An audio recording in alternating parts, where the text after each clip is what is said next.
Be someone close to Star Wars. Don't. Figure it out. Gumbo. This is like Star Wars. No, Spider-Man is basically. And Peter Griffin. Star Wars Peter Griffin. Oh, they do have Peter Griffin Luke Family Skywalker. Guy. Wow, 1,500 V-Bucks. Dagobah. It's Wow, Dagobah. why it says 8? It's 1,200 V-Bucks. Dagobah. Dagobah. Where's Bendy or whatever? Somewhere Oh, Ninja's in the shop, bro. Oh, yeah. Lady Gaga is basically in Star Wars.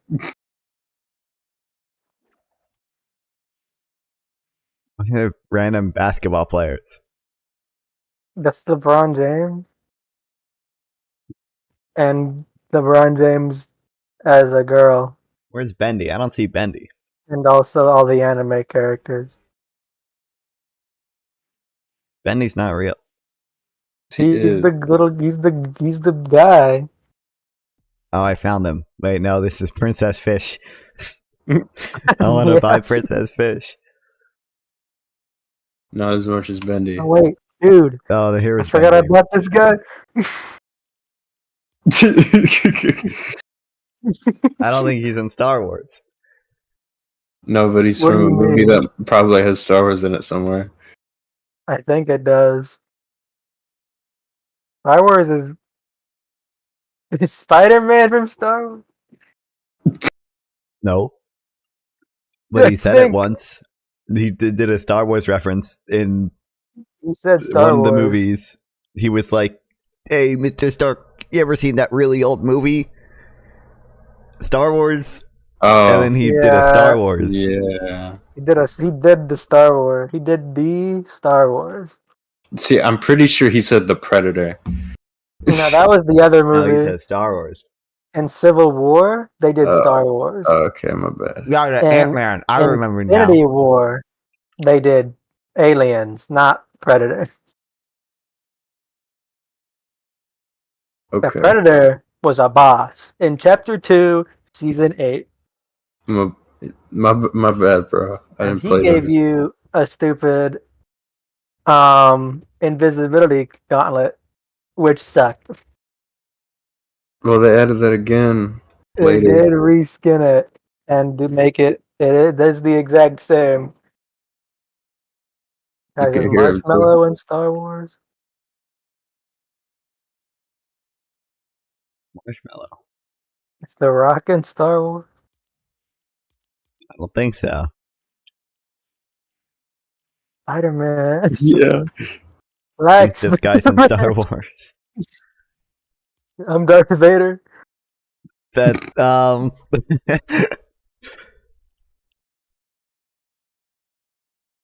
What, don't believe me? Yeah, not really. Did you watch the director's cut?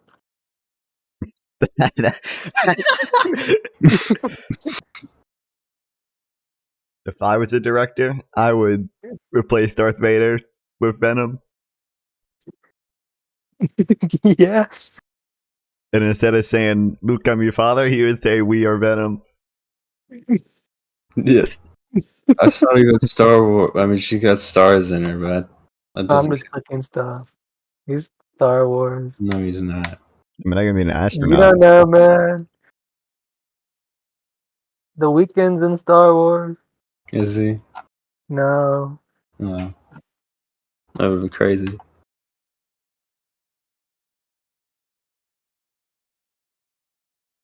That's the wrong emote.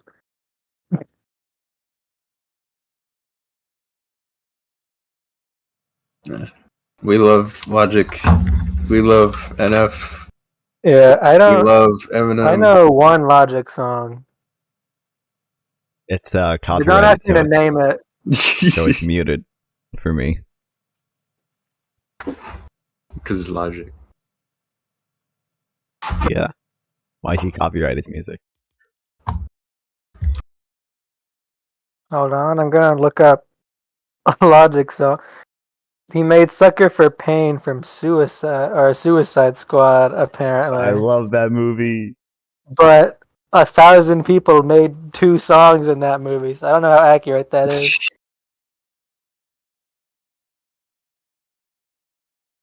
I guess he made this phone number song. Yeah. Every Day. That's the song he made.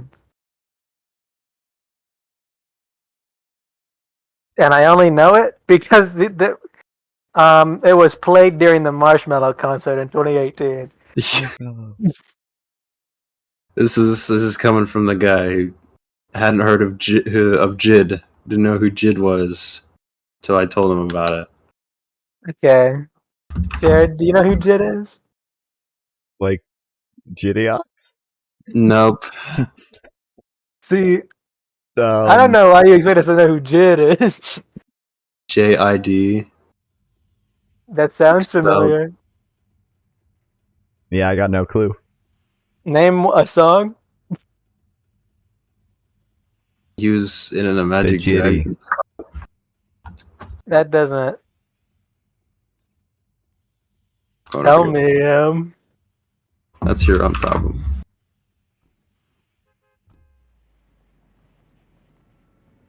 Hey, buddy. Who's Amy Lee? That doesn't sound like a Spotify top 100. What? That doesn't sound like a Spotify Hey top guys, I'm 100 not playing people. the game. I'm going to look on Spotify, see if they're top Okay. 100. I don't think so. Probably not. Oh, I got the crossbow. Jared, you want this crossbow? Come over here. Do I It know? doesn't. I guess they're not. There's no number, so I guess not. Yeah.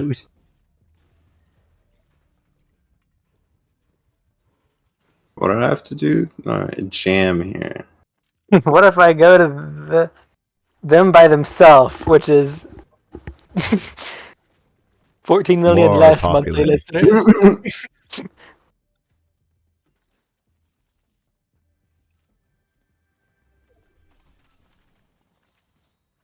You guys know who Taylor Swift is?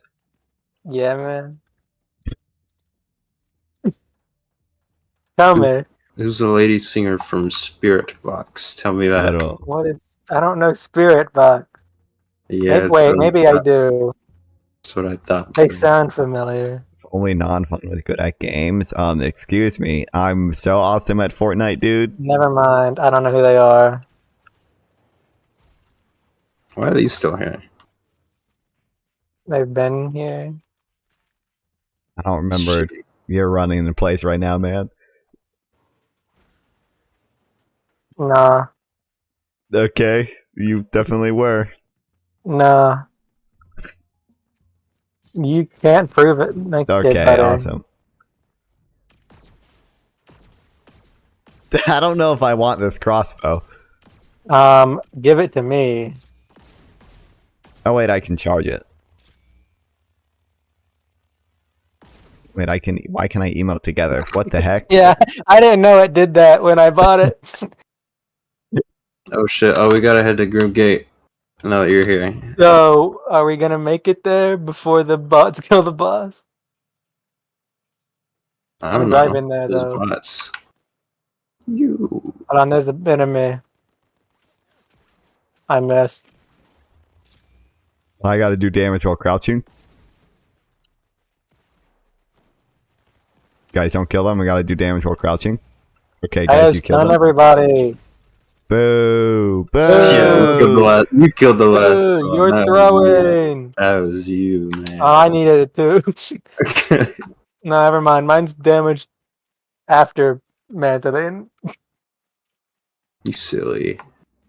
You dumb bitch. Whoa. Oh, sorry. I can't swear on stream. Bro. Guys, I gotta do damage while crouching. Hold on, I have to hit I mean, super sick Mantle? headshots though. This crossbow That's my sucks. quest.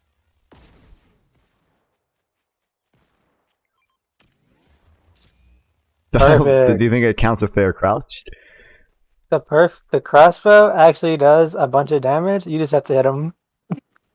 I'm not good at that part. It's the problem. Okay, hey buddy. Oh, Those that are actually really- did a lot of damage. That's like what How you much said. damage does it do? The direct shot. We can't find. We It can't did like figure it out. 132. God damn it, I'm dead. Okay, awesome. I didn't expect him to be real. Why'd the real people land in the middle of nowhere? What are they doing over here? They gotta be at Grim Gate, ruining the game for everybody Hopefully run into else. you. That'd be a mistake. 328? Oh We're so good. Jesus, man!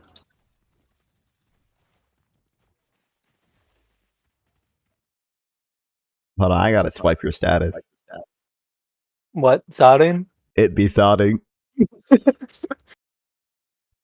Yeah, it's a good one.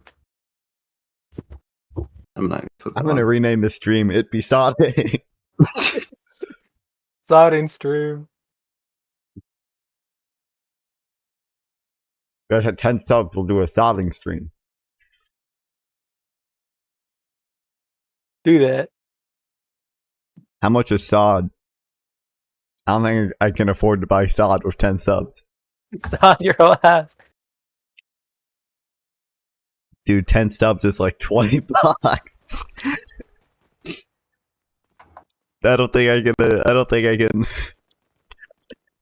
What can you do with $20?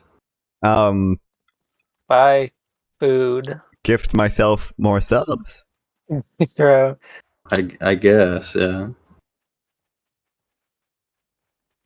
Buy Monster Energy drinks so I can stay awake during my streams.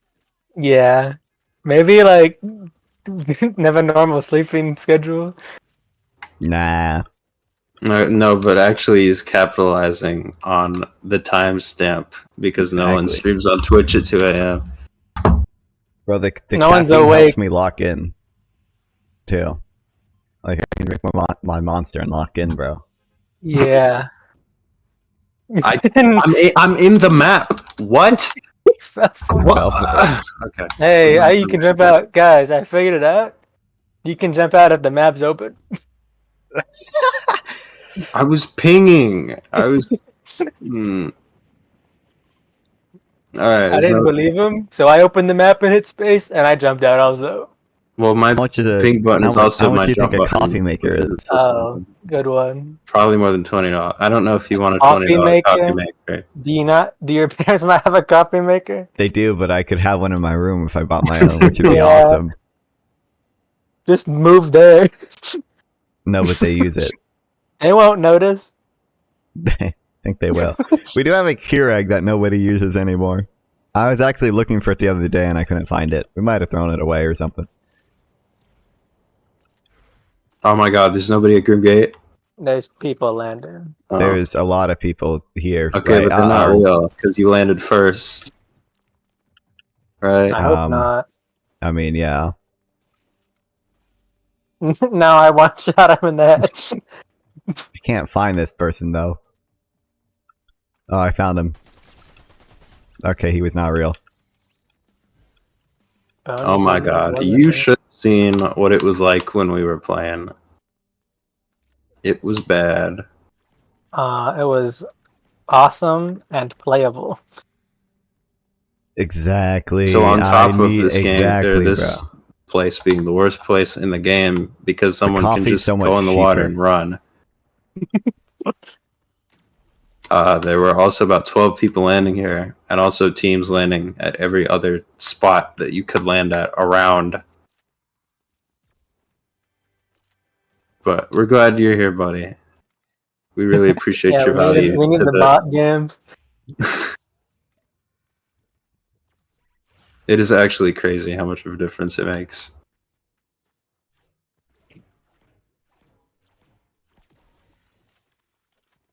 It's cause my little brother played, guys. I think it's because you play. No. I don't know why it would do that. I don't know why Jed always gets bot games. No reason.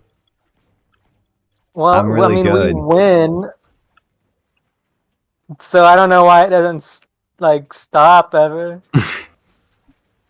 I don't know. I mean, it gets kind of bad. Well, it doesn't get crazy. It gets, normal. Yeah, but There's then a I'm bot. playing my own and I lose real bad and it gives me bots again. I've never played duos with you, so I don't know what the matchmaking for that would be like. Because my account's only like a year old. Actually, no. It's from Chapter 2, but I played it like 2 times then.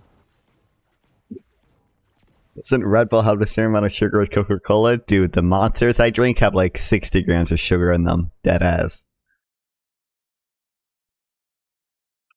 Monster nutrition facts. It's like the song. It dead ass has like it is like this. It actually has like 60 grams of sugar in it. So the song goes like Monster. That was a I don't know. bad reference. What do you mean? The song, Yeah, the song. yeah, by Eminem. No, that's not the right one. 54 What do you mean grams. the right one? That's not the one I'm talking about. You're Oh, talking about the wrong Monster song. Are you talking about the Eminem one or the funny Are you listening? YouTube Shorts one? No, I wasn't listening. No, you just kind of mentioned Monster the song. Yeah, that's what it's called. Or do you mean the one that people would Photoshop with green screen overlay onto different people? What? You know, Oh, remember that trend? Yeah. There's like a green screen overlay face and people would put it on like all the Yeah, Dream that SMP one. That's what I'm members. talking about. Yeah, that's what you're talking. Yeah, great, man. Yeah, what do you mean? Yeah, you're It's a welcome. even better reference. Listen, if I search Monster, if I spelled it right, hold on, I put an equal sign in it. This is such a Zach. The first song that comes up is the one I'm thinking of. That's And not the true. second, yeah. And the second one is from Skillet, and the third one, I didn't know they had a song called Monster. Eminem's not even here, man. What about Lady the Gabby Gaga Hanna comes one? up. Monster Nightcore comes up. Oh no, Eminem's is number 10. I get this one by George No, I Rivera meant Herons on from 8 Spotify. days ago. Well, it probably comes up with the one you're talking about because you listen to it all the time. I really don't. I listen to the 1 and 6 more. You got a private playlist, like 20 of those, 20 of that song. No, He's a really big fan. it's actually in 5 playlists that I haven't listened to in 4 years. Ball, dude, I wasn't tweaking. Dude, Look, you're tweaking. There's no ball. there's a ball right there. Well, there's You a see what? it, you see it, you see it, you see There's the ball. nothing Right? there. It's I just mean, I a see, dog like- bowl. Yeah, I see a dog bowl. Ball. Come with me. No ball. Come with me. We gotta go get the ball. He was Yeah, we need to tweaking go check about last VOD. game.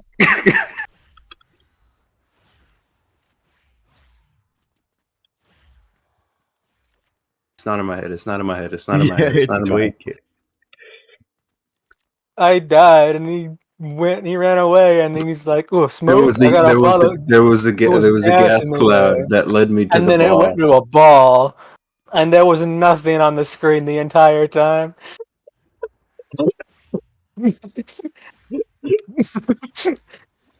Just you wait, man. Thanks for Josh, man, wow, crazy. He followed. Did you know he did that?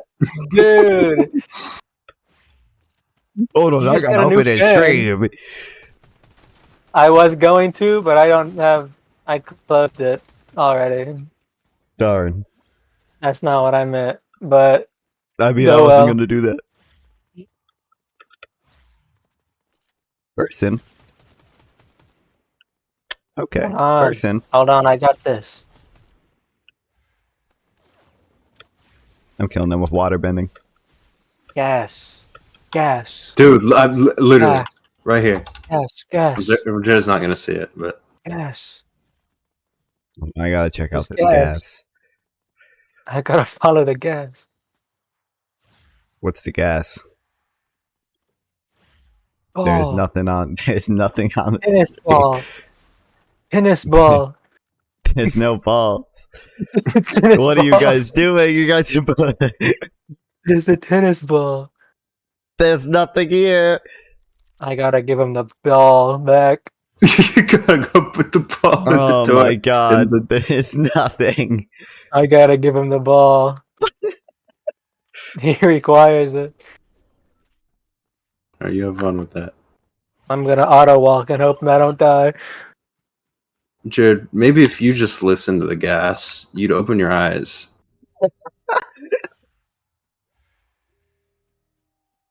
There's no. I don't see no gas.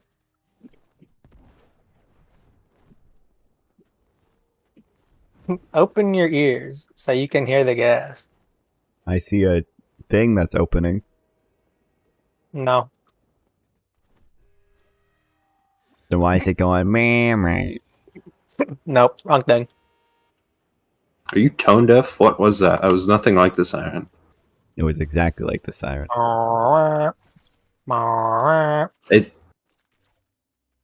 That's closer, I guess. Alright, I'm done. I'm done with those quests. More in 3 days. Oh. What does he need? Talk to the. How do you have more levels than me? I'm like so far ahead. Cause I made this game. Well, and I when did you guys activated- play so much? What the heck? Today. You got no. We got like 6 levels in today. What? I don't know what level I was before. I gotta turn right the now. Discord overlay off. Thanks, man. Oh my god.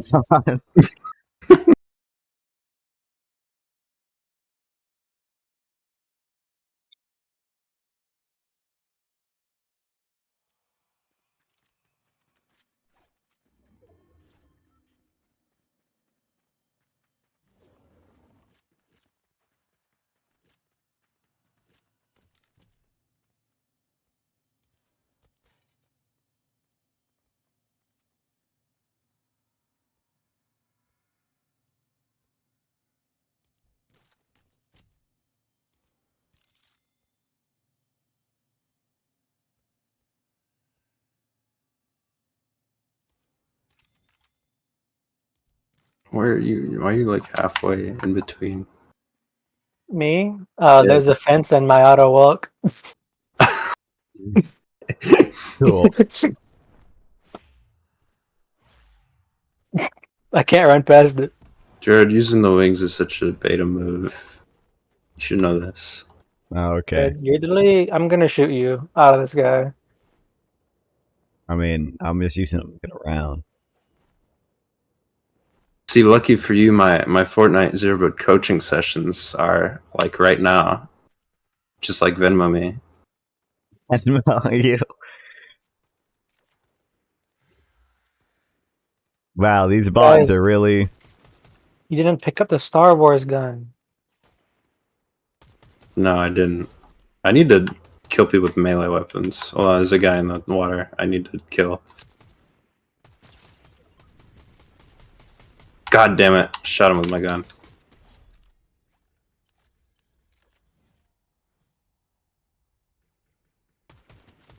Hello?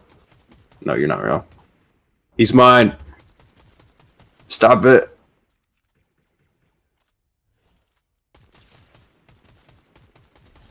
You.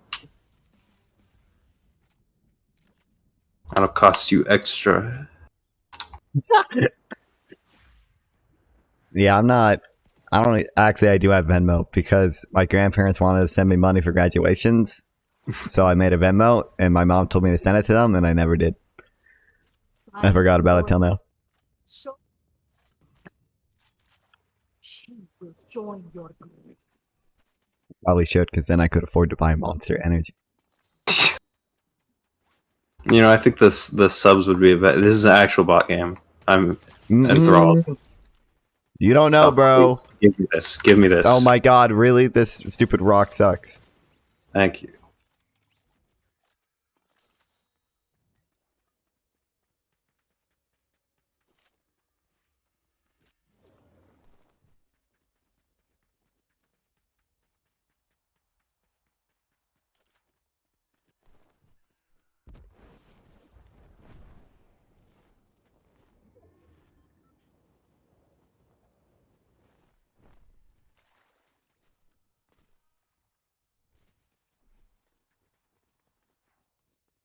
Guys, where'd you go? I gotta go to the dog. There's a person right there. I gotta. Oh my They're god, bot. they're actually real. No, they're not. Oh, uh-oh. Yeah, they are. Kyle. They might. They're I not. don't They're know. a bot. I mean, Okay. they're not that good, at least. Hold on, I gotta melee him. Waterbender. I gotta melee him. Does this count? It don't. God damn it. How much more melee damage do you need to do?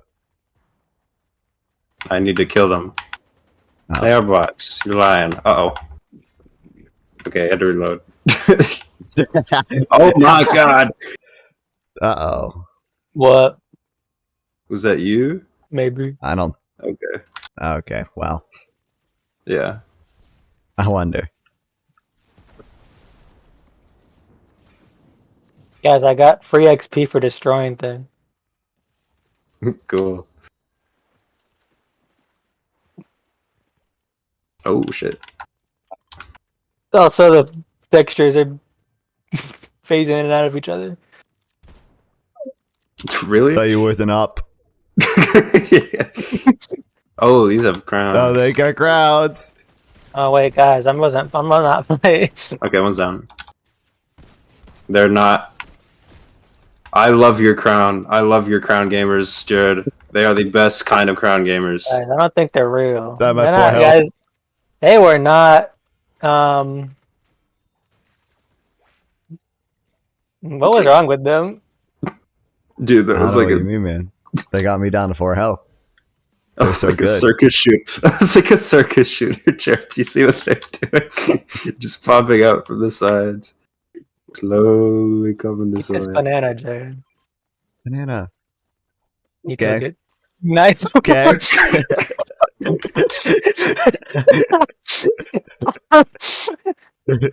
Mmm. That was so good. You're not gonna get the crown, guys. Wait, medkit. No. Yeah. Okay, fine. Nope.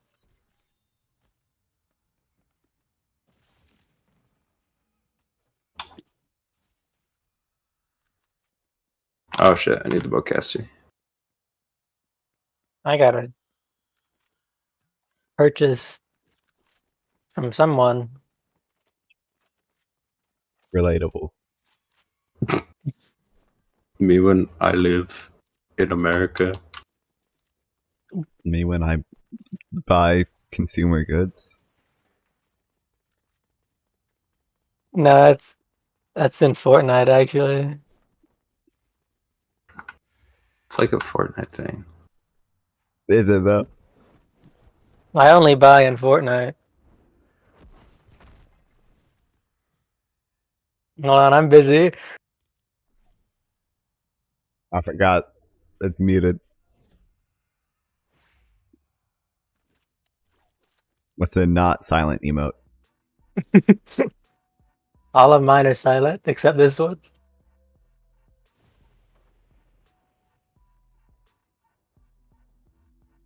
My noodles are cold now. No. You didn't need them long enough. Oh, and I gotta start auto walking so I don't die to the storm.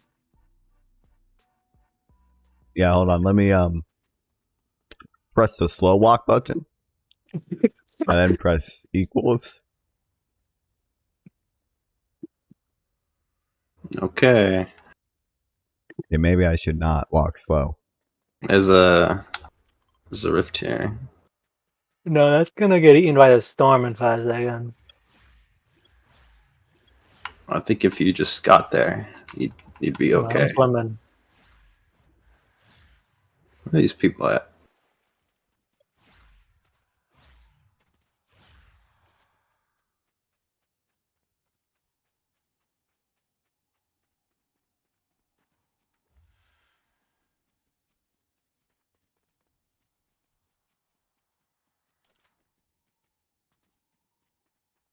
There they are.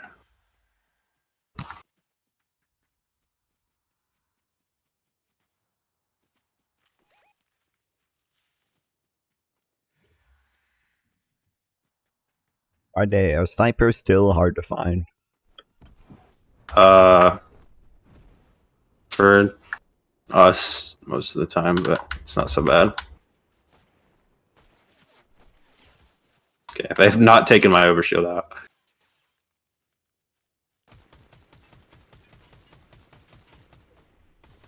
Blow it up, blow it up, blow it up, blow it up. One of them got out. One of them is in the bush.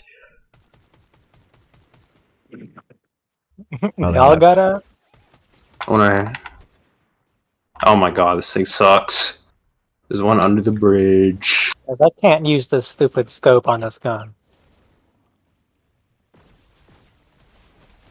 Idiot. Awesome. Stupid, fell for it. Thought he's Darth Vader. Stupid.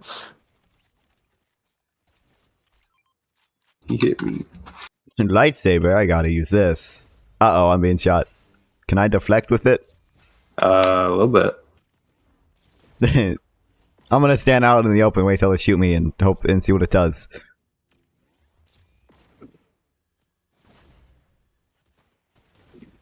They're not even trying to hit me.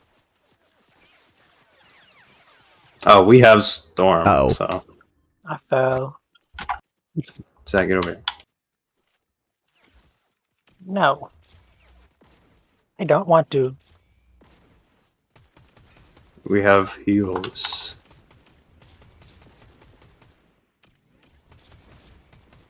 I genuinely hate this bow. This crossbow. Use an arrow. Don't ask how to use it. I forgot. I think I'll go with it. Oh wait, laser rifle. Yeah. That thing's I gotta way use better. this. Is it better than the Nemesis? No, not by a long shot. It's okay, I don't. This isn't really. So that in storm barely.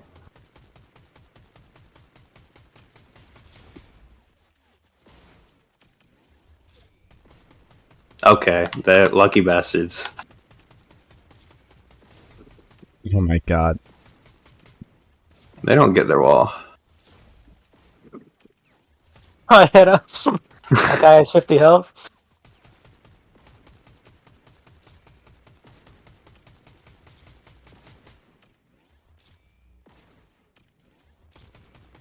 Does it blow up the walls?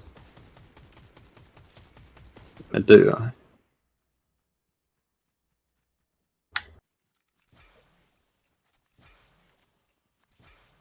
Guys, they have storm. Why they do that? Yeah. Ow, he hit me. Why are you guys not over here? Don't shoot me out the sky, don't shoot me out the sky, don't shoot me out the sky.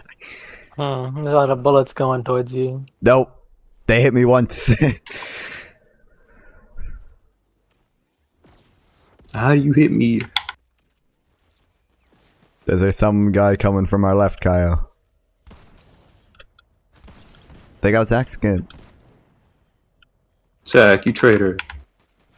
What the hell, bro? Okay. Light work. so light work. This game is so nice to you.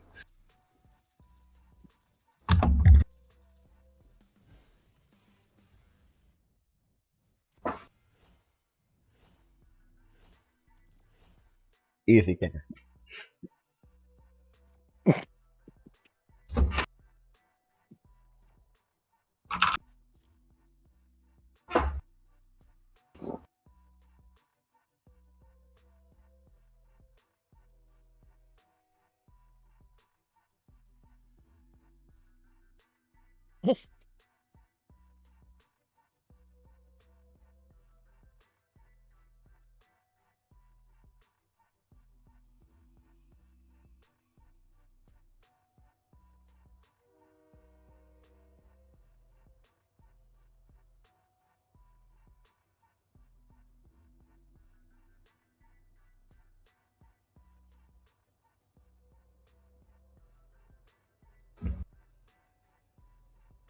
The train's here.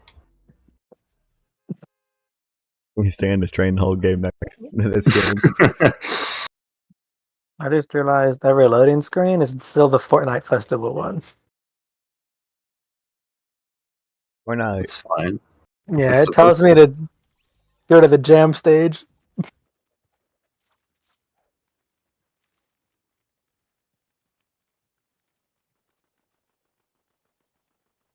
Damn. If any of these people were real, they would pick up this crown. Hmm.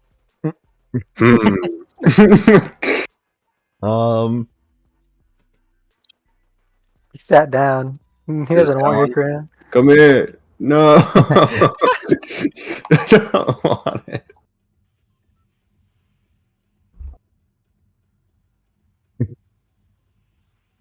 Maybe everyone just didn't want it.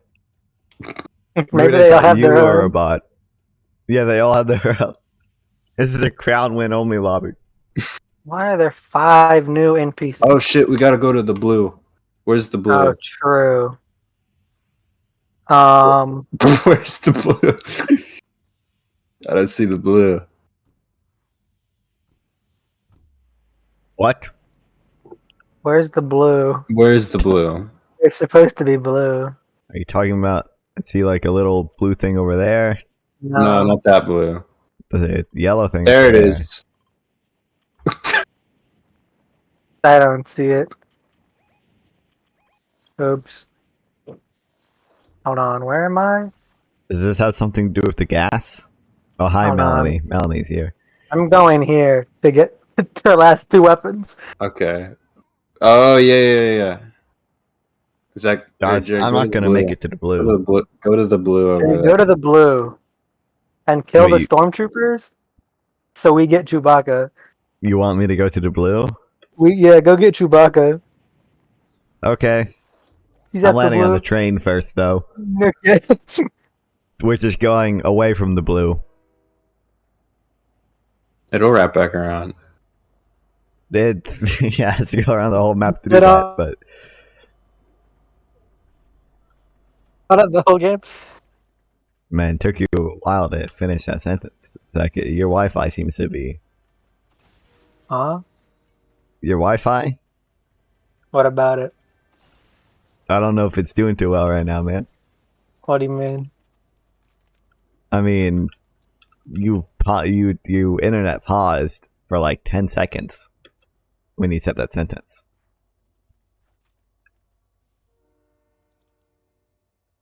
And also, you were running place earlier. No. I don't do that.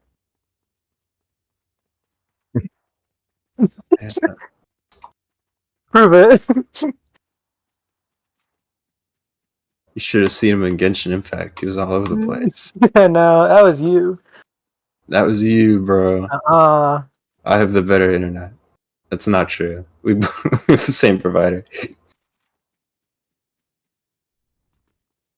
There's a lot less guns here than there were before. I am from this guy. He sells 3. What am I at right now? Okay, I need one more.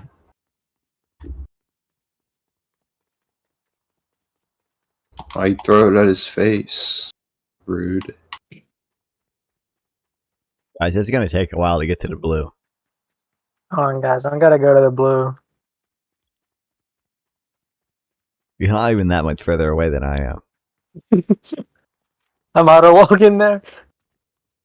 Okay, well, I don't know where it is because there's no marker on it. hold on, I can mark it. Like that direction. Uh oh, there's a person here though. I hope they're a bot. Yeah, don't you worry, your silly little ass. They seem to be pretty bottish. They wouldn't be. You seem to be pretty Seem to be bottom. Owned. You just got no, owned. bro. Oh shit! Oh, Melanie redeemed Dumpster Dog too, but I don't have my stream deck set up. I just realized. Hold on, after I kill these ops, Melanie. Hold on, Jared. I gotta open your stream to do something. Oh, really? Oh, You I don't get know a that. refund Melanie. No, that's not what I was doing. But I can do that also. Oh, Big One 17. Can you thanks for the unmod follow. him so I Hey. can mute the both of them? Hey, Jared. First stream I'm catching. That's not You stream so late. I don't get to make them sometimes. Love Any to of the see- time, actually, except this one. Yeah, the first time catching the stream. Love to see a young buck winning. Keep up the good work, man. Love to see some new streamers try in the streaming game. Is he Dumpster Dog too? What? Oh, I Dumpster do dog. see that. Dump a dog, and I can't read the other one. Yeah, the green screen doesn't work too well because the image is still low resolution. Does it have my dumpster dog drawing? It does. Yeah. Which one? Dump dog? Or the D-drop bush What animal? the hell? He's bush cat dad. Person here. Cool. Got one shot. I can get him. I can get him. That's his Hold probably on, my there's shield. there's people in a car over here. Guys, Guys, I'm this hiding. was not the optimal strategy. His car is customized? I don't know if that's a bot. Do you realize how late they waited to do that? They don't see me though. Uh-oh, there's someone here. They don't see me though.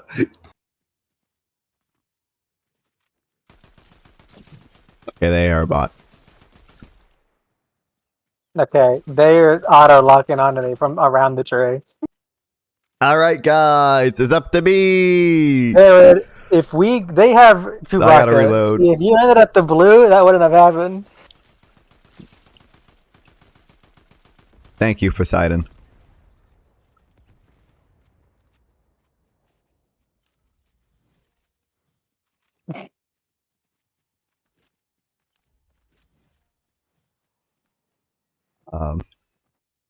Were they Alright, let's waiting? go. Where could they have been for the several minutes that it took us to get there? They were hanging out. Okay, where are they? Well, if they're Surely still they there, won't kill me. There's I mean, something fishy going uh-oh. on. Uh-oh. I think they might have seen No, me, guys. no, shoot. That guy is looking at me. He's looking at him. We had Uh-oh. no other choice. He was looking at me. There was no Hey, wait a choice, minute. officer. He was looking at me.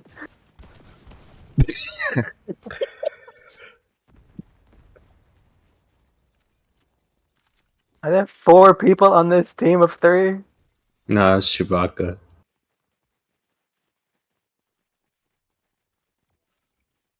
We Don't should worry, play guys. This will be a squads. bot lobby, though. It Should is play a bot squads with lobby, beards. so I don't know how we couldn't have actually lost it now. Because you're just actually in a real game now, and that's what happened. I don't know if I would go that far. What?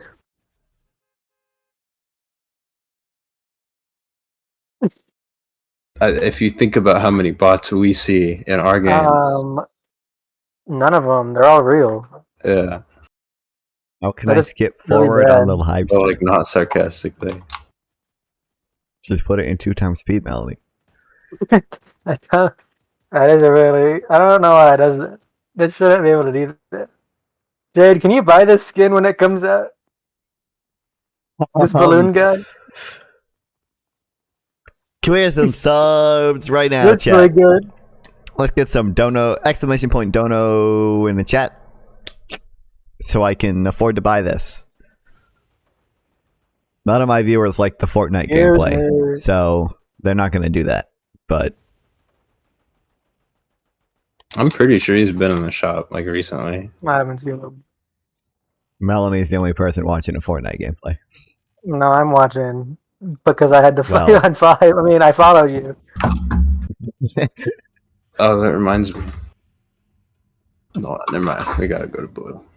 Not really. I don't know if you guys saw. By the way, the Discord mods can now. You guys can manage Oh, roles blue's now right there. and manage channels and stuff. What? Oh yeah.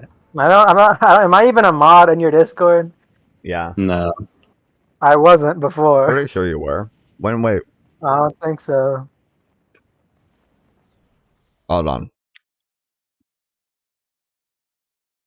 Oh, why aren't you a mod? Good news about blue, guys. It's free for the taking. Hey, you're a mod now.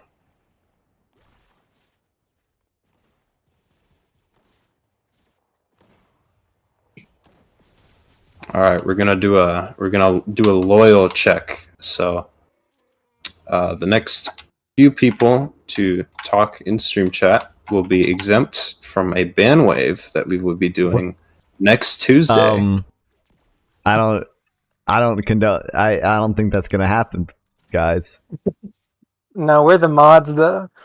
I can unmod you at any point, Dude, though. Leave the No. moderating to us. Focus on your streaming job. Get that We bag. focus on the content, and we'll focus on making it a safe environment.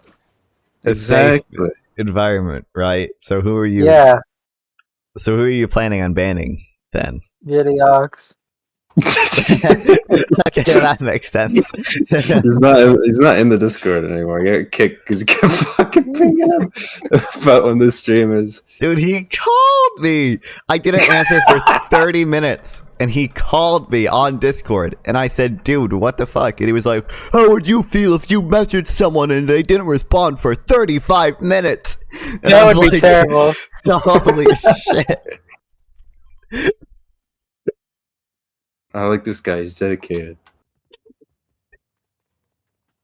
I didn't reply for 30 minutes, and he called me.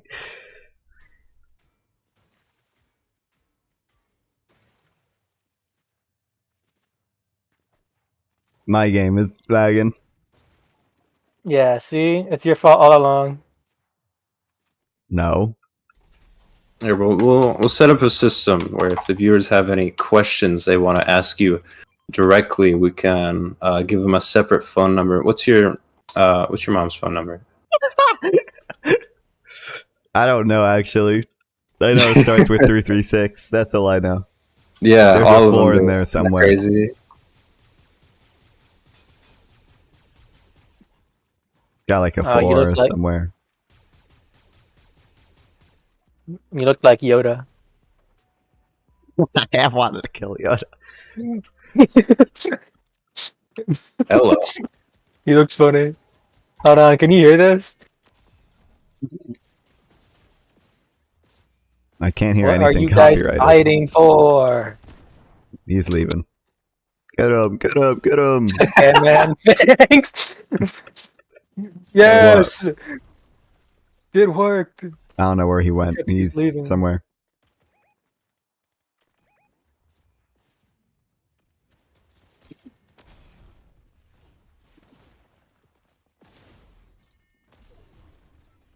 How does he have more? No!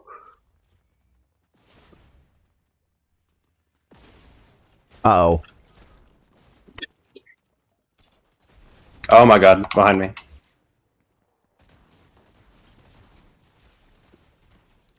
There's another guy in there. Yeah. I gotta reload, man. Help me, Chewbacca. Hold on, Jared. Come here. Is that a car?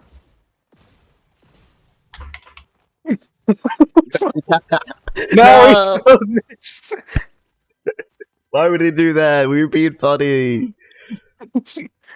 Okay, there's an entirely separate team here. I got it. We're fine. I have 8 shots in my shotgun. Hold on, Jared. I'm gonna redeem something. Hmm.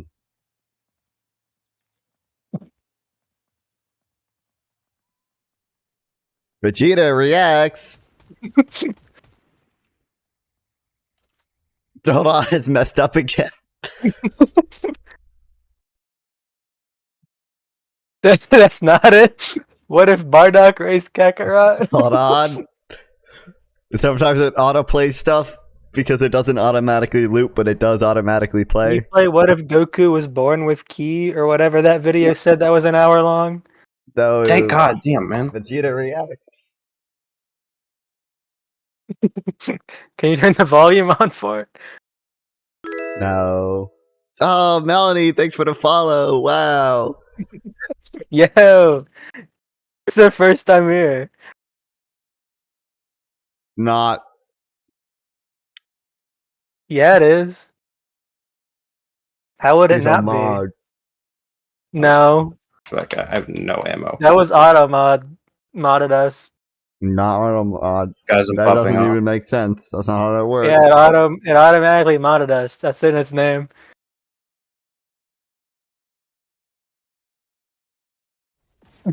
Okay. Uh-oh. Aww. What do you mean? I hit you as they're level 300. Oh my god. Dude, Well, that's not a bot. That was a really even fight for what that was. That's cool.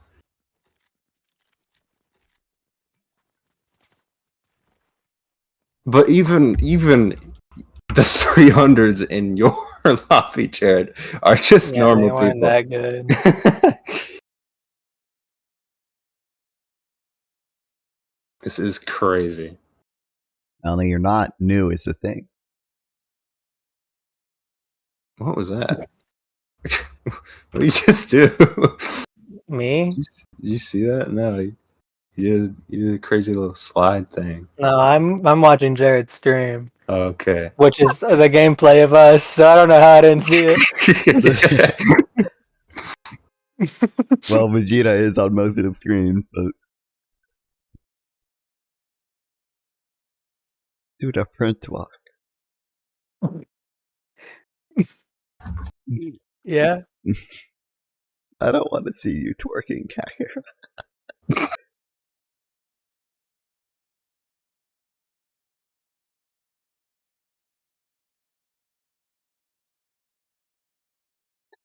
Can you make a point redeem where you play that in full? It you has to make- be like a million points, like a 15-minute video. I should do that though. It's only 3 minutes.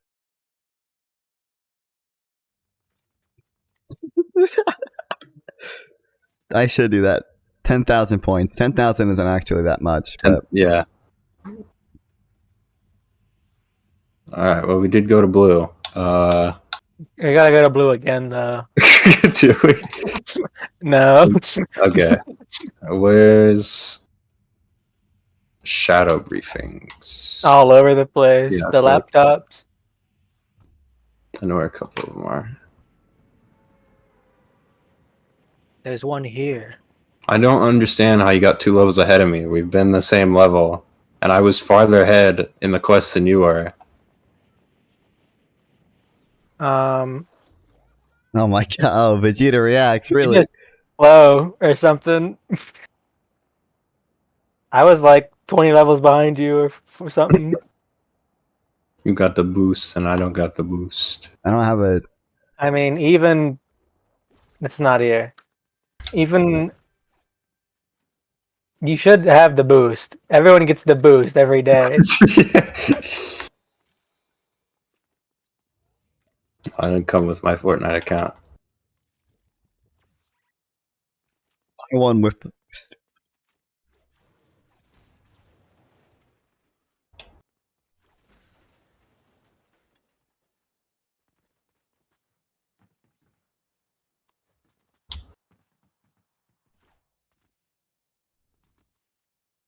This guy who was going to promote my Kick channel still hasn't messaged me back since I said I was walking the food line to buy the special whatever he wanted. Have you gotten like a single What? digit metric on Kick? No, not really. There's one real person who has watched me the entire time. Guys, His name's enemies. Tony. Tony pops in the Kick chat sometimes and says some things. He's Tony. See what the Kick people like is they like car crashes. God they like fucking live car crashes. Yeah. Oh yeah. What?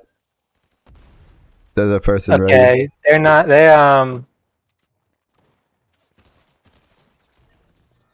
What happened? What happened? we underestimated them. The real point of Kick is that if I get 5 viewers on it, which I can do anytime I just tell my Twitch viewers to go to Kick for a second, I can host Destiny, and then Destiny follows me, and it's free clout. Like automatically? Or Yeah, he or usually people follows gotta do people that. who Yeah. host him. And then He's what? gonna watch all of my streams, and he's gonna Yeah, it's the say, connection. "Well, Non-Fod is the best streamer ever. I should have him on my show sometime and shout him out." That's what's gonna happen. Except I end my streams at 2 a.m. every day, so it doesn't work out. Guys, don't you worry, I'm wrapping back around. The train wraps back around, guys, don't worry.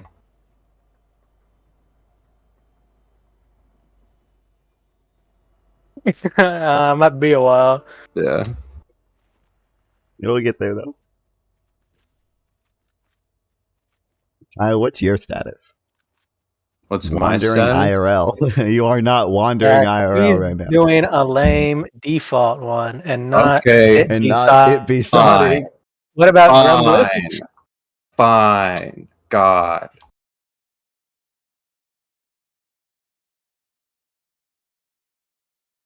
No, see, now you don't have one. I know you have Jordan My Baba, but there's no emoji with it. What do you mean there's no emoji? There's no It emoji. just says Jordan My Baba. Hold on, I'm swiping the status. They kept my emoji though. Are you kidding me? They're still here? For what? What are you doing here, man? You're joking.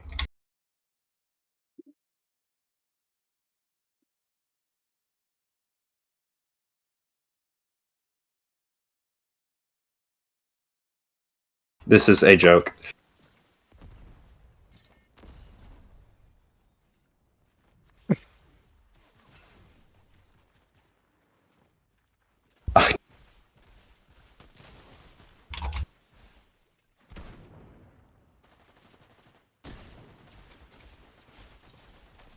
How did you lose to these people? I thought they were fake, so I wasn't trying. I'm And then not- they all I stood shot me still. and shot me at once. I was standing still shooting one of them, and they were shooting me more than I was shooting them. Because I was standing still. Jesus, man. Well, they were shooting me. But I was shooting them too.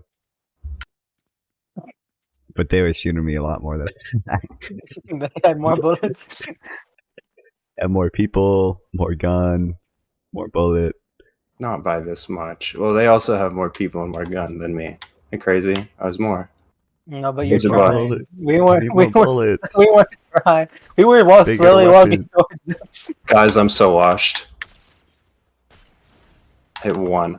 I'm gonna Hello. make that funny TikTok big butt guy saying I need more bullet, give me more bullets, bigger Yeah. weapon. I'm gonna make that an overlay on my stream Can you do a every time point I'm at low redemption health.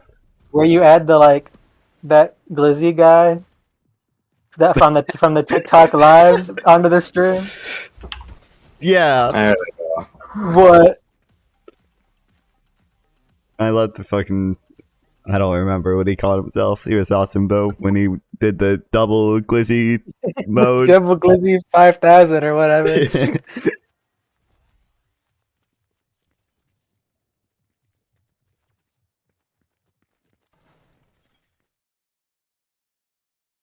Let's give Vegeta reacts to this. Oh no, I need to edit my stream deck because I deleted some of the things because the scenes were all being loaded at the same time. There were so many overlays all loaded at once.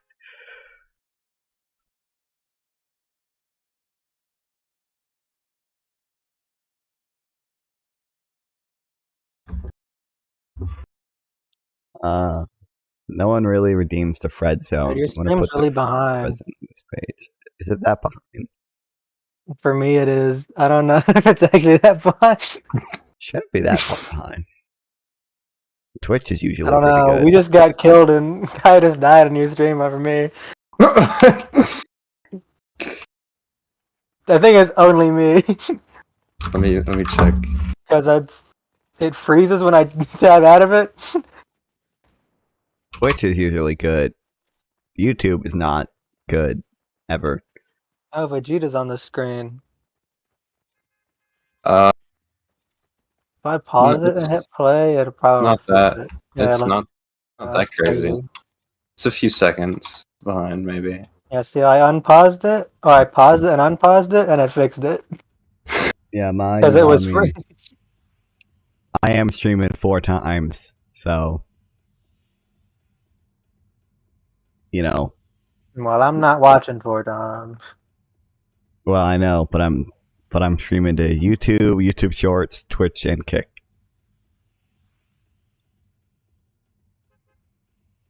Do I know you? Hello? Huh? What? What did you say? Chat. What did this guy say, chat? Is this guy speaking English? Do I know this guy? Huh? Hello? Hello? I think your mic's muted.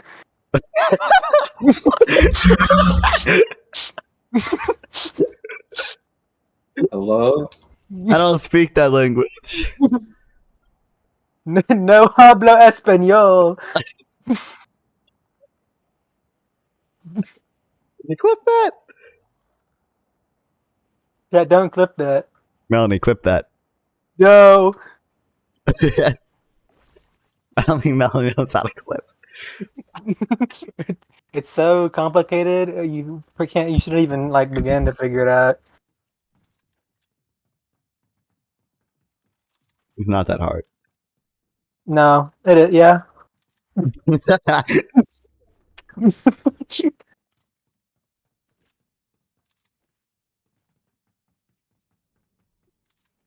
Yo, chat. Rockhopper's coming. Yeah. Hold on, I gotta see this reference. So, guys, Rock Hopper ship is out there. Do you see it? Guys, when he arrives, be sure to track where he got what server he's on so you can meet him.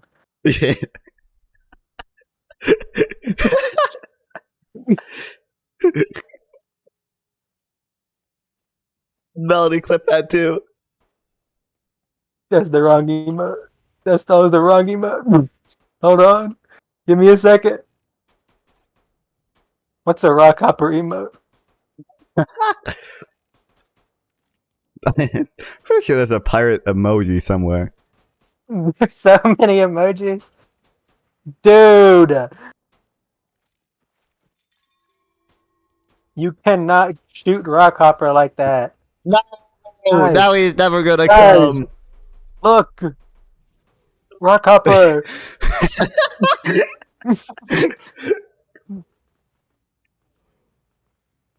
What is this guy?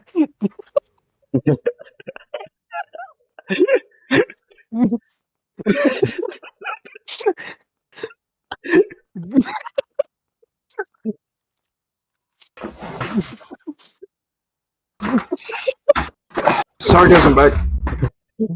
Where am I?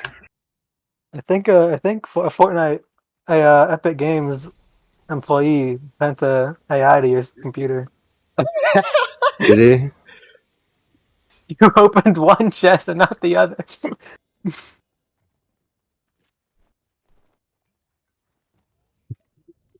What Hold happened? on, I gotta watch this clip. You gotta watch this clip. When did she start it? You guys have any light ammo?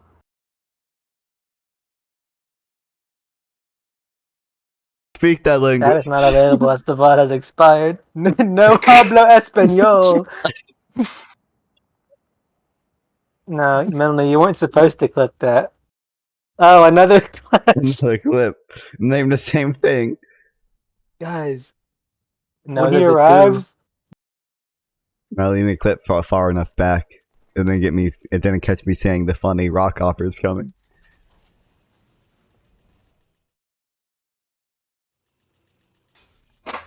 that was Also, when I play the not, clip, that was a stupid. I can't tell who's speaking in the clip and who's speaking in real life. Discord, real life. Me.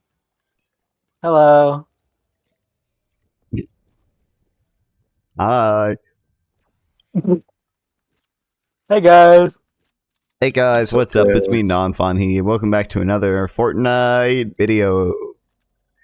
Today we're gonna be Today we're gonna be playing the Today we're gonna be playing Only Fortnite Challenge in the Fortnite Storm Chapter 5, Challenge. Season 2, Star Wars Edition. Oh, Zach, come over here. Come over here. I got you. Yeah. Playing Come here. Fortnite. Oh, I'm in the ocean again? Thanks, man. See, I actually tabbed out when you were doing that, so I didn't see. But when I came back, I was in the air. What? That was me, What? bro. I would not do that. You're thinking of someone else. Ooh. I would do that in a day that's not today. I'm not feeling it today. Thanks for the roses. Those smell amazing. Welcome to another Minecraft mod showcase. Today, we're checking out the Fortnite mod. Galaxy. Enough of those, and maybe I'll make it back to my own universe. I hate it here.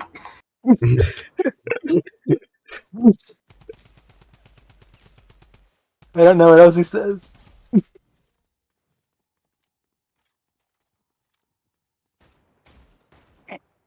Thanks for the roses. Those smell amazing. Might give them to my mom later.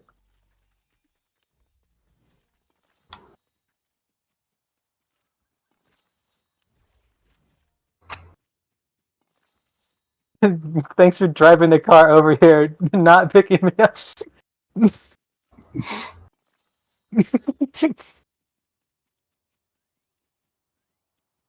Sorry, what was that? I was listening to The Cranberries by Zombie. No, that's the radio.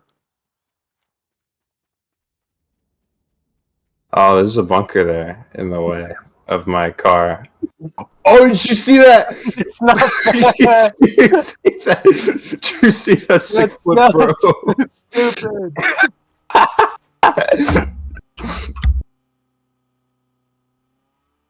Oh man, if only you're in there to see that. Let me on. Guys, it's Pat. And I'm here with Jen. Hey guys, Pat here.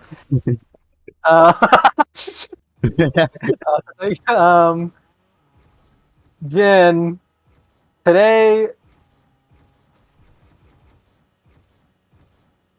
Minecraft Lucky Block versus Oh, did you see that, bro? Oh. Why is there 3 people here? Jonesy.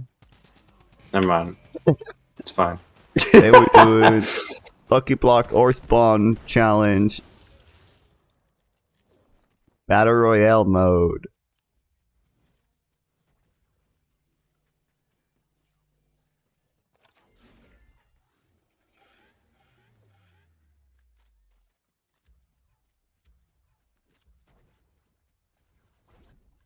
Does he They still make added- stuff?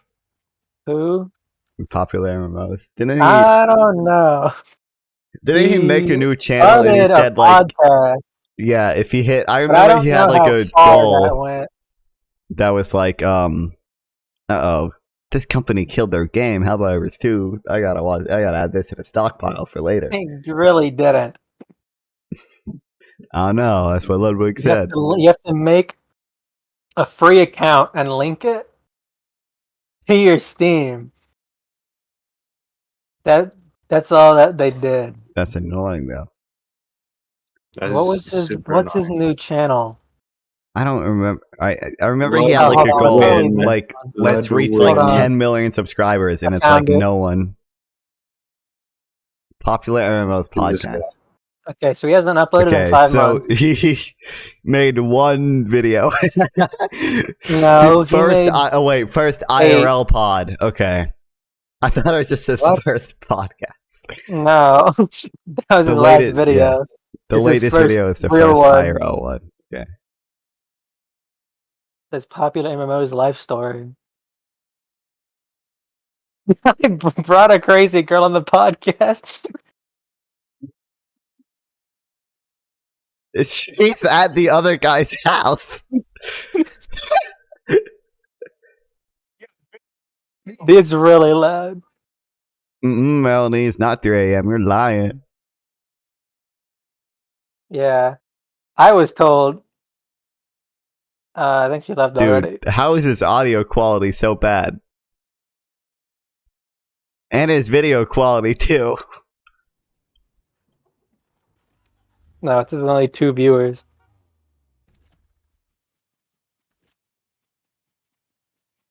Oh, there's a person over here. I want to kill him with water bending. I was told. Melanie Oh, actually they're had to real, Zach. leave. They're real, Like, Zach. go They're to real, bed Zach. They're early. real.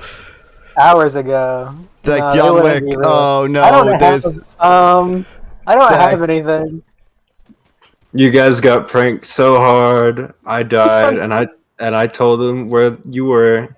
Hold on, guys. Watch this play.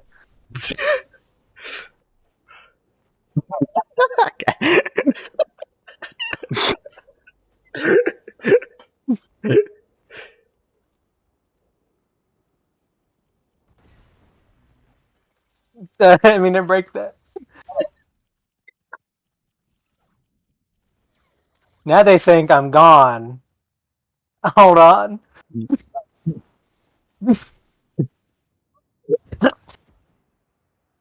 Clutch a kick, clutch a kick. No scope on this thing. Really sucks. No scoped.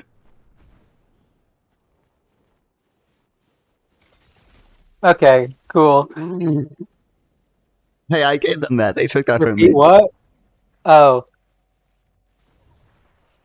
Hey, what's up, guys? What? It's Pat. That's what you wanted you to repeat, I bet. That's enough. That's enough Fortnite out of me today. dude. Wrong? Oh, Dude. shit. How long? What the fuck? Sorry, man. Dude, what is wrong with you? How long is Dude, that? What are How you long doing? is my? How long has my status been that? What? I thought I cleared it. No. That we were talking about.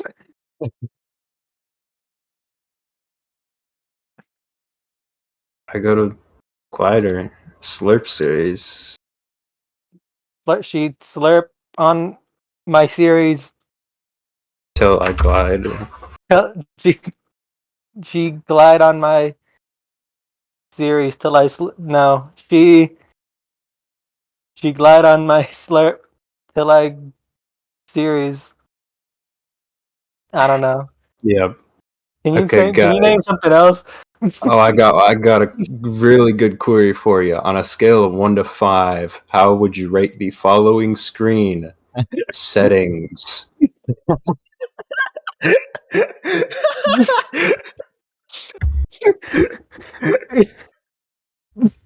I'm just gonna average whatever you two say. Follow us, you can't say that. 2. No, settings, I give it like a. God, we're gonna say 2. Fuck you. Yeah, we're kind of in tune like that. All right, that was the only question. All right, glad I could help improve the game. gonna do? That's really awesome. What are they gonna do to settings? I hope they remove it. Well, they did make it worse. So I think the 2's warranted. Guys, no saying male genitalia in my chat. What the freak, guys? What? Oh. No, you can't say that. Ban me. No, Do something about it. no.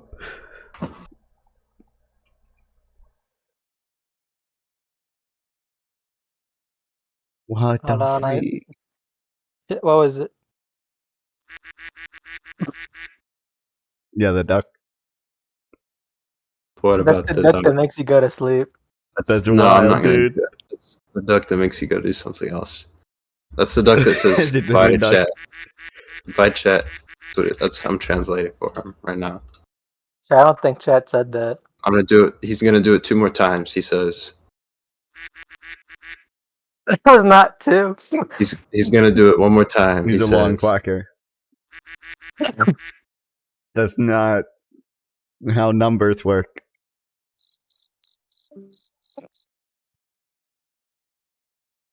It be sodding. It do be sodding. It do be that sometimes. Be I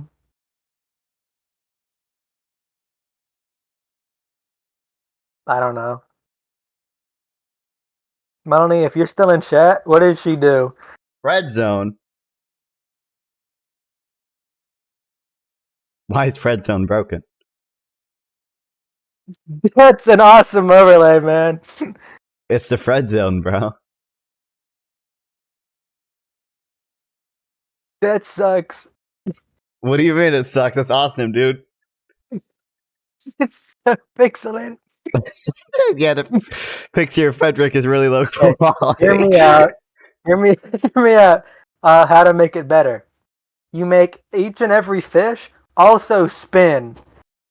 I don't know if I can do that one. Okay, buddy. Do that, but the ones on the sides. I don't think that's possible. I don't remember how I made this.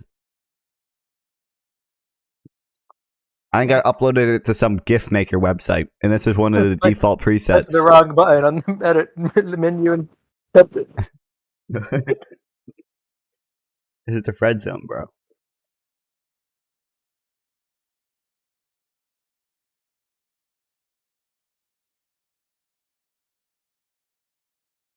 What is Frederick's catchphrase? Frederick. He's Look, he's coming on screen. He's gonna say it. He just says Frederick. Frederick. He didn't. Frederick. And then he goes away. And then he comes back. He's back. Hi, Frederick. Frederick, he's back. What's he gonna say? Frederick. No, he's bye, Frederick.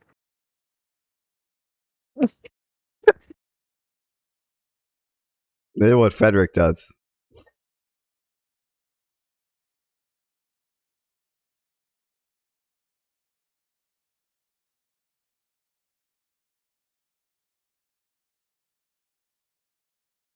Can you make an overlay for a horse pasture with an image of a front-facing horse gracefully grazing on the land?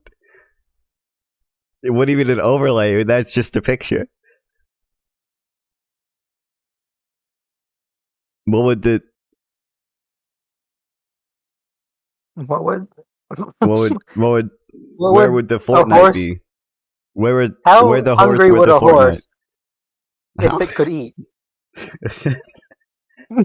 Perchance. How hungry a horse if it could eat? Perchance.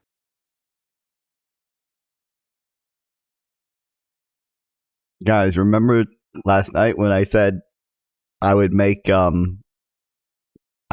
overlays gonna do and the that. channel Did points you do that? automatically? The other guys, the like graduation thing or whatever. The other guy. Nope.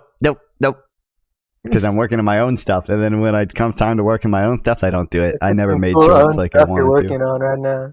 I mean, I stream, but I haven't been very good about making shorts. Or What about the Non-Font Institute? kind of working on that. When you think Do you about have it, do you have any video planned? I have videos planned. Okay. How would they They're be just different from more in the normal planning phase right Non-Font now channels? than in the I have written down anything or am doing them If phase. you released an album, The fuck is Non-Font Institute? It's just gonna be a video where I post like more video. Yeah, I'm gonna make an album. More like what would video what essay would the style album be stuff on? about economics. Jared, But I have pick to read 10 songs right now, but they're all Hey, about I already know. politics I and know all stuff. the lyrics to the economic rap. Keynes You're versus making Hayek. your own songs. 10 original Non-Font songs. Am I supposed to be able to hear you, Zach? What? Yeah, I can't do that. What do you mean? Hello? Why can't I hear anything? Uh-oh.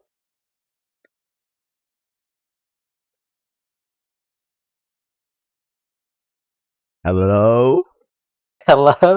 Oh, I can hear you now. Yeah. The ghost on the phone went through your bring bring bring bring Yeah? bring bring bring bring. The phone's ringing. Is it now? I don't remember how the joke went. There was a ghost on the phone though, and he's like taking it over your phone, and he's making it ring. Yeah, And there's oh no my one on the god, phone. because my headphones keep connecting to my phone. That's why. Hold on. Okay, I can hear you again. For real this time. Yeah, I'm watching ads right now. Did you know? Did you know Nerds sponsors you? That's not true. I wish, Yeah, and bro. so does Crunch Bar. They're showing me an Bro. ad right now. I'm waiting to get a Red Bull sponsorship, bro. It'll happen. Maybe. It will never happen because I do political stuff mostly. And I'm assuming they don't want to be associated with that. Why wouldn't they? They Like, don't. They don't know the possibilities they don't, that bro. they could be.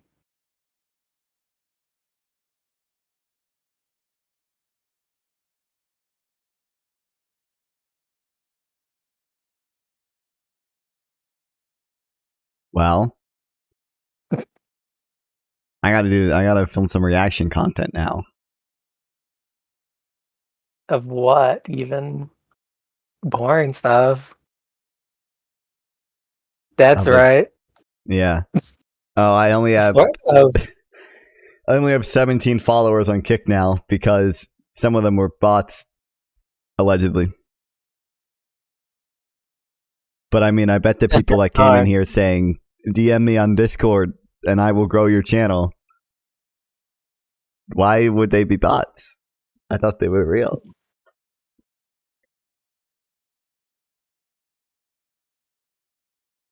that's right. Yeah. What did it on? Okay.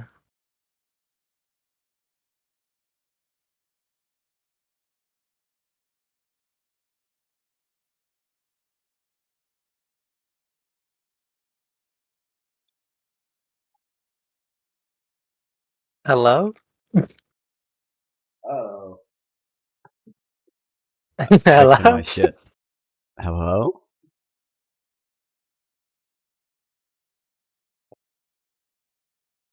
I gotta zoom in. I didn't do my hair. Looks so Dude, are goofy. you Oliver Tree? Yeah, bro. Sing your song right now. What's it? The Life Goes Onion. That's what blew up. Onion? Yeah, Life Goes Onion, Onion. He keeps telling this story whenever he does interviews where he says, I wanted to do Life Goes Onion, but the record label said I couldn't. I don't think that's true. So the song is called Life Goes On. No, yeah, but he wanted to do Life Goes Onion. So that's not what it's actually called, though. No, but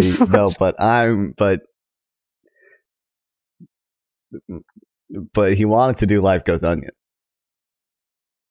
And then they said he couldn't. Okay. Make your own version right now about onions. Someone probably already made it.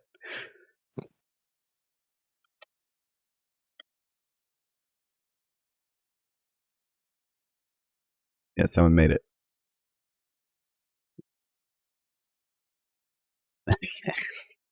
This is not what I said.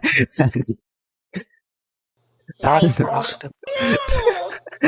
Life goes oiny, oiny, oiny, oiny, oiny, Onion, onion, onion, Life onion. goes oiny, oiny, oiny, oiny, oiny, oiny. Onion. Not muted, you're Yeah. lying. I can't believe he made that. Maya, you're muted on stream. Life goes That's just not true. oiny, oiny, It I'm is. not. I Like- can literally. I see my mic on stream. What do you mean? Yeah, but it's not I'm picking not anything muted. up. No, that's not true because I can literally see it picking things up as a thing. Wait, why is it? Wait, why What? is this knob not? Wait, hello. Hello? Wait, am I muted? Hey, I can hear you now. What, that's not true. You fixed Wait, it. why doesn't this knob work? Well, it works on Discord, but it's not. It's not working on stream. We You can't keep messing it up. Whatever that knob's doing, you keep muting yourself on stream. Well, the knob makes me go up and down. That's why we can't hear you. That's just not true. That's just No, not it's true. back. Come on, Jared, Oh. put your stream in full screen. Conveniently. Oh yeah. Okay.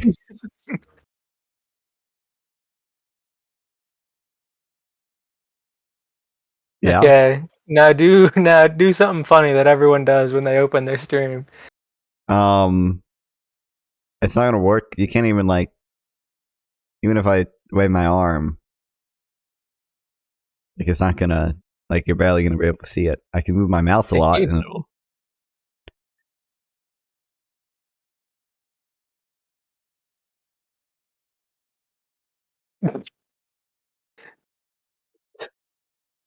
Cool. Uh,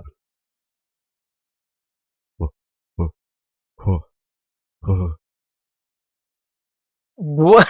Dude, you can't do that on stream. I googled hot men. Yeah, you see that? No. What do you mean no? It keeps showing up on stream.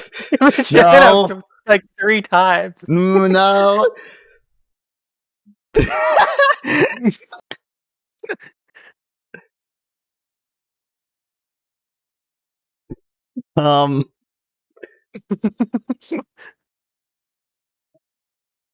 That's not true, Dude, bro. Where's the hot women representation?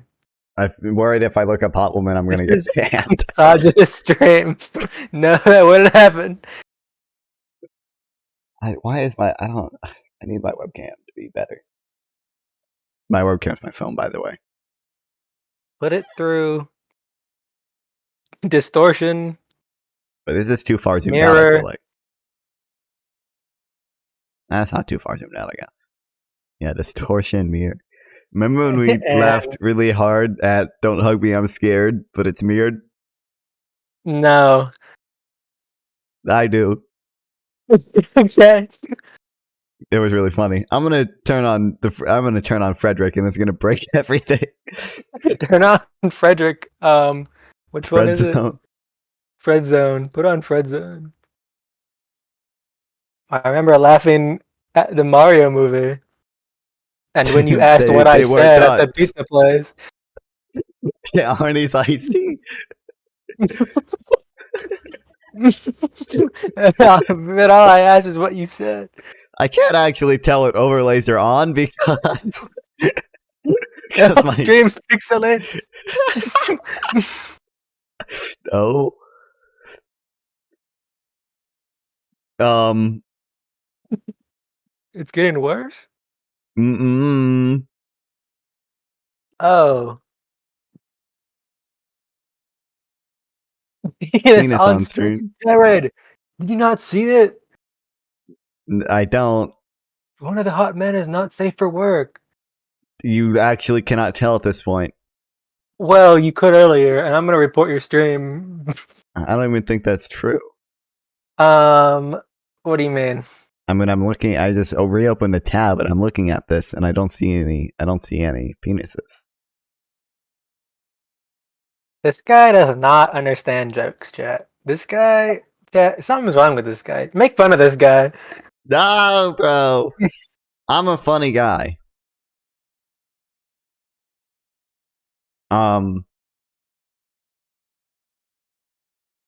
Stream's a little.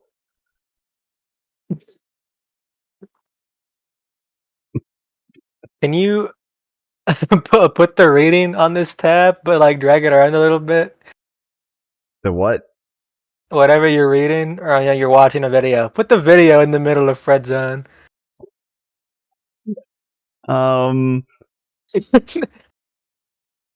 Wait, shit. Oh no. Oh fuck. How do I? Hold on, chat. This is gonna break everything.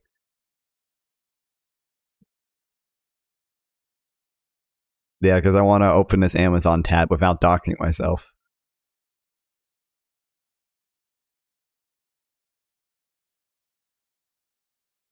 No. Hold on. You don't know where I live, bro. I need to open the New pins. subscriber, Jacob Moore. 1. Uh-huh. 5. No. Yeah. I'm gonna deafen guy. No. No, you guys don't need to know that. No. Oh, this new subscriber is fake. What the hell?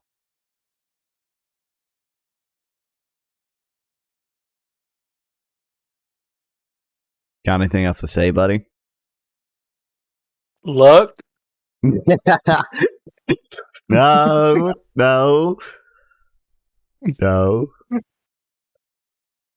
E.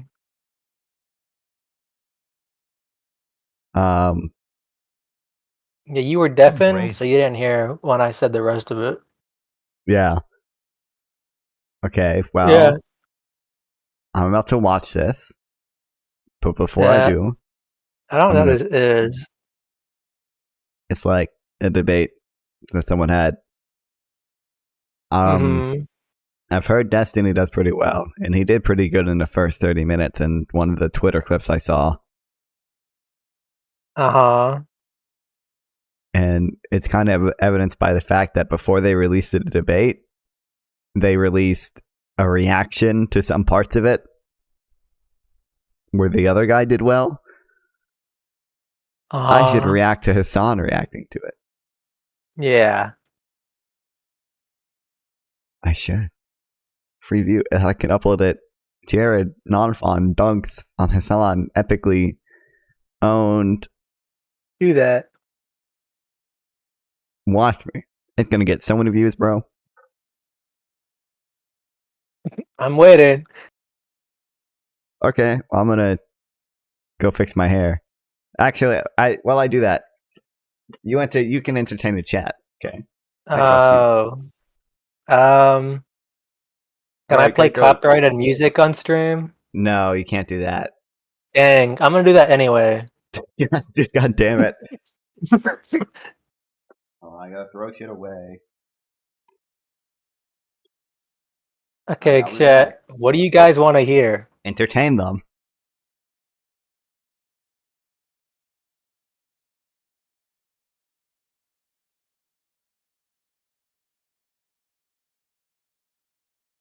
I need some chat input.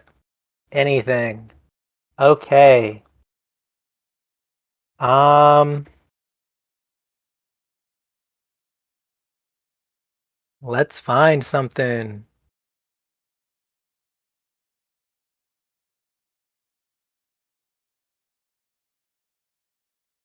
Oh, here's a good song.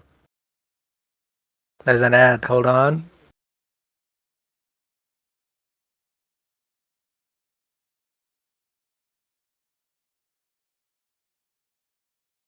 This one's one of my favorites.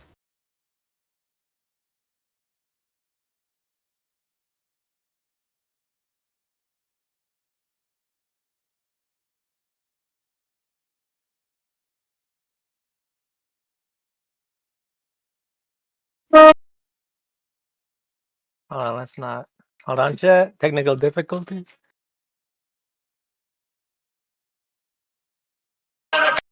Gotta wear my helmet when I'm hula hooping. Hey, I'm a lizard, got some Hello Kitty, Godzilla versus Reptar. Walk into my Jeep like, what up, I got a monkey. I'm so happy, got some ponies from the toy store. Found a pink dog, then I opened my umbrella. It's 2 o'clock, gotta play date with Cinderella. Dora teach me how to speak in Espanol. Hello Kitty's gonna let me rock and roll. I got some whole cans in the 302. And I found some human hands in a Pikachu. Buzz.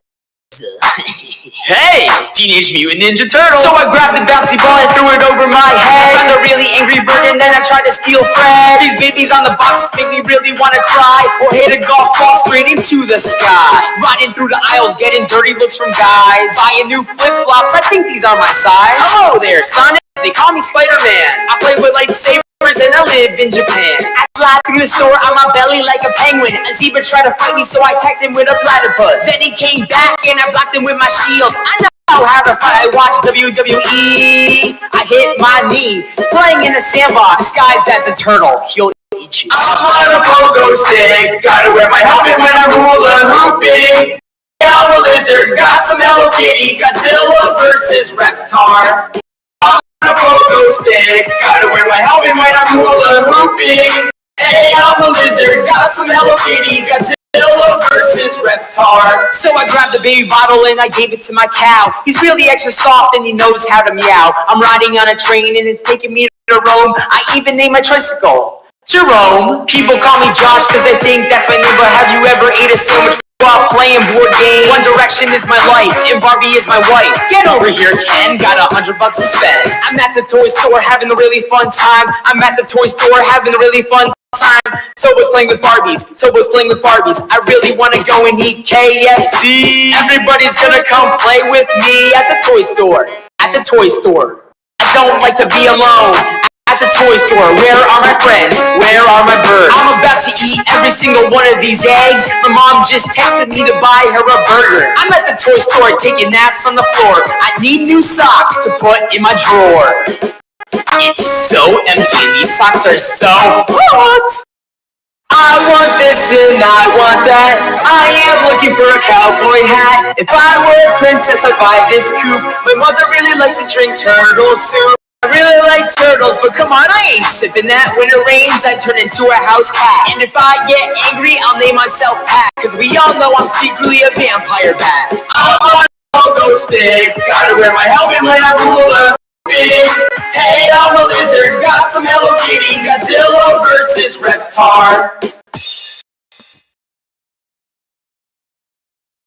Okay, chat. Any other suggestions?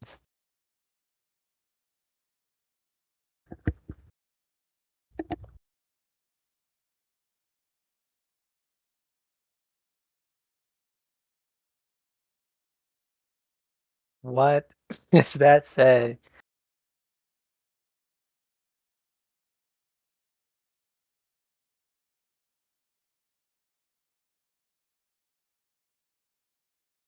Okay, hold on. Here's a good one.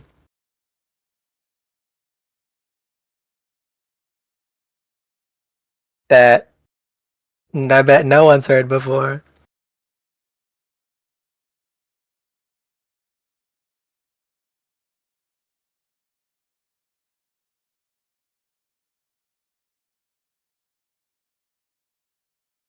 Day singing, flowers are blooming. On days like this, kids like you should be burning in hell. One step left now, it's almost time. Show you what my determination has to let for you to get back to. You should prepare to just die. Like all your friends, you have a really good time. Because like you don't play by the rules, and guys like me, it ain't easy to be playing for fools. So let's go, let the room get shit up. Let's go. Just another kid. Go ahead and just hit me since you're able. You know my determination is unstable. I'm not even mad because I don't even know what You're not gonna win, we'll be here together, fighting in this judgment hall forever. And now you just reset each time I'll beat ya, but I'll always be right back here to meet ya. I know you're me. La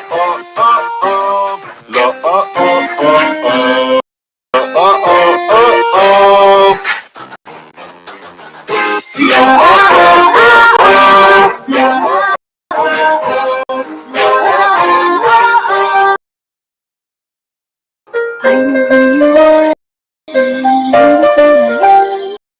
You're the one saying we're going to be good friends. Hold your brother without giving him a chance. Every time you throw me down, I hope you can. Go ahead, kill me again, I see your anger. But inside you know the end can be better. You think I might be trying to step up expectations, but I'm getting you with my determination. This is what I want, it's what I ask for. Curiosity over all my morals. I took away the perfect happy ending. It's setting the world despite the warning. Right now I'm late.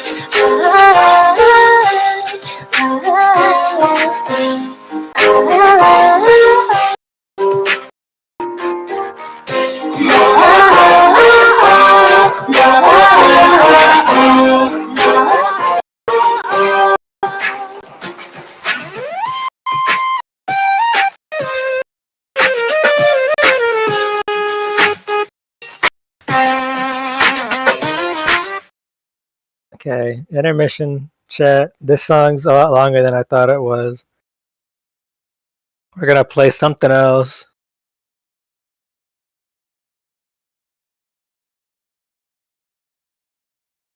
This one is a classic.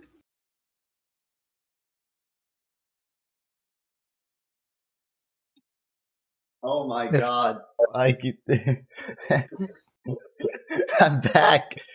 I made coffee. I thought you were gonna play zombies on my lawn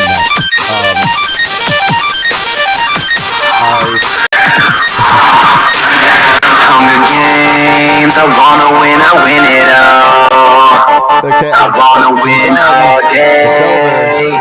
I'm not I'm teaming. Dude, I'm back. Hunger Games is I playing. fixed my hair kind of, but still I don't know. I need a haircut again. I don't really like it as much. Why as would I- you interrupt? Why would you stop Hunger Games? Okay,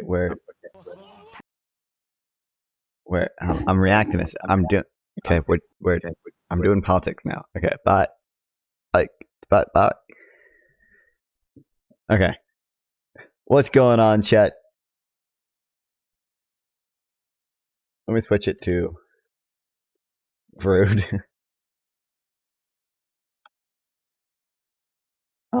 There are some things I want to go over today. I opened a lot of these tabs. Hold on, let me open my Notion and just shove them somewhere.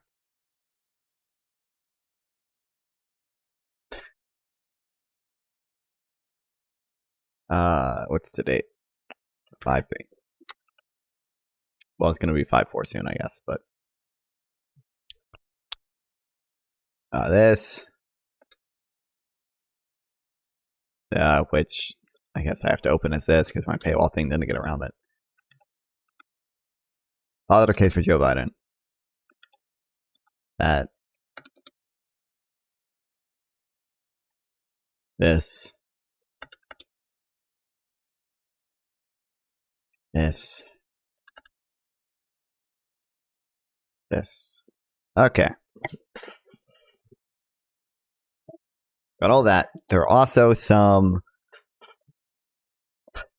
Forget exactly what it was. God, I swear there was something I saw on Twitter. I probably bookmarked it, I hope. Alright, okay, bookmarks. Oh, Pickler 17 is doing Fallout 76. Ah, damn it. No, maybe I didn't. Did I put it in here? Oh, I do need this.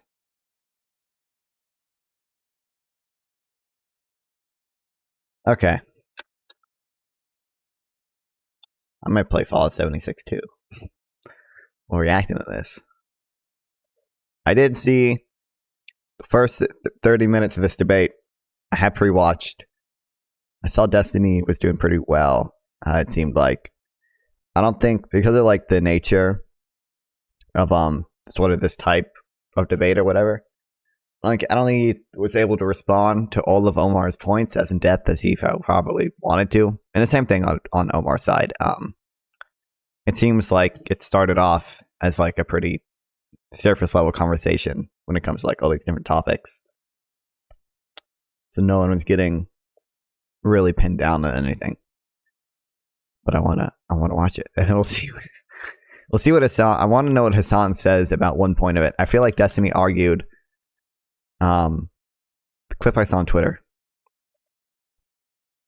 I feel like Destiny argued this point really well. Don't support the idea that civilians are being targeted Why is that so quiet? in mass. Doesn't even come close to it. I've seen estimates at anywhere 9-to-1 for civilian to military deaths historically in conflict. The idea that in the Gaza Strip, one of the most densely populated places on the planet, those numbers, depending on whose estimates you go, anywhere from 2.5-to-1 to 4-to-1 civilian to militant deaths. So the idea that people are being wiped out with innocent family members, there just don't seem to be any numbers at all to support that. Something that's very frustrating is Hamas engages in behavior documented by the UN, Amnesty International, by other NGOs, that is supposed to induce the death of civilians. I don't know why nobody seems to ever care about this. Hamas in the Gaza Strip exclusively fights in civilian clothes. Do you acknowledge that?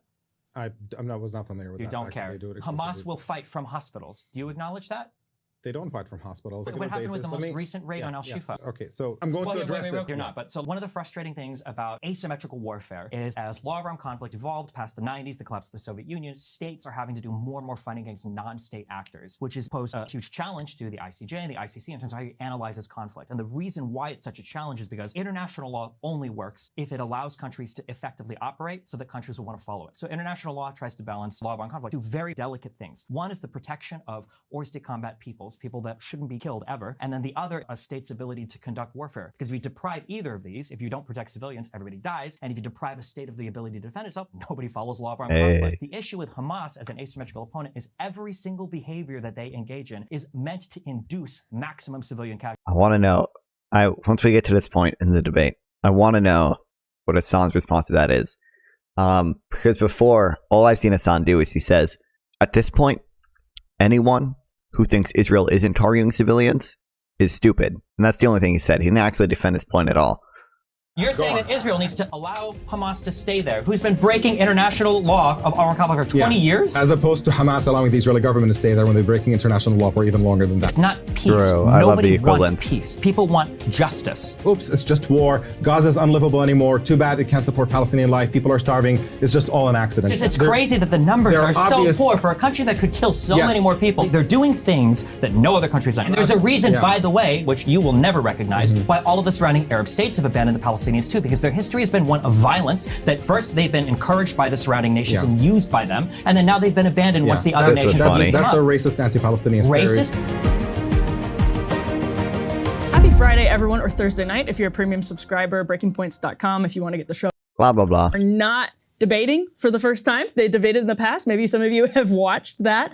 They sparred over the question of Israel actually earlier this year, and then kind of subsequently continued a bit of a back and forth. We'll speed it up during this we know point, we're not going to settle but, the debate once and for all here today. once they But start I think what we debating, want to I'll do, put it in Ryan, is really normal push speed. for They both more kinda moral talk clarity, push fast. for more contrast as we reflect on just this last week of absolutely historic protests rocking dozens of campuses across the country. So we have two popular proponents of the respective sides here, and we're excited to get into it. Yeah, to introduce them both, we've got to my right here, Omar Badar. He's a Palestinian-American political analyst who's been following the situation in the Middle East for many, many years. On the other side, we have Stephen Bennell Jr., who's better known by his streaming name, Mr. Borelli, or whatever or by like a dozen different names from, if you guys watch the Norman Finkelstein debate, that kind of thrust Destiny as a streaming name into this conversation. So we want to start with the campus protest before getting to the war itself. This week saw a militarized response over at VCU, UT Austin, Columbia, and a vigilante response at UCLA. So just curious for your read in general on these protests. Such a dumb way to frame it. Like, it's not technically inaccurate, but like he's leaving out the whole, literally leaving out. He should have said a militarized response to encampments that are against university policy, and some of which are probably illegal. Yeah. As they've unfolded. Have you seen any double standard? Seems kind of like a nice guy. Kind of the free speech warriors that we've seen championing the cause of free expression on college campuses, now championing. Listen, I don't feel bad for any of these pro-Palestinian people. Okay, I mean, if you're gonna talk to someone, know your shit. Like, literally, just know your shit. There are decent arguments you can make. You just have to know. You just have to know them. Fireworks into peaceful encampments. Yeah, it's the double standard is incredibly glaring. I mean, you would have to put on blinders to actually miss it. You have, I think, these student protesters are the conscience of this country. We are witnessing an absolutely horrific situation unfolding on the ground, and American policy is to insist on continuing to send endless weapons unconditionally to a military force that is mass slaughtering children by the tens of thousands. And these students are saying, we're taking a stand. This is not okay. If we can't impact the policy makers directly, we're going to make sure that our institutions and the money that we're paying to these institutions is not playing into this kind of mass slaughter. And what we witnessed, like, from my perspective, in a better world, cops would be going after the people who are violating American law to make sure that weapons can continue slaughtering children, rather than going after people who are peacefully protesting, overwhelmingly peacefully protesting, in order to change that policy, change American investment in it. And you're absolutely right. You have a level of demonization of these protesters. Constantly talking about them as if, it's just like anti-Semitic mobs or whatever. The people leading these protests, there's a very significant portion of progressive young Jewish people who are the leaders in many cases of some of these protests. Groups from If Not Now and Jewish Voice for Peace and many others. And they are on the receiving end of tremendous hate and violence, and nobody talks about that. And as you mentioned, what we're witnessing in UCLA is absolutely horrifying. These protesters being attacked by bear spray and fireworks, and some of them being beaten up, and you see like some serious injuries. But because the climate in this country is one in which one side gets demonized, that empowers and emboldens the response, not just from police, but also from vigilantes. And I just want to note one last thing, just because Stephen is here, and I think it's really relevant, is there's a person that I know named Simone Zimmerman, who... She's in town today for an Intercept event. That's right. And she's one of the most conscientious and decent human beings that you'll ever meet. And she knows personal people in her life who have lost loved ones on October 7th from the attack that Hamas carried out. And she was horrified by that attack. And she's equally horrified by Israel's response and the mass slaughter. And she's one of those people who is fighting for a better future for Palestinians and Israelis. And she was at Passover Seder at Columbia, joining the protesters and talking about how beautiful it is that she's in that setup. And Stephen quote tweeted that tweet and said that he would like to donate. Oh my God! Wait, I just realized they have. Sorry, they have Lenin back here. First of all, I don't know what book this is. It's just a Lenin, and they have Capital in the 21st century. They have Pikey back here. That's funny. Sorry. Anyway, gallons of kerosene, presumably, so these people can set themselves on fire. And it's just such an ugly and distasteful thing to say. And I'm genuinely curious of what you were thinking when you tweet things like that. If everybody celebrated Bushnell doing his protest, more people want to protest that way, then God help them, I guess. Yeah, but this is not about Bushnell, though. But let's keep going in response to that, because Omar set up an interesting juxtaposition. Dude, Omar brings up like Destiny's. Did I pronounce it wrong? Piketty? Pikey? There's no way Pikey's in it. Ethnic slur. Is it? Oh, hopefully. If it is, like, I'm totally, completely ignorant. I can't tell if I'm being trolled or not. Piketty. People say it in the UK. Oh shit. Oh shit. I apologize to whatever community that slur applies to. Piketty. Okay. Lessons learned, chat. Lessons learned. Here between anti-Semitic mobs and peaceful protesters. So what we're seeing on these campuses anti-Semitic mobs, or is it peaceful protesters from your perspective, Stephen?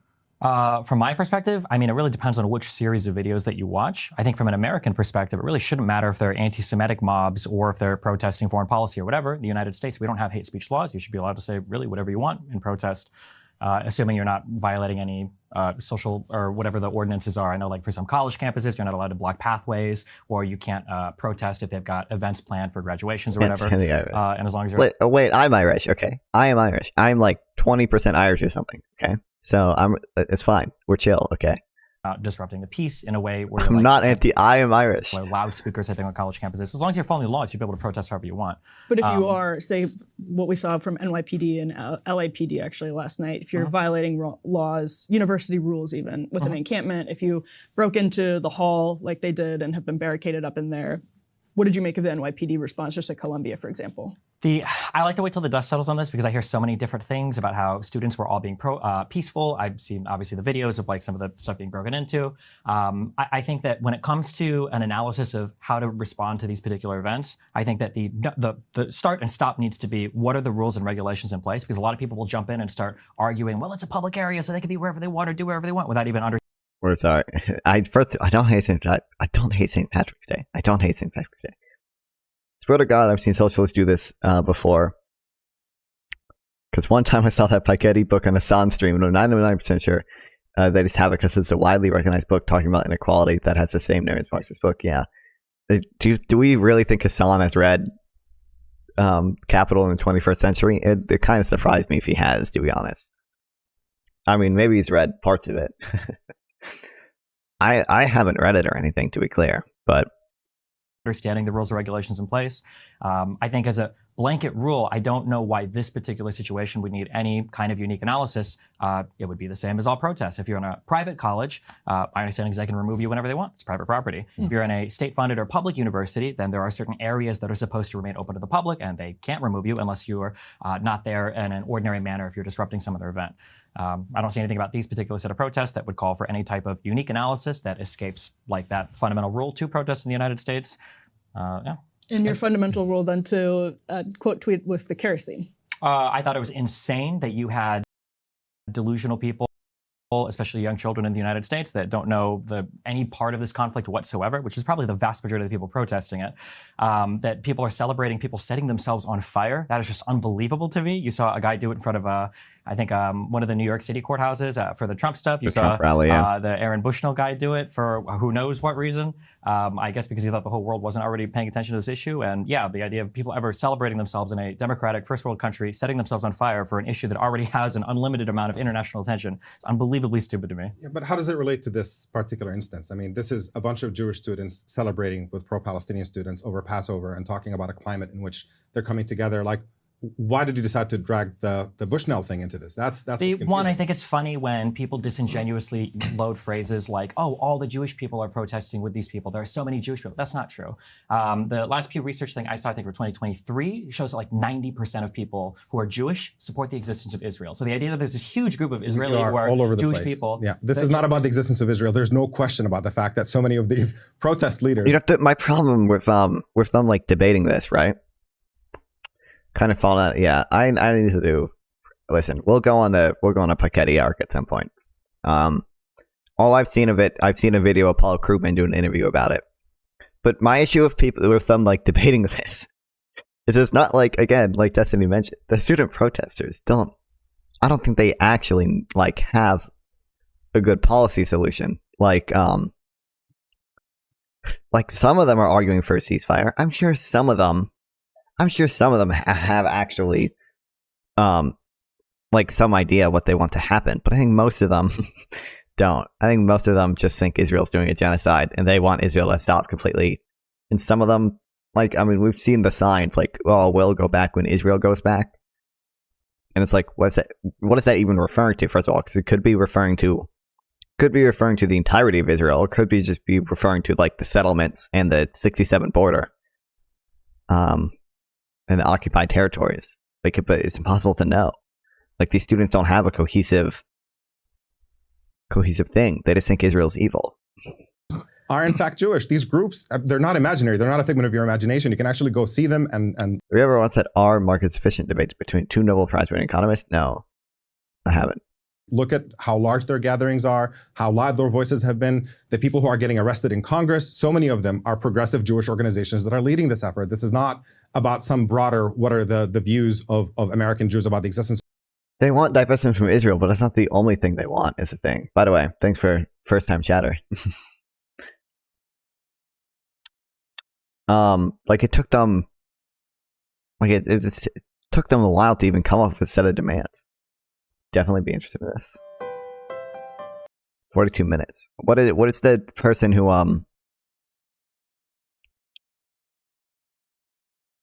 what are their ideologies? Like, is one of them for like central planning, or is it more complicated than that?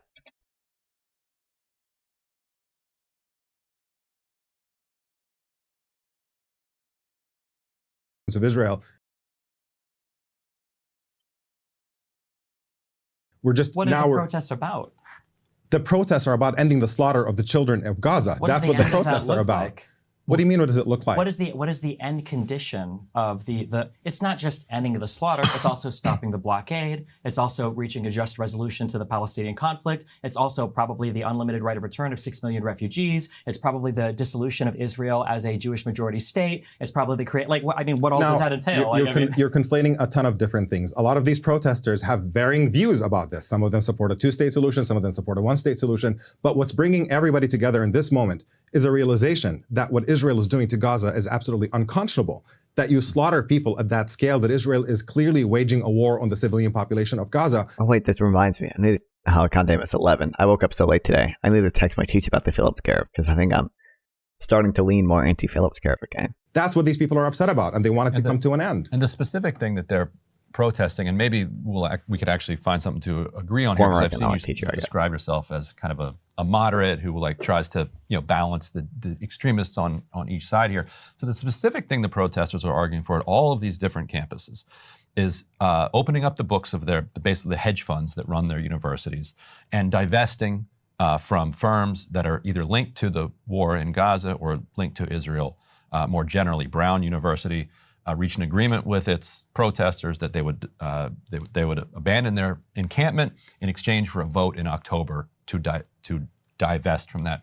That gets to the question of resistance and the right to resistance.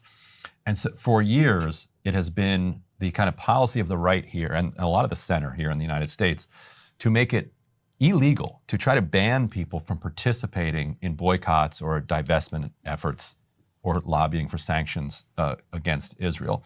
At the same time, you say, well, armed resistance is clearly off the table. One of my teachers talking about this before to me,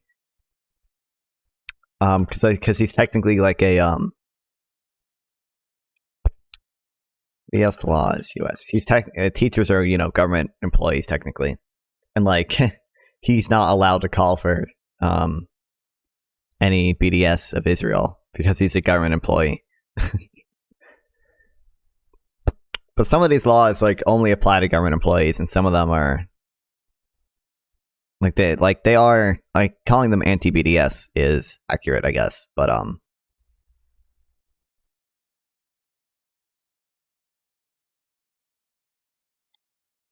some of them are looser than others. So if you rule out both, you only leave people with one option. So even if you don't support boycotting or divesting from Israel, do you support the right of people here in the United States to express? I don't know. I don't know. I don't really care. I don't know. Does Finkelstein even have any prescriptions? I've only seen Finkelstein really make descriptive in the broadest of terms, because they're not very accurate descriptive statements. I've only really seen him make descriptive statements. I've never really seen it on the Lex Friedman debate. He's when it came to prescriptions, all he said is there is no hope. Explicit for how states have banned some of the BDS participation as a fundamental right to boycott. I think in the United States, you should always have the right to boycott everything except for our currency, I think. You have the right to boycott whatever you want.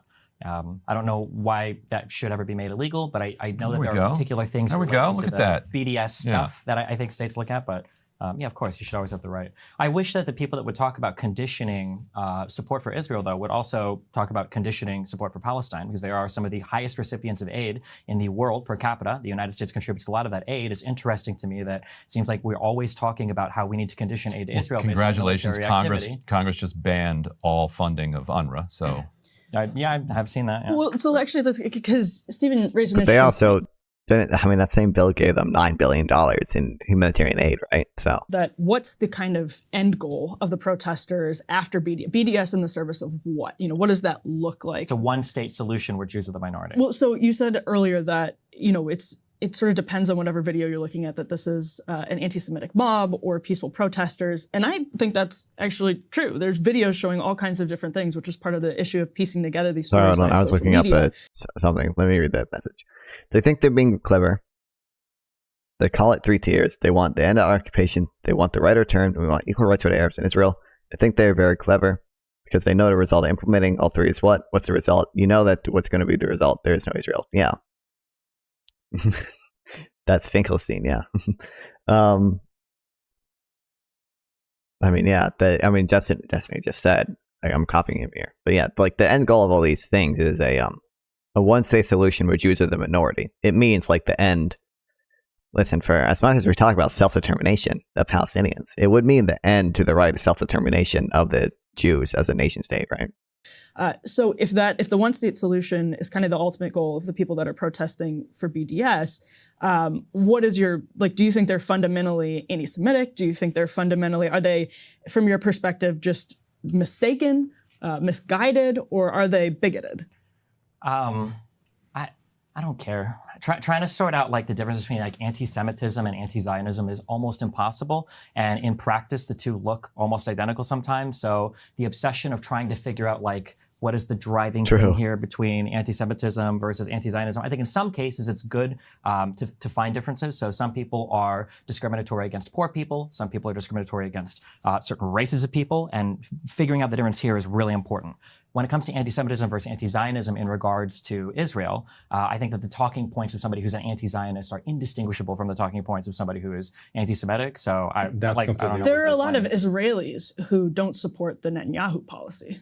That's not anti-Zionism such that they want a one-state solution. Even Palestinians don't want a one-state solution. Omar, do you want to respond? Yeah, they're probably working with different definitions of Zionism here, because Destiny's probably just going off of Zionism as like, oh, the Israeli state gets to exist, whereas they think Omar would probably define it differently. Task to conflate those two things. Opposition to Zionism is opposition to the state of Israel, the way it came into being at the expense of hundreds of thousands of Palestinians who were driven out of their homes. And there's a different vision that instead of having a Jewish state that privileges... Wait, how many of the protesters do we even think have read Finkelstein? one particular group of people over another, that you have a vision for a state in which everybody is equal. Americans would be familiar with what that vision actually looks like. You remember the era of Jim Crow and what that meant, and people who are demanding a different kind of country in which everybody is equal. That's not the same as being anti-white. It's absurd to even put these remotely in the same category. Can I ask can I just if I can finish just on the point of BDS. BDS also, by the way, has been clear about the fact that they don't take any particular political solution.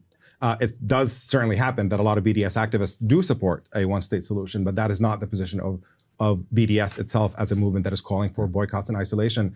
And just on the free speech angle, you have states all over the country that are passing laws that basically make it punishable to boycott not just Israel, but Israeli settlements that are built in the occupied territories. And those settlements are war crimes under international law. And so you have a situation in which this country, part of its founding, is that we... See the People Destiny interviewed? Yeah, I did. Although to be fair, Finkelstein's like talking points get around so much, they probably like half of the false stuff about Palestine can be traced back to like Finkelstein at some point. Okay, so some of them definitely have some Finkelstein in their brain. Celebrate boycotts of, you know, as part of deep entrenched part of American culture, the boycott of British trade during the founding of the country, the Montgomery bus boycott during the civil rights movement. And now you're saying that boycotting the war crimes of a foreign country is somehow punishable, people being denied the ability to work with state... I mean, Destiny's already voices opposition to these laws, like, to your face, so I don't know what you're... governments or schools or... When will you be debating Finkelstein? You know, once he... If he ever loses all his academic clout, which he probably should, he definitely should. Well, listen, we'll see. At 10 subs, guys, 10 subs, and I will debate Finkelstein. or medical facilities or anything that is affiliated with the state, those are transparently unconstitutional laws. They have been challenged by... I got a DM from a friend. Where he said like a historian recently did an analysis comparing Gaza to the Warsaw Ghetto, and I'm like, are you talking about Finkelstein? And he was like, oh, I don't know. It's like, yeah, he was talking about Finkelstein. He was talking about, he was talking about Finkelstein quoting someone else. And that person he was quoting was opposed to the Warsaw Ghetto. Yeah, I think it was Finkelstein was literally quoting someone, and that person he was quoting said that she was opposed to people saying Gaza's a concentration camp the same as as the Warsaw Ghetto. She just I know, like she just also was opposed to what she called like hierarchies of suffering. She wanted to like free the word concentration camp from the World War II tier of suffering and put it in a Gaza tier of suffering. But they're two different tiers of suffering. Organizations like the ACLU, they have been defeated in court in many cases, but unfortunately they keep popping up faster than the rate at which you can challenge them, and that's a serious crisis. Anybody who's serious about being committed to free speech and saying that Americans should be able to exercise the right to boycott, including when it comes to Israel or Israel's atrocities, that's an absolutely critical issue that we're not talking enough about, that you have the power of the state being used to silence people's right to free speech. And I think that's a really important angle. I want to move to the conduct of the war by Israel pretty soon. But on the one state versus two state question, isn't it the case that the current Israeli government position is one state? Like there's a complete rejection across the board. River to the sea. Of a Palestinian state, river to the sea. So yeah, I would say I think the Likud platform has essentially always said as much. Yeah. Right. So okay, so more agreement. Like you oppose that. You think that.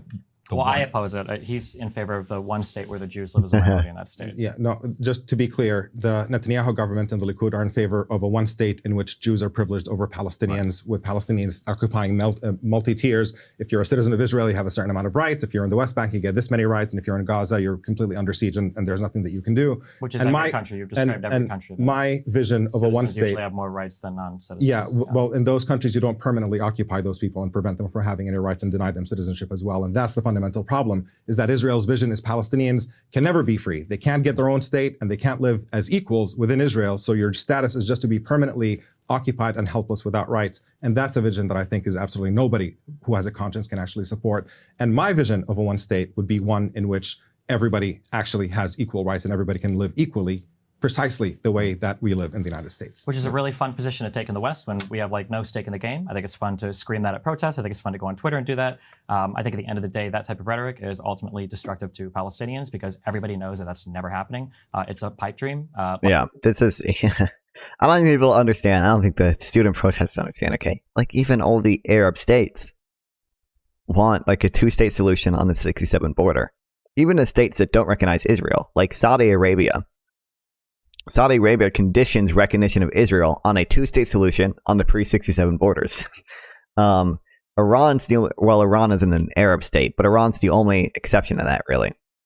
Less than 30% of Palestinians are in favor of a singular state where Jews and Arabs have the exact same rights. Literally, nobody wants that. People in Israel don't want that. It's literally, you're just virtue signaling and paying lip service to an idea that is grossly unpopular across the entirety of Israel and Palestine. Not only that, the idea that you would have a singular state created where 6 million Palestinian refugees are then brought back into the state, there's no shot that any Jewish person living there who has lived through the Second Intifada, who has lived through Hamas attacks, who has lived through Hezbollah attacks, who's lived through international support for Houthi attacks, is going to feel safe in such a state, and they know that there would be absolutely no international support for them if that state were created and Jews were to start getting slaughtered en masse there. Yeah, let's toss it to Omar with that for a response, and also I'll sort of add to that, maybe to narrow it down a little bit. What is then, let's say, hypothetically we take the best faith argument, not from Netanyahu, but let's say an Israeli citizen who's both concerned about their safety and concerned about Netanyahu's leadership. What does the path towards peace from the perspective of an Israeli, what does that look like when they see the level of support for Hamas? And we can obviously get into why so many people in Palestine feel like they need to support Hamas. Yeah, no. Go ahead. In a way, you're putting your finger on the problem precisely. I mean, Israel is upset that there's so much hostility towards them, but the reason there's so much hostility is because of the way that they have treated Palestinians for decade after decade. Just the level of brutality that Palestinians have experienced under occupation has been absolutely horrific. And, you know, when you talk about the prospects for peace, there was a time in which Palestinians recognized that there's a significant power differential, that they can't actually get freedom from the river to the sea in their own homeland. And there was an indulgence of the idea that maybe we can have a two-state compromise in which Palestinians would only get it was a two-state compromise. The West Bank, Gaza, and East Jerusalem, which is about 1/5 of the entire territory of their historic homeland. And Israel gets to keep the other 4/5. That, from Palestinians' perspective, is a massive Palestinian compromise, bending over backwards to facilitate some kind of two states. And all what Israel was required to do is not grant Palestinians some sort of favor, but simply comply with international law by withdrawing from the occupied territories. They're obligated to do that anyway. The occupied territories do not belong to Israel. And during this period, Palestinian support for peace with Israel was skyrocketed. Public opinion showed that there's significant support for a two-state solution, and support for Hamas way down, even though Hamas was trying to destabilize the situation at the time, committing acts of violence. They did not enjoy any support among Palestinians. It is only when it became clear that Israel has no interest whatsoever in allowing Palestinians to have a state, and spent the entire so-called peace process building more and more and more settlements, just expanding them throughout the occupied Palestinian territories, where Palestinians saw the prospect for a Palestinian state shrinking by the day. Koptanok, you'll like Destiny's response to this, is what you've said before about the settlements. On the ground, they understood that this entire process was a sham, and the fact that Israeli restrictions were increasing, Actually, you've already seen this debate, haven't you? So violence was ongoing.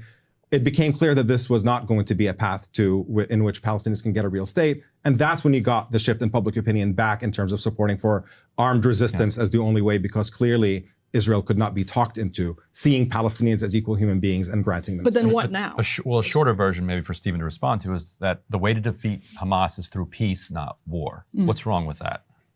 It sounds really brutal, but the issue is that the unlimited amount of international support for the Palestinians means the Palestinians will never look to peace. They shouldn't. They always have an unlimited reservoir internationally of people who will encourage the delusions that if they continue to fight, they're going to get a better deal. It's the reason why they walked away in 2000 from Camp David. It's the reason why they walked away from the Taba Summit. It's the reason why Abbas walked away in 2008 from Olmert. It's the reason why the Oslo Accords were never negotiated in 93. That period of violence that he's talking about from 93 to 2000, where the Israelis were continuing to expand settlements into the West Bank, is true. But Palestinians also continue to engage in terrorist activities. A lot of people didn't trust Arafat because Arafat would sign on to a deal for the Oslo Accords, and then he would go over to Switzerland and he'd make speeches in universities about how, like, yeah, we agree to this now, but, you know, we're going to get them as soon as we get a little bit, we're going to take more, which is ironically what they've accused Israel of doing for the past 100 years.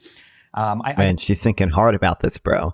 He also, I don't kind of understand why I didn't mention this, but I mean, listen, at the end of the day, Hamas is literally a jihadist organization, okay? There's no peace with Hamas, right? Like, unless Hamas radically changes its ideology overnight, like there's no peace with Hamas being the ruling body of Gaza. Now you can say, I guess the good faith counter to that would be, oh, well, Hamas is never going to go away unless they have some type of quality of living, increase in Gaza, which is a fair point. But I don't think that ever happens without getting rid of Hamas first.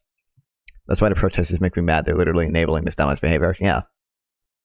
No, they not only do they do that, but they constantly play into Hamas's like propaganda war with like the civilian casualty numbers. Like they are directly playing into Hamas's playbook of like the Israeli genocide stuff. And it's undermining international law. It's undermining protections for civilians. I said it clearly, students are falling for a massive strategy. Yeah, clearly. I think that in order for this conflict to actually start to reach some kind of resolution, I think that, again, it sounds mean, but Palestinians need to feel like they have something at stake. And it looks like they do, but in reality, politically, Palestinians have never lost anything because people continue to make them feel as though they can always go back to borders that existed 80 years ago. People will constantly say, you just said it here, well, what's the fair thing? They only want a sliver of this land, 1/5 of the territory. Yeah, they tried like 3, 4, 5 different wars to get more, and they lost. You can't continue to go back to the first try over and over and over again and demand the deal that was on the table before. You walked away from the partition plan in 47. You can't go to war 5 times and then keep going back to another set of borders. They're always one generation behind when it comes to accepting some type of actual peace deal. So as long as Palestinians have people like Omar internationally that will support them in an unlimited delusion to fight forever, Palestinians will never try to accept peace. And they shouldn't. They really should. There's no reason to. So, but Omar, just what, in one sense, if you have public polling that shows some 70%, this was from a Palestinian polling firm in December, 72% supported what happened on October 7th.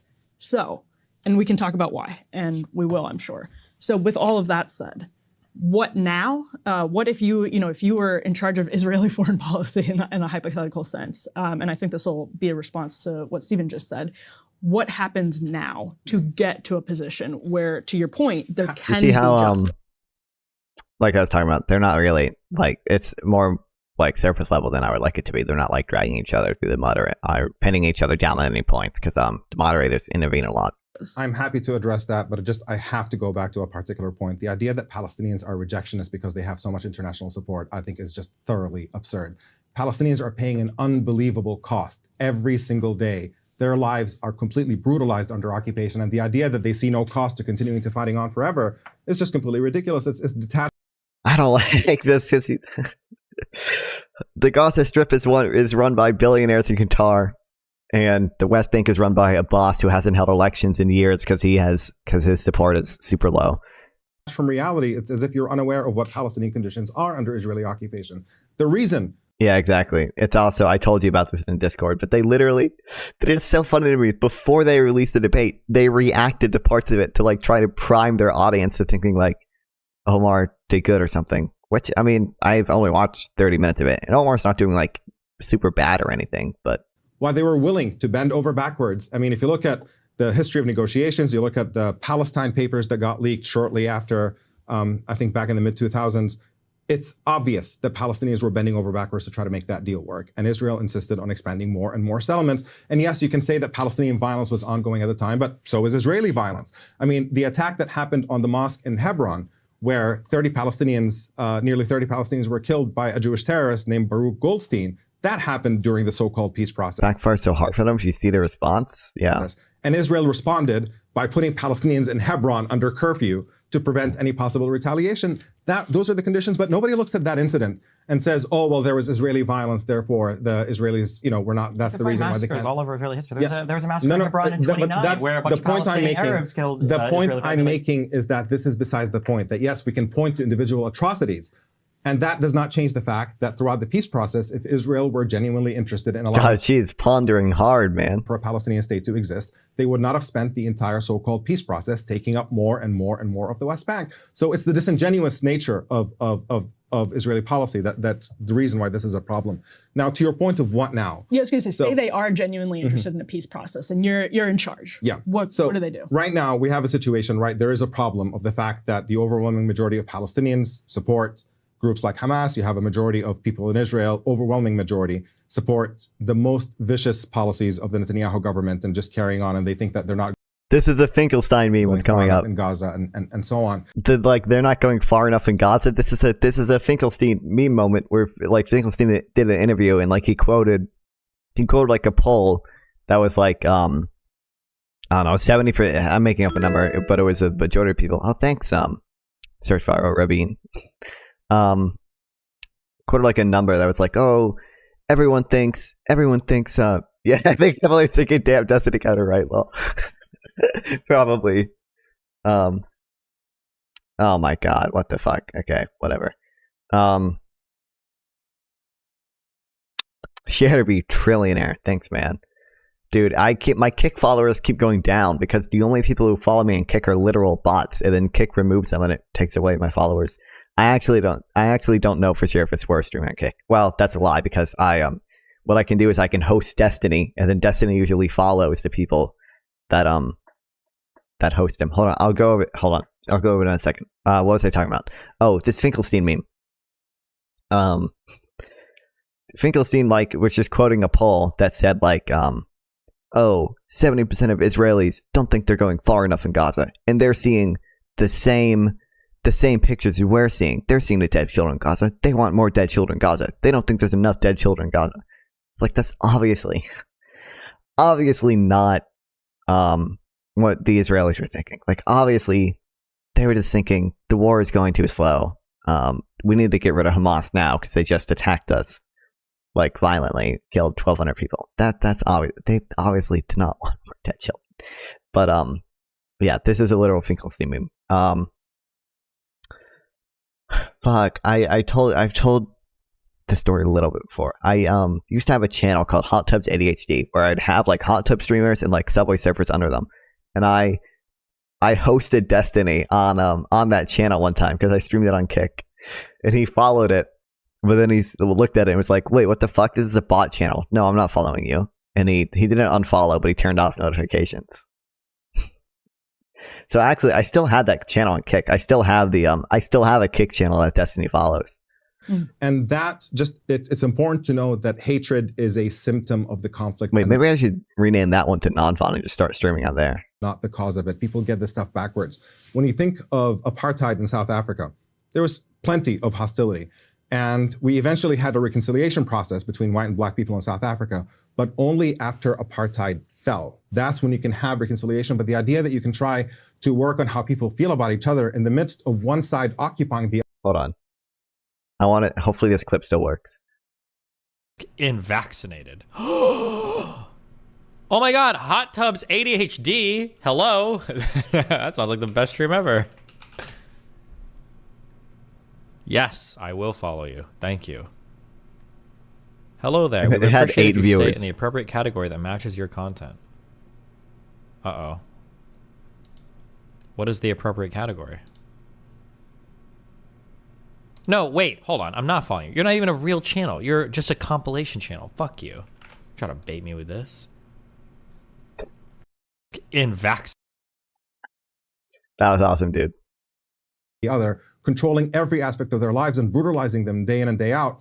There's no surprise that there are hostile feelings. And yes, when Palestinians do respond with violence, Israelis who are out of touch with the reasons why all of this is happening are going to develop hostile feelings as well. This is a moment in which the international community has to step in. This is not about making Israelis and Palestinians like each other right now.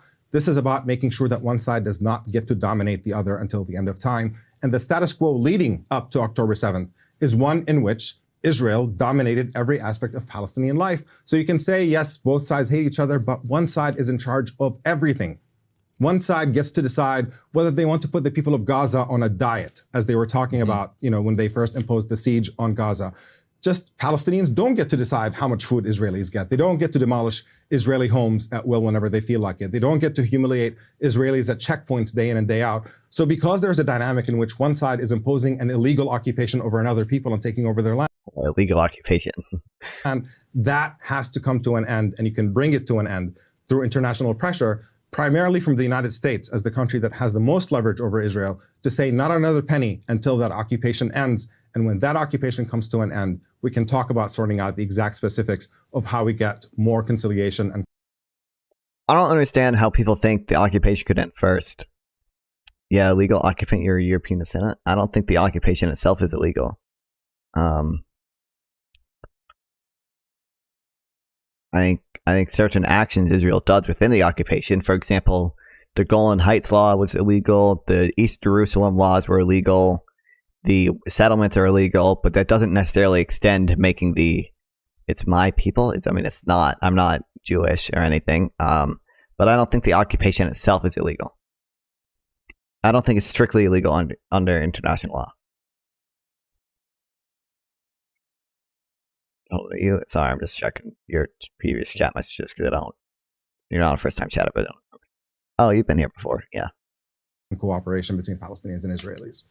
And when it comes to international support for Palestinians, there's one side that has had the international support of the world's great superpower, and the political and military support as well, Israel. What about the Soviet Union supporting the Arab states? The Soviet Union has had a very complicated relationship. To be clear, the Soviet Union also, supported Soviet Union has the Arab not, states before the United States didn't truly start supporting Israel until about 66, 67. Soviet Union also hasn't been here since 1991. That's true, but the conflict also didn't start after the 91, after the collapse of the Soviet Union. But the point is that Israel has had a lot of agency. Going back to your point, aftermath of 9/11, 60% of Americans supported the invasion of Iraq. I don't think there's a functional difference between support for a justified war versus wanting more dead babies. You don't think there's a difference there? It's a distinction without a difference. The best moderate might say, well, sure, it's a lot of dead babies, but we got to give Hamas. I mean,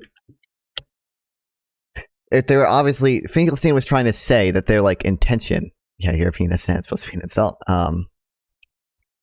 The Soviet Union did support the Arab states in '67, though, right? Like that. That's my understanding from what I read. We're gonna say. Oh, Finkelstein was trying to imply that most of the Israeli population wanted more dead babies for the purpose of having more dead babies. That's what he was trying to imply. See, and Benjamin Netanyahu in particular, as you know, the prime minister for most of the last 25, 30 years, has had an extraordinary amount of agency as well. And I wanted to read to you a piece of an essay published in Haaretz recently by Israeli historian Yuval Noah Harari. He writes, given the murderous nature of Hamas, white American, white Australian, white Canadian, that's actually European. Wow, I think you're the first person to discover that, man. This time, its allies gave Israel free rein for many months to conquer Gaza, liberate the Israeli hostages, change the situation in the Strip according to Israel's best judgment, and create a new order in the region. The Netanyahu government wasted this historic opportunity and also wasted the bravery and dedication of the soldiers of the IDF.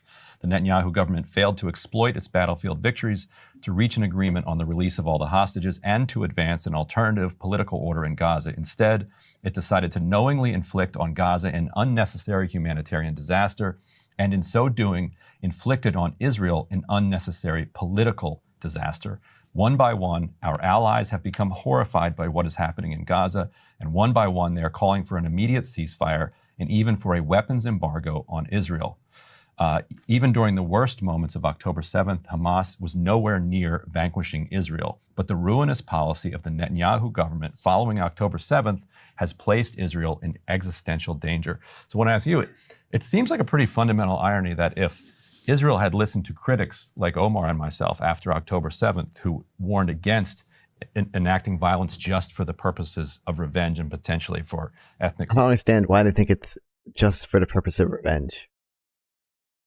Yes, I still have access to Hot Tubs HD. Oh my god,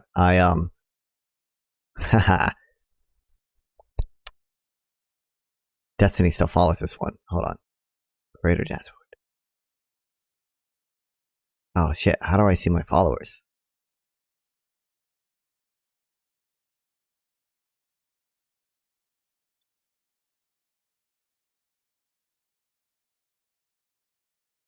Fuck. I don't know if I can see my followers anymore. God damn it. Wait, activity feed. Oh.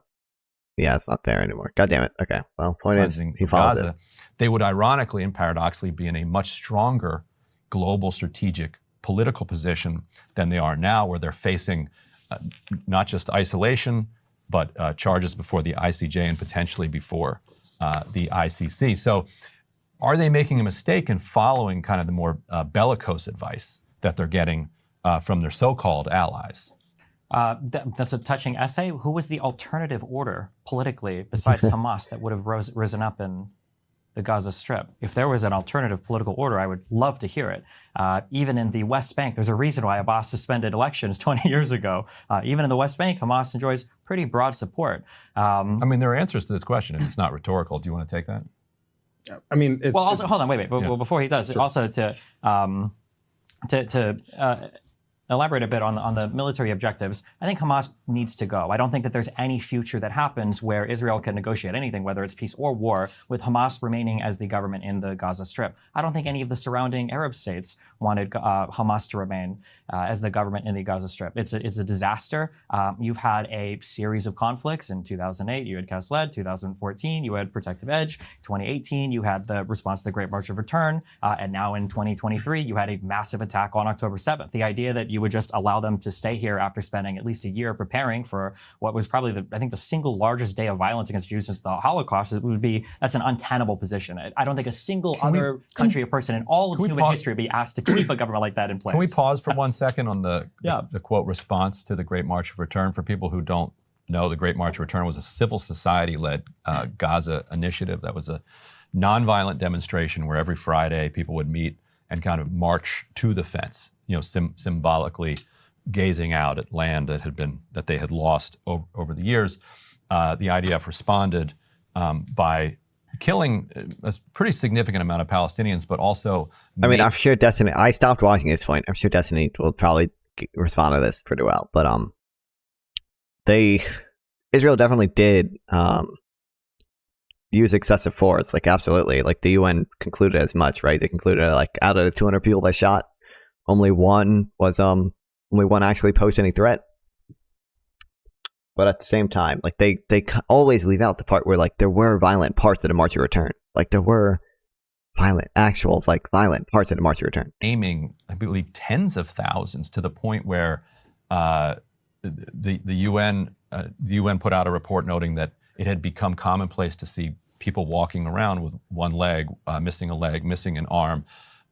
There were IDF soldiers who said, yeah, we were told shoot out the legs. You know, one guy said he hit like 40 plus legs like in a single day. Hamas opposed this at the start because it was nonviolent, because it was civil society led. Hamas eventually caved under public pressure and ended up supporting the Great March of Return, which I think goes to your question: what is the political order that can replace Hamas? If there is a nonviolent I don't understand how he expects any nonviolent, peaceful order to come to Gaza without first getting rid of Hamas. Movement that can gain traction, then Hamas is defeated by that. Hamas is pressured into supporting that just by the kind of public support for it, like happened with the Great March of Return. The Israeli response was not to say, wow, let's embrace this nonviolent civil society-led movement and marginalize Hamas and reach a deal with this Palestinian force that could even see a unification between the West Bank and Gaza toward a long-term peaceful solution. It was, let's annihilate this. Let's shoot and kill and maim the peaceful protesters, which only then fortifies Hamas's position and allows them to say that we were right all along. We told you you can't deal with Israel. We warned you against this, that violence is the only way forward.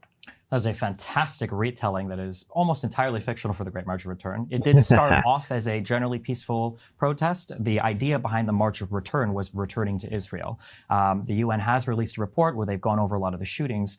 It's very curious that if you actually read the entire report, you'll notice that almost every single shooting happens between 50 to 100 meters in range, which is curious. If these are, because I was told, I believe by, I think Finkelstein himself said, or it might have been Rabbani, that this is a crack team of Israeli snipers, but apparently their rifles only worked up to 100 meters. The reason why maybe they're just lazy. Or maybe the reason why is because there is a no-go zone between the fence and 100 meters, because when people get too close.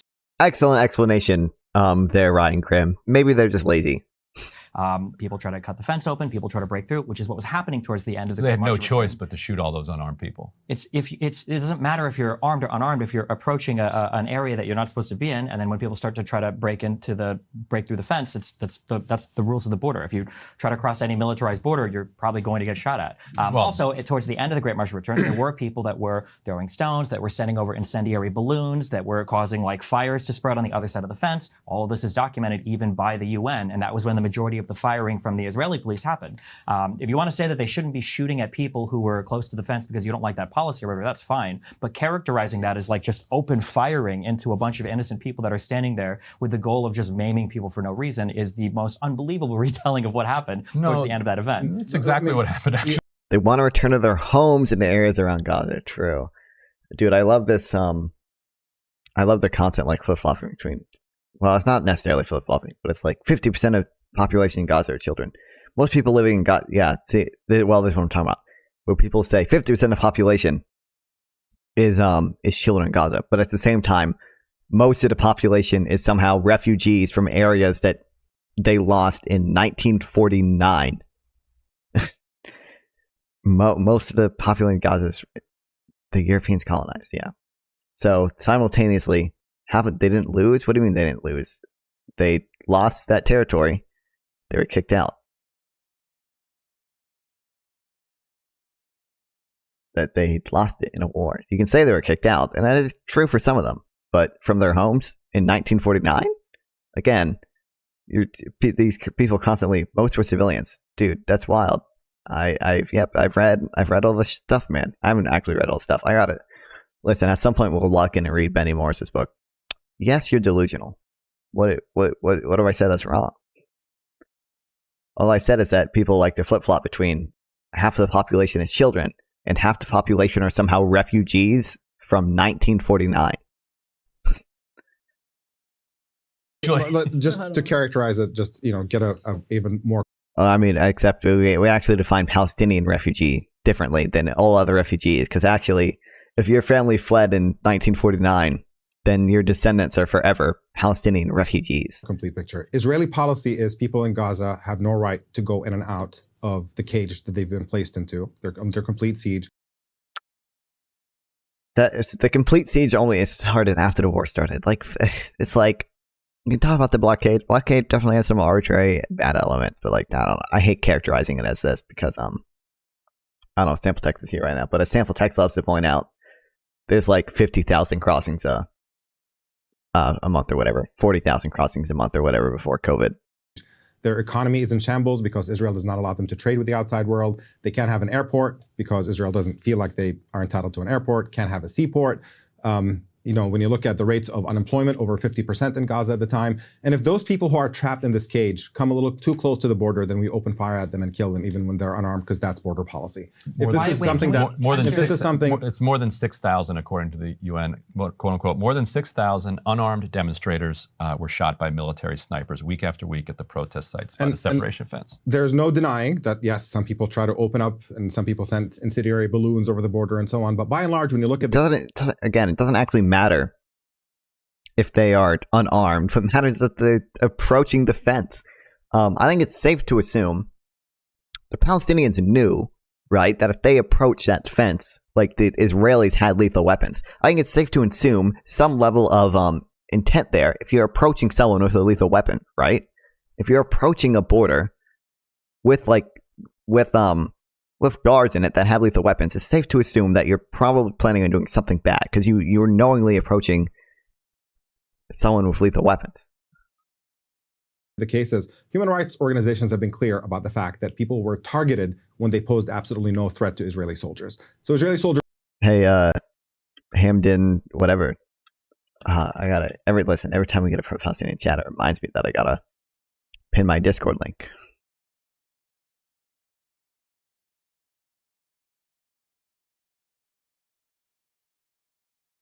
Oh, what's up, Poland? Oh, you're here pretty late. Yeah, I started streaming pretty late today. Sorry about that, guys. But yeah. Listen, my European people, at some point, I will start streaming at 5 p.m. Okay, and we'll go from 5 p.m. to like 2 a.m. It'll happen sometime. Fire on people and targeted specifically medics and journalists and children and people who are. But Hamden YC 212. If you want to join a Discord, chat about this, we can. But there's a very clever game that's being played when we say pose no threat to Israeli soldiers.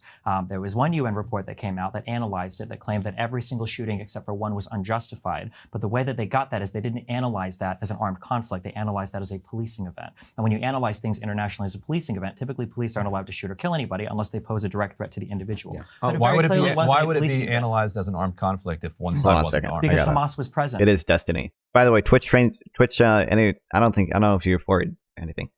Twitch did change the rules, so now I can react to this stuff, okay? Without Twitch being mad. But they weren't shooting. They weren't. It doesn't matter if they were shooting. If you've got an enemy military that is present amongst people that are performing actions that are Hamas is considered the oppositional force, and if you've got people that are participating, and if you don't have guns at the time, doesn't matter if you have guns or not. Of course, guns it does. have nothing to do with being international humanitarian law is force. absolutely clear about the fact that a situation you can only kill combatants if they're in combat and they're armed. You can't find somebody. That is absolutely not true. You do not. That's not true. Combat. You do not all of a sudden gain the protections of a civilian if you're an enemy combatant without a gun. That is absolutely true. If you happen to go home, of course you do. You should familiarize yourself with international humanitarian law. Enemy combatant. Google IHL or state combat. Let's do that. If you're a member of a group at all, you are liable for status-based targeting. How are you? I'm pretty good right now. We're having a good time. Listen. absolutely Just to go back to a point that you made earlier about sort of. Wait, hold on, just Hamas to be clear. has Wait, to I just go. want to so you're saying that like if there's a military and you're fighting the enemy and you guys are going to lose, if you just drop your guns, you can just like run back and nobody can shoot Yes, at you? if you drop your guns and raise your arms, you can't be No, shot that's anymore. You're giving surrendering. up. That's surrender. That's Oh my different than god. running away. You can't drop your guns and just run away and you can't get shot because you have no firearms. If you're a military threat at the time, it's a military engagement. You're that's fighting not with each true. other. That is absolutely not true. Okay, I just we can have Ryan's fact checking. Ryan's fact checking. Ryan's fact checking. You can, as a member of an organized armed group, you can be killed at any time. It doesn't matter. What you said should have been analyzed as an armed conflict because Hamas is present there. How would you even prove that? Was every person killed wearing Hamas t-shirts? Well, I mean, Hamas uses civilian clothing, so. But if you're approaching a militarized border at all, if you're approaching a border during an armed conflict, Control room looked this up, Sure, but you could do it. you're wrong about this. That's a level of detail. Again, you start like playing up imaginary Combatant. scenarios of somebody It's not shooting a at you and then dropping their gun and turning around. No, Can you but shoot that's them what or your not? rule would lead to. We Yeah. have to be able to analyze. Like, this is the problem. We can't even acknowledge.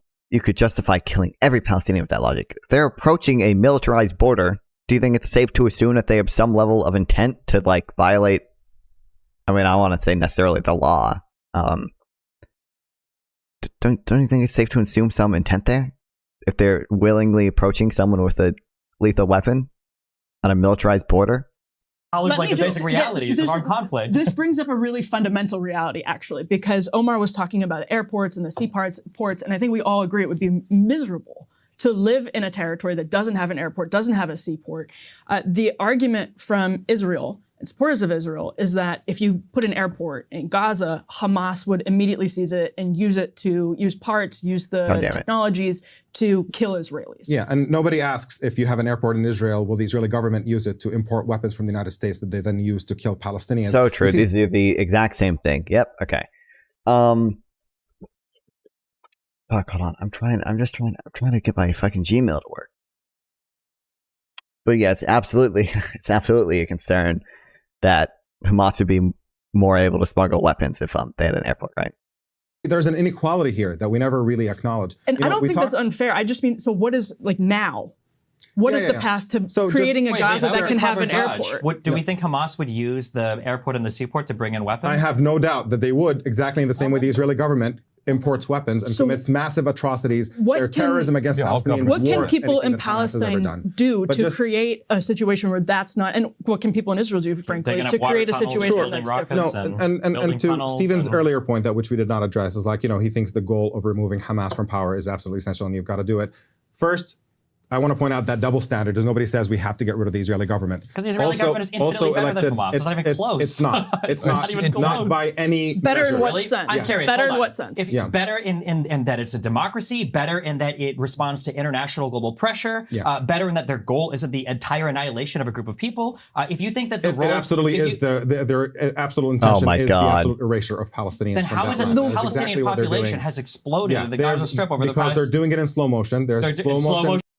Going the opposite way? Is it like when you go faster than light and you go backwards through time? That's a very, very cute talking point. But when you look at what actually Israeli policy has been for literally decades. Oh, say the Gaza on a diet. Say the Gaza on a diet. Say it. You know we want to. Palestinians to smaller and smaller areas. You can see it unfolding in the... Confining Palestinians to smaller and smaller areas. I'm sorry. Hasn't every time Palestinians have lost territory was because they initiated a war? In the case of Gaza, they've just given up on Gaza. They've basically besieged the entire thing. It's a cage. Palestinians can do whatever they want there. They don't care about Gaza anymore, and that's how they wanted to leave it. In the case of the West Bank, they absolutely are squeezing Palestinians into smaller and smaller areas. So you can talk about the Palestinian population increasing in terms of numbers, but they're in the areas that Israel is interested in taking over, they're absolutely decreasing. When you look at Jerusalem, every few years you look at it, and the number of Palestinians in Jerusalem is actually decreasing. It's a deliberate policy of pushing Palestinians out. But so from my perspective, when you say the number of Palestinians is decreasing, are you saying because some of them are getting citizenship for Israel now? Because Israel No. Because Israel is demolishing their homes and replacing them, and in some cases you see it actually on video of Palestinian families being thrown out of their homes in East Jerusalem, and Jewish settlers come and take over those homes. There is citizenship available for every person living even in East Jerusalem. There's a lot of people that don't want it because they don't want to be part of Israel. Right? Do you think, real quick, because you mentioned between the Hamas and the IDF, do you think if Hamas ran Israel and Jews lived in the Gaza Strip and the West Bank, do you think the situation would look the same, or do you think Hamas would treat them worse? I have no idea. Take a guess. You couldn't possibly. What would it look like to be treated worse than Gaza's being treated now? A million times. Are you kidding me? It could be actual starvation. It could be actual diet. There is actual starvation in Gaza. So people are dying by the dozens I in Gaza. understand have we've already had died. that. I wish I brought a list of me. I have like 52 different stories between October and now where verge of famine, imminent mass starvation, almost famine, about to start. It's been happening for 6 months. And then prior to this, people say it's been happening for 20 years. Dozens of children dying. If you go from by Al famine-related- Jazeera reports, the number is 32. And that's the most favorable. do you know Al what it takes? Jazeera re-reporting the Gazan health. So that's acceptable for you. I didn't say it was that's a acceptable. I'm humane just policy. saying. Oh my god. I mean, he's moving the goalposts from how could a situation be worse to what is acceptable, but The idea that this place has been starved for decades and we have 32 possibly does to show for it. You're Because when conflating things.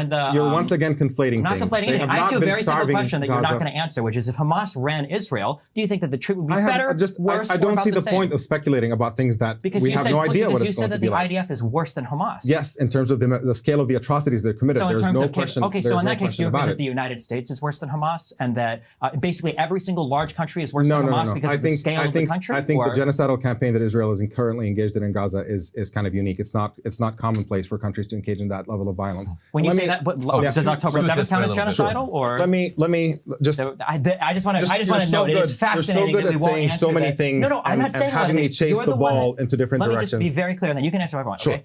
I am not saying so many things. I will ask a very clear question. You won't engage, and then you're going to yap about a whole bunch of unrelated stuff like genocidal campaigns. I'll read it one more time. You're not going to answer. I understand. But my very clear question was, if Hamas was in control of Israel, and then the IDF in Israel was in control of the Gaza Strip and the West Bank, do we think that Hamas, who would now own nuclear weapons and a full military and everything, would they be treating the Jews better or worse than the Jews are treating the Palestinians? Yeah, and my answer is I don't know. Okay, of course. So wow, he doesn't know really. When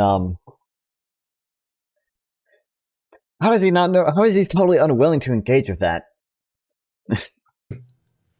You mentioned that Hamas has to go. I think the Israeli government has to go by that logic. And the question then becomes, what cost would be acceptable to impose on Israeli civilians in order to get the Israeli government out of power? Would you impose starvation and all that? Of course, nobody would endorse that. Everybody understands that that's a completely monstrous idea for a government that has committed far greater atrocities than Hamas has. And then you have the second point of if you want to I hate he's just saying, he mentioned this earlier, the scale of the atrocities, but he's not actually talking about like the intent behind them. Get rid of Hamas, it might be useful to ask yourself how Hamas came into being. How did they come about? How did they get support? And it's obvious that brutality towards Palestinians is how Hamas came into being, because they created it literally.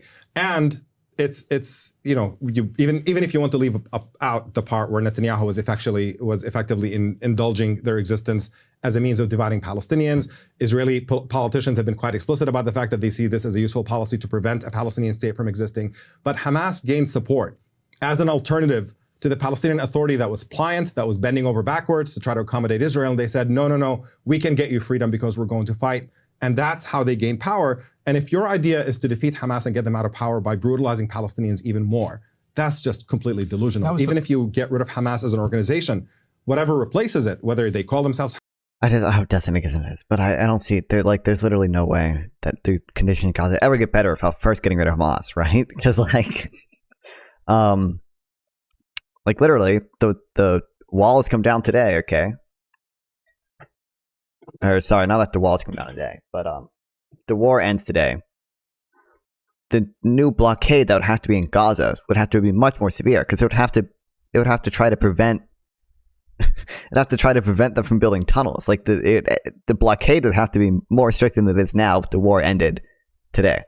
Hamas or not, you're creating another generation of traumatized people who are going to be desperate for revenge, and you're just basically perpetuating conflict forever. That was the point that I was making earlier. Some of the founders of Hamas, as children, lived through massacres in Gaza in the 1950s. It's well-known history. It doesn't justify what they did, but it raises questions about whether or not tactically, strategically, those massacres worked to Israel's benefit. Now, if you are Netanyahu and you want to divide Palestinians and the extremists are good for you, then it does work to their benefit. But if you're trying to defeat Hamas or the ideology of kind of armed resistance to Israel. And if you really want a two-state solution. And if you really want a solution to this crisis, then... God, I love how my chat is arguing. Thanks, Koptanak, for engaging the people in my chat. Why would love you, buddy. more cowbell like more violence? Why would that finally Can you watch Kai Cenat? This is Kai Cenat if he was good. work? I don't think more or less violence will work.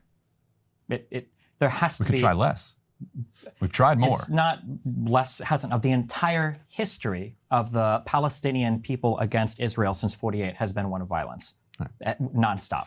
All right. So the idea that like if you're just peaceful for a little bit, it'll fix things isn't going to work. The Palestinian people don't want peace; they want justice. And in their mind, right now, justice has to do with acquiring some amount of Israel. Now, whether that is the entirety of Israel into a single state or whether that's a two-state solution, again. But that's not acquiring parts of Israel. If you're talking about two states, that's acquiring occupied territory that is not Israel's and Israel has to withdraw from. It's not anybody's. What do you mean it's not Israel's? It does not belong to Israel. Who does it belong to? International law is extremely clear about the fact that they have to withdraw from that territory. International law is not extremely clear. What are you talking about? It is extremely clear. You're going to reference a single advisory opinion written by the UN in 2004. They had a one-paragraph treatment. An endless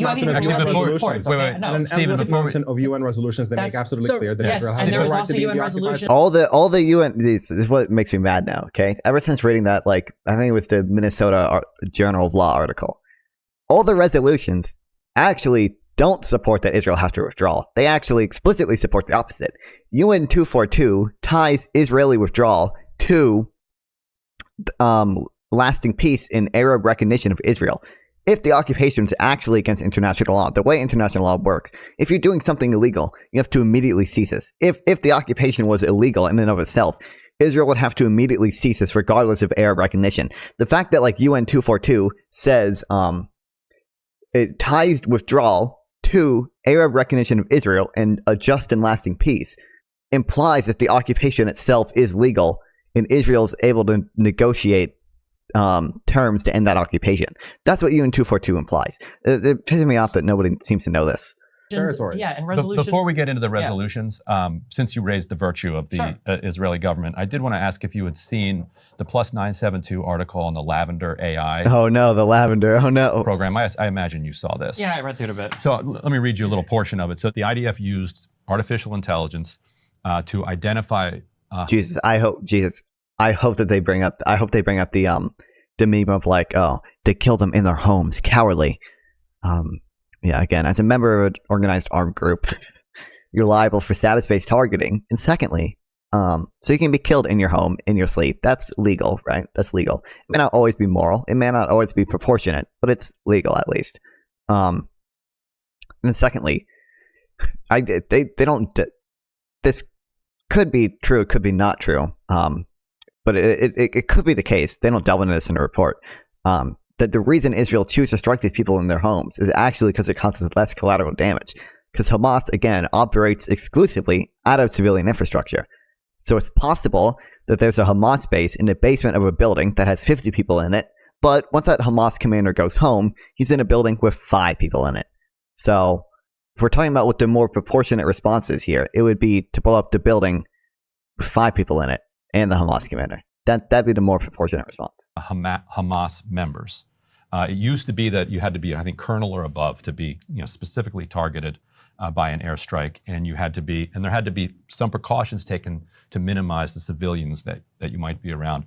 The IDF, after October 7th, got rid of both of those precautions. They said I don't know. It didn't necessarily get rid of the second precautions. Is it willing to accept a higher amount of collateral damage? Sure, but it hasn't gotten rid of it. Any Hamas member is now able to be targeted by an airstrike, and civilian casualties don't matter. In fact, maximizing civilian casualties seems to be a feature of the program. And I'll just read from this. If you can put up the 972 magazine article, they write, during the early stages of the war. What if we compromise to watch Queso, bro? This is just like Queso, except more relevant. The Army gave sweeping approval for officers to adopt Lavender's kill lists with no requirement to thoroughly check why the machine made those choices or to examine the raw intelligence on which they were based.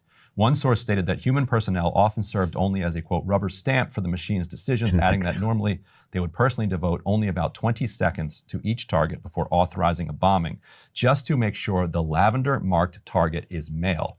This was despite knowing that the system makes what are regarded as... I always believe that Israel come to a point where they only accept a one-state solution in it all. Well, that, I mean, definitely is the position of the far right in Israel. But I feel like, I mean, it looks like, again, Israel has been willing to negotiate in good faith in the past. It doesn't seem like Palestinians have ever. Oh, Fred won. Thanks, Josh. This is Frederick. Were you here for Frederick? Oh, thanks for following. Israel's religiously motivated? Well, yeah, but so is Hamas, to be fair, right? They're a literal jihadist organization, so. Errors in approximately 10% of cases and is known to occasionally mark individuals who have merely a loose connection to militant groups or no connection at all. Moreover, the Israeli army... Israel wants only Jews on their land. Even the 47 partition, which Israel accepted, was like 45% Arab. Can I have my points back? What do you mean, why? First of all, I mean, it was 1,000 points. It's not like it's that many. But that's Frederick won. What do you mean, bro? Systematically attacked the targeted individuals while they were in their homes, usually at night while their whole families were present, rather than during the course of military activity. According to the sources, this was because... Again, that's legal. You're liable for status-based targeting. You can't only target people. If you're a member of Hamas, you can't only be targeted, despite what Omar will say. You can't only be targeted when you're engaging hostilities. You can be targeted whenever, because you're a member of an organized armed group.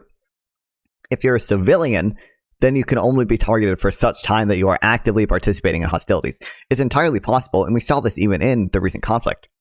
When October 7th happened and the walls were breached, right? There were civilians in Gaza that went over the wall and took hostages, okay? And they were liable to be targeted. So that's actually, well, first of all, that's part of the reason why we don't know how many hostages are alive, because there were civilians that took hostages. There were actual Gazan civilians that took hostage. So the civilians that went over the wall into Israel and took civilians hostages, for such time that they were taking the hostages, they could be targeted. They could be killed. But now that they're back in the Gaza Strip, most of them at least anyway, probably, they can't be targeted anymore because they're not directly engaging in hostilities anymore. That's how the law works. Because from what they regarded as an intelligence standpoint, it was easier to locate the individuals in their private houses.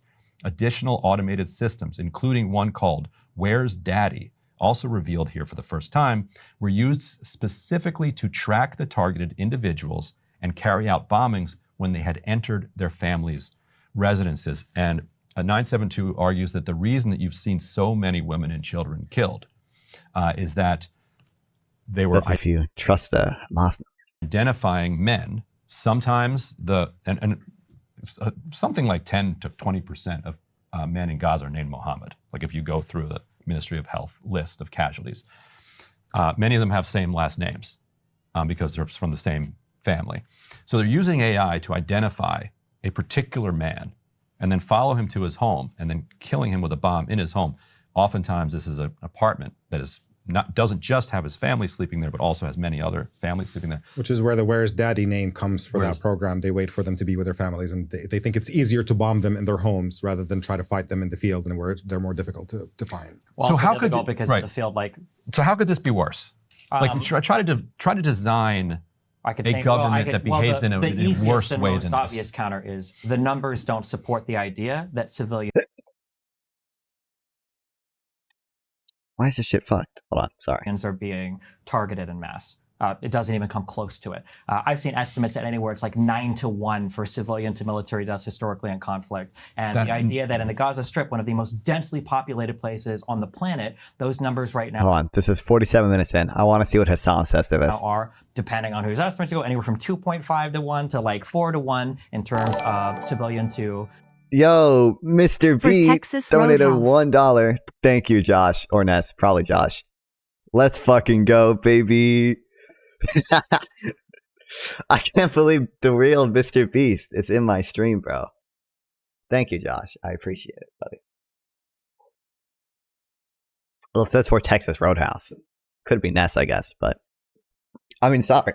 It's Mr. Beast, bro. It's Mr. Beast. Thank you. Thank you. That's my first ever donation, guys. It's not, oh, Mr. Beat. Yeah, the history teacher. It was Mr. Beat. I love Mr. Beat. That explains why he only donated $1 compared to Mr. Beast, who would donate $1,000. Let's go, chat. Let's go. Militant deaths. So the idea that people are being wiped out with innocent family members, there just don't seem to be any numbers at all to support that.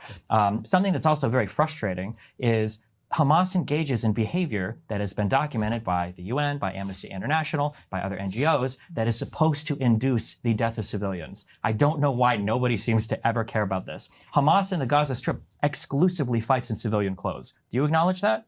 I was not familiar with that. You don't care. Hamas will fight from hospitals. Do you acknowledge that?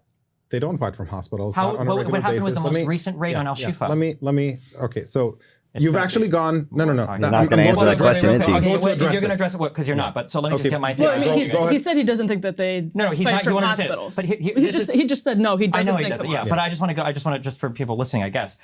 One of the frustrating things about asymmetrical warfare is that as law of armed conflict has evolved past the 90s, the collapse of the Soviet Union, states are having to do more and more fighting against non-state actors, which has posed a huge challenge to the ICJ and the ICC in terms of how you analyze this conflict. And the reason why it's such a challenge is because international law only works if it allows countries to effectively operate so that countries will want to follow it. So international law tries to balance, for law of armed conflict, two very, very delicate things. One is the protection of hors de combat peoples, people that shouldn't be killed ever. And then the other is a state's ability to conduct warfare. Because if you deprive either of these, if you don't protect civilians, everybody dies. And if you deprive a state of the ability to defend itself, nobody follows law of armed conflict. The issue with Hamas as an asymmetrical opponent is every single behavior that they engage in is meant to induce maximum civilian casualty. That means that they exclusively fight in civilian uniforms. It means that they operate out of civilian, supposed to be special protected areas like hospitals. The Al-Shifa raid recently is a good example of that. They booby trap corpses. They booby trap houses. This happened a lot of Protective Edge in 2014. Amnesty International reports show that. There was footage taken out of Al-Shifa Hospital in 2008. Amnesty International did a report on that there was an interrogation center in there. And we saw captured CCTV footage that showed hostages being brought into Al-Shifa Hospital. That Hamas will store munitions and they will fight even from zones that are supposed to be declared safe. And they store ammunitions in places like mosques or homes. All of these behaviors are designed from the Hamas perspective to induce the maximum amount of civilian casualties. And then when it happens, nobody has anything to say with Hamas and everybody has something to say with Israel. Why hasn't Hamas, by the way, these are also considered failures to uphold your duty under international law. Why hasn't Hamas tried to protect the civilian population? All those tunnels they built, they couldn't build one bomb shelter. Why hasn't Hamas tried to set up a humanitarian? Dude, this guy was unhinged. Dude, Ryan Kern's about to say something unhinged. On Israel and the international community, and Hamas can't do any type of collaboration or cooperation to do it. It's because they don't care, because the goal is to induce the maximum amount of civilian casualties. Just one tiny point: if they did build a bomb shelter for civilians, Israel would bomb it and say that look, they're putting civilians in the tunnels. And if it would happen, that would be the end of the conflict. Because if there is a civilian bomb shelter built and there were no Hamas military support, and Israel hit that, then it's over. Because at that point, who supports Israel? They're bombing entire neighborhoods. Oh my god. Okay. Anyway, dude, I super hate. This happened multiple times now, where I've been talking to like pro-Palestinian people, and they will constantly just justify Hamas. I don't like the term human shield, but they will constantly justify Hamas failing in its passive precautions. International law requires that people take passive precautions to separate military from civilian like operations. Okay, Hamas constantly fails in that. Hamas ruled the Gaza Strip. Why you stream so late? I mean, I stream from like 7 p.m. to 2 a.m. usually. I started late today, but I stream that because sleep goes a little different. Thanks, Josh. What was I going to say? Oh, I constantly hear people say that, like, if Hamas built, this wasn't exactly what Ryan Grimm said here, but like if Hamas built a built like military facilities, right? Israel would just bomb them. That what they're doing is justifying a war crime. That's all they're doing. That's all they're doing. They're justifying Hamas failing in passive precautions. Okay, Hamas ruled the Gaza Strip for decades. It was entirely feasible for them to, as the ruling authority in Gaza, to like section off parts of Gaza that they could use as military bases. But instead, they spent millions of dollars building tunnels. Okay, and they spent millions of dollars building tunnels under hospitals. Being fought for. Let's get Omar's response to the hospital. You've gone through a lengthy record. Allow me to do the same, actually, for just 1 second. One of the things that you had actually said recently, I think it's on the Comedy Cellar podcast, is that it is quite blatant to you. You said patently obvious that Israel is doing everything it can to protect civilians in Gaza. Or I don't think I said. I think I said more than any other country ever has in the history of armed conflict. Yeah. Yes. I think. Do we have? Go ahead, have Omar. that's not. Oh, actually, it turns out we do have that. All right. It seems if you engage with it honestly, and I hate to say this because it sounds very partisan, but when you engage with it honestly, it seems obvious, like patently obvious, that Israel is doing everything they can to minimize civilian casualties. That it's like undeniable because the numbers would be so much different if they were just indiscriminately bombing or carpet bombing, as everybody says. So, but I mean, they still have to manage the PR aspect because at the end of the day, you know, perception is really the only thing that matters in international communities with other countries. So, frankly, the claim that Israel's doing everything it can to watch him just appeal to the numbers here. Oh my God, just watch him take 30,000 dead. Watch him. My civilian casualties is by far the single most absurd thing that I have heard Stephen say. Period. Let me run through the record for you. You wouldn't target a soldier at his house at night if that was your goal. And with the thing that you mentioned with Lavender, it's specifically when they're at home. But beyond that, just if I can run through that record. Because One second, like, quick. Do you stand by saying everything? More basically, yeah. Okay. But, the more Back to Omar. more than any other country ever has in the history of all of armed conflict. Perfect. Sure. So let's run through the record. Human rights organizations, who are the objective observers on these situations, every single one of them in every subsequent invasion of Gaza, including the current one, talk about Israel engaging in massive indiscriminate bombing of civilian areas. They talk about flattening entire neighborhoods. They talk also about deliberately killing civilians who pose absolutely no threat to Israeli soldiers. They go through and describe these incidents. They raise them with the Israeli military. The Israeli military says we investigated and we saw that nothing wrong happened. And human rights organizations' assessment of the way that Israel conducts itself is that it's completely in violation of international law and that their self-accountability is a complete sham. It's not actually serious. And then you look at what Israeli leaders themselves also say. And by the way, that 972 magazine, there was a article. There was one that came before it as well, in which they described that Israelis' policy in Gaza is to basically shock the civilian population by doing massive devastation in civilian areas as a means of putting pressure on Hamas. And that included an example that they listed, toppling a high-rise residential building. Bro, also, what the hell is going on in my chat right now? Why are we talking about all this stuff? I don't know what's going on in my chat right now, but you know what? I'm glad it's driving up engagement. Okay. Top of the people who are inside it. So there's a name for it. And that's that's based on power targets. Power target, yeah. And that's based on interviews with Israeli intelligence officers about Israeli policy in Gaza. And it's long been stated Israeli policy, frankly. If you look at people like Gura Island, Israeli general who later became the national security advisor in Israel, they talk about the policy being to punish the civilians and to induce so much suffering among them in huge numbers to put pressure on groups like Hamas and Hezbollah. And this is not new here, by the way. During the 2006 invasion of Lebanon, there is an incident in which Israel dropped 1 million cluster bombs all over towns and villages in Lebanon, prompting a high-ranking Israeli commander to say... he's talking about... He's not entirely... Omar's got a point here. The doctor. That's the Lebanon stuff. Lebanon stuff is pretty fucked up. Okay. I wonder how Destiny responded to this. Come back to tell you that you should react to all YouTube videos like the Ferris wheel one. I did that a little bit before. If you watch my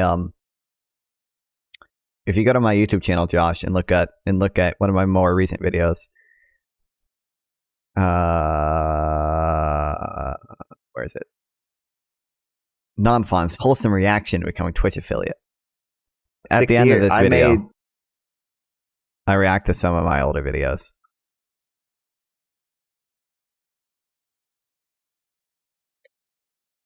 I'll link it for you, Josh. I don't think I reacted to the Ferris wheel one, though. But Omar got someone here. Are any of my mods and Koptanok, are you still here? Can you give me a... I keep glancing at chat and I'm seeing some like weird stuff. I don't know how the conversation got here, and I don't know what to do about it. Quote, this is, you can find it on Haaretz. Is anything too unhinged? What we did was insane and monstrous. We covered entire towns and villages with cluster bombs. That's how they describe what Israel actually carried out at the time. And then you look at current Israeli statements right now from all of this.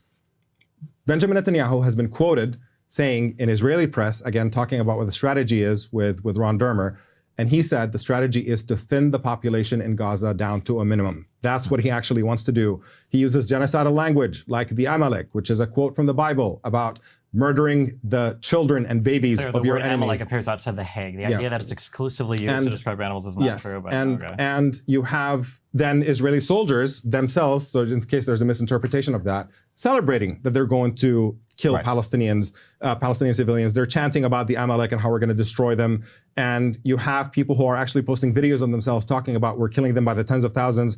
Isn't that great? So that's the rhetoric of Israeli soldiers themselves on the ground. Then they're caught on tape shooting children in the head when they posed absolutely no threat. It happened in Jenin, even in the West Bank during this current crisis, where you saw 2 young children being shot in the head with basically very obviously posing no threat.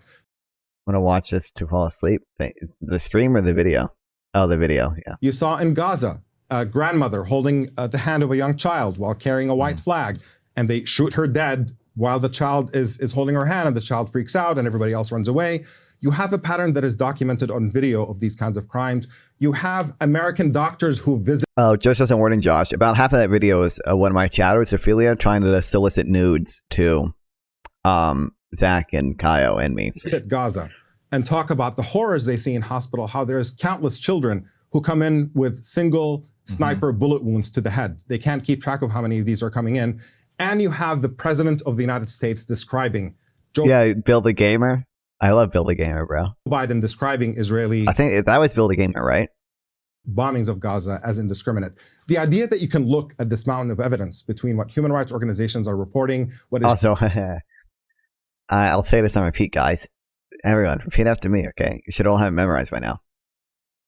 Indiscriminate has more to do with proportionality than it does with distinction.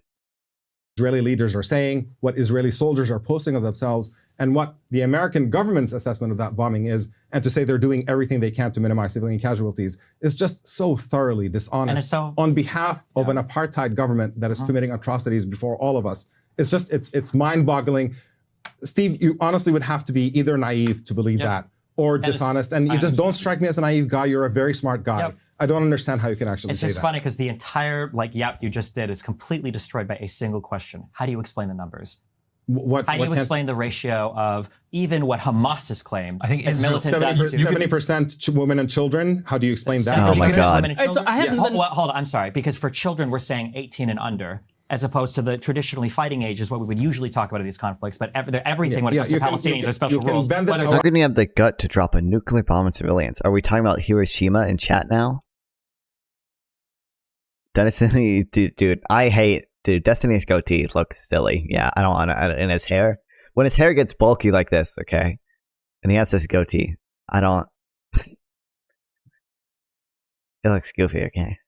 However you it's want. not bending. But No. bombing, I'm asking, when the how do bombing you is worse explain than Dresden, how do you when explain have, the fact that even Hamas admitted? I believe that I think it was 7,500 or 8,000 of the people killed were I don't remember what their exact numbers are. So I have an analysis from March 12th. So this is from Just Security. As of this date, the IDF reported 29,000 airstrikes in Gaza. At that date, the number of reported civilian deaths in Gaza was roughly 29,200. The number of Hamas fighters killed in action has been claimed by the IDF and Hamas, both without evidence. The IDF claims 12,000 fighters killed, while Hamas claims 6,000 fighters killed. So we can look at those numbers given the demographic data from the health ministry. Out of 29,200 deaths, about 9,700 were men, and the rest were women and children. If the IDF claim is true, this is equivalent to every man being killed in Gaza being a Hamas fighter and several thousand women and or children being Hamas fighters. This is extremely unlikely, but to be extremely conservative, I will use the IDF reported Hamas casualty numbers, 12,000, to give a lower bound on civilian deaths in Gaza. In addition, we need to subtract deaths that would normally happen for this population, so about 4,900 deaths per year on average, equivalent to about 1,800 in a 4.5-month period. This gives us a minimum number of civilian war deaths of approximately 15,700.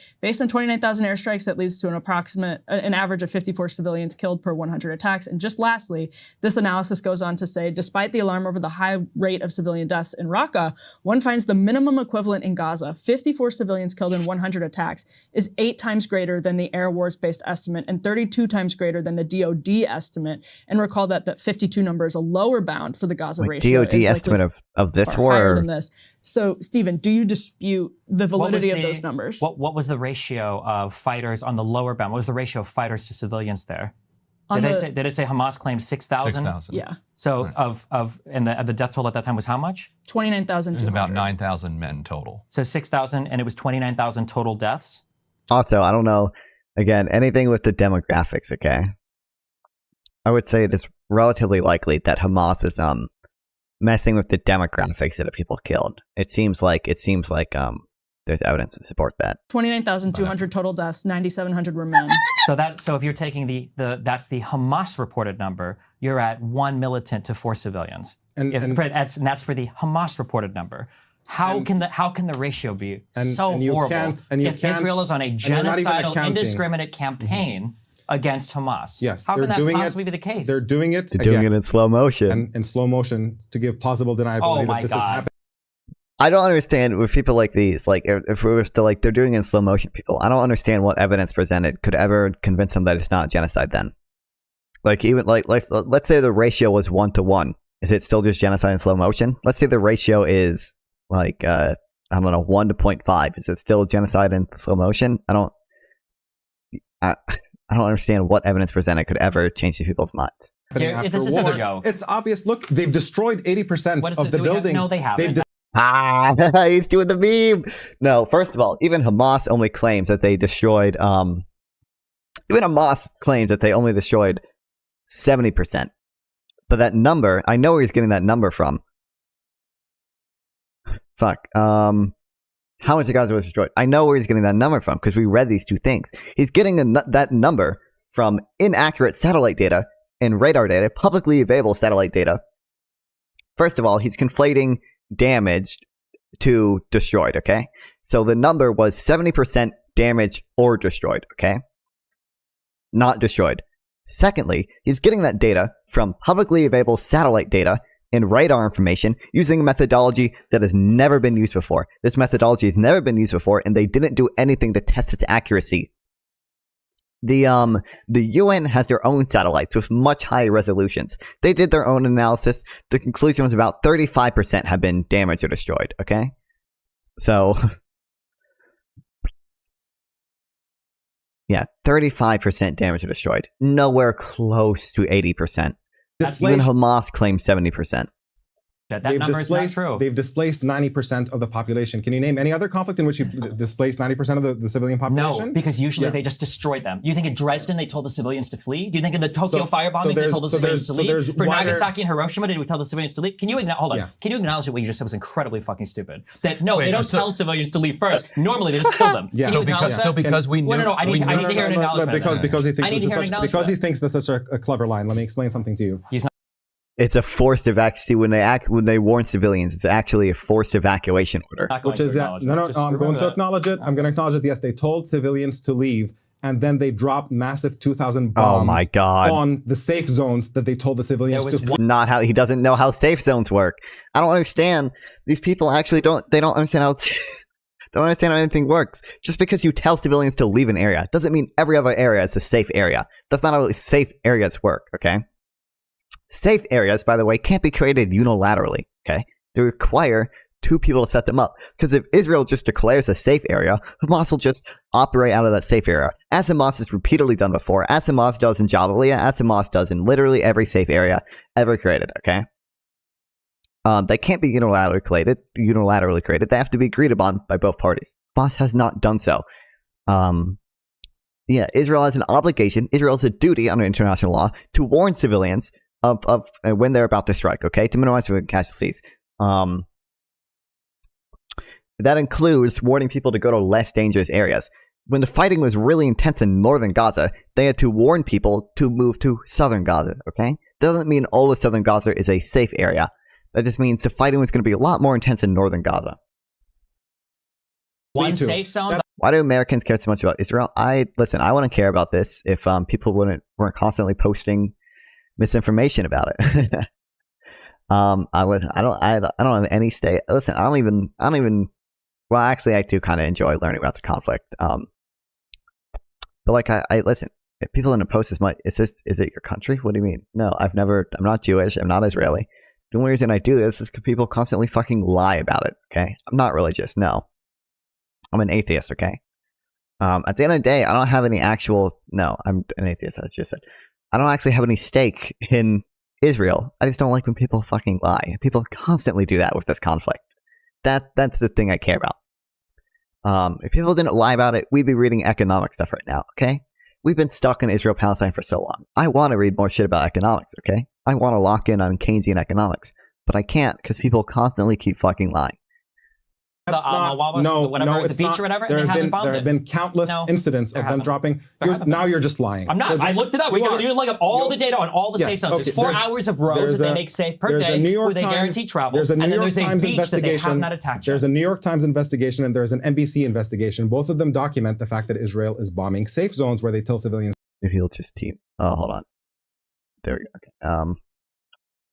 Many people just stream economics. I mean, yeah, but I want to cover this because people are fucking lying.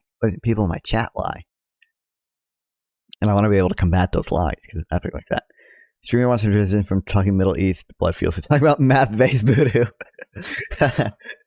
Listen, I do notice. I'm watching the video and Ness was the one that got you the Evil Morty shirt. Joshua. Oh, okay. Okay. Sorry, Josh. I should have credited you with the influencer shit I got, I guess. I just wasn't willing to wear the Evil Morty shirt on stream. My bad. My bad, Josh. You're welcome. Thank you, buddy.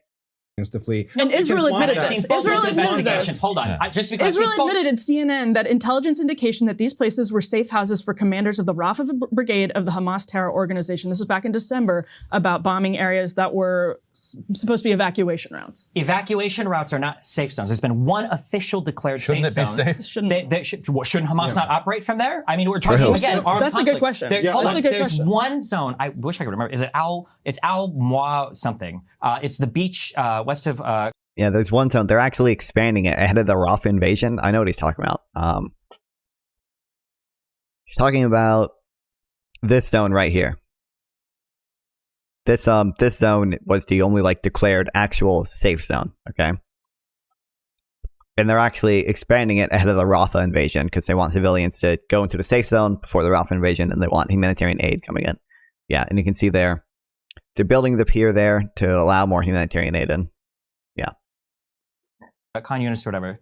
Nobody knows the name of it. This is the only. How do they not even know? Okay. They told people to go to Khan. I actually don't know. Yunis would be safe there. They no, they did not. They absolutely did not declare that Khan Yunis would be a safe zone. No, that's absolutely. Why did they tell people to go there? Well, initially because most of the combat operations were in the north. Concentrate them and kill them there.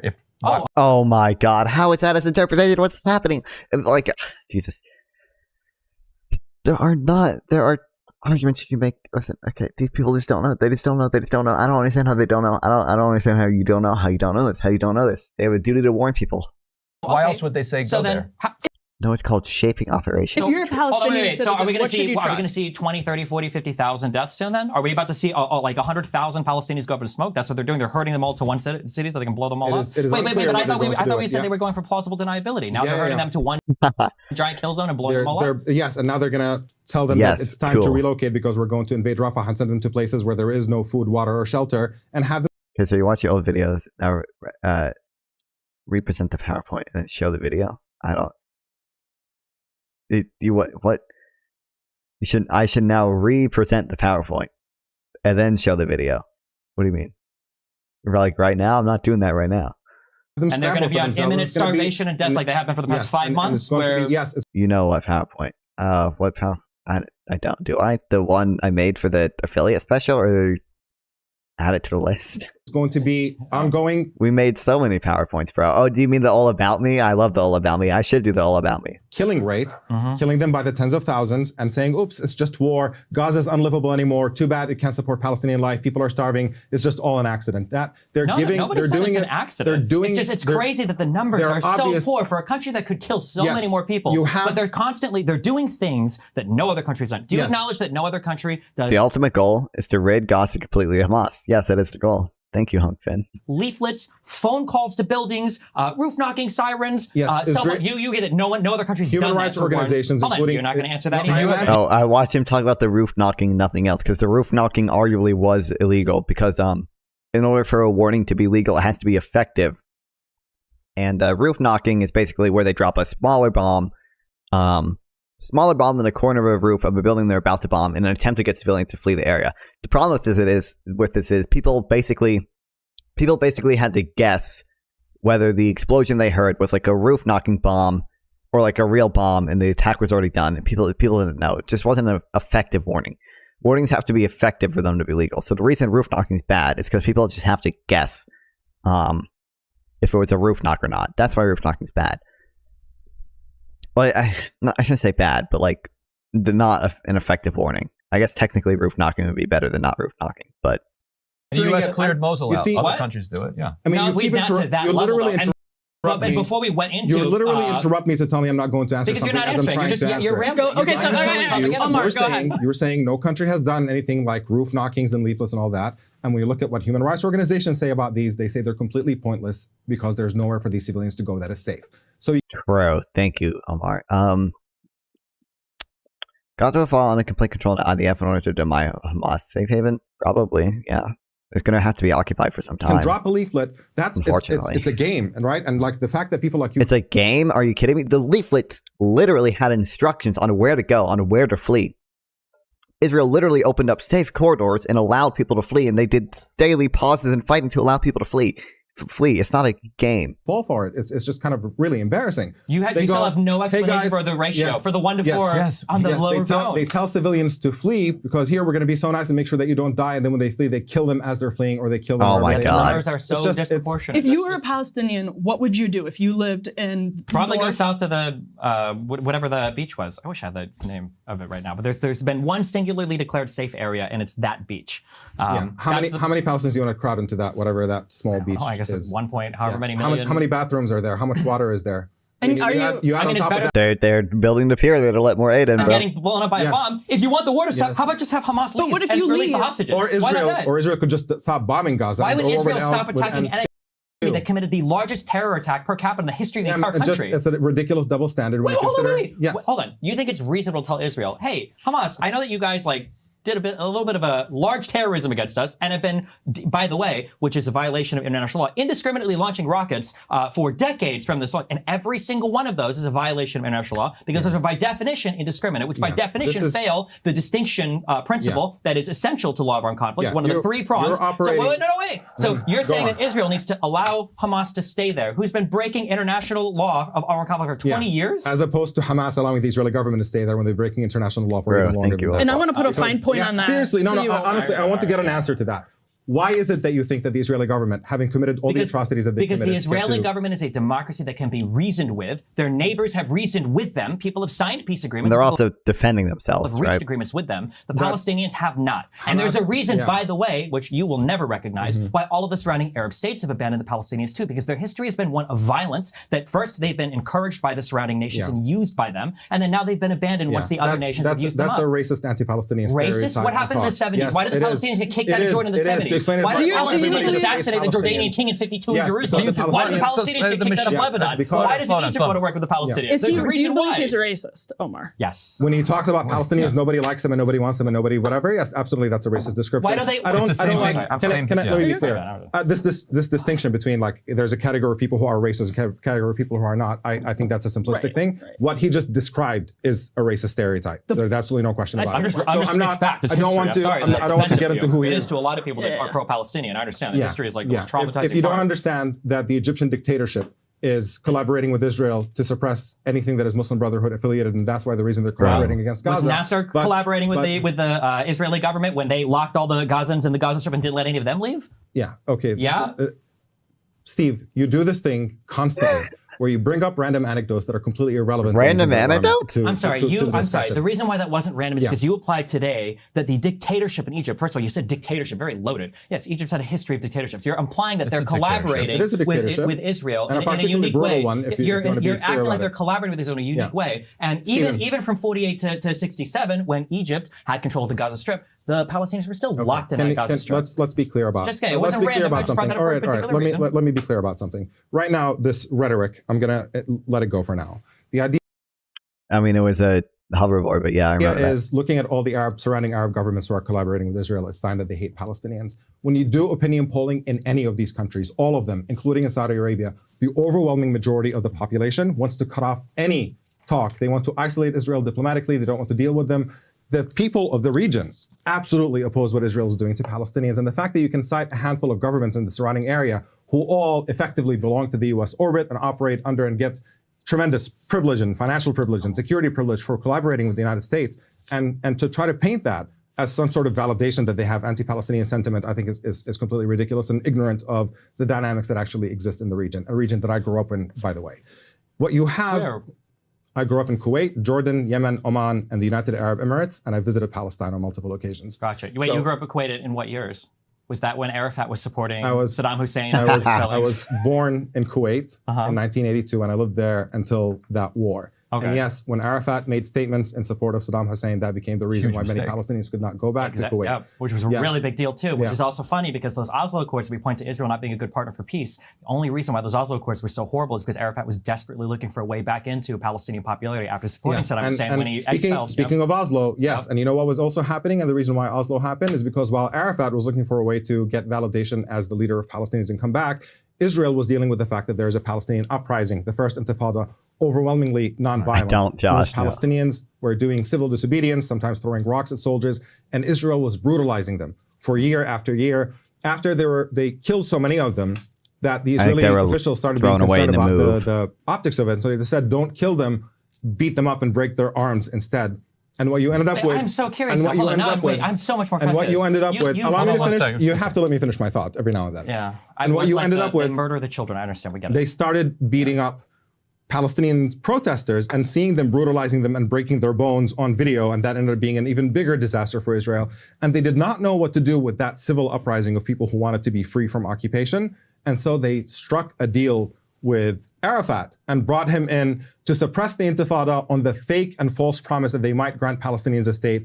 Arafat fell for it, and it was all a sham made to suck the energy out of a genuine Palestinian uprising for freedom and to turn it into the fraudulent Oslo process in which Israel had cover to expand more and more settlements and entrench the occupation under the pretense of peace. That's the history of what happened. Okay. So what could Israel have done after October 7th that would have been, and I don't want to lump you into this camp. Some people say October 7th didn't happen in a vacuum. What could Israel have done after October 7th that would have either been proportional or given some of the legitimate points that Stephen made about a densely populated area where you have a military and a civilian population crowded into hospitals, et cetera. What could Israel have done? What should they have done after October 7th that would have been a just response? And I promised I'll address that directly, but just on the context that you just described before that, you have a situation in which it's impossible to have a situation in which Hamas is fighting not in civilian areas. I mean, when you talk about the difference in that's power, not true. one side has a full-fledged military. I don't understand how so many pro-Palestinian people justify this. This shouldn't be the thing that you justify. There are way better arguments. Hamas has ruled the Gaza Strip since 2007. You're saying in all that time, and all the money that they spent building tunnels, like these tunnels cost millions and millions of dollars. You're saying Hamas, as the sole authority in the Gaza Strip, and clearly has a fuck ton of money, which they used to build these tunnels, couldn't have sectioned off an area of the Gaza Strip for military purposes? Are you fucking kidding me? I don't understand how people... Air Force has tanks. Hamas can't just go out in the field and confront them directly. They have to wear civilian garb. So they do. Oh yeah, and the civilian clothing too. They don't have to fight in civilian clothing.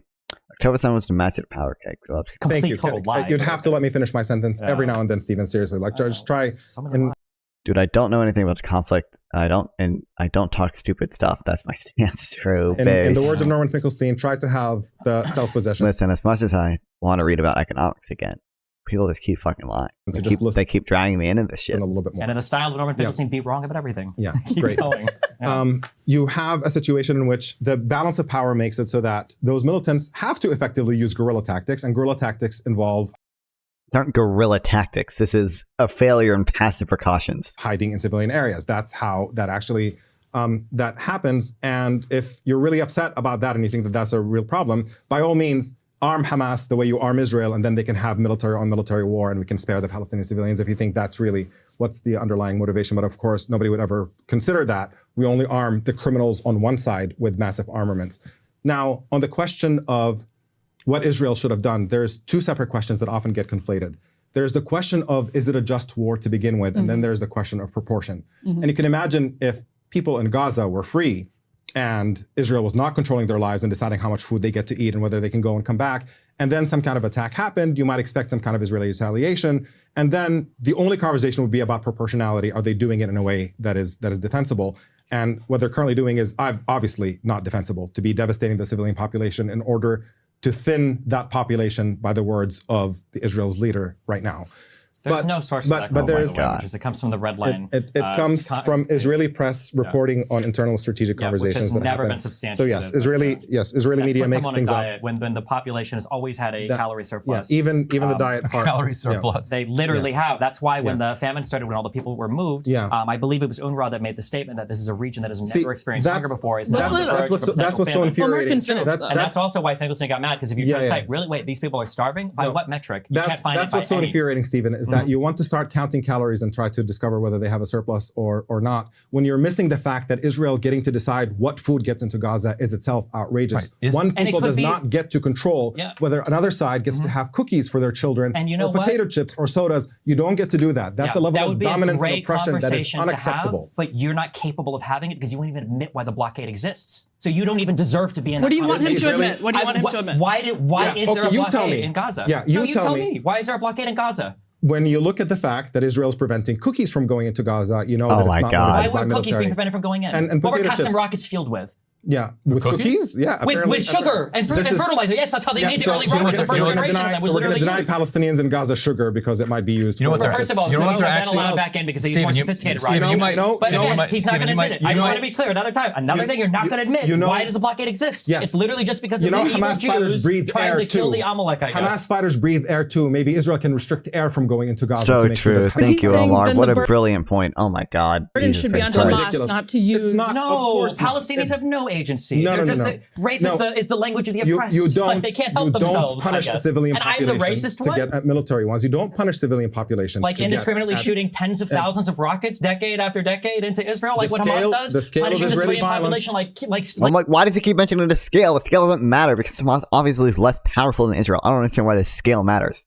Selling humanitarian food back to the population, just want to make sure. digging up tunnels of water pipes and using them to fashion rockets. Just want to make sure. Taking all the international aid that comes in and building tunnels and tunnels of cement. Stephen, did you say that Hamas is turning cookies into missiles? My understanding is the reason for they use sugar and fertilizer. The reason for the restricting of sugar-based products was that the first generation, I think they were called Qassam rockets, were built in really crude shops using combinations of fertilizer and sugars that they would use. Do you know what the primary component of Hamas explosives is now?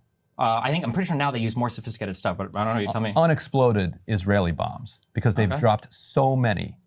Over the last decade. I doubt that's true. I'm sure they do. With a 10 to 20% failure rate, Hamas then digs them up. The Yasin 105s that you see, blowing up all these Israeli tanks. I'm pretty sure before October 7th they loosened the blockade to allow more sugar-based products in. Right? The blockade has gone through multiple periods of being loosened and strictened. Does Israel allow cookies in Gaza? Sugar has always been allowed. Soda are now permitted. Yeah, now permitted. It says sugar has always been allowed. I don't know how true this is. This is Wikipedia though, so we'll see. I don't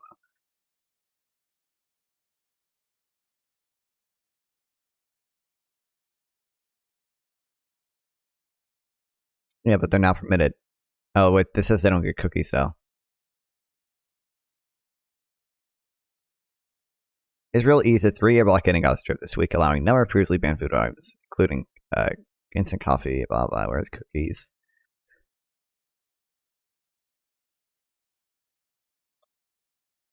Would not allow Israeli cookies. Okay.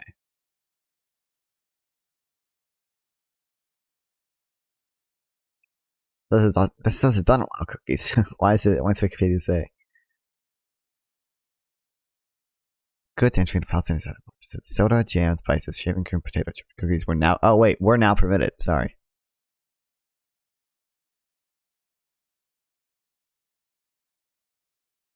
They just wouldn't allow things which were reduced prior to blockade. Okay.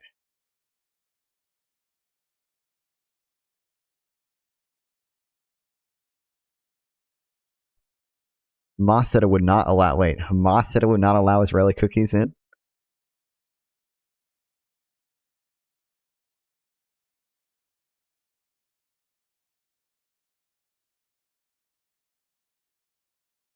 But again, like the blockade has gone through. So cookies now, yeah.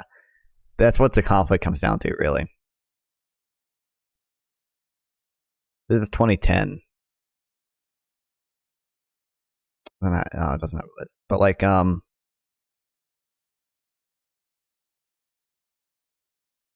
potato chips and cookies are now permitted.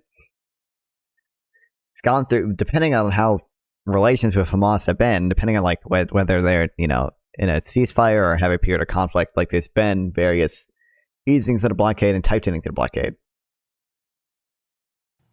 Primarily fueled by Israeli explosives. But I doubt the majority of them are. But there's but I'm sure there's some amount. It's but also, again, just to reiterate, more so than cookies. You're not going to tell me. Well, that's why cookies are no longer the best. Yeah, why does the blockade exist? I'm going to tell you why the blockade exists. Okay. And the reason, by the way, why it includes banning cookies and soda pop and potato chips. Yes, the Oreos aren't going into the Gaza Strip. No, I'm sure it's very funny denying children the ability to eat chocolates and toys because they are Palestinian and not Israeli. That's just so incredible. Bro, that's the reason why. Thank you. Incredibly trivial. Yes. Incredibly trivial. The emotional appeals. And potato chips. It's working.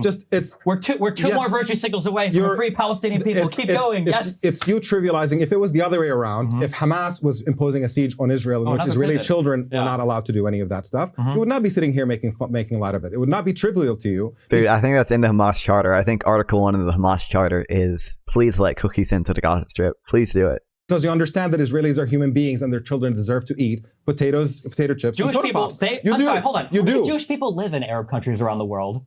I don't know what the number is. They all left. How many? When we talk about the Nakba and the expulsion of Jews, how many Jews lived in the West Bank after 48? Thank you for the deflection. I didn't deflect. I'm just answering your. Let him answer about why the blockade exists. He's not. He's got to do the 52 different talking points first. The blockade exists. Oh my God. Okay. The blockade exists because they want to punish the civilian population in Gaza as a means of putting pressure on Hamas. They're saying as long as we have a government in Gaza that does not play ball with Israel the way the Palestinian Authority plays ball with Israel in the West Bank, the civilian population is going to suffer as a means of putting pressure. By not play ball with Israel, he means a literal jihadist organization. Pressure on them and getting somebody else airdrop cookies, true. To be in power.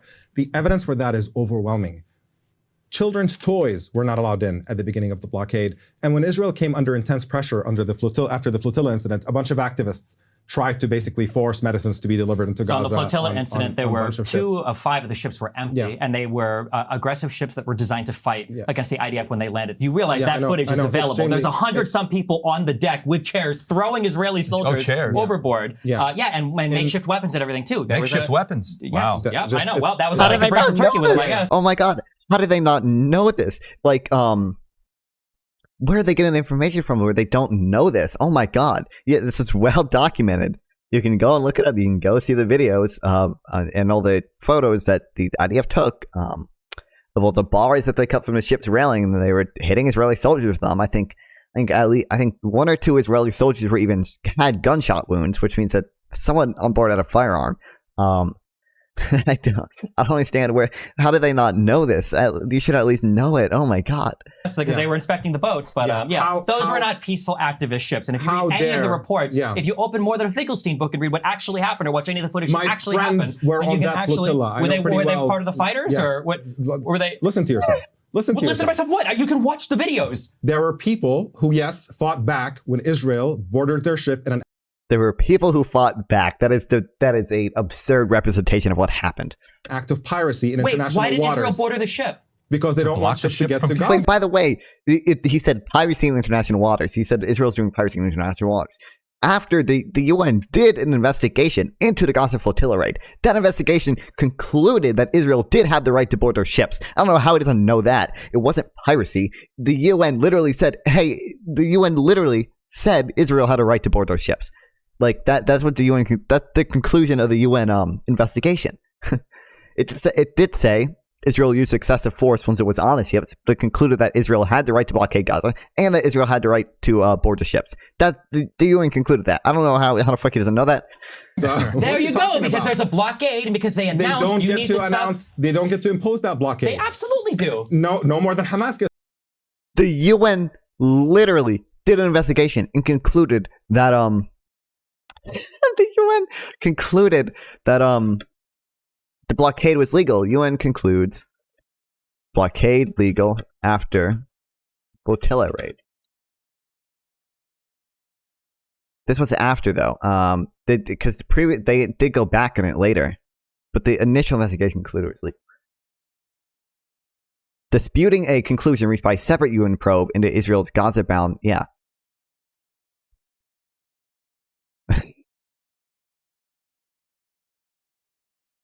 the Palmer report is naval blockade at a Hamas road trip was legal. They literally did an investigation into this, into the Gaza flotilla raid and concluded that it was legal.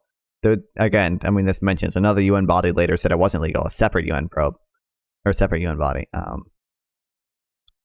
Which I actually don't know who overrules who there. Like, I don't know exactly how it works, because there was 2 different UN agencies that did the investigation, so I don't know who actually has, I don't know if one overrules the other or not, or if they're just 2 separate conclusions, and there has to be some other body that sets the actual standard. I don't know. Yeah. To impose a blockade on Israel. This is ridiculous. Of course they don't get to decide what ships get to go. I want to reiterate that by the end here. He's saying that the blockade exists because the Jews are evil to... No, he's saying they're intentionally... That's a despicable thing to say. Really? I'm not saying anything about Jews. I'm talking about the Israeli government policy What? being You can't... absolutely Okay, horrendous. I'm curious. In the So second please don't Intifada, conflate were those two submersibles things. or weapons brought in via that via the water into the Gaza Strip? Did that happen? What are you talking? Say that one more time. Were there weapons that were shipped into the Gaza Strip via the Mediterranean? And plenty of weapons were shipped into Israel as well. Oh, that's Yeah, interesting. it is so interesting, isn't it? there were Interesting. things. You Wait, think wait. one So do you side think the gets to dominate blockade? the other. Why is it that Egypt has been a partner with Israel in that blockade since its inception as well? I've already explained to you why the Egyptian government is interested in restricting because for any 20 kind of years empowerment they've just been for Hamas. evil. Yes. Okay. Everybody is a. This is consistent at least with the history that everybody is collaborators with the West and governments that are transparently collaborating with the West has hypnotized the world, Of course even they the are. Egyptian dictators. Yeah. Right? Everybody, yes. Who else are they everybody's collaborating? against- Who else are they I just want to say collaborating something. with? I just honestly, there's one thing that I think is really, really important. Okay. This, just saying the Jews are evil. It's such a despicable line, and let me explain why. Anti-Semitism is a very, very serious and rising problem in the country, in many other places around the world, and especially in the Trump years. We've seen these shootings that have happened at synagogues and everything like that.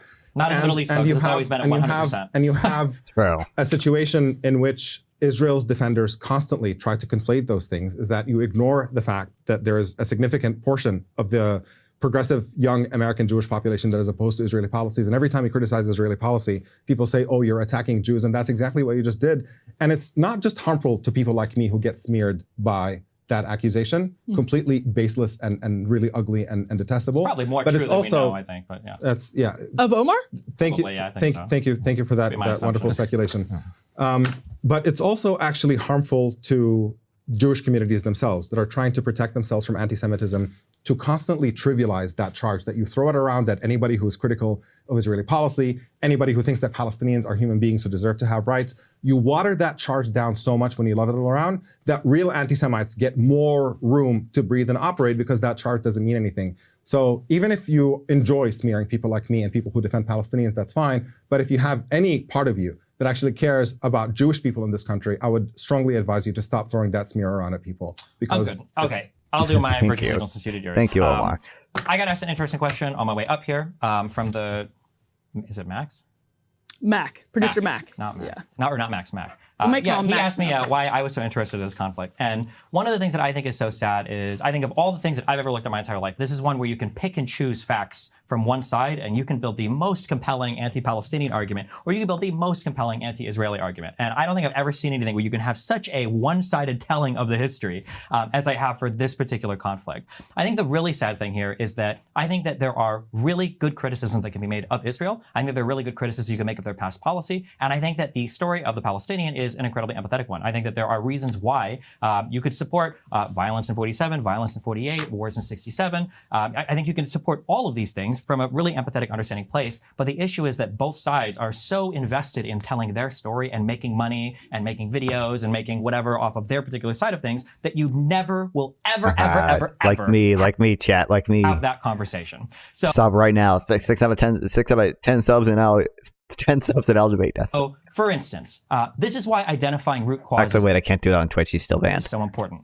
When we talk about the blockade exists because during the Second Intifada, there was a lot of weaponry that came in to Gaza from the Mediterranean and from Egypt. This is a problem that Egypt recognizes, a problem that Israel recognized. That's why the blockade existed, especially after the Palestinian Authority was not able to bring Hamas under control, and Hamas gained control of that region. Israel said, well, fuck this. We're going to... On point. I don't want to interrupt you. Just there's one thing. Yeah. So before the flotilla incident, they were not allowing certain food items from going in and children's toys. And flotilla incident was 2008, right? Yes, We're talking that's right. 2000, Yeah. No, but it's just I want you to explain to me. And then after that incident and Israel came under pressure, they started allowing a little bit more humanitarian stuff to go into Gaza.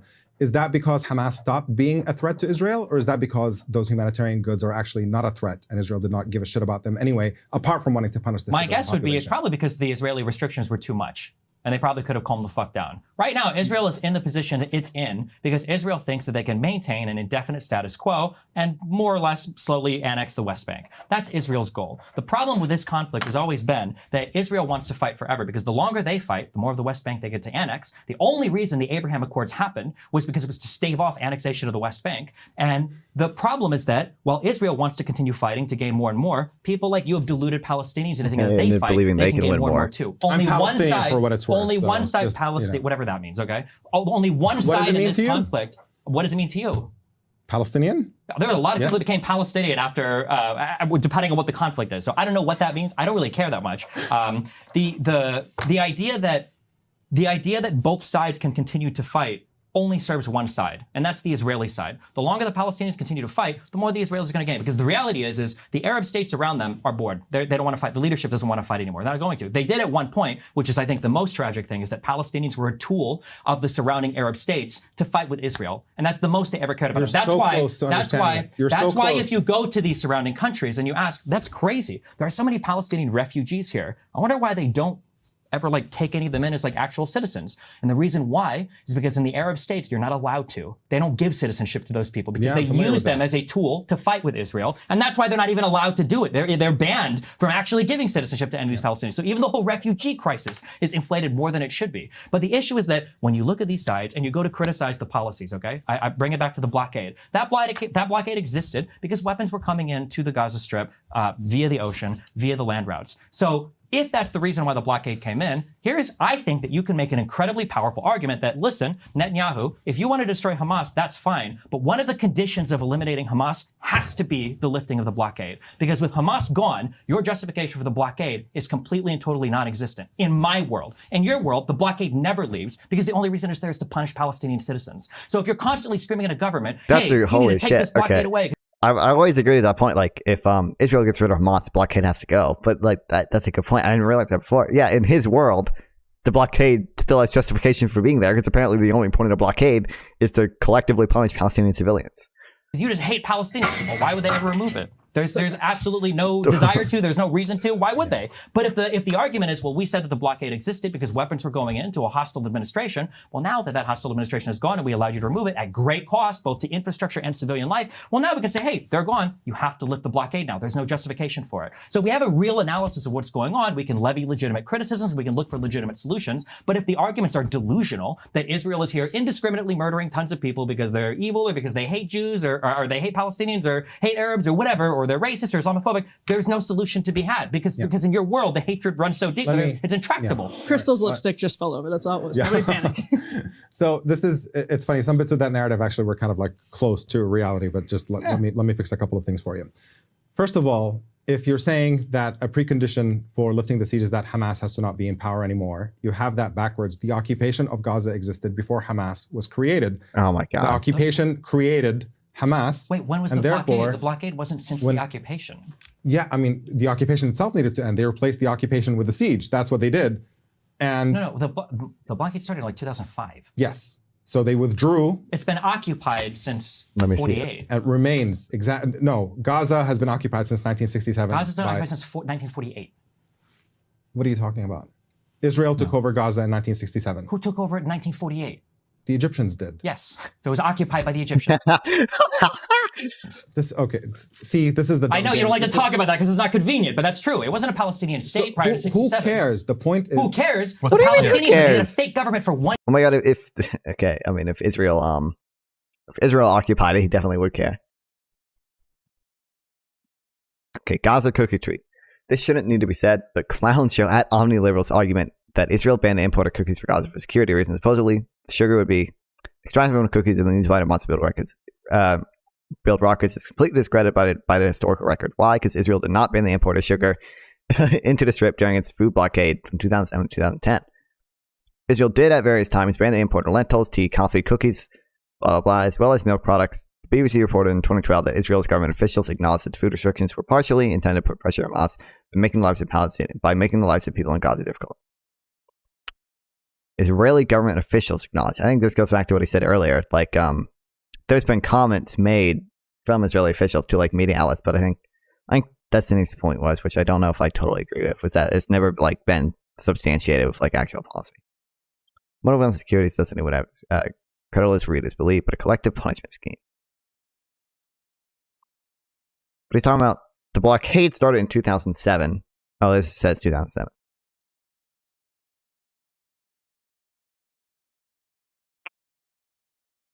Israel did not ban sugar, or not ban the import of sugar, but did at various time bans lentils, coffee. Thank you, History Speaks. What is this? 5,000 followers. Followed by Russia apologists posting their L's. Oh.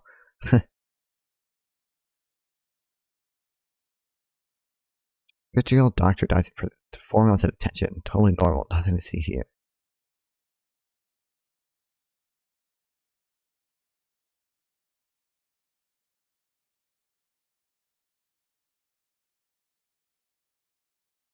Saying Israel never banned sugar, it just banned cookies. Okay.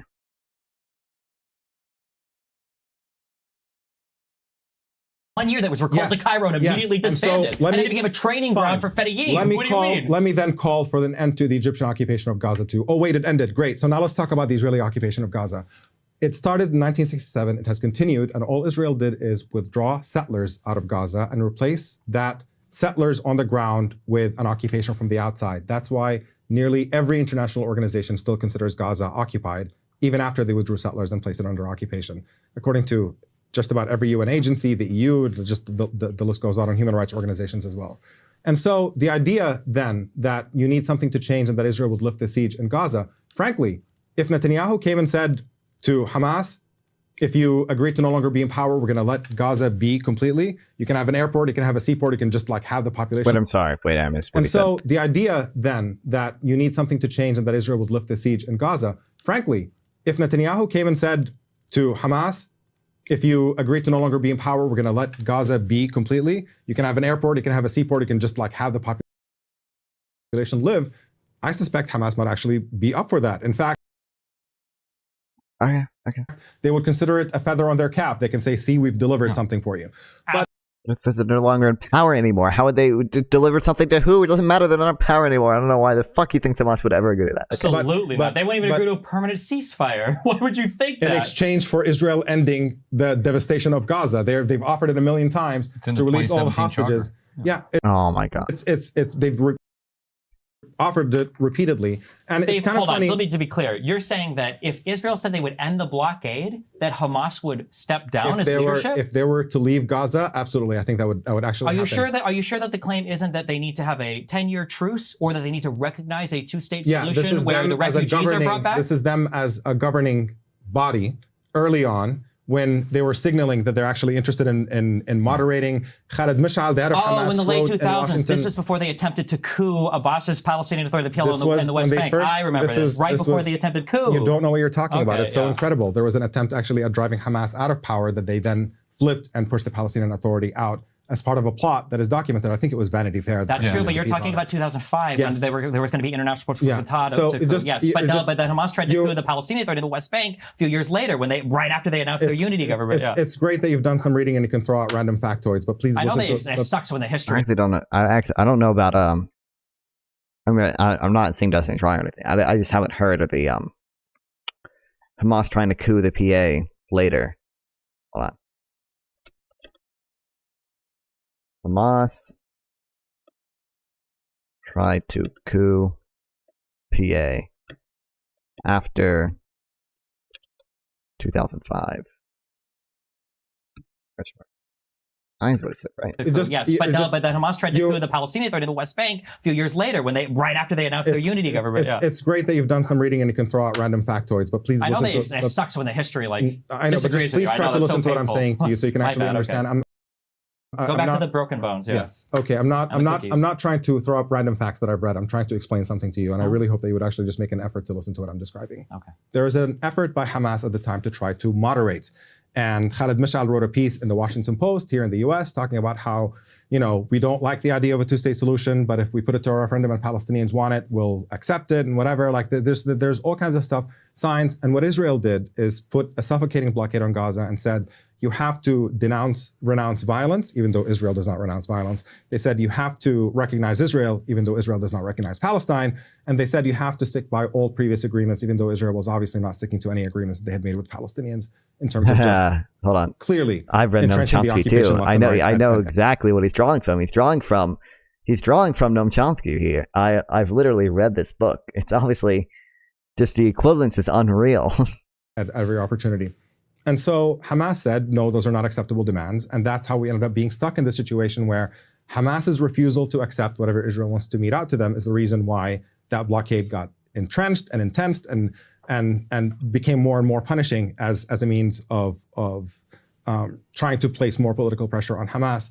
And the idea that now if only Hamas would agree to XYZ, then everything would be great in Gaza, there's just no reason to believe that, because the occupation and what Israeli military officials and security officials and political officials were talking about when they actually withdrew from Gaza was very transparently a plot to deny Palestinian statehood, that they're saying this is a strategic move that will be useful for them. You said as much as yourself that Israel's goal is to prolong the conflict so they can continue to. So he's right about that. Well, so what are acceptable terms now? I mean, there are ongoing negotiations. Well, okay, hold on. But part of the issue is that Israel's also a democracy. So when Palestinians are fucking lobbing rockets into Israel for decades, on end, that radicalizes the Israeli population, right? That allows these far right leaders in Israel to come to power. If there was a genuinely peaceful Gandhi movement in Palestine, obviously, the people in Israel would not be able to resist peace with that movement, right? Happening right now. What should acceptable terms be now? For the end of the conflict, or for the actual resolution of the Israeli-Palestinian conflict? For the end of the conflict. For this one, Hamas has to go. Ideally, the hostages would come back, but I don't even know if we know how many are alive at this point. I think that Israel initially wanted 40, and now they, turned it down to 33 because they don't think that there are enough alive that even meet the conditions that they have. But yeah, Hamas needs to go. I imagine. I actually haven't looked up the. Has anything happened with the ceasefire yet? I woke up today and it's played Fortnite and nothing's happened yet, really.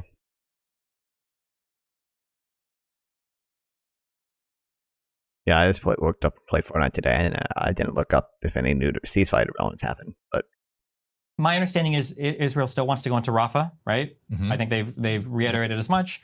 I support it. I think Hamas needs to go. I think that's hopefully they do it without great cost to civilian life. But I think Hamas has to leave. But I would hope that after Hamas is gone, I think that Israel has to change their approach to the area. I think that Israel right now is on the verge of a very strange existential threat where they're getting consumed by their own, I don't know if I would say fear or just, they need to, in the early history of Israel, the reason why Israel was able to thrive so much and make friends in the West and win wars against the warring Arab states is because they had two arms of military and diplomacy that they wielded both incredibly effectively. Israel was one of the first nations to identify the United States as an important emerging power and to try to win favor with them. They did a lot diplomatically and a lot militarily. But I think ever since peace with Egypt, Jordan, the Abraham Accords, I think that Israel is just now they don't care. They're just going to try to maintain a status quo indefinitely because on a military level, they're really not threatened anymore. They pretend that it's always an existential threat when it comes to conflict, but that's not true. Hezbollah, the Houthis, and everybody in the Gaza Strip can invade all at once, and Israel would bat them away. It's not a huge deal. The existential threat I think that Israel faces now is a political one, is a diplomatic one, because the situation, the status quo, is not tenable, and the conditions on October 7th were entirely, I don't want to say completely foreseeable, but what do you think is going to fucking happen if you're continuing this status quo over and over and over again? And then the really funny thing is we're so obsessed with they're trying to ethnically cleanse the Gaza Strip. They want to kick kick Palestinians out of the Gaza Strip. Jews don't care about the Gaza Strip. They want to kick people out of Judea and Samaria. That's what Jews really care about. It's that encroachment into the West Bank. And we're not even talking about that anymore because now everybody thinks that apparently they want to put settlements back on the Gaza Strip, which historically Israel's never even cared about. So yeah, I mean, Hamas has to go. I would hope that the blockade and the conditions are lessened there, but there has to be huge pressure on Israel and the Palestinians. There has to be huge pressure on both sides to reach some peaceful long-term agreement, because until that happens, it's just going to happen over and over and over again. It's nobody's surprise. So just when we speak about hostages, I think it's important to note that Israel rounded up tens of thousands of Palestinians, at least thousands. I don't want to say tens of thousands, but thousands of them after October 7th. They are being brutalized in Israeli detention facilities. The false equivalence between hostages and prisoners. Dozens of them have been killed. Many more have required amputations, and the reports of the torture, of the sexual abuse, all this stuff is happening, and you don't get a fraction of attention to Palestinian hostages being held by Israel compared to the conditions that Israeli hostages are enduring in Gaza, which are unknown. And on top of that, you have an Israeli policy of insisting on this path of vengeance in which they have killed infinitely more Israeli hostages than they have rescued. And to continue down this path, it's quite obvious that the Israeli government and Netanyahu himself does not give a crap about Israeli hostages. So just keeping that in back of mind. Now, when we're talking about peace, and it's funny, the reason why I wanted to point out that you've said a lot of things that are actually correct, but you're just kind of like missed a key part of it, is that, yes, the longer this conflict goes, Palestinians do lose more and more. And Israel sees that as an advantage. Every day the conflict goes on, they get to take more and more of the West Bank, they get to entrench their control of it, and that's why we desperately need an intervention. And if Israel's not going to do it itself, you need it from the outside. The way to defeat Hamas, if we're serious about not wanting Hamas to be in power, it's extremely simple. Give Palestinians a path to freedom. The path only opens if Hamas leaves first. And they will take it rather than be driven by despair into supporting groups that insist on doing it the most violent way possible. The truth is, Palestinians tried it with the March of Return. They've tried it with negotiations with Israel. They've gone to the UN. The US keeps vetoing every UN resolution that is critical of Israel. They've gone to the International Court of Justice, the ICC. The US keeps putting pressure on the ICC not to prosecute Israel for crimes. And then when people try to do international solidarity and boycotts, people call that economic terrorism, and you have American politicians trying to pass laws. Just every single method of resistance has been completely quashed. And civil disobedience in Palestine was extremely common against the apartheid barrier that Israel is building throughout the West Bank. And all these people are basically just end up languishing in Israeli prisons. You've left Palestinians no avenue. And if you want to be serious about defeating, more radical organizations that are committed to violence, all you have to do is give Palestinians a path to freedom that does not push them in the arms of people who insist that fighting is the only way. And that has to be stopping US military funding for the Israeli occupation. This occupation is illegitimate, it's indefensible, it's clearly intended to be permanent. Netanyahu has said so. The way it appears on the ground is not some kind of like temporary thing we're just holding off until. Every day they're taking more and more of the West Bank. That is what they're doing. They're demolishing Palestinian homes. They're pushing Palestinians out of certain areas that Israel wants. Just the entrenchment of it, we're watching it unfolding, and there should not be another penny spent in support of the Israeli military until that occupation comes to an end. And that's how you can put Israel finally in a position where they have an incentive to start negotiating in good faith, seeing Palestinians as equal human beings. Paradoxically, I think that actually would be a boost to Israeli society, because under current Israeli politics, you have some who say we need to compromise. We live here, they live here, we're all going to live here, for hundreds of years. We need to come to some deal. And then you have a faction in Israeli society that says, no, we don't, because we have unconditional U.S. support militarily and politically. So we can just permanently, quote unquote, manage the conflict. And voters look at that and they say, well, it's true. The U.S. does unconditionally support. So why should we actually, make any compromises? And it has driven them into this cul-de-sac that is potentially suicidal for the entire project. I think the issue is that people don't realize that the way that Israeli opinion flipped so hard on peace for Palestinians was after the Second Intifada. That completely mind-destroyed so many Israeli people. When they saw so many Palestinians across the entire country engaging in violence against Israeli people, a lot of them were like, this is it. Apparently these people just don't ever want peace. After that, I think that's when you saw the government start to shift a lot to the right. And the issue is that it doesn't feel like there has been that Palestinian leader that's been ready to come up and actually make brave concessions or strong concessions. What do you mean investors? I don't know if Israel getting support from like private investors what matters to most. I think what matters to most of them is support from other countries, like other countries' governments.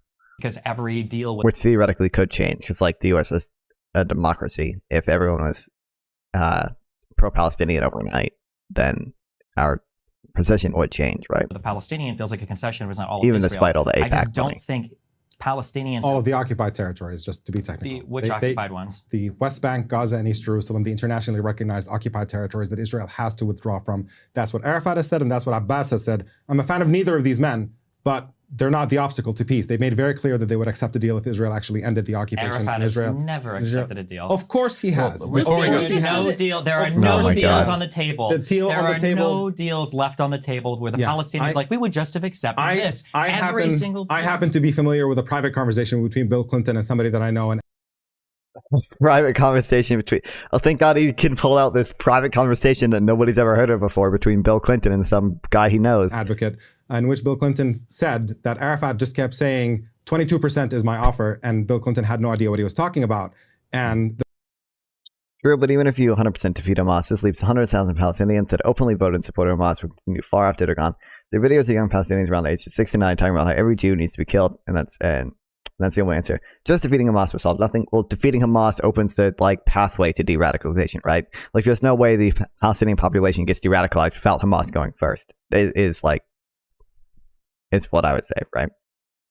The person who was talking to him explained to him 22%. I don't know how long you've been here, because you could have just been a lurker. But thanks for chatting, Peaches. What's up? Is the percentage of the land that is illegally occupied by Israel. Arafat was telling you, and the occupation of the West Bank, Gaza, and East Jerusalem. That was the counteroffer repeatedly. And Israel has never been the counteroffer. It has absolutely. It's the entire basis of the peace process.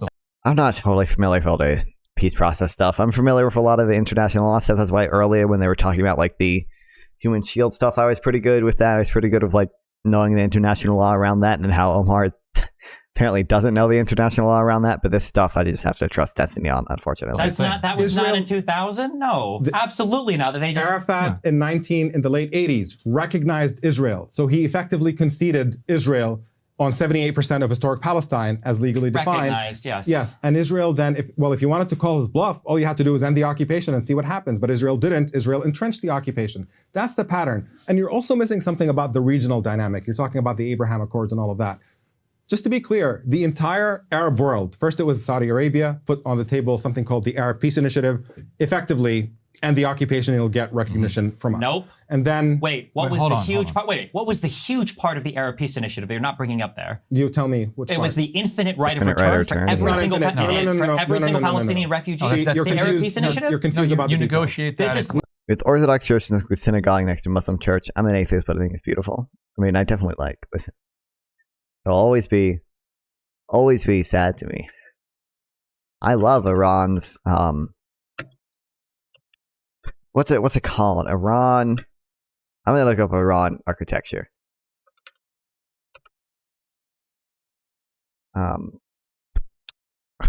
What's this shit called? I love these mosaics, okay, that are in Iran. They're fucking beautiful, man. But since Iran's a theocracy, never going there.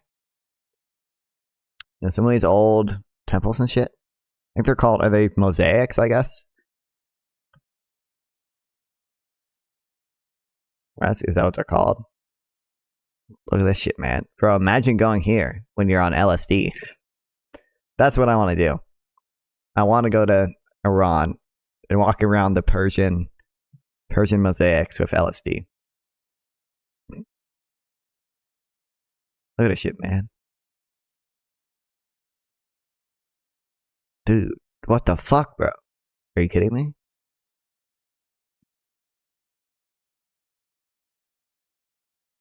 What the hell?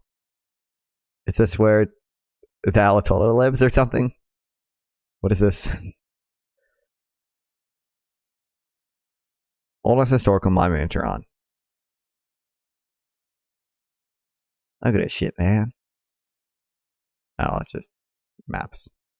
No. That's a non-negotiable. And that was one of the reasons why the after Camp David, after the Clinton parameters, after Taba Summit, that was the statement left in rejection of the Clinton parameters, where they said we as negotiators will never give up the right of Arabs to return, to be repatriated to Israel. What was offered in that Arab Peace Initiative, first it was Saudi and then it became the Arab League, it said a just resolution to the Palestinian refugees. Which has always meant. And that phrasing, no, it has not always meant that. God. That phrasing was specifically designed when we talk about a two-state solution and a just resolution to. I feel like the whole Muslim world peace, it's the whole Muslim world and Israeli conflict will never have peace ever, really. Unless some magical thing happens, like religion just goes away. Because for 99% of it isn't really about land, it's about religion. I don't know. On the macro level, I don't know how much religion plays into it. For like any like individual person within Israel and within Gaza, religion might play into it, but I don't know. On the macro level, I don't know exactly how much religion really plays into it. I feel like Palestinians would chill the fuck out. Okay, there probably would be some solution to the refugee issue. It's not saying and the full right of return. That is considered a Palestinian compromise. Like many Palestinians are unhappy with it on the grounds that it doesn't say the full right of return. It only says what do you think a just resolution is? A just resolution, one in which it's understood that you would allow for a two-state situation to happen, means Israel recognizes that they drove those Palestinians out. A small symbolic number gets to return to Israel proper, and then the majority of them end up in a Palestinian state. That was the loose formula. That if you look at what was offered in 2000. That it was not what was offered in 2000. It literally was. There was an international fund that Israel was going to contribute to. There was some number. Yes. I saw anywhere from 10 to 100,000. I don't know what the actual number was. There's some number that they were going to accept as repatriated. Along with an end to the occupation. That's basically what Palestinians have been asking for. And if by the way, chat, I'm just saying, I'm about to eat. I don't know if Isaac's here right now. Okay, I'm close to beating one of my friends and followers. Okay, I need 88 followers. So if you're not following, chat. If you're not following, follow her right now, chat. Thank you. Appreciate all you watching, though. If you look at actual details of it, and I'm happy again to tweet about it afterwards. I'm happy to send you all the links that you need. That was what the Palestinian official position was. There was also my Discord too. If you want to join that, you can chat to people in there. It's pretty cool. Thanks. I'm done selling out. Yeah, go ahead. Let me just respond to one of the things that a point that you made earlier in the form of a question that a lot of people I've seen it out there, so I think it's worth kind of trying to answer directly. You said it can't be a genocide because they've only killed 33,000 people. Trap. If they genocide in slow motion, genocide, they have the capacity, they have the bombs to kill all 2 million plus people. So it's kind of a meme argument, but so why wouldn't 1 in 5 of their population, right? Why wouldn't they do it? And so one, you'd say, well, 13,000 children, far too many. But more importantly than that, you would say they've killed the number that they can sort of get away with at this point. But the goal is not killing and death. The goal is domination and the ethnic cleansing of the region, the clearing out, the thinning out of the population. And so you don't actually need to kill 2 million Palestinians if you can drive hundreds of thousands of them to other countries. Sure, if you want. If you're talking about genocide, you can have a genocide with 100 people theoretically. The number of people killed isn't important. The intention is important. But it's hard to make an argument for genocide. Right. We're not setting aside genocide. So sure. Well, I mean, like the attacks happen in response to. But that would be the answer to the question: why haven't they killed more? Yeah, I guess. But the problem is just absent any. There just isn't strong. It's the weirdest genocide ever. If you're dropping leaflets saying, hey, flee to the south, most of the military activity is going to come to the north, or hey, we're working with 52 organizations trying to open up borders and crossings to get more humanitarian aid. Hamas is generally in the south. Why did they bomb the north? Hamas is generally Hamas is everywhere. No, Hamas's like military stronghold has always been the south. Why did they go? Can't believe anyone gives a fuck what Destiny thinks about this. What a complete loser, moron, idiot. Wow, that's wild that Mars seems to know less than Destiny on some things. He didn't know about the Gaza flotilla raid. He didn't know, what else did he not know? He doesn't know how international law works, apparently, when it comes to human shielding. Going to the north. There were literally 900 people that they What happened to by the way, what happened to that 3-story 3D rendering of a command center that we saw under Shifa Hospital? The one with the... Is Destiny that crazy socialist guy? Destiny's this guy in the red shirt right here. Do you mean the one where they released the footage of the massive tunnel, the bomb shelter? There are tunnels in Gaza, but where was the command? Why are you wearing a pizza as a mask? I don't know, bro. Center. It's a anti-facial recognition. When I go to the deep state Mossad Yeah, Destiny is a neoliberal. When I go to my deep state like Mossad meetings where like they pay me shekels to keep streaming pro-Israeli talking points, I need this as a mask. Oh, thanks, so Peaches. Thank you. Appreciate it, man. I need this to avoid the facial recognition, basically. That we're all told existed. I don't. When you're saying command center, are you looking for like a I'm not the one 2001 that said Space command Odyssey? center. I'm not the one that said U.S. command center. intelligence has corroborated everything that Israel said, and they said they arrived at. Oh, those, that's nice of U.S. intelligence. Well, listen, if you believe Russia and Hamas instead of the United States and Israel, I can't help you. Hold on. Yeah. If you want to believe, hold on. Actually, wait. I'm curious. If Hamas were to make a statement about a particular Destiny does look like he's wearing it. I tell you about this earlier. His his goatee looks goofy and his hair looks goofy when it's this long. thing, would you believe that more than the United States and the IDF corroborating their statements? Who would you believe more on that? I don't think you can trust either of them. That's why you have to look at You think it's independent- equal amounts of trust? I can't see a big difference between neoliberals and socialists, to be honest. Really? You don't see a big difference between neoliberal and socialist? Really? You know, this might sound stupid for some reason, I guess. I mean, what do you mean? Neoliberal. Typically, neoliberal means capitalist, right? Socialist means socialist. There's a difference in that one wants the workers or the state, depending on what type of socialism you are, to own the means of production, and one doesn't. One wants private enterprise owns it, means of production. Like me, I'm a base neoliberal. For the most part. I think, yes, that's about equal right. amounts of And distrust. If you don't support universal genocide of humans, I don't agree. If you don't support universal genocide of humans, I don't agree with your politics. What?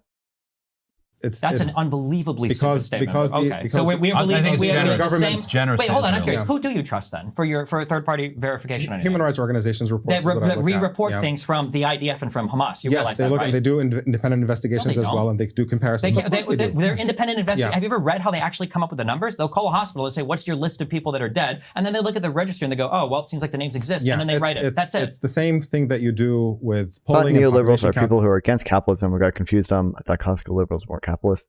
The problem is neoliberal means capitalist, but like within neoliberalism, you can have more capitalist and more socialist people. Like Norway and Sweden are like social democracies, which are still neoliberal, right? But then also you could have like a libertarian. A libertarian. A lot of time people don't use the term neoliberal to talk about libertarians, but like really libertarians are still like neoliberal, right? It's just market oriented reform policies.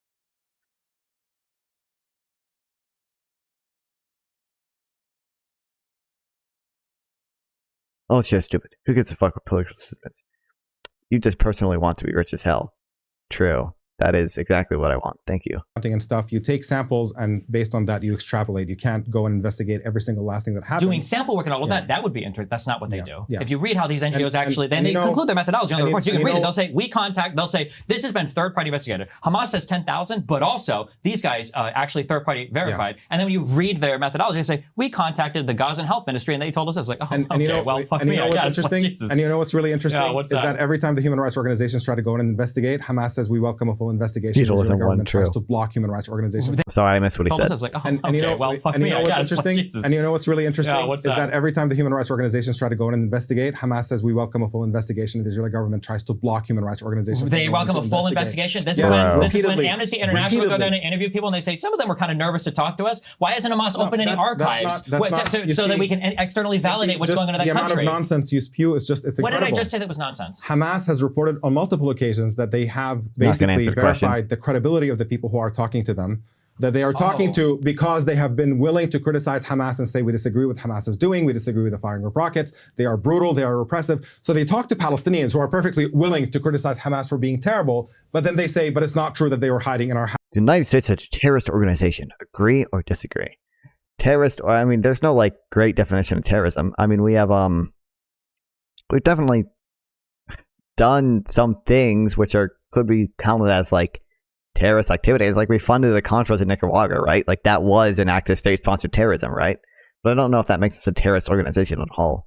house or used human shields or whatever. So that's how you know that when you compare those narratives, it's the Israeli narrative that is completely baseless. Do you acknowledge I have something right here. Real quick. Do you acknowledge that Amnesty International has said that they store munitions in houses? Have you acknowledged that they're... I'll tack onto that. I'll tack onto that. Houses, which is a very important difference. This is from earlier this month, an interrogation of an Islamic Jihad fighter, and I'm genuinely curious. This is not a leading question at all. Asked by the interrogator of this Israeli interrogator. Not a terrorist organization per se, just a terrorist organization. A terroristic organization. I mean, we've done things in the past that have been, I don't like every government has done bad things in the past. I don't know where a good place to draw the line is about terrorist organization, but I don't know. Listen, I've read Noam Chomsky, man. I've read all the I've read all the what do we owe Afghanistan? The US is actually the bad terrorist guy. Shit, okay. I don't think I would consider us a terroristic organization. But we've done bad things before. Interrogator of this Islamic Jihad in Israeli fighter. detention? In Israel, that's what I'm asking. Yeah, in Israeli detention. Oh no, we got the Hamas or Nazis in chat. Oh no, Peaches. Oh no, take it back. Oh no. And torture. Asks which hospitals Islamic Jihad and Hamas operate in. He says all of the hospitals. Yeah. Now, Omar, to Ryan's point, what's your response to that? Yeah, I mean, just when you look at the levels of torture that happen inside Israeli detention, it's just you can't take anything at base value of what comes out of any confessions that come out from people who are being interrogated by Israel. And so that, to me, is completely meaningless. Yes, if you put me in an Israeli interrogation center, I might also confess to whatever the hell the Israeli military wants me to confess to. Do you acknowledge that Al-Shifa Hospital was inhabited by a fuck ton of fighters a month ago when they did that massive raid? Inhabited by a fuck ton of fighters. Hamas is stupid. Wild take. Israel is stupid. United States is stupid. It's all fucking stupid. I'm so glad we absolved the conflict. I think I can't verify. And they were 900 inhabited by arrested? any fighters? Yeah. There were 900 we don't arrested. know. I don't know the 500. Yeah, and there were mass graves in near the Al-Nasser hospital mass graves that were filled with people who are wearing the ones that where people have been. How does he not know this? Why is he bringing up the mass graves when, like, literally this has been debunked already? Yeah, here we go. We didn't do a ton of research into this. We just read some of the Geo confirmed that on Twitter. Was it in here? Maybe it was in human rights. Mass graves or not yet. We didn't go through all this yet, but it's already been confirmed that these mass graves are the ones that Palestinians dug prior to Israeli operations in the hospitals. Buried there 4 months earlier? With their hands tied behind their back, zip tied. No, can you explain to me what threat people who have the initial reporting by Al Jazeera was completely and totally debunked by people that were analyzing geolocators and OSINT account on Twitter that has looked at a ton of videos. You can go and you can look through every single video. So of people by a that Twitter had account to. Oh my God! He did literally. I don't understand how he hasn't even seen this. The New York Times reported on it too. By the way, it's not just that Geo confirmed that on Twitter, but Geo confirmed is generally pretty good about things. Yeah, but the New York Times reported on it too, and you go through the Geo confirmed that and look at the videos himself. It's not like a Twitter account tweeting out things with no evidence. He actually provides all the evidence you need to see. Who debunked those? Is that we're doing it by a Twitter account? You can look at all the videos yourself. If you don't trust the IDF, you don't trust the United States, you don't trust. Who do you trust? Just Hamas? I trust human rights organizations whose job is to investigate these things. Okay, I don't think any human rights organizations have said 100%. We found Al Jazeera has re-reported what Hamas has said. They can't say it's 100% because Israel will not let them in and they can't actually go in and investigate. Do you think that in a current active war zone, for Al-Shifa, do you acknowledge that there was a huge 2-week fight there between the IDF and militants? Yes, near Al-Shifa Hospital, I think there was a fight. And Al-Shifa Hospital. Yeah, I don't know that it was inside the hospital. Certainly there were How do you not know horror that? stories of what was happening inside the hospital. Well, it was a 2-week fight. Do you think they were just fighting civilians? Dude, the horror stories, it's the horror stories, the false rape reports that even Al Jazeera had to take back. Even Al Jazeera themselves took back the allegations of the rapes in Al-Shifa Hospital. 2 weeks? There's a very clear, I think, disconnect here. Yes. That is probably a good point to start getting to, not start getting to, but if we want to wind down here. Stephen, you said that Palestinians fundamentally don't want peace. Yeah. It sounds to me also, Omar, like you think fundamentally the Israeli government, as it is right now, does not want peace. I think we can both agree that there's civilians in the Palestinian territories and in Israel that would like to live in peace. Can I amend just real quick? If I've said that, it's not peace. Nobody wants peace. That's a thing that we say in the West because we have no concept of what anybody's looking for. People want justice, right? In Ukraine, they could end the war right now for peace, But they want their territory back. They want justice. Right, Palestinians right. could say, So this listen, we're going to go with the whatever plan where we're broken up into 20 enclaves and have peace. They don't want peace. They feel like they've been expelled from their homelands with international support for Israel for no reason. They want justice. want So to money be clear, based. everybody you wants think- justice. Right, Yes. so they don't Yeah. want peace. Yes. Well, what is the MLK quote? Like the white moderate one that everybody says, where some people prefer an uneasy peace or whatever to an uncomfortable tension or whatever. There's ways to make things peaceful, but people want more than that on both sides, and they should. I just think that And I think, is tell me if you, in the end, agree with the point that I was making earlier, because I haven't heard a counter to it, that the way to defeat the ideology of Hamas is Oh through my God. peace, not through war. Now I will sound racist. I don't want to sound racist, but there's a fundamental misunderstanding of the way that Arab states and Arab people in the Middle East view Jews and Israel. And to just assume that being What do you nice mean by and that? peaceful, as in there is a whole mythos, a whole mythology. This would have been super fascinating to listen to Finkelstein expand on if he was capable of more than insults and ad-homs. But there is a completely and totally different retelling of history from that region from the 1880s and onwards. And as long as those histories are separate from each other, there is no reconciliation that can ever happen. I shouldn't even take this seriously, but if Arabs are just fundamentally racist, Hold on, wait. That's not what he said at I mean all. the citizens that live in these places. and okay, like the if the cultures or whatever, citizens yeah. that live in these places are just fundamentally racist, why is it the case that when peace is close at hand, support for Hamas and armed resistance plummets?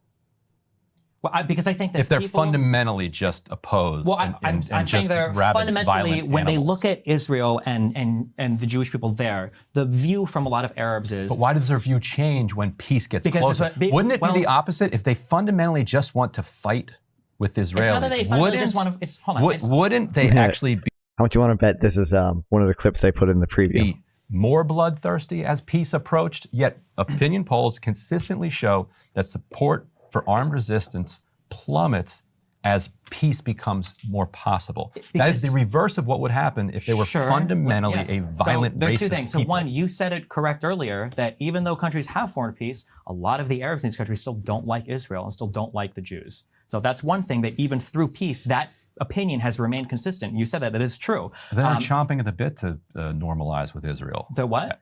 These Arab countries are chomping at the bit to normalize Wait, with Israel. close. You're going to say it. It's the leaders. Yeah, right? and, Yes, that's true. And in your case, also the contradiction is quite palpable. Which is? on the one hand, everybody in the region is just fed up with the Palestinians and they're just eager to make peace with Israel. And now it's like the problem is that the people in the region just don't like Jews. See, Well, no, it's like, which one is it? Well, it's both. I think that How? over time, yeah, sure. Oh so my God. one is sometimes brave leaders are the people that are needed to make progress towards peace. This might come in the form Towards justice or peace? towards justice, whatever. Towards like But bilateral. You peace. haven't, So I'm answered, thinking you like- haven't answered that question though. Which- when peace becomes closer, in the moments where there's news that a deal is getting closer, Yes. support for armed resistance among Palestinians goes down. I agree. That's This is the true for everyone. reverse Yes. No. of what would be the case if they just I've fundamentally. tried cell cells with acne. I haven't, no. Not medication. I mean, I don't really care about it. To help with mine? Thanks, Peaches. Problem is, listen, I just don't care enough. I'm just not willing enough. Like, I gotta actually get up and go to the dermatologist? Why the fuck would I care? Hated Jews and just wanted violence and you war. have to, we have to tease apart. When I say that they fundamentally have these opinions, I don't mean that they want to fight and go to war forever. I'm just saying that there is an Arab mythos around Jews that all of them basically believe in terms of their European transplants that have unlimited support from the West for whatever action they want to do and they don't belong there. And then there's like a different telling of historical events that have happened. That doesn't mean that peace is impossible. It doesn't mean that there's not ways to work out. We've seen peace treaties have happened. They just require very strong leadership, and sometimes those leaders even have to pay the price. So for instance, when Sadat made peace with Israel, he was assassinated because they thought he was a Western sellout. Like a vitamin? Does it really work then if it's just a vitamin? I should look into something online though, because I'd be willing to do something online.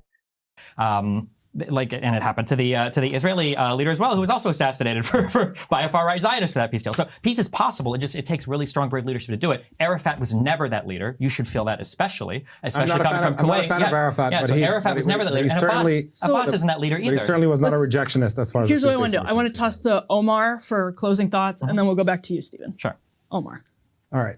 So when we talk about just set up the regional dynamic real quick, you have the region in general, the people of the region are extremely furious at the way Israel treats Palestinians. That is the primary reason behind the hostility that exists towards Israel. Listen, I mean, I just looked it up. These cell cells work. Little scientific research supports the use of homeopathic cures.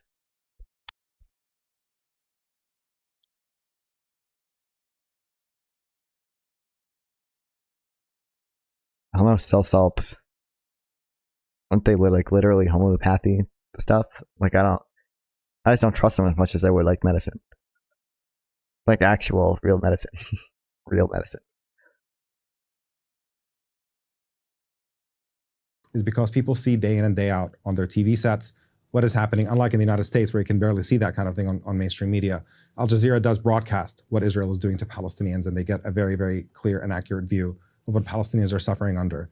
And so the people in the region are in solidarity with Palestinians against that brutal occupation, against their displacement, the ethnic cleansing in slow motion that happened, and in some cases not in slow motion in particular periods in Israel's history.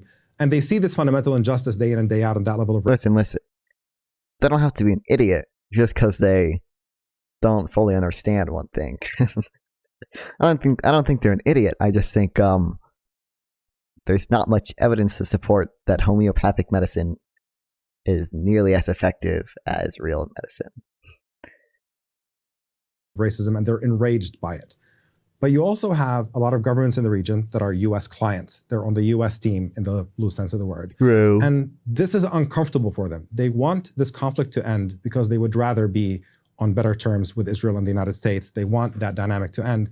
And so they also want this conflict to end, which is why we had things like the Arab Peace Initiative. They want to see just an end to the occupation, just give the Palestinians something. Can we please make this work?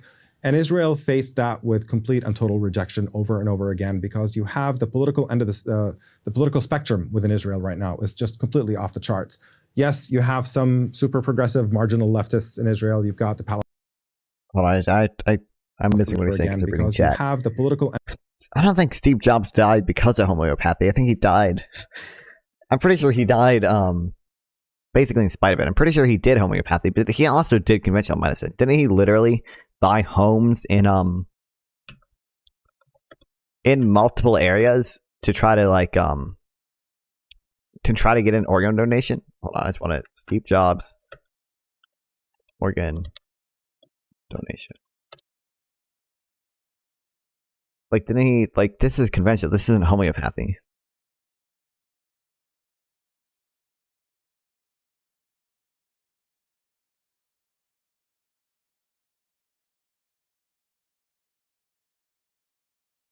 He literally bought houses in different areas, and I think he had his private plane on standby so he could fly anywhere within 3 hours. Shouldn't rely on homeopathy, but it's something that might work for some. But you definitely shouldn't rely on it. But.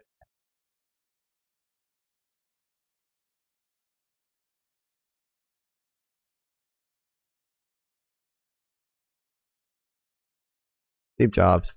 Homeopathy.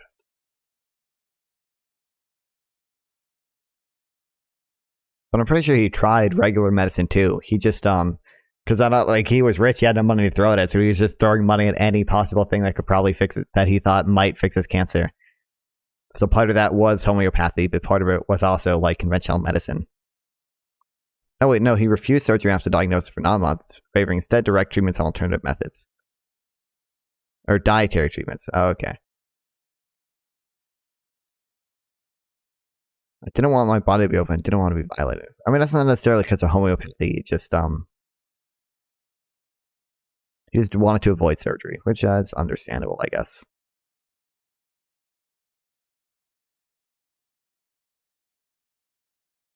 End of this, the political spectrum within Israel right now is just completely off the charts. Yes, you have some super progressive marginal leftists in Israel. You've got the Palestinian citizens of Israel who serve in the Israeli Knesset and so on, and they have no power effectively in Israeli society, and the bulk of it ranges from the Netanyahu-Ben Gvir coalition, which is stomp Palestinians until no end, brutalize them in the worst ways possible, and hopefully throw them out and finish the Nakba, towards the other liberal end of the spectrum in the Israeli sense, which is just maintain permanent occupation, but let it be a humane occupation. Let's just, control them and let everything be fine. And yeah, we won't give them full rights, but they can at least, have some economic activity and whatever, normalize a little bit. That's the spectrum, and that spectrum will never allow for peace to exist because no people anywhere in the world would accept to live without the fundamental right to be free. And that's what's missing here. And because you do have a dynamic right now where peace cannot emerge in direct negotiations between Israelis and Palestinians, because yes, there's a lot of intense feelings right now, but on top of that, there's a significant imbalance of power that if you leave them, you're going to end up with a repeat of previous peace negotiations, which is Israel saying, yeah, let's negotiate, while on the ground they do whatever the hell they want. Keep entrenching the occupation, eating up more land, brutalizing Palestinians more, but saying, hey, we're negotiating. It's all a charade. And what you need right now is pressure from the outside. I don't care whether you like Palestinians or hate them, or you think they're this or that, or same with Israelis. It's besides the point. You have a reality right now in which Palestinians are living under permanent apartheid. Occupation and apartheid, and this particular episode in Gaza right now is a genocidal episode. As an emergency, we need to put an end to this Gaza episode. But the situation was not acceptable even before the onslaught that is unfolding in Gaza. You have a situation in which Israel denies Palestinians the right to live in their own state and denies them full rights even under the areas that Israel controls. So they're stuck forever either as subjects with no rights, and they can either take that and be happy with it, or if they try to fight back in any way, then Israel will just escalate its violence to levels that are absolutely horrific. Those are the choices that Palestinians face. And it requires external intervention. It requires the world to isolate Israel and say, this is not acceptable. This occupation cannot end. You have to end that occupation. And that means that you don't get another penny, no diplomatic relations, no embrace of Israel until there's a change in Israeli policy. And when you look at Russia and Ukraine right now, we've had a very brief episode of that, comparatively speaking, when you compare the two things. There are instances in which Ukraine, for example, I think it was December, fired a rocket at Belgrade and killed a couple of dozen Russian citizens, including 3 children. If in response to that, the United States said, Putin has the right to defend himself and we're going to give him unlimited arms to fight against Ukraine, everybody would just laugh at you instantly. You would be laughed out of the room. When did they say this happened? Kill of that comparative relations, no embrace of Israel until there's a change in Israeli policy. And when you look at Russia and Ukraine right now, we've had a very brief episode of that, comparatively speaking, when you compare the two things. There are instances in which Ukraine, for example, I think it was December, fired. So after Russia invaded, though, and Ukraine was defending themselves, a rocket at Belgrade and killed a couple of dozen Russian citizens, including 3 children. If in response to that, the United States said, Belgrade, Ukraine, strike.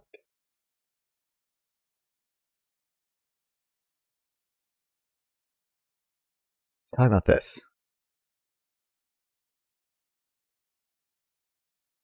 Belgrade reason.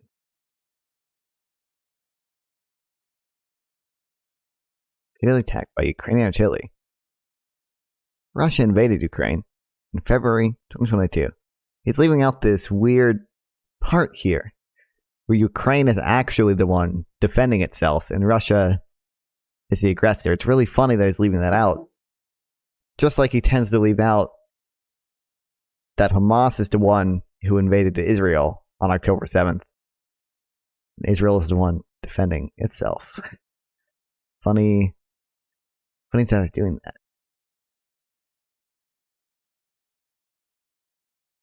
Putin has the right to defend himself and we're going to give him unlimited arms to fight against Ukraine, everybody would just laugh at you instantly. You would be laughed out of the room because that's such a ridiculous thing to say. So pointing at Hamas violence and saying that the response is we give Israel unlimited weapons to defend themselves, when the broader context is Israel is invading and occupying Palestinians and robbing them of their basic rights and brutalizing them and killing them and imprisoning them and torturing them, that in this context, you're going to refer to Israel's right to self-defense is a joke. A home intruder who breaks into somebody's home with a gun does not get to claim self-defense when they're inside that house if the people inside that house get to fight back. It's just funny because, to my knowledge, Israel has never launched a surprise invasion past the armistice lines, but Hamas did launch a surprise invasion past the armistice lines on October 7th. Palestinians are fighting for their land that Israel is not entitled to taking. Israel does not belong there. And it's time to isolate Israel until that occupation comes to an end. And that's the only path in which we're going to see Israel moderate. The reason why sentiments in Israel are so extreme is because the US has provided complete and total impunity for Israel. Nobody can ever hold Israel accountable for anything. Non-fun? they've done because the U.S. ensures that accountability cannot happen, and that's. Gorf got banned. What did he get banned for? He got banned on Twitch. Wait, what did he? I saw he was streaming not that long ago. He got banned. Wait, I saw he started streaming at 9:57. What did he do? Hate speech? What the hell did he say? Well, I don't know if you can say it because I might get banned too if you. Is it it says temporarily unavailable. Does he know if it's temporary or not? 14 days? Damn. Damn. Rest in peace, Gorps. What the hell? 1984. 1984. I don't know what he said, so maybe it's not 1984. Maybe it's entirely reasonable. What did he say? Do you know? But also, if you can't say it in Twitch chat, DM me then. Oh wait, I see people are talking about it in general. I got suspended. 14 days.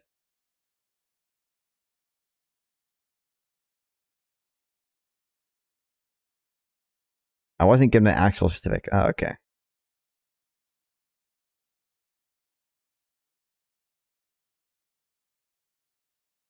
Wait, oh no. I think Jidiox might have been watching. Oh, was Jidiox in Gorps' chat? When I also going to a college protest? Are you going to stream it? That'd be interesting. Wait, when are you going to? I want to pop it.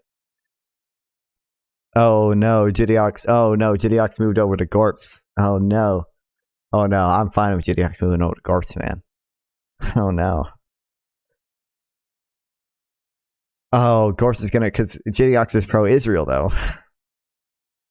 And anti-gay. Oh no. Oh, I feel bad. I'm sorry.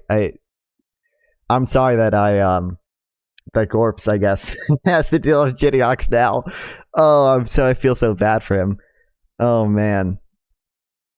Oh no. He has to deal with Jidiox now. Oh no. Oh no.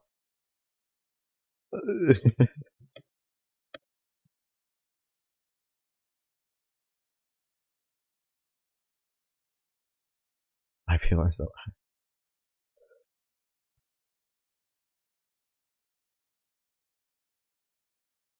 Oh no, I feel so bad. Oh.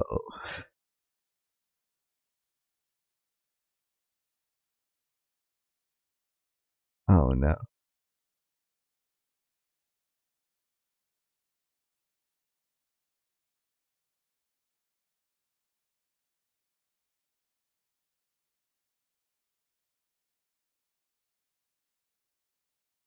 Whose channel is that?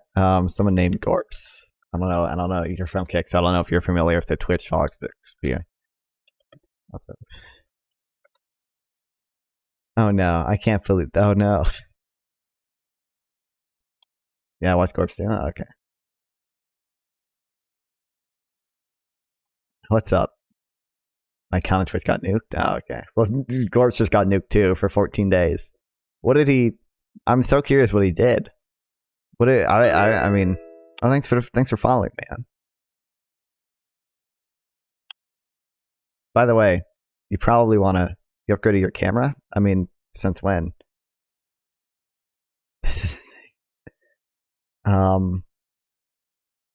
By the way, to my Kick viewer, you might want to follow my Twitch too, because I'm probably going to switch Kick accounts because I have a different Kick account that I want to use for reasons.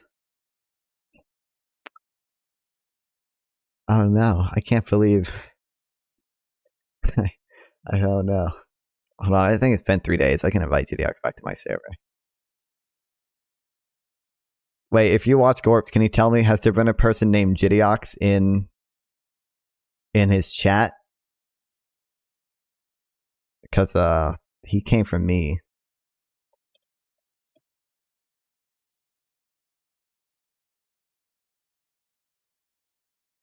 They appear. Oh, okay.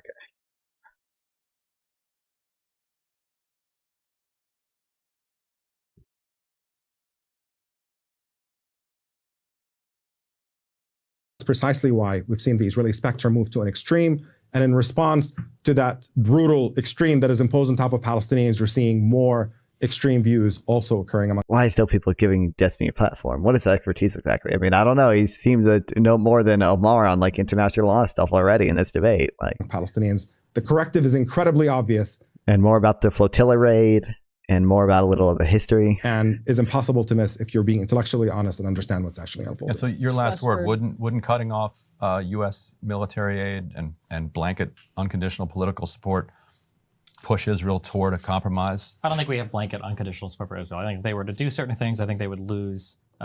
They'd lose. See the doc about the student encampment? What doc? What doc leak? I don't know what you're talking about now. I haven't. Well, let me open my kick again because I close it. Oh, Twitch does. Your Twitch account got nuked, right? Hold on.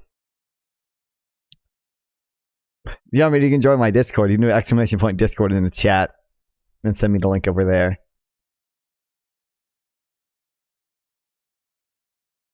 Oh, I don't have my kick chat open. Give me a second.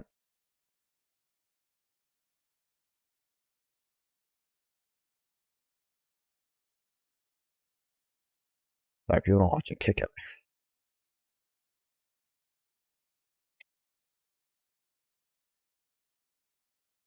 Google Doc containing 200 plus pro-terror and how-to documents being circulated. Pro-terror and how-to documents? What does that mean? Pro-terror and how-to. Being circulated among campus. How-to riot guides. Unsurprising, National Center for Israel for Justice Palestine appears to be behind the drive. All files in Google Docs. A list. Carrie Zamba, I don't know if I can, as the owner. Okay, what do the docs actually say? There's a track record promoting anti-Semitism on college campuses of American Muslim evidence. Okay, what's in a drive? More than 200 documents. Anti-Israeli propaganda dating as far back as 1948. Is that expertise? He trolls Wikipedia. True, he does. That's what he does. Figure out how to craft the facts in his favor. Case studies at past universities like.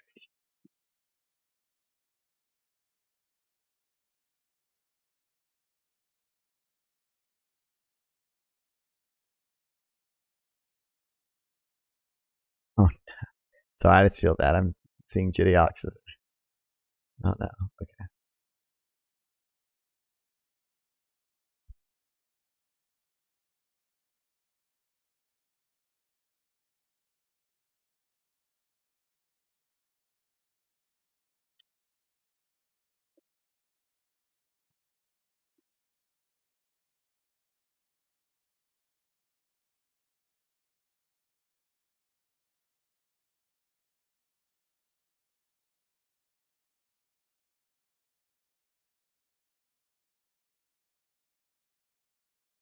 Why don't let us link the docs? 2024 encampment doc.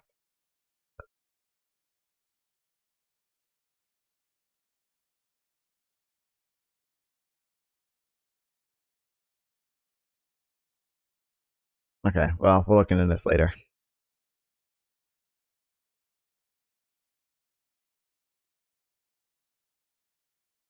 Wait, why do I still have this open? What is this? This is just my own stream. Why is this open too? Okay, I don't know why that whole thing is open.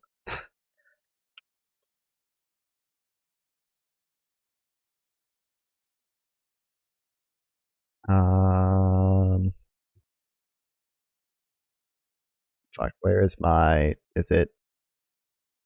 I don't think it's in here. Wait, no, it's in human rights, isn't it? Yeah, okay.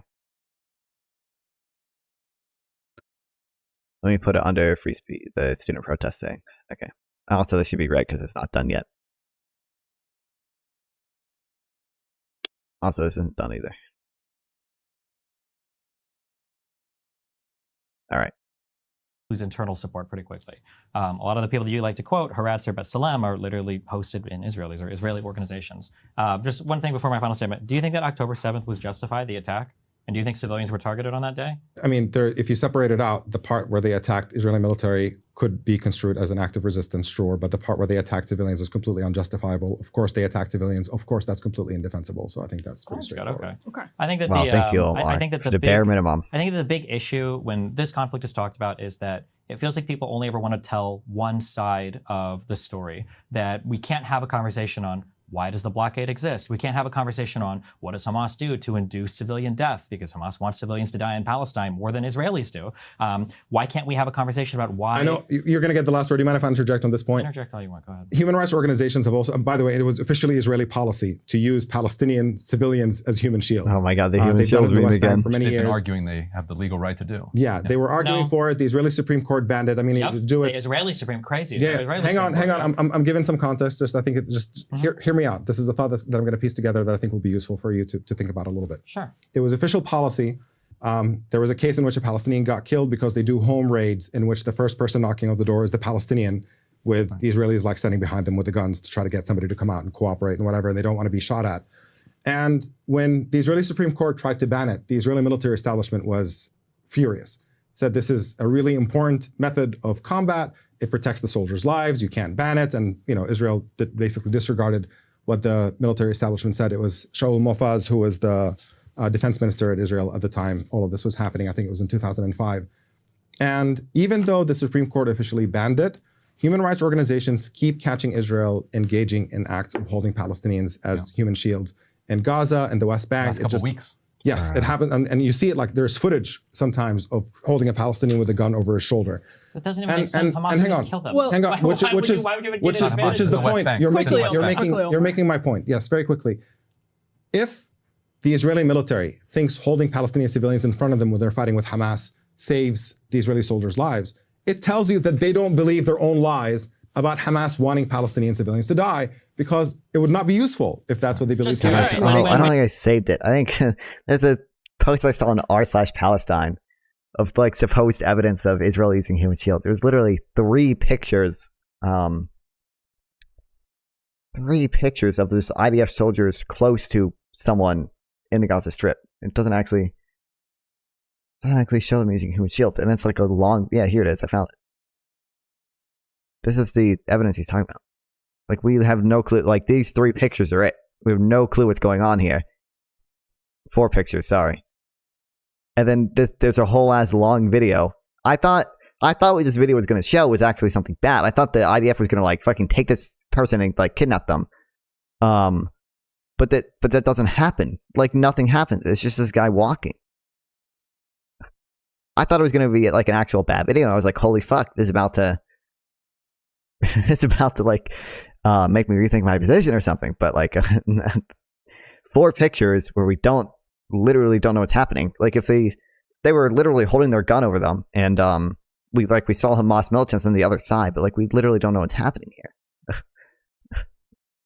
Wait, when the IDF was using those human shields, how many Muslims were killed? How many Palestinians were killed when they were? This is the last question. I think there was one incident of somebody getting killed. Correct. Yes. You know why? Okay, so that's where you know why? Because Palestinians don't want to shoot their own people. That's so why. it's interesting. So the IDF's idea behind that was when they were engaged in this, when they were clearing out houses, the idea is that if a bunch of IDF soldiers show up and start banging on your door, it's going to lead to some sort of armed conflict. So what the IDF started to do is when they were approaching houses what the IDF started to do when they were approaching houses, if there were people in the neighborhood, if people walking by, they would say like, hey, do you want to walk up and do you want to knock on this door and talk to this guy? Because if you go in and you talk with a gun to their head. No, not with a gun to their head. That's not how. Hey, do you want to hand me your wallet? There's a reason why. Yeah, you can laugh, but this is the conflict. Because you laugh now, more people probably die because that policy is gone, because the way that you phrase it is, oh, they held a gun to their head because it was a human shield, which I think did happen one time. But there's a reason why when you talk about the policy, only one person ever died doing it. It's because it was considered a safer way to bring people out of the home in order to have, like, you have an actual Palestinian go knock on the door rather than the IDF is banging the door. Defending the use of human shield. But I'm just saying, that's not a human shield. That's not a human shield. A human shield is when you... It's a human who is shielding the other people. No, it was to shield...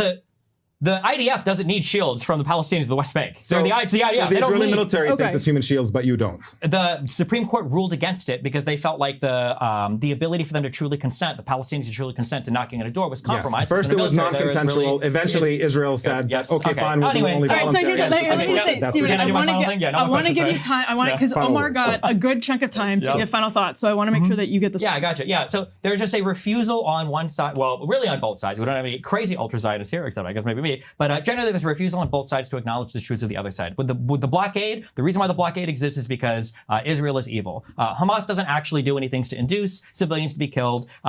Israeli people, Jewish people, don't have any reasonable fears of Hamas. That's why earlier when I asked if Hamas was in charge of Israel and if the Jews lived in the Gaza Strip, do we think the treatment would be the same or worse or better? And we couldn't even get an answer there, because the obvious answer is Hamas would probably engage in a genocidal campaign to kill an actual genocidal campaign, not one where the people are on the verge of starvation for 25 years while the population increases fivefold. Okay, so this refusal to acknowledge like basic facts of history, or the fact that the complication is, or the conflict itself is really complicated. This goes back decades in terms of how people are disagreeing over who owns what piece of land, or who has a right to live in what place, or whether or not they're living under apartheid, or what a final solution should look like. The fact that people are incapable of acknowledging both parts of the sides of this conflict makes it so that when people are encouraging their particular side, there will never be a resolution. If you are a Palestinian and you believe that today you are being subjected to genocide and apartheid, why in the fuck would you ever negotiate with Israel for an thing? And I think both of you said yourselves, the international community needs to step in and solve this problem. And as long as Palestinians think that, there's never going to be a drive there to actually reach any lasting solution. Because why would you? If we're being genocided, we're being apartheided, we live in open air prisons and concentration camps, we're not going to figure the problem out. Somebody's going to come save us.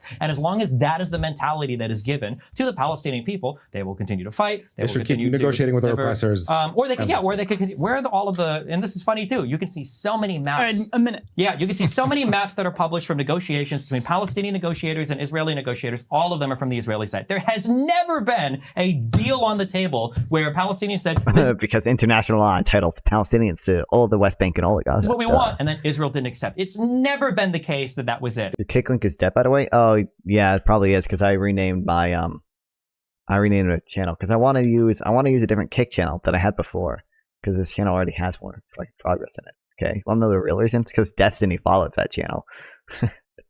I have a kick channel as Destiny follows, and I just think it would be fun. I think it's more worth it to stream on that channel. I've totally forgot I had it, and it has more followers than my current kick channel. But it won't let me rename it back to non-fawn. Wait, what? Yeah.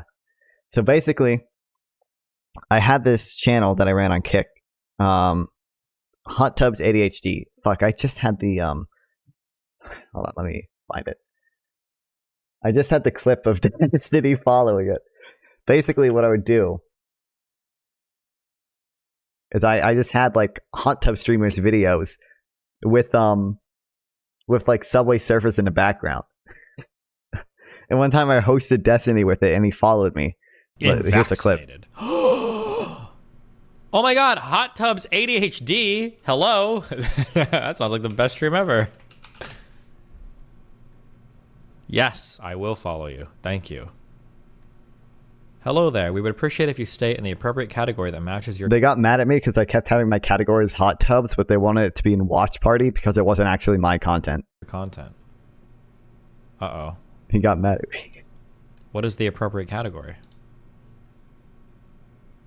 No, wait, hold on. I'm not following you. You're not even a real channel. You're just a compilation channel. Fuck you.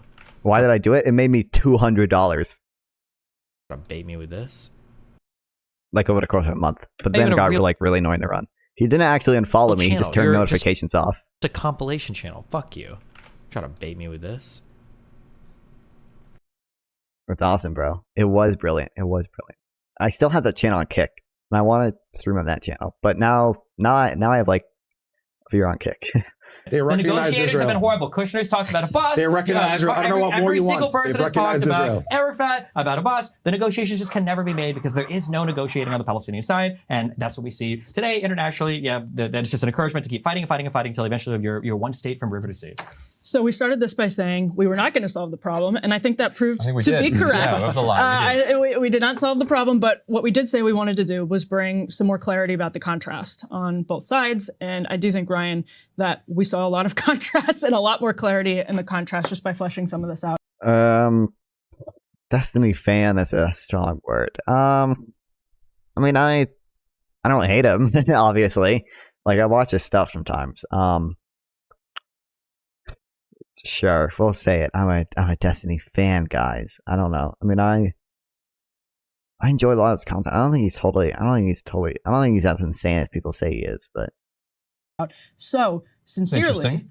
yeah, sincerely want like the fact that like he was the only big streamer that after October 7th, don't say that doesn't sound good, that like after October 7th actually did like a ton of research. There, like all his streams were like research streams on October 7th. The fact that he's willing to talk to like Finkelstein, right? Like that's good. That shows a lot of like effort on his side. Other streamers didn't really do that.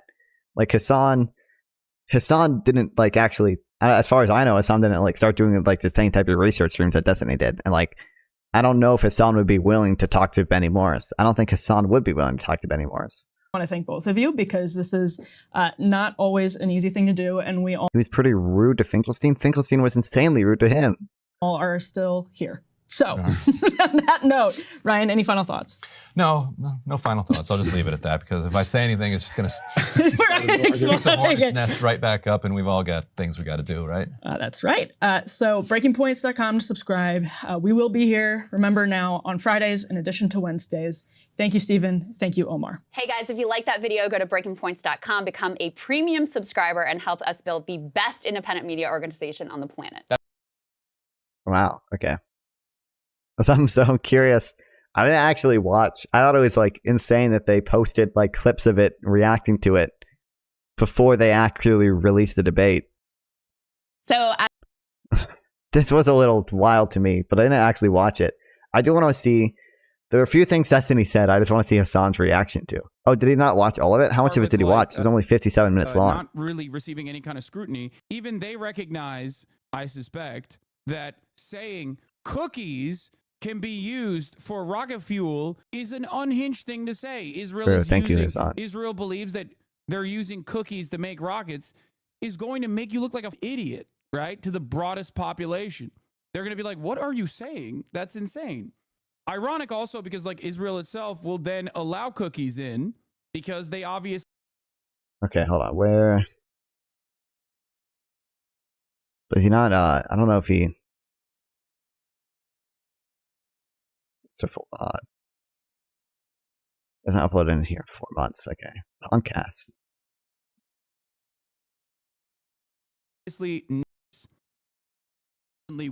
It's like hack material. Like that. Like that's an insane thing to state. Anyway, where 2 of 5 of the ships were empty, and they were aggressive ships that were designed to fight against the IDF when they landed. You realize that footage.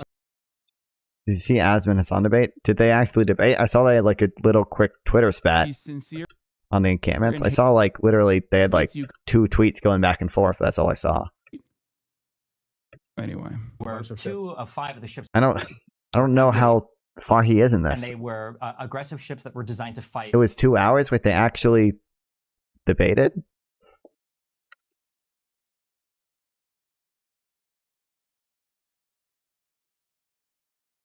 Jesus. Mine, like I don't. Why is Hasan debate pedophiling Asmongold? Is Asmongold really? He's not going to speak to like any the people Hasan is willing to speak to are 16-year-old Israelis in his chat and Asmongold. Why is he debate perverting Asmongold now? if you're talking about Martin Luther King, he also explicitly was against blocking transportation. And so there were lines even that he had. Why is everyone following my Kick now? I just said I want to switch Kick channels. God damn it. I like viewers on Twitch more than I do on Kick. Not like I like to, like I just I'm just saying I prefer people to watch on Twitch if you care about what I prefer. But I mean, if you want to watch on Kick, I don't really care. Martin Luther King also participated in the Montgomery bus boycott. It's all good. But yeah, I didn't want to derail your stream or anything or like interrupt it. Against the IDF when they landed. You realize that footage is available. I want to know what Hasan said when Destiny I'm kind of cursed off to some assuming Normans are watching, really. I want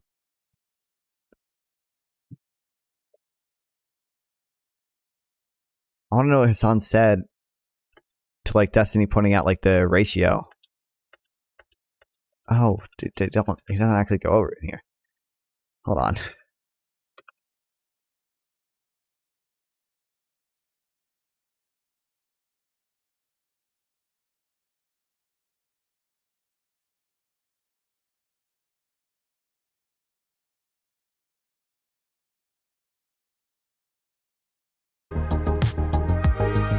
Shut up. Okay. It might have been. It was either this one or this one, right? Hold on. Oh, it's this one. Okay, it was 47 minutes in. Porsche. How far is he? Liberal God damn it! MSNBC People stubbed him style too much. You can't see how commentator. far in he is. I like to think that I'm attractive enough. You know, I'm not the most attractive person. 1 but hour 3 minutes. certainly Okay, 47 minutes in. to justify. What is this? Why is he talking about Joe Biden? Who cares? 9 million. Complicity and the complicity of. What is he even? What is he looking at right now? And responds. He's lived in Probably go south to the. Does he not watch the whole whatever thing? He the just watches beach random was. Twitter clips of it. Oh my God, There's Hasan. been one singularly declared safe area, and it's that beach. Yeah. How many Palestinians do you want to crowd into that, whatever that small beach I guess is? at 1 point, however many How million. many bathrooms are there? How much water is there? And I mean, are you? add I mean, on it's top of better than that- getting blown up by Yes. a bomb. If you want the war to stop, Yes. how about just have Hamas leave what if and you release the leave? hostages? Or Why not Israel, that? or Israel could just stop bombing Gaza. Why and would go over Israel and stop else with attacking an enemy N2. that committed the largest terror attack per capita in the history of the entire And just, country? it's a ridiculous double. Just go to the beach, bro. Come on. True. Thanks, Hasan, for the intelligent commentary. You're a grifter. What is this even? What? He doesn't actually watch the thing. He just watches random Twitter clips of it. Oh my God. Cuck rage. That I'm through more. And to try to paint that as some sort of validation that they have anti-Palestinian sentiment, I think is so they do go and come back, and then some kind of attack happened. You might. He always expect like some kind me of to swing Israeli things around and watch his retaliation. stuff. And then the Where's my only necklace that I conversation do will that be with? about proportionality. Are they doing it in a way that is defensible? And what they're currently doing is obviously not defensible. To be devastating the civilian population in I don't know order where it is. God damn to it. thin that population, by the words of the Israel's leader. Yeah, that's right probably now. true. There's But- no source. Listen, of evidence Piers whatsoever. It Morgan. comes from the red. Piers Morgan said he was going to set up a debate between them, and obviously Destiny was like, there's no way Hasan's going to agree. I saw this.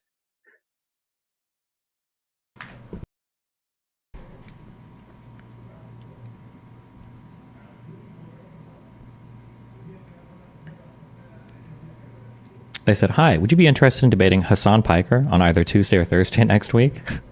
I said, "Ah ha ha, yeah, sure, but there's no way he will agree." And they said, "Checking." We'll see. 21 hours ago. Wonder if he said yes. It comes from Israeli press reporting on internal strategic Yeah, which conversations has that never happen. been substantiated. So yes, Israeli media Put them makes on a things up. diet when the population has always had a calorie surplus. Yeah, even the diet part. Calorie surplus. They literally have. That's why when the famine started, when all the people were moved.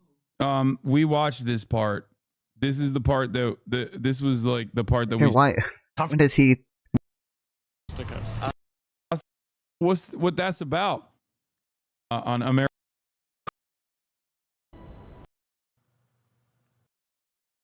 Said it Okay. was perfectly valid. Well, I guess I'm never going to get his break the response to law. that. Fucking right moment. Shlaim has covered this. As they found.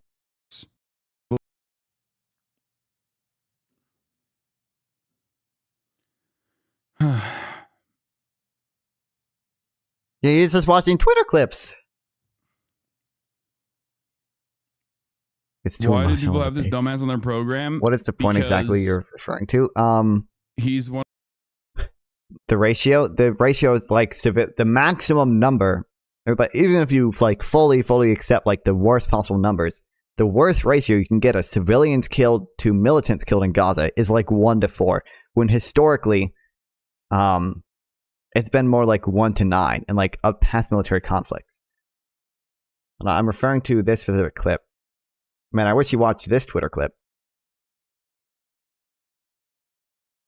Numbers don't support the idea that civilians are being targeted en masse. Doesn't even come close to it. I've seen estimates at anywhere 9 to 1 for civilian to military deaths historically in conflict. The idea that in the Gaza Strip, one of the most densely populated places on the planet, those numbers, depending on whose estimates go, anywhere from 2.5 to 1 to 4 to 1 civilian to militant deaths. So the idea that people are just being wiped out with innocent family members, there just don't seem to be any numbers at all to support that. Something that's very frustrating is Hamas engages in behavior documented by the UN, Amnesty International, by other NGOs, that that is supposed to induce the death of civilians. I don't know why nobody seems to ever care. Like, I want to know what Hamas's Hasan's response to this is, but I don't think he ever actually watched it. One of the only people for those of you. I mean, maybe this is it. Maybe he's watching it right now. The government policy. What being you can't? absolutely Okay, I'm horrendous. curious. In the So second please don't- Intifada. Oh my God, no, he's not. That's ridiculous because Israel seems classifying everyone over the age of 13 to be militant. That's the point is, why is the ratio, why is that ridiculous? No, I don't see how that, I don't see how that has to be ridiculous. Even Hamas has said like 6,000 combatants are dead. Even using those numbers, it's not worse like a 4-to-1 ratio. That's the point Destiny's making. I'm sorry.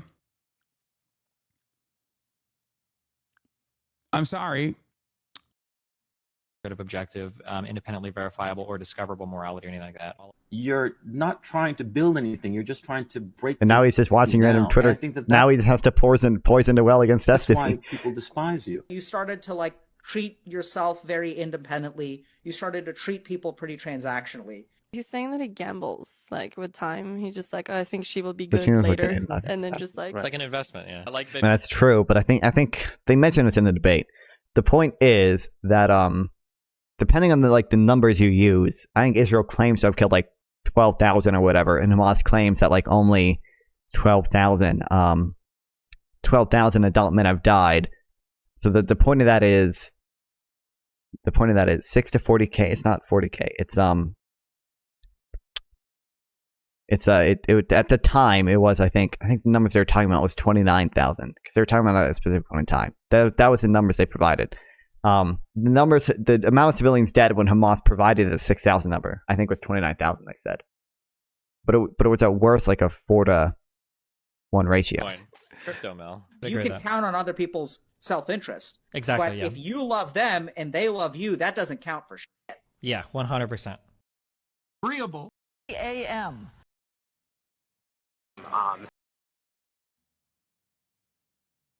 Yes, dude. They were fucking using it. Wait, the community notes on Destiny that. is correct. But he's right. Community notes uses Twitter a lot. I don't. Destiny is correct. Both sugar and fertilizer were used in earlier iterations of the Qassam rocket. Wikipedia.org/ Why does he ignore the other source? Qassam rocket. Location. That is the reason why you understand. They don't actually non-violent, in which Palestinians. That's insane. That's why you better not say nothing about no Israel. That's the desert True. land that the Jew Thanks, belongs. Hasan. I guess he probably didn't watch it in here. It wasn't out yet, right? So.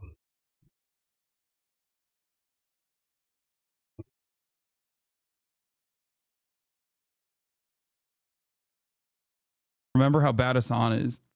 A friend of mine literally likes Nicolas Fuentes more because blockade and because they They announced don't you get need to to announce. stop. They don't get to impose that blockade. They absolutely do. No more than Hamas gets to impose a blockade on Israel. This is ridiculous. Of course, they don't get to decide what ships get to go. I want to reiterate by the end here. He's saying that the block. Yeah. So far, if we are keeping notes, Divorcelli has said, so far we're keeping notes. Divorcelli has said cookies are valid as a blockade target because Hamas uses them to make cookie rockets. And now he's also stated that Israel perfectly was valid in going into the humanitarian flotilla, Oh my Mavi God. Marmara, and executing, like dropping commandos from a gun. How on earth is that Hasan's understanding of the Gaza flotilla? And executing, or not a gunship, from a helicopter, and executing every single humanitarian aid worker. And Israel's own defense for that was ridiculous, like universally ridiculous. The investigation, the Palm report, literally concluded that Israel had the right to board those ships. People thought that was insane. The boats, the weapons that they captured on the boat. Here, you want to see the makeshift weapons that they captured on the boat? A keffiyeh, one flag, and knives. There were a lot more than this. It's just one picture, but yeah. Those were the weapons that they were sneaking in Yeah, they killed 10 humanitarian aid workers and injured around, I think, 50. By the way, this was their intel. Like, this was their True, so we can't trust it. It's all IDF propaganda, guys. justification.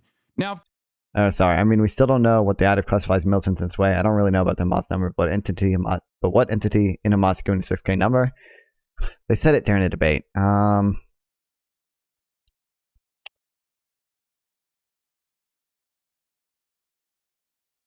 Oh, we can probably just look it up and find it faster.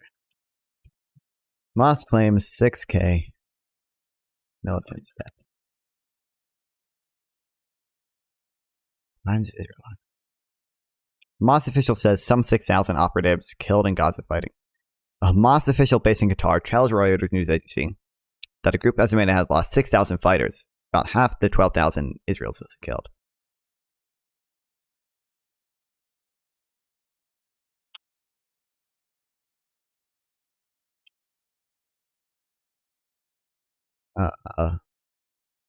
Gaza Run Health Ministry says 29,000, like I said. The only time this reporter was 29,000. So that is 1 to 4, right? Basically. Yeah, it basically is 1 to 4, because you do minus 6,000. And then, yeah, it's basically 1 to 4. I can't. I wish he responded to that point. Well, I want to watch some of the preview and As see we what just they. mentioned, Ryan and Emily hosted kind of a major debate yesterday between streamer Destiny. Yeah. About this, which you can't really take those down a rabbit hole and. I want to see what clips they use. Normally, they just kill them. Yeah. So because we knew. No, I need to hear an acknowledgement. Because he thinks I need to hear an acknowledgement. because he thinks that's such a clever line. Let me explain something to you. He's not going which to is that acknowledge no, it. Just I'm going remember to that. acknowledge it. I'm going to acknowledge it. Yes, they told civilians to leave. Physical in Qatar and the health ministry have different fluctuations. One is more of a political unit, yeah, but I think the only number we've ever gotten from any Hamas official in terms of militants dead is that 6,000 number. And then they dropped massive 2,000. I mean, if you'd rather trust Israel's numbers, then we can use them. Bombs on the safe zones that they told the civilians There to was flee one to. safe zone, That's the not, Wawa, no, whatever, no, the it's beach not. or whatever, There and they have haven't been bombed there it. have been countless No, incidents there of them haven't. dropping. There haven't Now you're just. He doesn't know how safe zones work. I don't understand how he doesn't know how safe zones work. Okay. Guys, wouldn't it be funny if I pulled a Hasan? If I just played this video when I made coffee, and I just did empty chair Hasan meme. Wouldn't that be really funny, guys? That would be hilarious, I think. But listen, Hasan doesn't care about copyright. No. Still a bit too much, mate? What do you mean still a bit too much? For the third most densely... Why do you think the ratio is lower than like almost every other armed conflict when Gaza is denser than like most of these other places? Gaza is like the third densest polity on Earth, yet the ratio of civilians to combatants dead is smaller than in Afghanistan, than in Iraq, than in like most of these historical conflicts. I'm pulling on Hasan, guys. I'll be back. I need more coffee, bro. It's already 2 a.m., but I started streaming like way late, so. It is? Why? What number would be? I don't understand. Why is a 1 to 4 ratio completely unacceptable? What does that prove? Is that disproportionate? Like, no. What's the ratio? What's the ratio of militants and civilians Hamas has killed in Israel? No, not at all. My stream is a Actually, sequence might of not endless be derailments. super bad. I think it's 800 civilians compared to 400 combatants, maybe. On October 7th, though. That was on October 7th. In whole, it's got to be way more civilians than combatants, but I don't know. In general, so. So is mine. Yeah, I mean, like, so I see what you're saying, kind of with like the guy entering the encampment, but I think that it's kind of problematic if people just get into a university and build like an area and tell people they can't go inside that area. And also, like in the video, it's hard for me to know whether they're really stopping them from the encampment. Because, like, I mean, and you know, you can look at it from my perspective, because you look at that video and it doesn't seem like there's an encampment behind those people. Yeah, they framed it in a way specifically so that it would invoke that response from people that are unfamiliar. So you think that, like, basically they filmed it from a direction where Oh there no, aren't. it's not that I think. I know. I was Oh there. no, when did you go there? I went there 3 days ago, I think, and he was there actually even that day as well. He's been there every single day.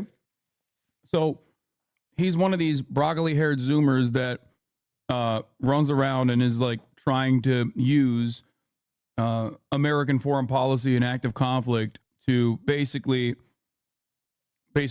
make TikTok clout for himself. He's also worked with groups like Stand With Us, which is a group that directly gets funding from the Israeli government. So like he has worked with the Israeli government to do propaganda already. But I'm sure this is a great career opportunity for him. That's why he's been on Fox News. There's videos of him like trying to debate and agitate teachers that are near the encampment. Even Sky News called him a counter protester and an agitator.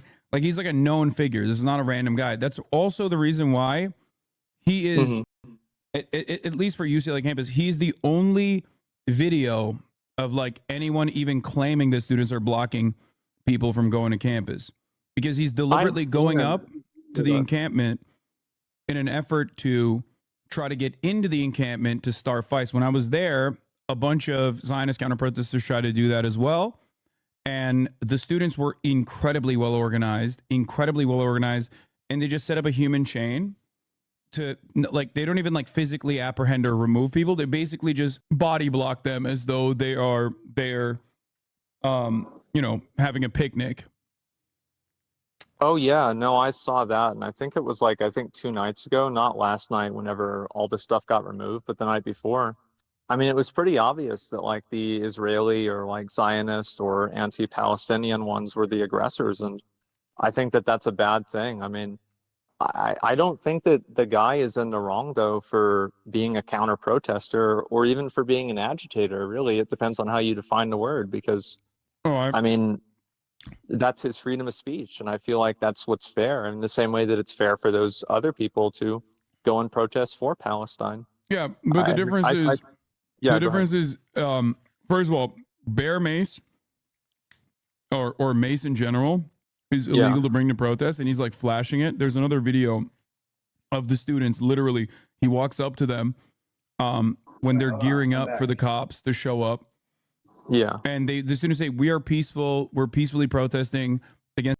Firstly, you don't have the amount of certainty you do about what the casualty ratio is. Well, I mean, I've always said, like, we don't have super great numbers right now, but, like, if anything, the numbers would be skewed in Hamas's favor, right? Because Hamas is the one reporting the numbers.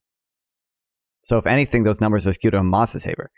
At least that's not true. I know what you're talking about. The actual amount of damage is 35% of buildings have been damaged. 35% of Gaza's buildings in Gaza have been damaged. The numbers that you're citing about like 50% being destroyed or 70% are being destroyed are either lies from Hamas, or they are using a method using publicly available satellite data and radar data, which is a method that has never been tested before. Its efficacy has never been tested before. It's a brand new method, and it's using 35% of housing units have been damaged or destroyed. By the way, usually those 7 or 50% numbers are combining the numbers of damaged or destroyed, when damage could mean a lot of things. But these aren't IDF talking points. You're wrong in these numbers. I'm disappointed. What do you mean? These numbers are absolutely wrong. The better satellite data that the UN has proves that 35% of buildings have been damaged or destroyed. These numbers are wrong. You're citing numbers using a method that has never been tested before. And it is using low resolution satellite data, so it way overestimates the amount of buildings actually destroyed. The UN has their report with higher resolution satellite data using manual review. 35% of buildings are damaged or destroyed.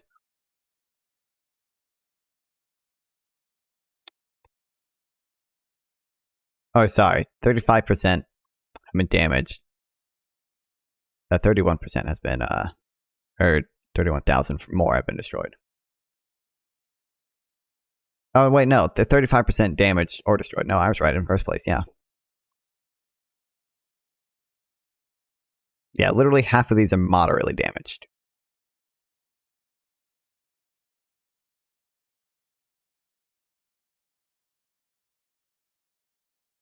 Like, I don't know, the numbers that you have are just wrong. The actual number 35%, that's the most accurate number. The most accurate number is at most 35% damage or destroyed. I shouldn't say at most because it's been a little bit since then.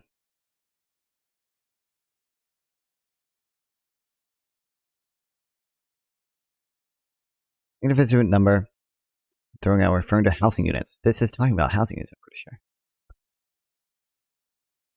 When we can buy the source of the numbers. Oh, this is of all buildings. But I remember this Reddit post went over housing units.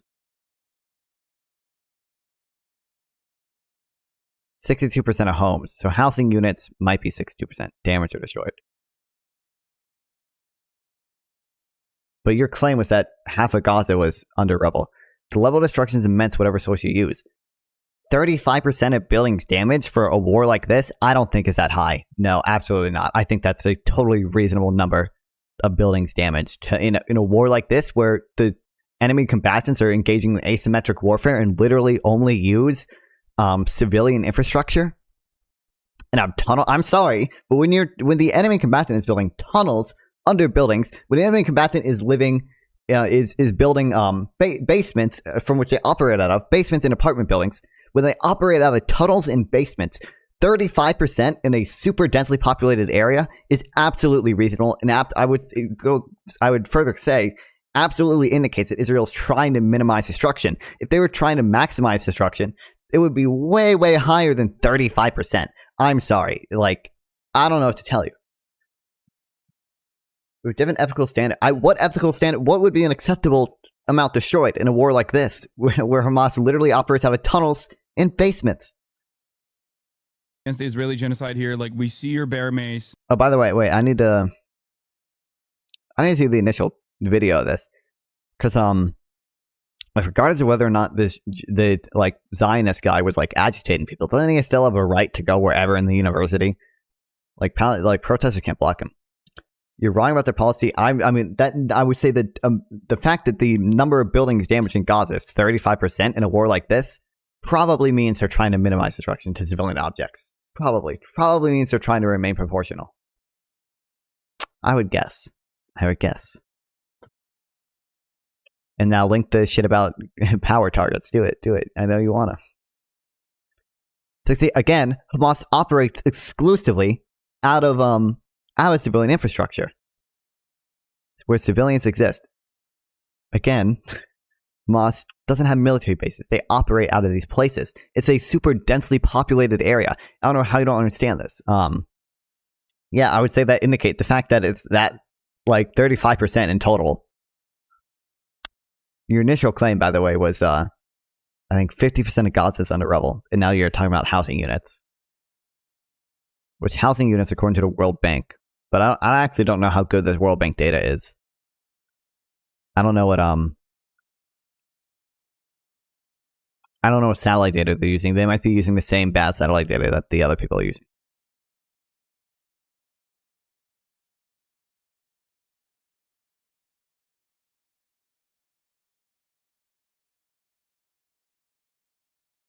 Oh, yeah, they're using the same are they?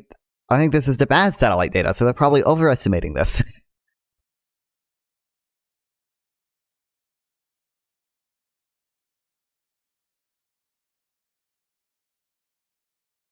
I don't know, this is high resolution.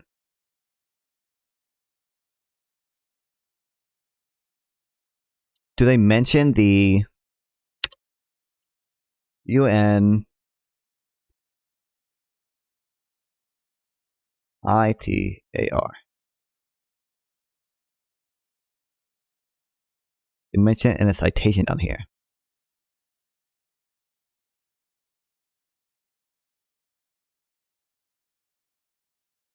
I'd have to know which satellite. This doesn't actually tell me which satellites they're using. Because if they're not using the UN satellites, then it's probably worse than the UN number.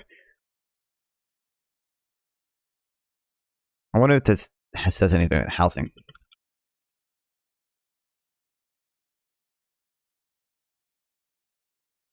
Okay, this estimates 121,000 housing units. Let's see how many this estimates.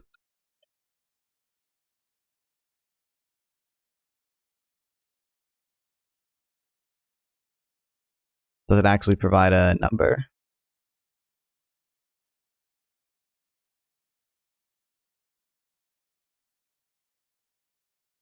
Housing 72%. What's the total here, though? I would need to know what's the total. I want to know what their estimate is for the total number of housing units damaged.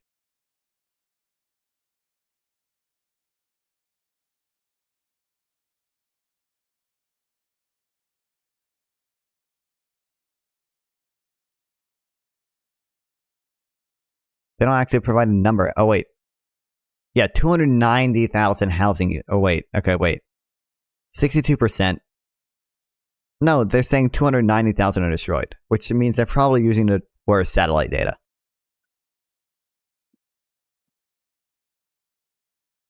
I don't know, you can nitpick all you want. This isn't nitpicking.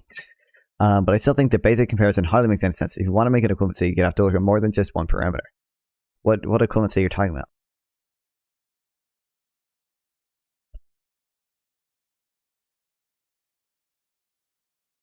Two 290,000 housing, which this comes to 121. So I would guess that they're using the publicly available satellite data, which is lower resolution. Equivalency between war zones. Moss operates out of tunnels in basements of buildings. I would hope you acknowledge those two. And thirdly, they the Gaza is densely. I know you acknowledge Gaza is super densely populated. I think that's totally fair. Like what other, like every other I don't know what conflicts you can compare to here, because like every other place is less densely populated, and the enemy combatants aren't operating out of tunnels the same way Hamas is. Like, please, you're making us feel unsafe. And he actually literally does not have a right to have that on him. And yet, that on that very same night, last night, he was over there dabbing it up with the cops and shit. The cops.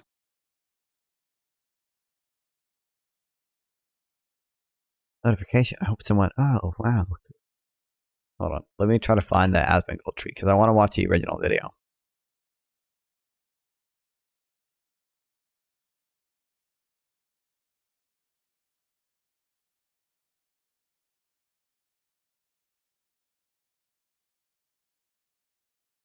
Okay.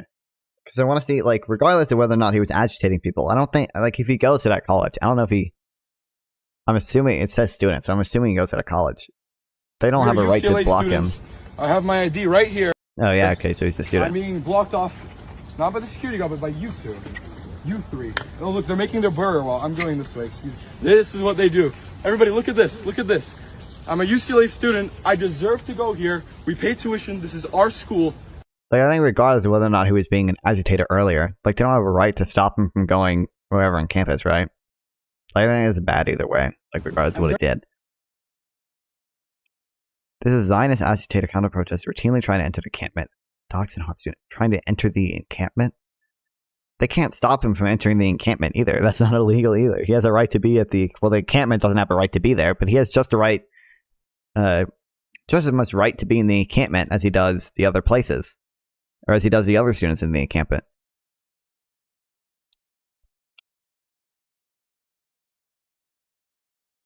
I mean, they're carrying mace is bad and stuff, but I don't know. Oh, they deleted this tweet. Goddamn.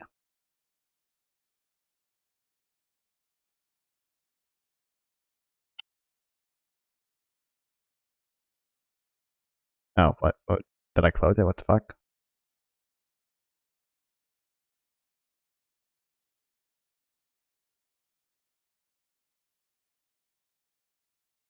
The cops obviously don't give a shit about the pro-Palestinian encampment. Wait, by the way, especially I need to look because up. 2 nights prior, at this point, when the counter-protesters actually entered the, or tried to enter the encampment. Oh, I can get a coffee maker for only $34? Hell yeah. Wait, this is the same exact one that my mom and dad have.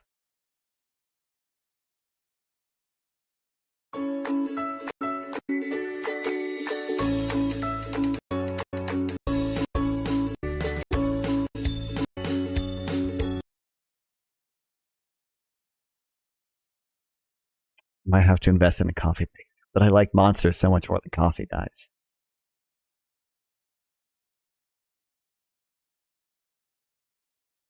This one's $100. Jesus.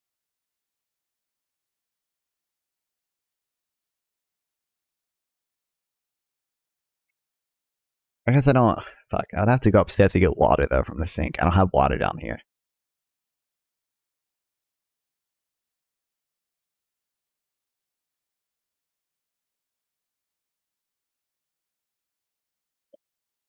Encampment. Need to know that, They chat. came with weapons. They came with fireworks. They came with skunk spray. They came with bear mace.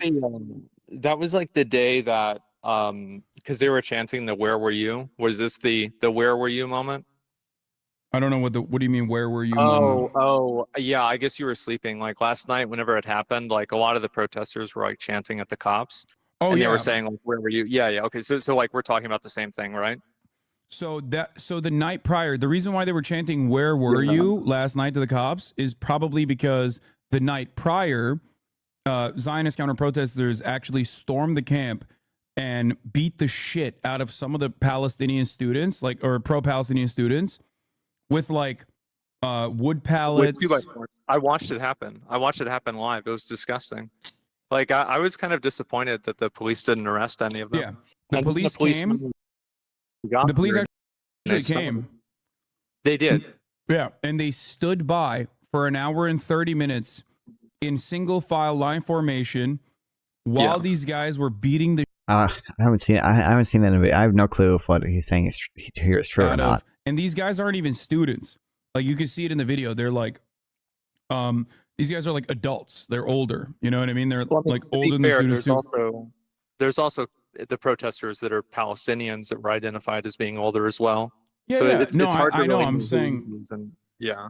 No, I'm saying that like a lot of these guys, especially the more violent ones, have already Yeah. been like identified as not going to UCLA, and they're Oh, yeah. basically I mean, return I hope so. customers.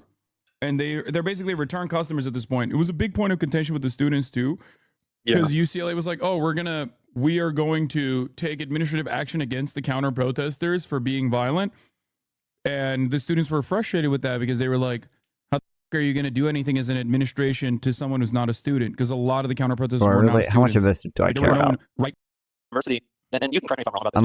don't know if I actually just want to watch all Because this. I'm not really sure exactly. This is just what I've heard. I thought that about 2 days ago, Actually, and so there were lines even that he had. Wait, Martin Luther King also participated in. Might watch some of it, but we're gonna do it while I play Fallout 76. Deal? Deal?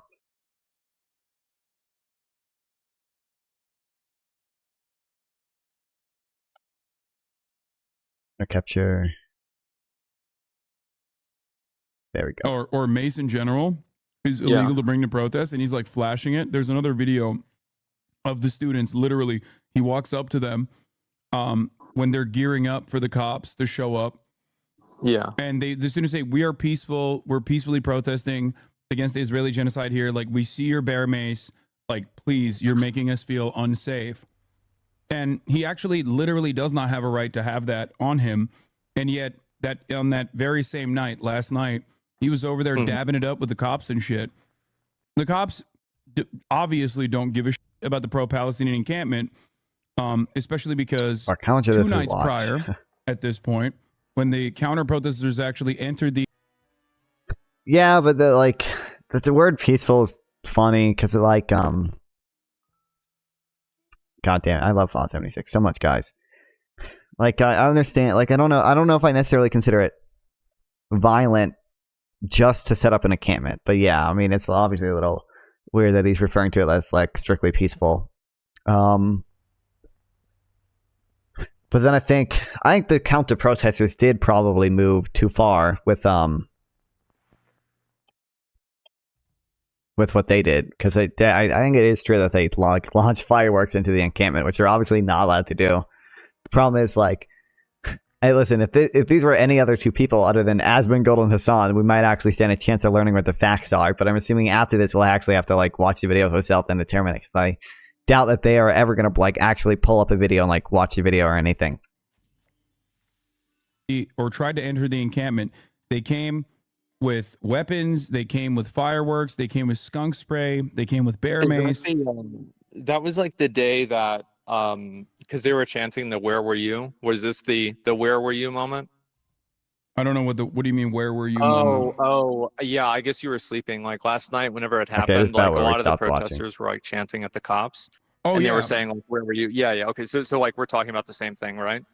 So the night prior, the reason why they were chanting "Where were you?" last night to the cops is probably because the night prior, Zionist counter protesters actually stormed the camp and beat the shit out of some of the Palestinian students, or pro-Palestinian students, with wood pallets. I watched it happen. I watched it happen live. It was disgusting.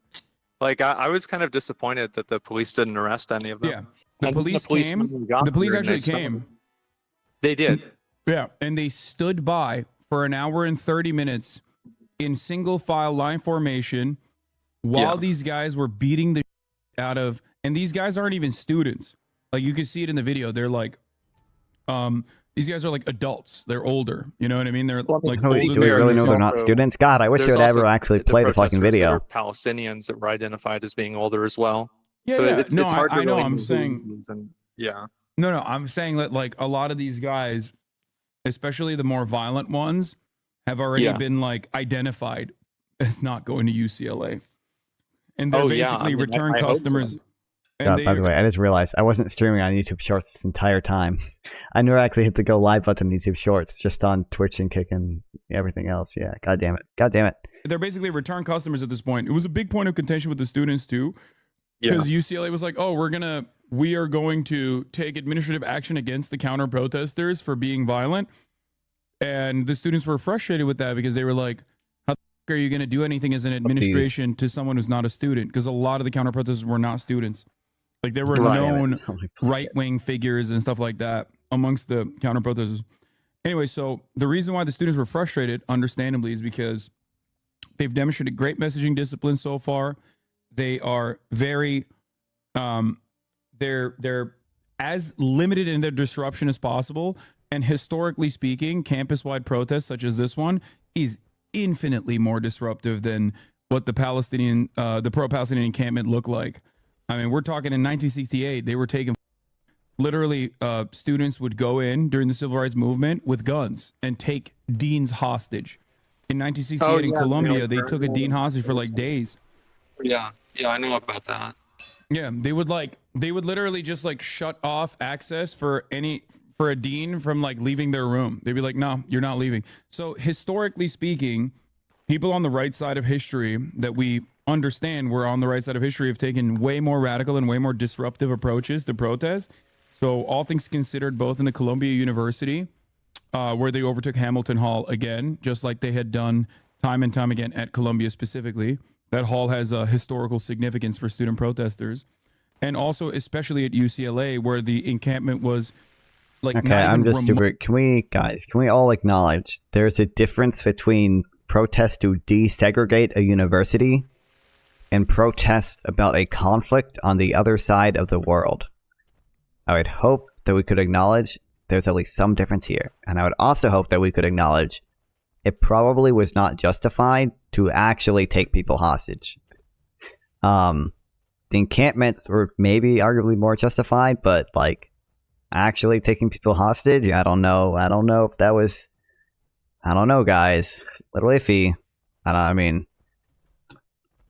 Remotely disruptive, simply just taking on this massive lawn space where there's a lot of demonstrations usually, and building putting tents around it and trying to protect the tents executed from a little people strong, coming guys. in and it up.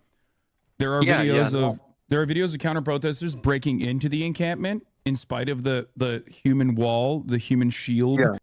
I don't understand. The people breaking into the encampment have just as much right to be in that encampment as the protesters do. What do we mean breaking in? The human chain that they create. And as soon as they get in, they start throwing hooks, throwing bows, stealing people. Okay, well that's bad, obviously. Like trying to break the tents apart and stuff. So that's the reason why they don't want to let in random people to protect the students, because they know the university won't do that. As demonstrated by the fact that they didn't do that when the counter protesters. Why on earth would it be the university's job to stop people from entering an encampment that they set up? That's against university policy. came and the cops literally stood idly by. I do think that like whenever I watched it live, there was like crazy violence, and then once the cops showed up, even whenever they were in that line, the violence went down by like 95%.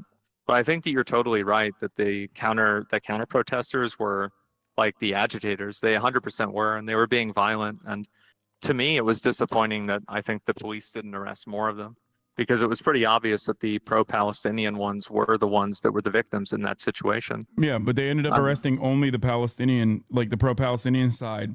And the night prior, they didn't actually engage with the counter protesters.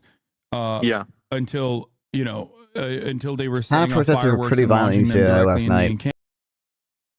Westward, the area of Los Angeles usually is located as a large population of Middle Eastern Jews who are more militant than the average Ashkenazi Jew in the U.S. because their descendants were more or less kicked out of Muslim majority countries. So they, yeah. I haven't actually seen the video again. Listen, if it was anyone else other than Hasan and Asmongold, maybe they would actually play some of the fucking videos so we could actually like see them. But oh no, we're not gonna see them. I just don't think. What's the one thing? I guess I understand his point about them not wanting to let in the like counter protesters because they were concerned about student safety, because the counter protesters were definitely doing shit at like UCLA or whatever. But like the people in the encampment don't have a right to be there, really. Like the counter protesters have just as much right to enter the encampment as the people in the encampment do. Encampment. So the question is, why are they picking a side? Because they've arrested hundreds of students, both at Columbia University, both in CCNY. What's up? You mean why are the police picking a side? The police are picking a side, and it's not the side that is the violent side in this situation. It's the side that's peacefully demonstrating.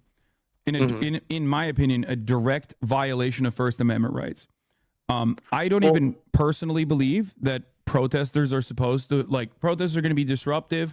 Some of those protest movements you might not agree with, or the taxes you might not agree with. But ultimately, the way I look at it is they were the perfect victims in this situation, even though I don't expect them to be perfect victims. True. And yet, even after all of that, they were still met with violent free speech suppression from the state. Yeah, well, with the public university, it's a little complicated with exactly what you can do, but encampments are probably not legal at all. I don't know if it's really free speech suppression, right? Because they're not really getting arrested for protesting. They're getting arrested for putting a bunch of tents on the campus whenever the campus tells them to leave. Yeah, I mean, the police nobody ever gets arrested for protesting. That's just that's not a thing. Everybody always when. I know.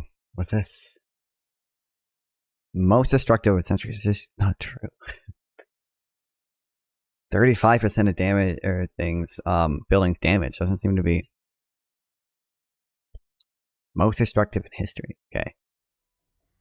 The extent and pace of the damage in Gaza is the heaviest cities can only compare to the heaviest cities we've seen in Ukraine. So I would somewhat expect that, because the entirety of Gaza is super densely populated with a militant group engaging in asymmetric warfare. And those are much smaller areas. The built area doesn't be clustering. It's also much less. More damage than at Dresden. Or at least they don't use the 70% number. Financial time to the statistical analysis. Allied bombing. Worked Germany. Wrong link. Oh.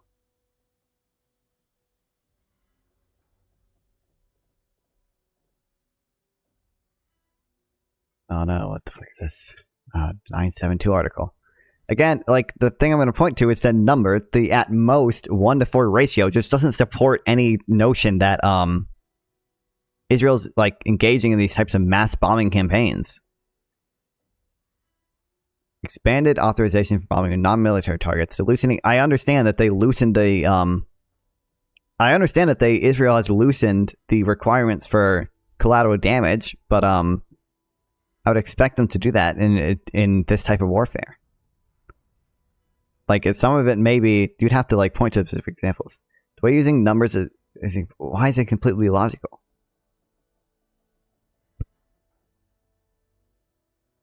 Pretty sure, I don't know if we actually read that. I think we read a different 972 article.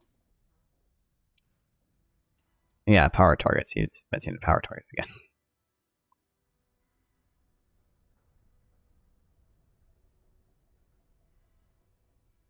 The one source put it. Who is the source? I was a vast majority of potential target gods, including homes, to stipulate the number of civilians to be killed, likely attack on a particular target. This calculated, known in advance in the army. Yeah, this is how you do proportionality analysis. This is like, do you think this is a bad thing? Do you think it's bad that... Wait, answer this till we move on. Do you think it's bad that Israel knows how many civilians they're about to kill? Do you think that's a bad thing? Or do you think that might be something that they do to run proportionality analyses? Read on, dude. I'm just asking you, do you think this is a bad thing? Really, man, we can knowingly approve. Again, knowingly is different than acting with purpose. Killing 100 Palestinian civilians in an attempt to assassinate a single Hamas military commander. So this would be one case of a disproportionate attack, if we are to accept this at face value. Like, they're loosening the standards for collateral damage. Like, what do you think this proves? Tell me what you think this proves, and I'll tell you what I think it proves.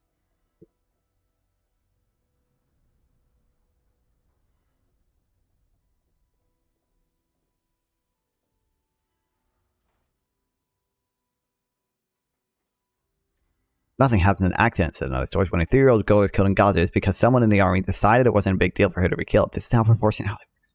That it was a price worth paying to hit another target. These people don't understand proportionality. You're not Hamas. Doesn't prove anything. It's a fairly objective account of how targets are selected. I'm saying, like, what do you think? What do you think this process of target selection proves? Do you think it proves that Israel is committing a genocide? Do you think it proves that Israel is doing something indiscriminate? Because all it proves to me is that Israel is running these types of proportionality analyses and may have too much, maybe too willing to accept collateral damage.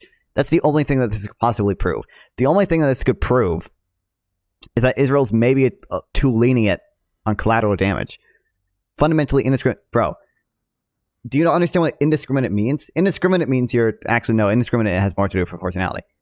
Is this indiscriminate? If you understand knowing how many civilians that are going to be killed in a strike is probably a good thing, right? Because that's how you run proportionality. Indiscriminate means you're not taking into account, read on, calm yourself. We're like most of the way through this article. Right? Indiscriminate means you're not taking into account proportionality. Indiscriminate means you're not discriminating between military and civilian targets, that you're not doing these types of proportionality analyses. This article proves that Israel is doing these types of proportionality analyses, and they just may be too lenient to do collateral damage. This doesn't have anything to do with indiscriminate. This has to do with proportionality. This article, at best, is saying that they fail in proportionality. It has nothing to do with this. Isn't indiscriminate. Indiscriminate means you're not actually running these proportionality analyses. According to the investigation, another reason for a large number of targets, the extensive armament of civilians, is the widespread use of the gospel thing, which is largely built on artificial generation, can generate targets almost. Yeah, we read about this before. The AI system. We've read about the AI system before.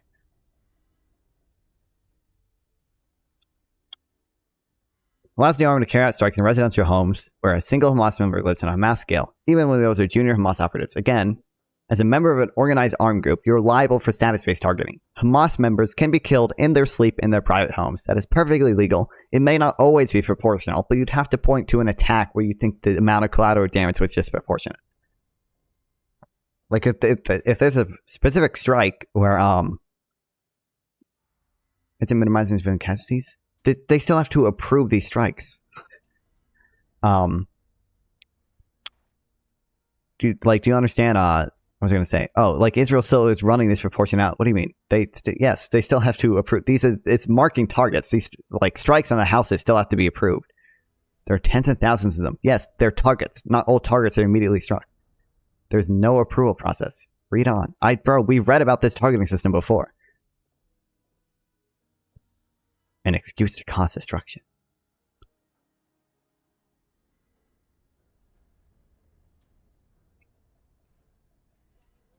Military activities not conducted from these targeted homes. I remember thinking it was like Palestinian bomb or you understand, like this article literally said earlier This article literally disagrees with you because this article literally said nothing happens in accident. Israel knows how many civilians are going to killed. And then now you're saying Israel actually doesn't know how many civilians are going to killed when it's this automated targeting system. This article literally disagrees with you. When a 3-year-old girl is killed in Gaza, yeah, nothing happens by accident. This article literally disagrees with you. Yes, of course it knows. Okay, your point was that they're not. When I said that they were still running these proportionality analyses on these automated on these selected targets, you disagreed with that. That's what you disagreed with earlier when you typed no. It doesn't factor civilian casualties into calculation. This disagrees with you. This right here is this paragraph right here. Nothing happens in an accident. It's showing disagrees with you, and it's showing that Israel runs these proportionality analyses. That is what this paragraph here proves.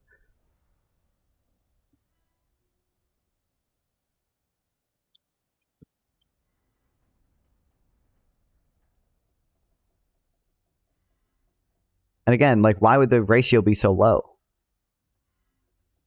They might get projections, but the decision is made is not on a proportionality analysis. I don't know what to tell you, man. Israel runs proportionality analysis. This very article says that Israel's running proportionality analysis. This knowingly, right? Knowingly means they are calculating the amount of collateral damage from a strike.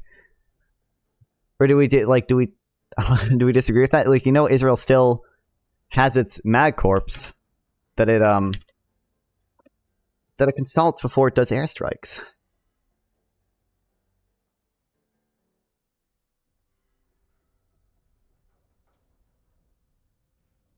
Mag corps as today was established in 1948. Military prosecution responsible for implementing the rule of law within the IDF.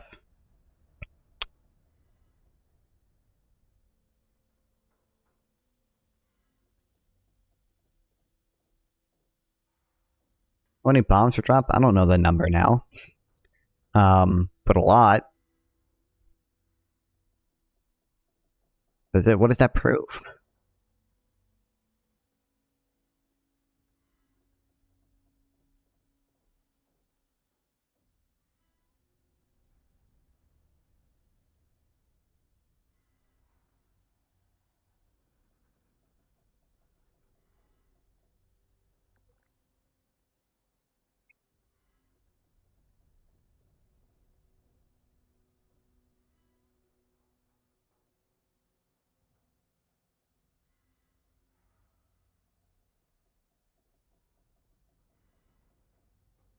Well, as many Hamas operatives as possible, Syria or Palestinian civilians was significantly relaxed. Making projections of casualties are one thing, target selection is another. Yeah, but when you select a target, you don't just automatically strike that target. The actual target, the strike has to be approved on that target. And you can say, like, I would agree with you, they definitely relax the standards of collateral damage, but part of that is because the military gain is now greater, because Israel's military aims have changed. Previously, Israel's military aims were, like, in 2014, just to stop Hamas launching rockets, okay? So the military gain was less. The concrete and direct military gain was less. Now that Israel's military objective is to completely get rid of Hamas and to free the hostages, the military gain is greater. So during proportionality analyses, they are allowed to weigh that greater military gain higher. Now, if you want to say they may have relaxed their collateral damage requirements too much, that's a discussion we can have. But no, like, I don't know what you think that proves. It doesn't prove Israel's maximizing civilian casualties in a way I guess you think it does or something. Third is power targets.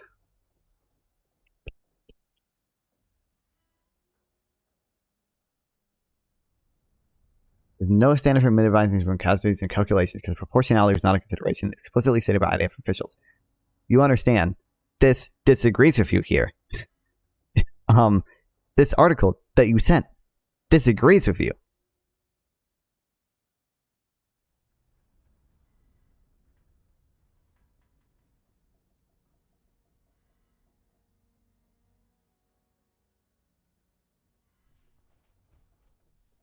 In states like in Russia or in China or whatever, when people are like getting arrested for protesting, the state of course makes up like another reason for it there as well. They'll be like, oh, trespassing, you know what I mean, obstructing. But do you think that's unreasonable? Do I think that arresting someone for protesting peacefully is unreasonable? Yes. Well, do I think that? I mean, I think a better question is that if you own a property, like, should you have No, the mate, it's autonomy very to explicitly stated in decide plain who's English. on I that don't. property? The article you sent me literally disagrees with you. Literally shows that Israel is still calculating the number of civilians that are going to be killed during strike. Too worked up to read it soberly. We're going to have some deep bias they can't get past. I don't know what to tell you. The article you sent disagrees with you. Well, in this circumstance, it's literally public property because it's UCLA. UCLA is a public school too, so that ultimately changes the dynamic a lot. It depends on what the property is, though. There's like private property, like someone's house, right? I don't think that people should come to your house. And again, I mean, like the fact that there's at most a 4-to-1 ratio just doesn't really support the idea that like civilians are being targeted in the way you think they are. I want to cut and paste the experts to do work for you. Bro, I don't know what to tell you. This article disagrees with you. This article disagrees with you. The article you link disagrees with you. At most, we already went over this. Yes, at most 4-to-1. We're using the Hamas numbers, okay? It was at most 4-to-1. Protest it at your house, like is very different. Like disrupting your life, and violating your privacy and safety, versus protesting in the middle of a public space at the school that you pay tuition to, is perfectly valid in my opinion. Well, everybody else pays tuition too. I think it's kind of unfair. If, for example, some people that. Bro, we literally went over the numbers earlier. We read that article when we looked up the 6,000 number. Do you not remember that? Hamas 6K. Do you not literally remember reading this article and we looked at the numbers? IDF totally understand the risk of civilian deaths when they are fighting enemies in civilian combat. They do take measures to minimize that. Spend a day, yeah. Again, 4-to-1 at most, much higher. We already went over this. Do you have amnesia? Do you forget when we did this? When a Hamas official literally estimated that 6,000 fighters had died? So what's the ratio? Okay.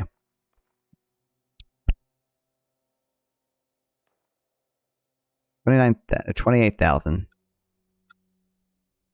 minus 6,000.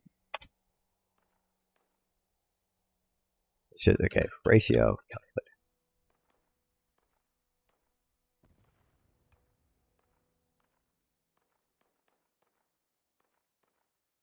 To 6,000. Right. The worst possible answer is it doesn't. Can it give me the fraction thing?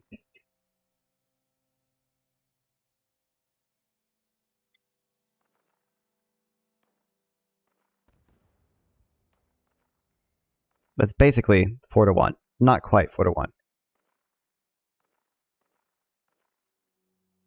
What other war zones have seen those numbers? Almost none. You know why? Every other war zone has seen higher numbers. Almost every other war zone has seen like 9-to-1 ratios. So the fact that there are the fact that Israel's ratio is lower. Give me one. What do you think the ratio was in Afghanistan and Iraq?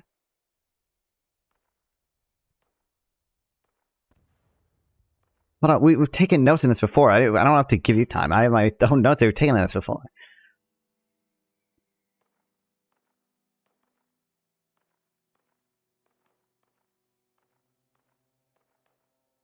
The EU and US estimate that roughly 80 to 90% or 1-to-9 ratio of deaths were civilian in modern wars.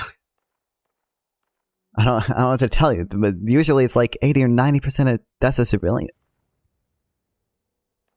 That was a large war. I mean, bro, this is a large war. What do you mean? This war should have a higher number of civilian casualties because Gaza is way more densely populated than these areas, and the militants in Gaza are hiding in tunnels and basements. The fact that it's a lower ratio is very meaningful. That's hilarious. What do you mean? That's just not true. You have the ratio backwards? What do you mean? 1-to-9 ratio deaths were civilians. 1-to-9 is civilian to combat. You have the ratio backwards. We've been mixing it up. Deaths were, it's like 90% of deaths were civilians versus not 90% of deaths were civilians in this one. This is a 1-to-9 of combatants to civilians.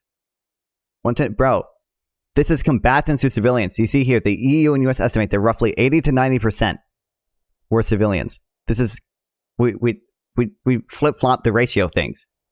This is 1 combatant to 9 civilians. Israel has 1 combatant to 4 civilians. But I've just been saying it, I've been saying Israel's ratio in a different way. I've been saying 4 combatants to 1 civilians. Or sorry, I've been saying 4 civilians to 1 combatant. The ratio's the same. You just flip-flop it. You just flip-flop which one's on top, which one's on bottom. There's 1 combatant to 9 civilians. Israel is at most 1 combatant to 4 civilians. That pay tuition are locking other people out that are also paying tuition from the same services that they're both paying for. So that's it. You bring up a good point, right? You're talking about Mosul. I literally just quoted numbers at you. Like, these are... I mean, we could look up the exact sources for these claims if you want to. But I don't know what to tell you. Most modern wars have a ratio of 1 combatant to 9 civilians. Israel has a ratio of 1 combatant to 4 civilians. 100k to 4k Mosul, how many did we kill? What did we kill? We're seeing 9 to 11k dead in Mosul. We killed way more than 11,000 civilians in Mosul. But even if Mosul had a lower ratio, that doesn't where'd you get those numbers? This is from an article from Newsweek. It's a John Spencer article. We can look into this number if you really want to, but like,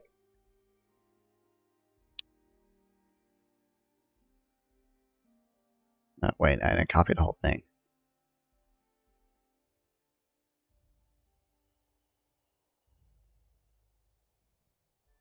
Bro, UN, EU, and other sources, man.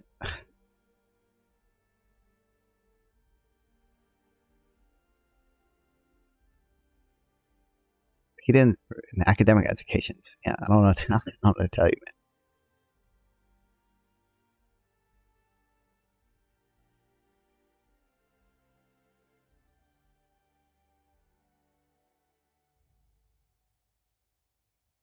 Geneva is, 90% of victims in modern wars are civilians. Geneva Institute for Peace. History of armed conflict.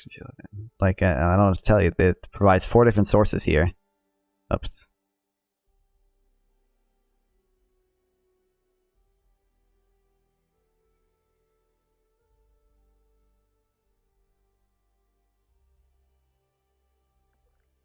Resources, awesome.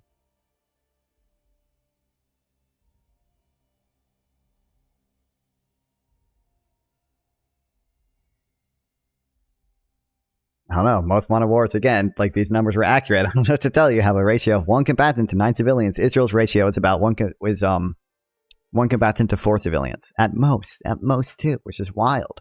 Like you're saying, this person also pays tuition. He should be able to go to any space he wants to, any place he wants to on campus, which is correct. I mean, like, I'm Except sure there's that- a few exceptions, but yeah, generally. Yeah, so obviously there are many exceptions, not just a few. Like, you know, UCLA campus is very famous. They shut off certain parts of the campus for filming. What am I missing? Google civilian casualties in Mosul. Why do I again? I decided to do most modern wars.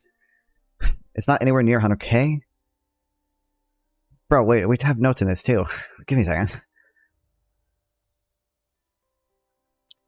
Not that. Not that. Where's Mosul?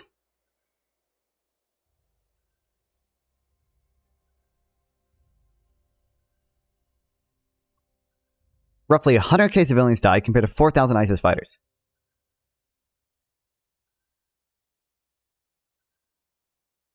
Was this 2016? This was. It says 9,000 civilians. 10,000. Maybe it's 10,000. This is the article. Maybe I missed. You might be right on Mosul specifically. 10,000 civilians. Sorry.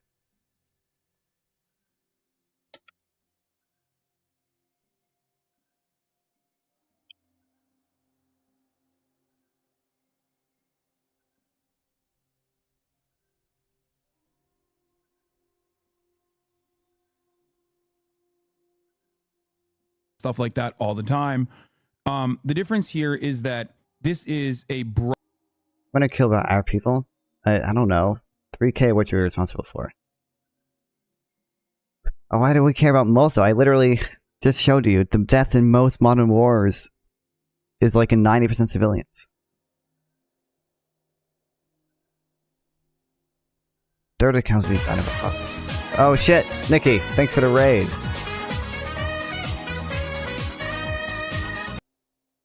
Thank you, Nikki. Once again, thank you.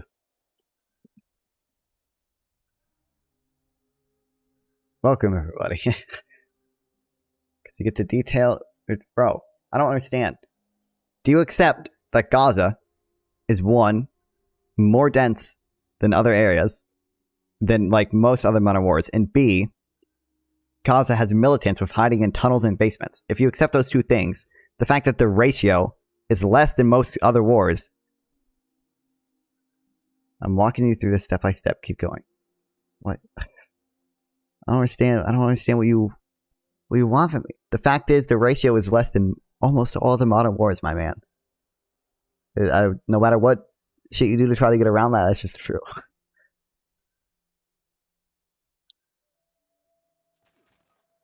Oh shit! I'm being shot at. broad, open public space that these students were already occupying, and the reason why they're not letting, like, they weren't disrupting. What do you mean that's objectively not true? Oh shit, my camera's frozen. God damn it. Hopefully it unfreezes here in a second. But there we go. I just showed you. Do you disagree with the fact that in most modern wars the ratio is about 1 combatant to 9 civilians? Class. They weren't stopping people from going to class. The university, as a matter of fact, is the reason why the other buildings that were in the surrounding area were shut down. I talked to the students when I was there, and they stated they wanted to go to the library, for example. It's across the green area is across the way from the library. They shut down the library during midterms so that these guys' lives would be harder, so that they would have a harder time studying. They shut down the Wi-Fi so that students that are on the encampment would not be able to use it. Trying to make this protest as hard for them as possible, which is normal. Awesome, dude. I love this I don't game. think that that's a good thing to. I disagree. You're just wrong. That's just a fact, though. It's the thing. Is that even the U.S. and EU have admitted that in the Geneva whatever thing we looked at admitted that. You're just wrong on that. Do personally, I think it probably. Yeah, because I added one. That was Mosul, dumbass. Not the entirety. Goes against the values that UCLA espouses, specifically. Ironic, Bro, because like a lot of. I added an extra 0 in my notes on Mosul. My other thing, the thing we've actually been arguing about, was the ratio of civilians to combatants dead in most modern wars is not wrong. I'm right on that. I don't know what to tell you. These campuses literally have like super woke terminology in their studies. Like USC literally doesn't have genocide studies. They call it resistance to genocide studies. Oh boy. For me, it's like, if you're taking that extra initiative to be extra woke on the aesthetic front, you should probably not be surprised when your students learn the actual lessons that you're teaching in these classes, which is that you should resist the genocide, right? So the fact that the university turns around after teaching them about many different genocides that have happened all around the world, and then tries to do everything in their power to make it as like annoying for these students as possible is a little hypocritical, in my opinion. It is hypocritical, but it's also something that's driven by the protesters' actions. And the protesters are doing that, and the result of them doing that is the university shutting down those places. And also the university, and you can correct me if I'm wrong about this, because I'm not really sure exactly. This is just what I've heard. I thought that about 2 days ago, the UCLA said that the protest was unlawful, but before then, they were basically kind of like not addressing it or not. Do they ever... Dude, I'm so upset they don't actually pull up the videos in here ever. I don't understand what like, they say stuff and they just have like no evidence to back it up. I hate it. I wish they would just watch the videos of like the protesters they're talking about, which I guess they have their spat on Twitter before, which I guess makes sense, but not calling in the police to do anything. Is that right? No, but I haven't seen the videos. I want to see them. They called the campus police specifically to protect the encampment. I was actually kind of surprised at the university's actions at that time, because they knew that there were a lot of counter protesters that in comparison to Columbia, for example, which had literally called the police against the encampment in Columbia University.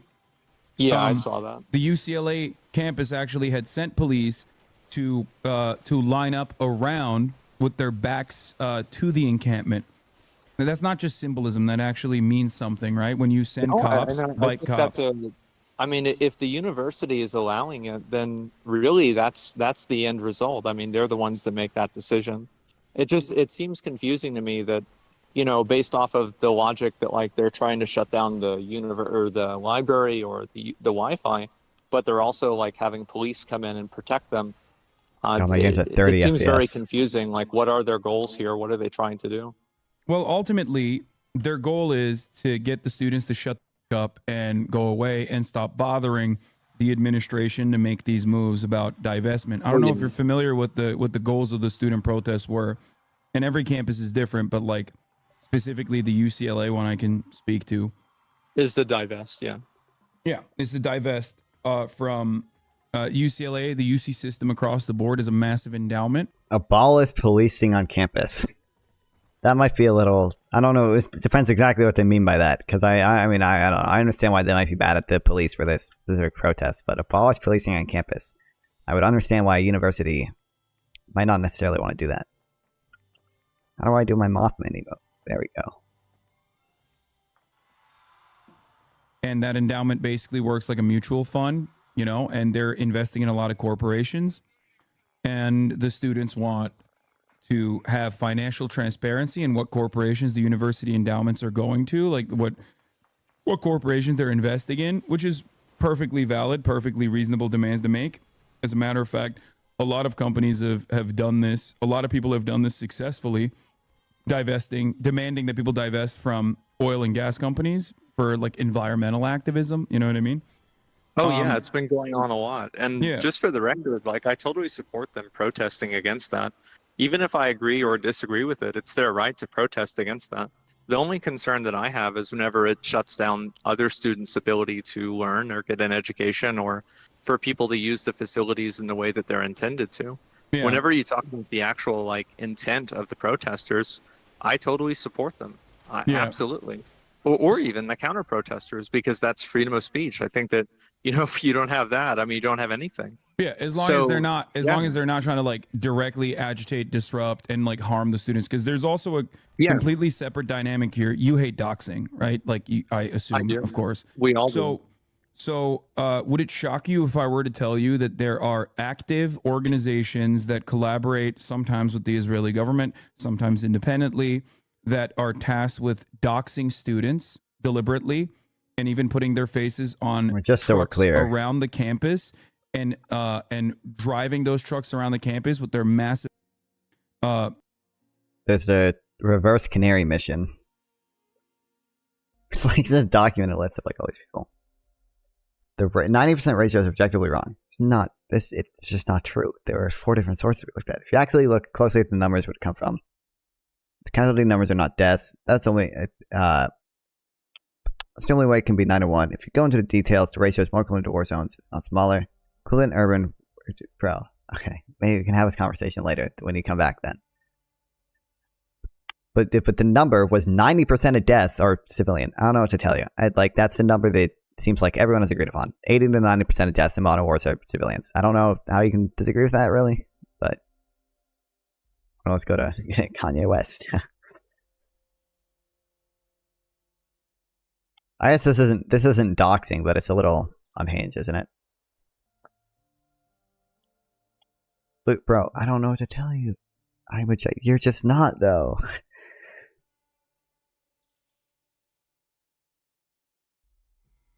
No hostages left behind. Commends Biden for his support of Israel.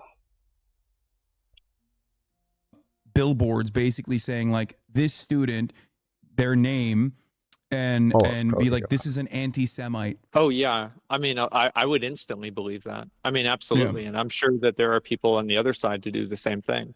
It's just simply there aren't any official organizations in the same way that Canary Mission, in the same way that like the organization I'm referencing is called Canary Mission.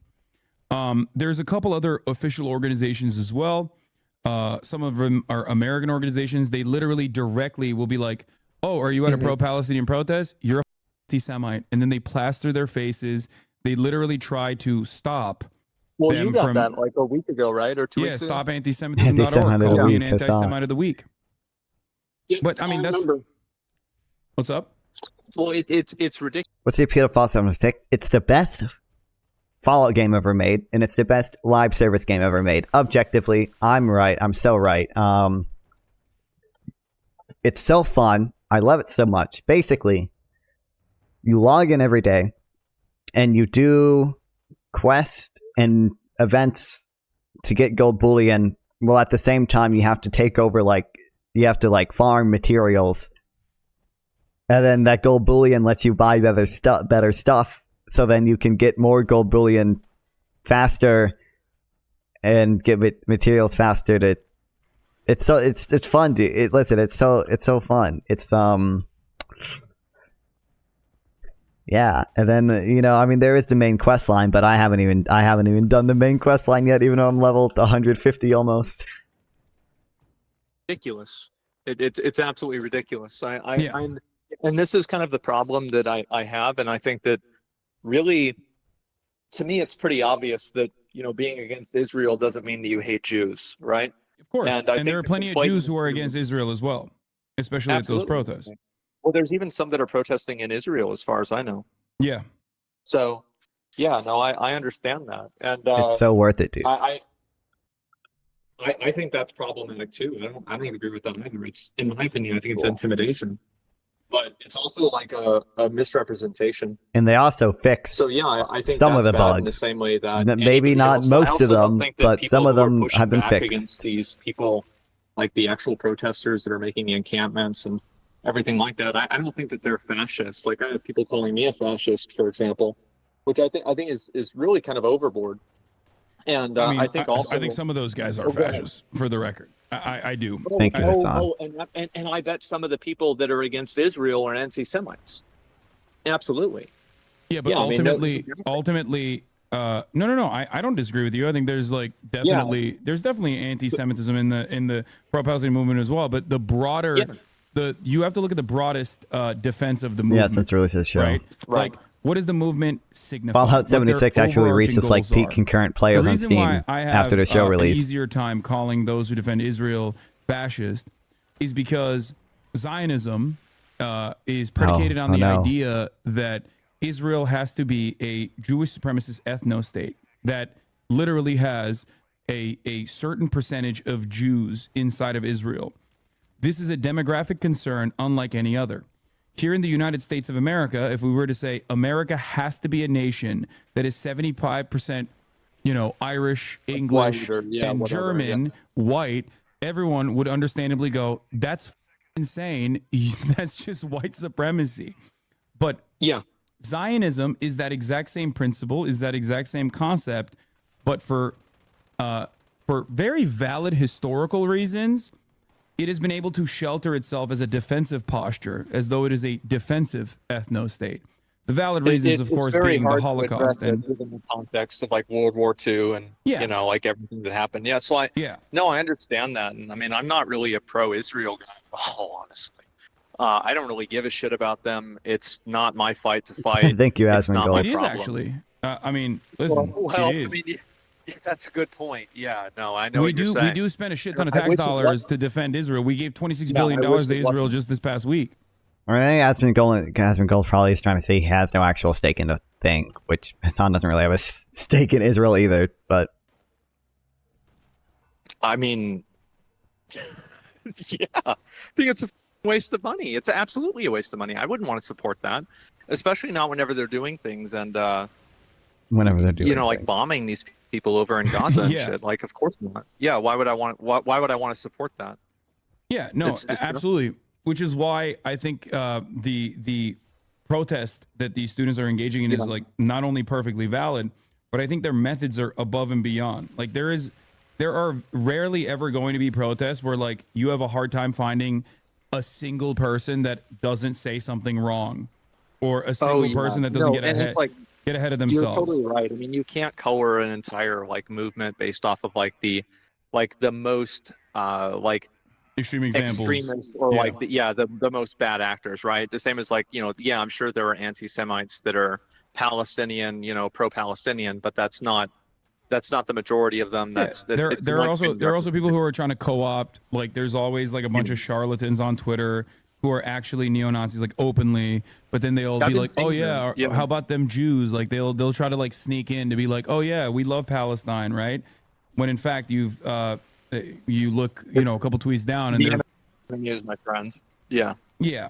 So that is actually part of the reason why these student organizers are very careful with who they let into the encampment as well, because they don't want to make sure that they want to make sure that there's no one that is like in support of Palestine or seemingly in support of Palestine that's in there to say like some.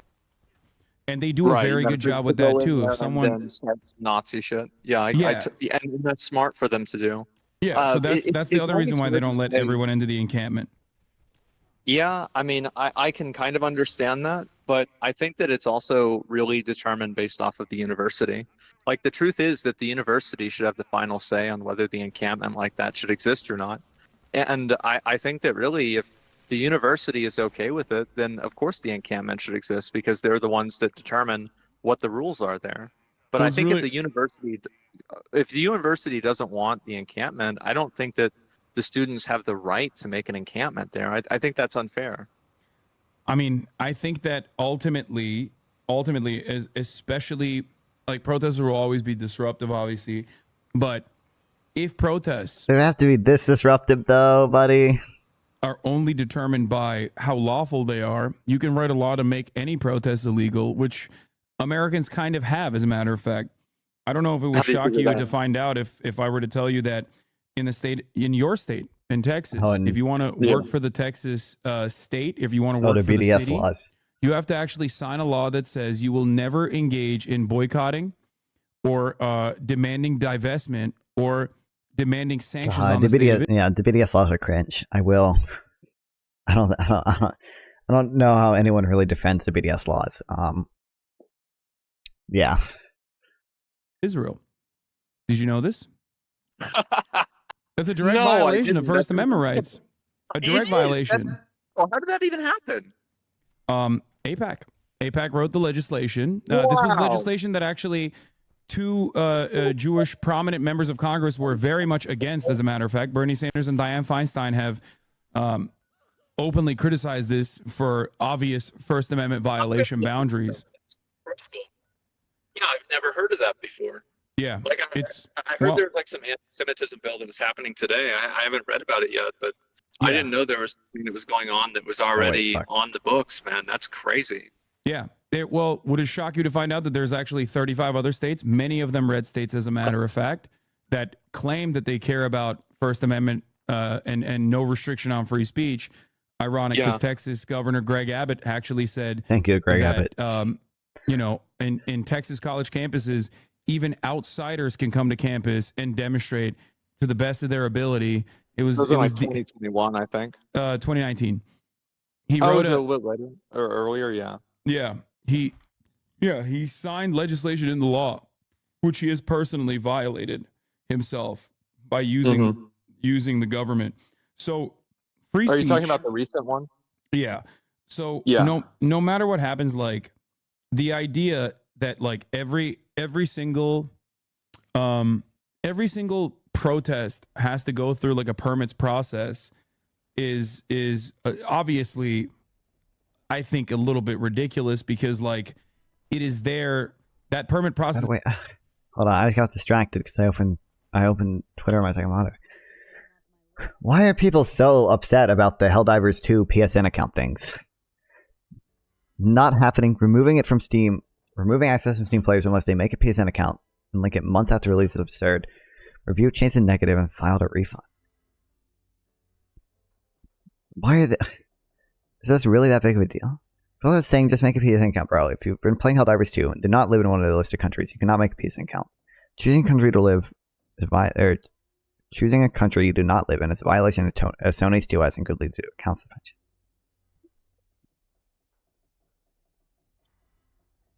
I just don't.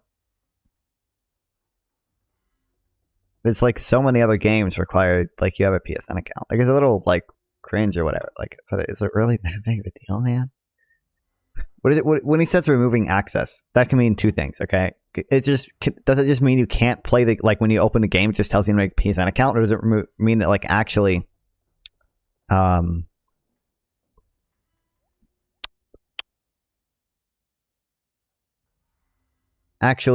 removes it from your Steam account? Because if it actually removes it from your Steam account, then I could agree with it. But like, why do people care? This is there to like genuinely make the state restrict certain kinds of speech and only allow other kinds of speech to exist, which, in my opinion, is in direct violation of the First Amendment in the way that we understand it. I can see why people make laws all the time. Oh yeah, of course they do, and yeah, I see what you're saying, absolutely, and I think that there's probably a middle ground with that, where it's like if people are protesting and there's a tent there, it's okay, probably not a really big deal. But I still do think that the university, or especially other like private businesses, should have every right to tell people not to be there, because it's also their private property. Like I think somebody's right to protest is really important, but I think it's also important that somebody has a right to have autonomy over their own property, especially whenever if something happens to somebody there, they could get sued for it too. So, and I think that that's really kind of what the problem with like a lot of this is that I think that like you and I probably align with a lot of the different like opinions that we have in terms of like Israel or Zionism or anything like that. I just don't really think that these methods are effective. And I think that they alienate a lot more people than they bring in. I think like if whenever the, I'm I think if the student protests were not effective, they would not have actually had multiple universities at this point meet their demands, like in Northwestern and in Brown University, and now as recently as a couple hours ago, Rutgers University has met the demands of Students for Justice for Palestine, which has led to the peaceful dispersal of the encampments. But beyond that, I think that another testament to the success of these protests is the violent reaction of the state. Because in some ways, like police behaving in this way also galvanizes a lot of the protesters. As a matter of fact, like this entire conversation started originally quietly at Vanderbilt University, where a couple of fans of mine, as a matter of fact, got suspended from school for doing an encampment. Then students at Columbia University saw that and said, that's bull. We should divest as well. And then their encampment began after that. And then they got suppressed by the police, and then their encampment grew. And now this is in almost every single state, with the exception of, I think, like 10 at this point, and also happening globally, as a matter of fact.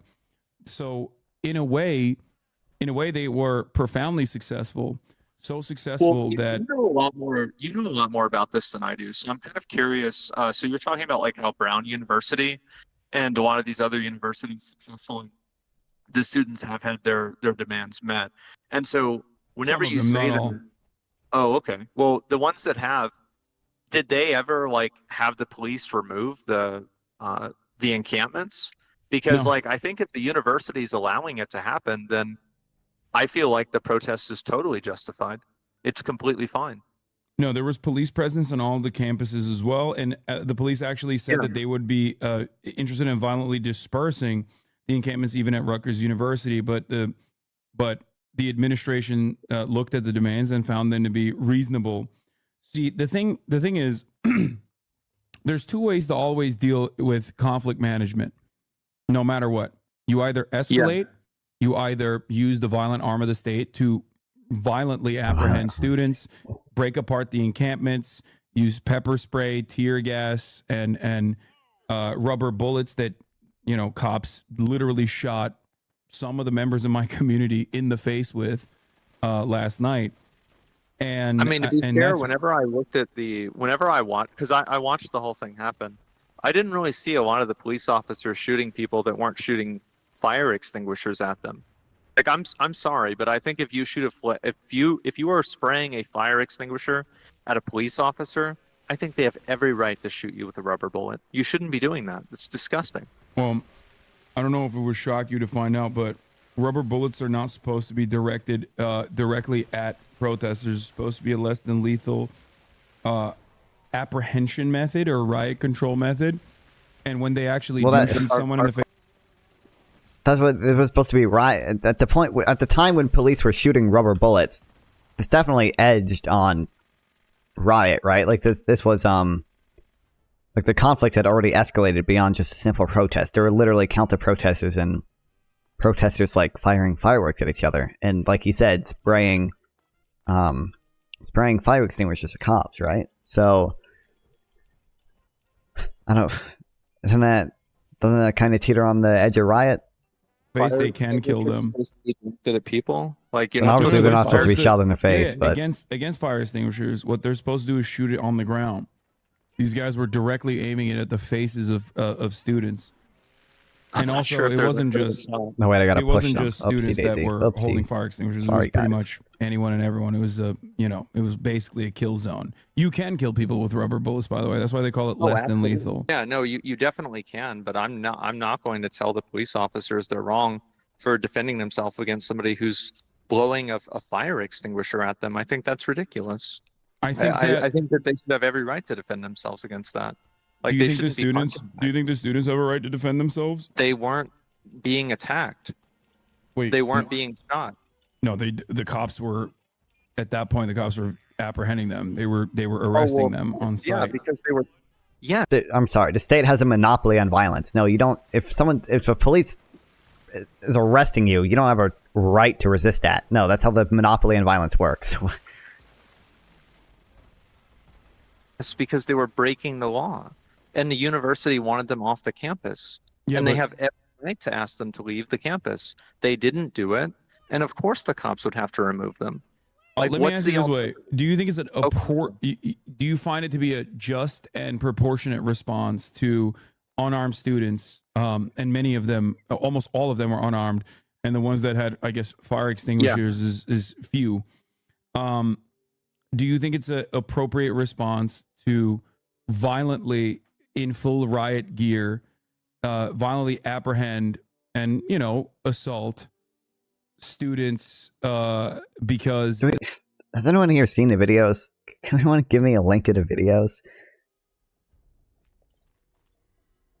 Because I'm super curious what the videos actually show. I don't know why they don't actually show the videos because they're peacefully demonstrating, but the university now has demanded that they disperse. Well, I think there's two different categories of that. So for the students that are not being violent, because a lot of the students were being violent, they were throwing things at the cops, they were spraying fire extinguishers at them. I'm sorry, but that's not a peaceful protest. If you're spraying a fire extinguisher at a police officer, you're not being peaceful. So if the police officers are violent in return, no, I actually think it's totally fine. No, well, here's the thing. I would say police definitely have a higher obligation to protesters when it comes to how to respond to certain things. Because police have been through training, because police are an arm of the state and have more, force. Obviously, they definitely have a higher obligation than just citizens when it comes to responding to violent escalations. That's the reason why this is really important, right? The reason why I'm glad I went to the encampment. I'm glad that all this was filmed. It was peaceful until the police came with weapons and with riot gear and started apprehending with physical force the students. If you look at the visuals from before the police officers actually came onto campus, it was actually quite peaceful. People are dancing, people are singing, people are eating food and chilling overall. It's actually the university that, and this is what many students are saying as well, both at Columbia University, even students who might not have agreed with the overall cause of the protests, now feel that the university has left them out and compromised their safety personally by bringing outsiders, specifically cops, to come in and violently apprehend students who weren't doing anything, who weren't harming anyone, who were simply demanding in the most peaceful way they possibly can, literally, that the university divest from a violent state that they are funding and facilitating. And I get that. I also totally disagree with it. I think the university should have every right to decide who is and isn't on their property. And I think in the instances that you were giving me an example of earlier, like Brown, I think that Brown didn't ask the police to come in and Brown allowed those protests to happen. And I think that's totally fine. But if the university doesn't want those people there, I think that at a certain point, they have every right to have the police come in and remove them. And the truth is that I don't think that the police were overly violent to a lot of those people. I really don't. I think. I mean, there's a lot of visuals of people like bleeding profusely from the head, either due to getting hit in the head. But that's violence, right? Like that's. It's violence because it is like there's no other. So here's an interesting question, right? So like, what would you propose as an alternative to that? Like, how would you solve? Oh, this is great. Instead of having police. Yeah. Great question. So my solution to this would be exactly what Brown and all of these other campuses did, which is to allow the protest to continue and also meet the demands to the best of your ability and take an honest negotiation effort with the students. Because ultimately, if you believe personally that these students are in the right, and it seems like you specifically do think that these students are making just demands. Yeah, they are. Right. They have every right to protest. And like, for example, like at UT here, like we had a lot of protests, and it was very disappointing for me to see a lot of people in my chat and just in the community in general that were celebrating whenever the police were coming in and removing them, because these I people wonder were why not being Asmongold violent. chat They would weren't do that, breaking the man. law. They were just protesting, and I completely support that. Yeah, but until the university decides that they can't, is what you're saying, Right. for UCLA. Yeah, So that's my perspective.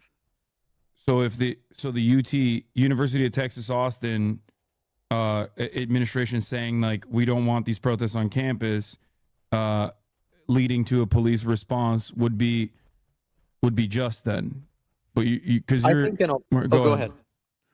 No, go ahead. Yeah. So I think that it really kind of depends on the situation. In general, I think the answer to that is probably yes. But I'm sure that there are probably some circumstances, especially with people that are just there and not taking up space and are just talking and not really like obstructing anyone, not setting up encampments, and they're just there. Yeah, I would think that's really kind of fucked up for them to remove them for that reason.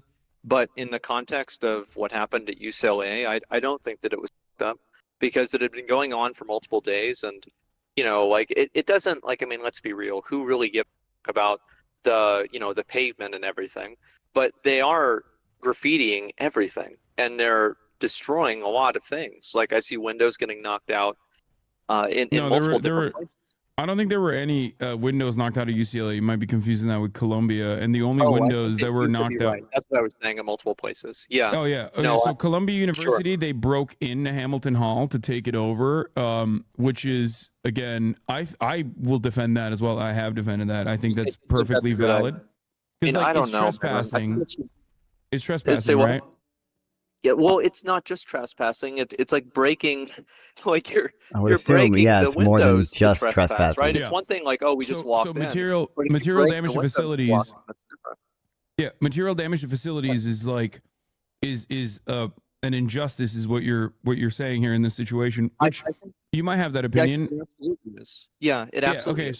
so then don't you think that the university's reaction by sending thousands, using millions of dollars of taxpayer dollars, and sending in thousands of cops to break every door inside of Hamilton Hall and most of the windows outside of Hamilton Hall caused an infinite more I hate YouTube Shorts. I hate amount YouTube of Shorts. material damage than just simply meeting the students halfway at the bargaining table?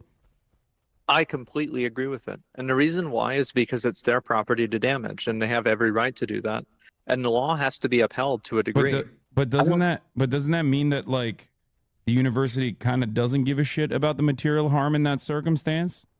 Because if they I cared think about they what give a shit happens about to the having two autonomy of windows, their own. Well, it's not about the material harm necessarily. It's about having the autonomy of the material harm and being able to decide what you do with your own material and what you do with your own property and what you don't do with it. And I think that's extremely important. And it's worth more, and it's more important than any actual material or piece of property in itself.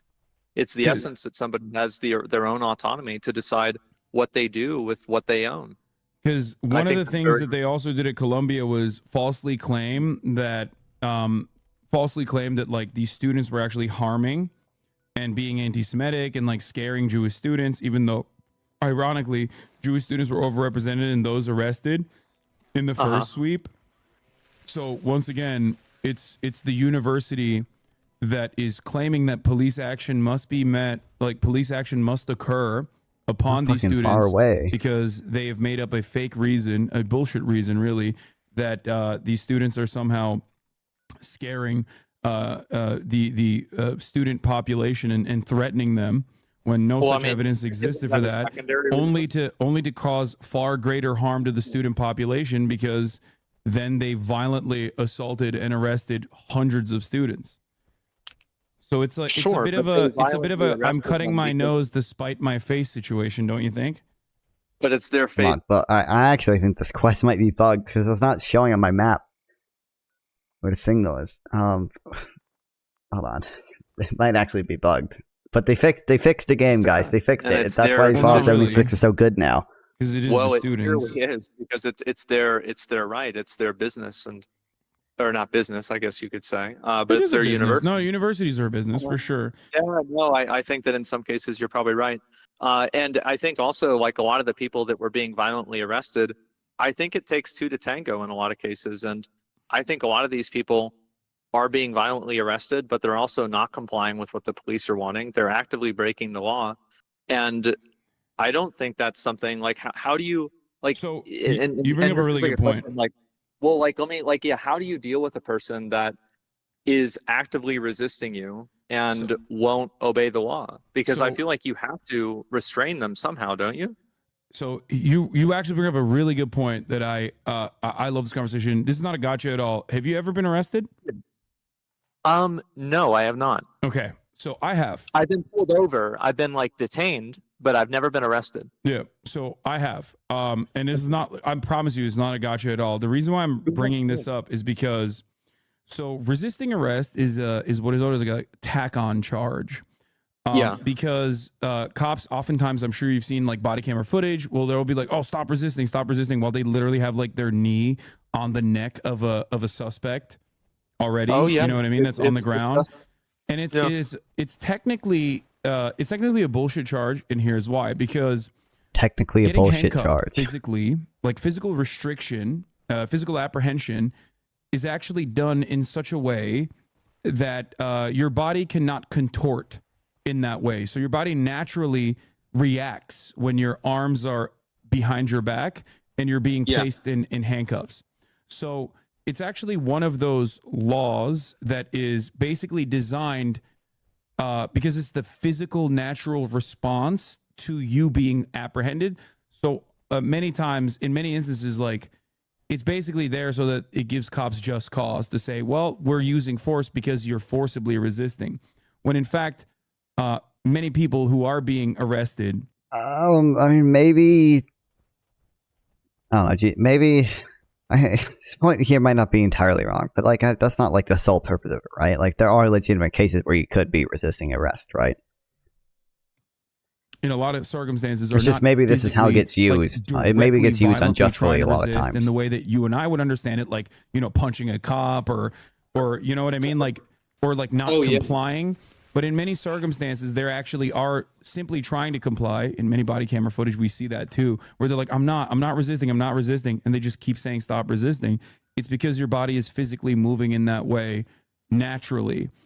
It's built, it's designed in a way to just add on to the charges to justify after the fact. Once you have decided to apprehend someone physically. And you're saying this is what's happening whenever you get handcuffed? Yeah, 100%. And another charge that they're using in UCLA. Resisting though, right? Because like you know, I think that there are a lot of instances where somebody is resisting arrest, and it's not because of a body contortion reason. They're running away from police or trying to push them away.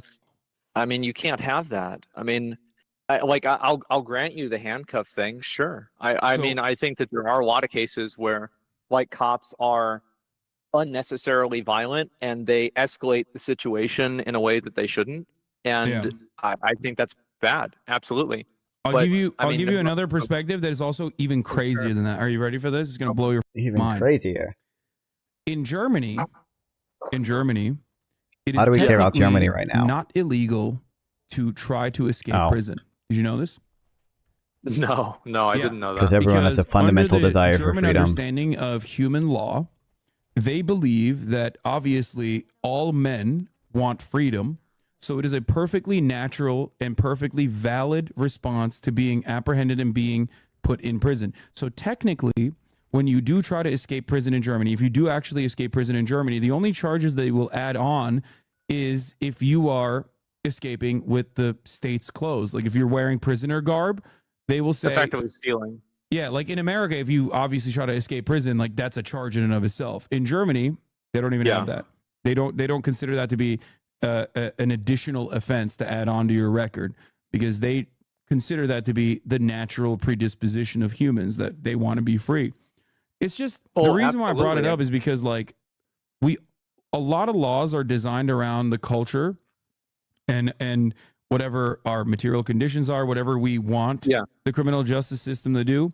And that is precisely the reason why the application of God damn, the stupid ass fucking Scorts. It just spawns here every single time and just shoots at my wall. Where the fuck is he? Where is he? I see my wall is broken. He had to have been here. Like things such as trespassing or things such as like lawful dispersal are oftentimes simply charges that we've created so the state can suppress free speech without, you know, saying we are doing this because we don't like what you're saying. But that doesn't change the reality. I don't necessarily agree or disagree that these laws can be used in that way, but that's obviously not the purpose of trespassing laws in general. Obviously, trespassing in general is not meant to suppress free speech. Now, there are maybe some cases where trespassing could be used to do that.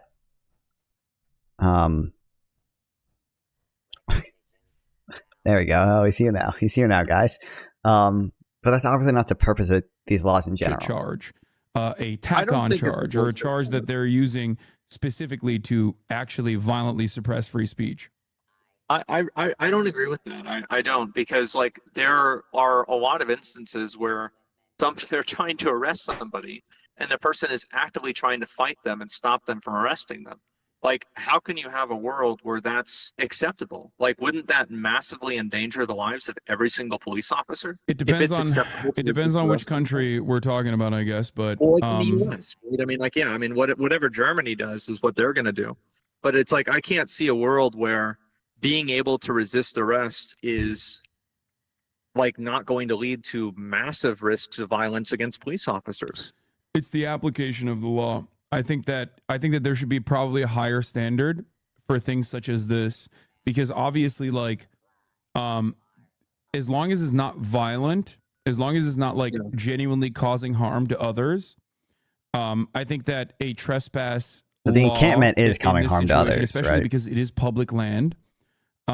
Trespass in this circumstance is, in my opinion, not meeting the standard of violent state apprehension. If it was something else, if these students were like beating the randomly out of like students. I mean, the argument is, I don't know how true this is for all. It's going to depend university by university. They're definitely, at some universities, they definitely are restricting other people's education, right? Like they've already, like some universities have already had to shut shit down. Like that's what happens when you go into the halls and set up an encampment there. Like students that are walking around, then well, you have a specific charge for that, right?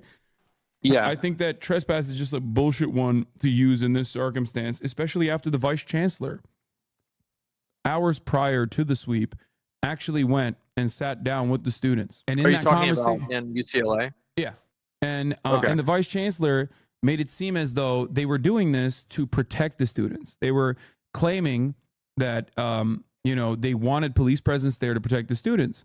And the students kept asking him whether there would be a sweep at all, because police presence in this circumstance would not actually mean safety for the students or security for the students, but the exact opposite. And he basically said, oh, no, there won't be a sweep, or maybe there will be a sweep, but you'll be able to leave before the sweep, giving them only one option, which is leave or get beaten up. I don't think that is how trespassing works. I don't think that's valid to do. I think it kind of is in a lot of circumstances. And the reason why is because the alternative to that is that you are effectively holding the university hostage. And I don't think that's fair. But they're not. Wait, well, what do they you mean kind by of that? are. Whenever they're saying we won't leave until you do what we want, and then you can't make them leave, they are effectively holding the space hostage, are they not? I mean, the spaces they're occupying is marginal. They could even hold an actual space hostage, I guess, like if they were to go inside of a building and set up barricades and whatnot. And at which point, what I care about is what their goals are, right?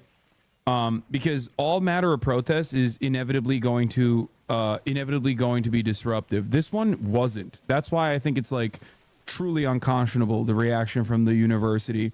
And that's why there's a lot of students who are very pissed off right now at UCLA who think like this was unacceptable, because these students did not go above and beyond. They didn't do other things like, actually block students from going to class. That never actually happened. Or even like block students or block faculty. As a matter of fact, faculty and teachers under UAW 4811, the local UAW for the grad student union and the teachers union there, specifically were participating in the protest against the police presence, thinking that like at least if the teachers are there, the cops will be less likely to beat the shit out of the people, and that still didn't stop them. That's why you see images of like deans, of like that lady, yeah, you see images everywhere of like there was a lady who is the head of Jewish studies at one of the universities that literally was physically assaulted by the police. She's a Jewish woman. She's a professor. She's the head of the Jewish cultural studies at the school, and cops are beating the shit out of her for saying that like Israel is doing a genocide. I don't think that any of these. I guess like the thing that annoys me the most about this stuff and the way that it's covered in mainstream media is the hypocrisy of it all. Beyond the obvious issues, beyond my own personal perspective on the matter, beyond the fact that I think it's truly unconscionable that our tax dollars are going to fund and facilitate ruthless baby slaughter overseas instead of, helping Americans, helping homeless people here, helping homeless people here. I agree with you on that perspective. Beyond that fact, the idea that these guys are somehow doing this to combat anti-Semitism is truly ridiculous, especially when in many instances the people that they're beating up are Jewish students and also Jewish members of faculty, in some instances literal Holocaust survivors that go and participate at these protests. So it's all bullshit. Like the reasoning that the media gives is bullshit. The justifications that universities give is ultimately bullshit. They just don't want this kind of protest to occur. They just don't want it at all. They want everyone to shut the fuck up. Yeah, they don't want it. I would assume most universities don't want an encampment to occur. And that you should make no demands from the university whatsoever. And I think that the university isn't, at liberty to be held accountable by anybody who wants to get together and hold them accountable, even if it's students. Like, I agree with you that like all of these things are bad, but just because something is bad, that doesn't necessarily greenlight any behavior you take in order to hold somebody accountable for it. So like, I think that it's absolutely fair for the students to want to, protest to make the university divest or, not be involved with those things. Absolutely, that's fair. But whenever you do it in a way that the university doesn't want you to, I think that, yes, they have every right to have you removed because that's the way the law works. And I think that's what I would say if it was a Walmart doing this or a Starbucks or a person at their house or anything. Because, again, a person should have autonomy and the right to decide what they do with their own space. And also, it's not like the protesters are speaking for every student. There are a lot of students that probably are, like kind of neutral about the topic or might even disagree with it. Would it shock you to find out? And I know that this is like not something that mainstream media covers at all, but for example, students hold votes, like student government body will hold votes for divestment. In Colombia, 90% of the student body voted in favor of divestment. 90% in Columbia University. So it's actually not about democracy. It's the exact opposite. It is not meeting the demands of the students or the interests of the students whatsoever. As I'm sure many students, much like yourself, would probably agree that it is kind of ridiculous that we're, participating. Our tuition dollars are going to like baby murder machine, right? For the record, historically, the reason why I brought up like 1968 and many other instances, because in 1985 specifically, Columbia University students and students across the board, across the United States of America, originally did the BDS movement and did the exact same things, if not more violent at that time, as a matter of fact, and successfully were able to get their universities to concede to the reasonable demands that they were making, which was to divest from apartheid South Africa. That's the history that these students are relying on, and they're hoping, understandably so, that these institutions that are supposed to be there to educate them will be human and will be reasonable. I get that.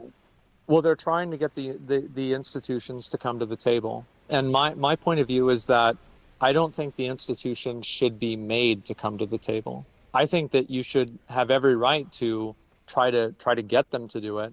But the idea that you're going to hold spaces hostage or destroy property or do really anything that violates their rights or violates their autonomy of their own property and what they have control over, that's what I disagree with.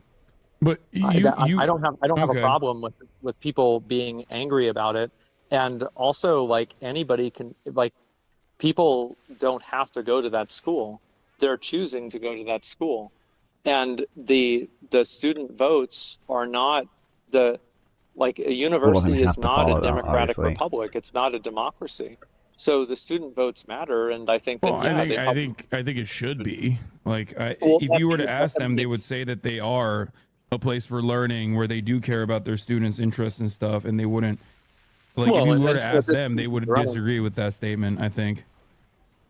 Well, I think that it under depends on whether socialism, that statement is universities would be convenient for them. democratically run by the But the truth students. is Thank you, Hasan. For sure. Oh, absolutely. But it's still their right to be hypocritical.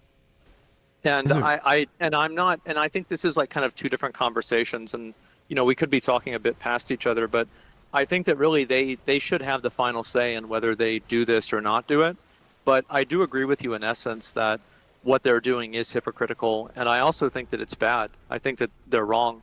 I just think that it's important that people have the right to do what they want to do, and they can't be intimidated or bullied into doing what a mob of people tells them to do. I think that's extremely scary, and that's worse than almost anything else. Wait, really? You would prefer that, like, because the difference between the majority, the tyranny of majority, is the tyranny of minority. So you're saying you prefer the tyranny of minority to the tyranny of majority? Well, the tyranny of majority is democracy, right? Well, like, let's think about this a little bit more logically. So I see what you're saying, and that's an interesting point, but I don't think it really applies here. Because, for example, if a lot of people are around like some sort of, grocery store, and there's more people that want to get the food out of the grocery store than the people that, work at the grocery store, then you would have a majority of people that you could logically say, based off of democracy, should be able to do that. But the truth is that it's not tyranny of the majority or the minority. It's tyranny of the people who have the rights and the ownership of what they have those rights and ownership to, and their autonomy to decide what they want to do with that. So it's neither. I'm a little confused by your example, because in this circumstance, it's like outsiders. Yeah. Like the example that you're using would actually be best explained with strikes, right? Because the analog here is actually grocery store workers who participate and work at the grocery store, like clerks and whatnot, who are a part of, let's say, some kind of collective bargaining, some kind of union, something. decide that they are generating a shit ton of profits for the Walmart family, the Waltons, right? And they're saying, I think we want. I know. What's up? Oh, I worked at Sam's Club for a week, and in orientation, they even had things on the wall saying how bad unions were. Oh, yeah. I know. Yeah. Yeah. I I need love 200 Sam's more Club. gold bullion. Costco's probably better. One leg. Costco's a little bit better for their workers, but you know, I was in awe of Sam's Club when I first came to America. I thought this is the greatest thing America's ever invented. Sam's Club has better pizza, man. It's really good. But yeah. But the thing is, in that circumstance, right, the majority of workers at Sam's Club would potentially stop, or Walmart would potentially stop people from going into Walmart, which has historically been done for not just Walmart, but like, you know, it's been done time and time again. And these examples of protest are disruptive at the time and possibly even very annoying for those who just want to get their fucking food and get the fuck out. And they don't want to think about it. But ultimately, movements like this have created a lot of the rules and a lot of the freedoms that we now take for granted, including things like the weekend, including the abolition of child labor, even though it's coming back to America, to many different states right now. And Roblox. Workplace protections, things of that nature. So the reason why I am on board with these students is not because they're like, you know, doing unimaginably peaceful protests, like much better in a much better way than I would ever be able to do it. You're using an argument of basically the ends justify the means, right? Yeah. Is that? Yeah, you are. And I understand but only because like the ultimate goal is one that I agree with and I think is just, and I think you think is just as well. And that's what I think is scary, though, right? Because once you create a foundation where that type of thinking is justified, then who's to stop people who disagree with you and want to do something bad for thinking and applying the same type of logic? And that's what I think is scary, because I think you're right. But that already right? exists. Like, that is how most people approach matters. It's bad. It's also very bad, right? And what I'm saying is that I think there's a situation where in applications of the law, all of it is bad or none of it is bad. You can't have a thing where you kind of means test each individual person and each individual cause as to whether or not it's justifiably okay to break the law for this cause. I think that's very unfair, and I think also that's not true though. What you're saying is actually not correct. Why does Hasan disagree with that? That's precisely the reason why the prosecutor's office in Texas, in Austin specifically, refused to prosecute all of the individuals that were apprehended by the Texas state troopers I read about at the protest. So like leniency is this one right now, or is exactly how the criminal justice system applies the means testing, I guess. And the reason for why they did that is because these guys were lawfully protesting and exercising their First Amendment rights. They weren't doing, they well, weren't if they were doing lawfully anything. protesting, then obviously, Asmongold's point was that you can't have double standards. That's all it was. Wrong. Number one, like the people here at UT were doing nothing wrong. They should have never been apprehended. Yeah, there's no but reason. the same fate will befall the UCLA students as well. And the reason for why they will inevitably not get any serious criminal charges or any charges whatsoever is because ultimately what they are doing is peaceful demonstration. The major purpose here of sending the police there is not. Why can't I sell these things? They're not legendary. I should be able to sell them. What the heck? Actually, to this is what is like on principle alone anti-American, in my opinion, if we are to believe the First Amendment is real and true and enshrined and protected by the Constitution, which is probably one of my favorite things about America, considering that I came from Turkey, and a lot of the shit that I say about the American government or even the Turkish government, as a matter of fact, would lead me in serious criminal punishment in Turkey, my nation of origin. Yeah, So, I totally agree with you there. So that's why when I see stuff like this, when I see the God, I should install Fallout 76 in my SSD so it loads faster. acting in this way, when I see Because the I state, love playing it so much, designing new guys. bills that say like criticism of Israel is inherently anti-Semitic and should be illegal. That's the one from today. Yeah, when I see stuff like Yeah, that, I yeah. am genuinely much more fearful That's about the terrifying. future. It's awful. That's not what the thing from today said, though. Wow, molded plastic and steel scrap. What an awesome... it's so cool that I get that for scrap if I scrap this. I mean, I don't need it anymore, but I guess I'll drop it to a level 1 at some point, I guess, because fuck that. It's much so more bad. fearful about the future than like students actually protesting against their school in the most peaceful ways possible. To be fair, I totally agree with you there. But I think maybe Can I the buy difference is gold? that I view these like Been 5 days. in this technically. circumstance, those two examples are both on the spectrum of not good or bad things. But you're absolutely right that the Israel thing, where you can't criticize Israel or say that people are working for Israel, it's fucking ridiculous. Like it's astonishing to me that it's even considered. The BDS laws are bad, but the new anti-Semitism law, I don't know if it's necessarily bad. I like it. Expand the definition. Are you a Fallout First member? Of course I am. Of course I am. I love Fallout 76 so much. Considered. So the question, I guess, is how do we resist against that, right? And I think the reason why the founding fathers enshrined the First Amendment in the Constitution was specifically because there should be healthy dissent against the government in order to stop the government from being tyrannical, from behaving in a tyrannical way, which is precisely the reason why I think that the UCLA students are totally in the right, and the university, instead of taking them seriously and trying to, trying to mediate the situation in the same way that other colleges have, seeking the rabid dogs of the state that fucking take that cost LA taxpayers. I thought it did pass. Maybe it didn't. I don't know. I thought it did pass. Oh, passes how vote. Okay. I thought it did.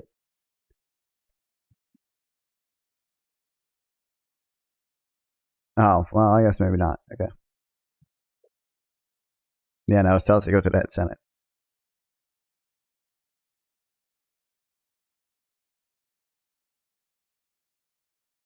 $2 to probably $8 million. Yeah. $2 to $8 million a day.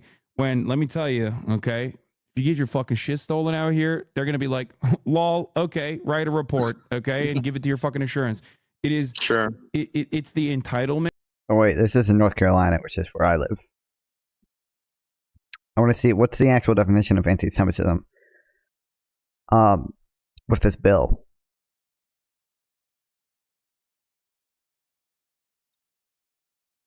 Oh, okay, it's the same definition, which is a certain perception of Jews expresses a hatred towards Jews. I don't necessarily know if I disagree with that. Like, I think that's mostly a fine definition, right? It seems to say to pass the Senate is nice. Jesus. I don't think that's the reason it'll pass, but the Senate is not 90% Jewish.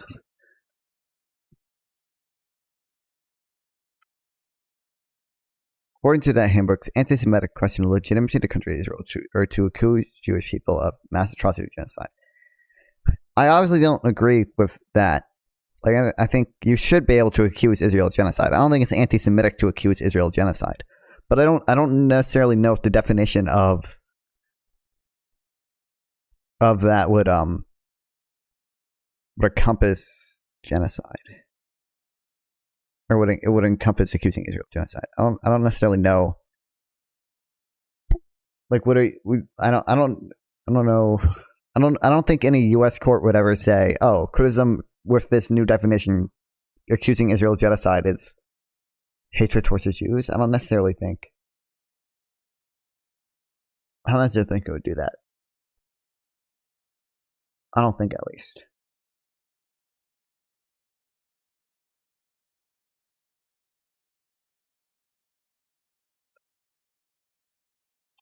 How old are you? Thank you, first time chatter. I am 18. 7? Yeah. My bad. Yep. I'm sorry. I'm lying because I'm actually young. I'm actually younger than the TOS age. What's the TOS age? Like 13, is it? I'm actually 12 years old is how old I am. No, I'm 18 years old. What's up? Welcome to the stream. You missed my Fallout 76 gameplay. Also, I just spilled.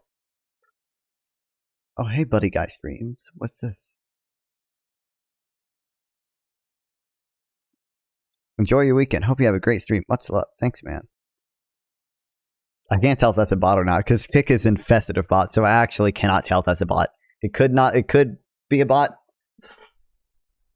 and it could not be. I don't know. It's impossible for me to tell. I don't know. And the Okay, lack I want of to. interest.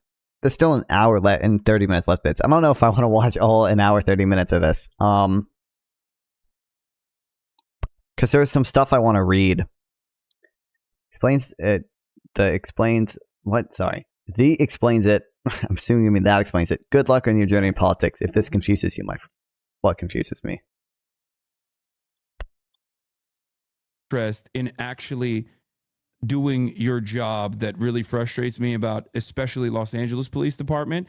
You and I both know two different people that have had their car stolen that the police did nothing Jesus about. Christ. Both Yes. Ludwig and Myth got their car stolen, and in both cases the LAPD said, "Lol, sorry."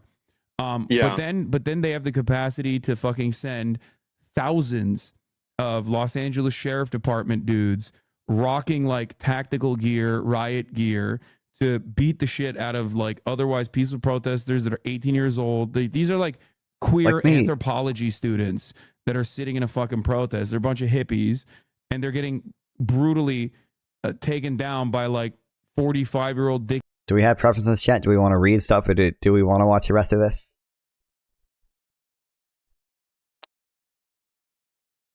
I have some stuff for us to read still about Joe Biden. I love Joe Biden.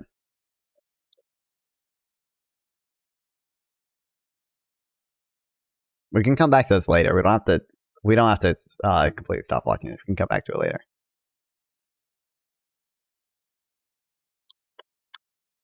I want to read this article that that No Opinion wrote. Can't I? Okay, awesome, dude. I love Notion.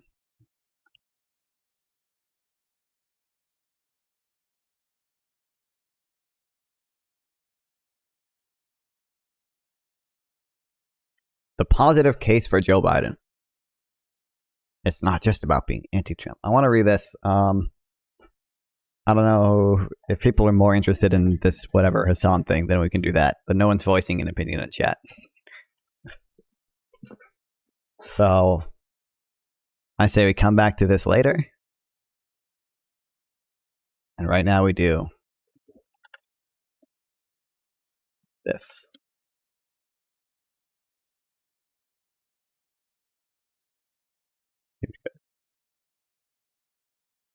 Positive case for Joe Biden. It's not just about being anti-Trump. I start heading to positive case for Joe Biden.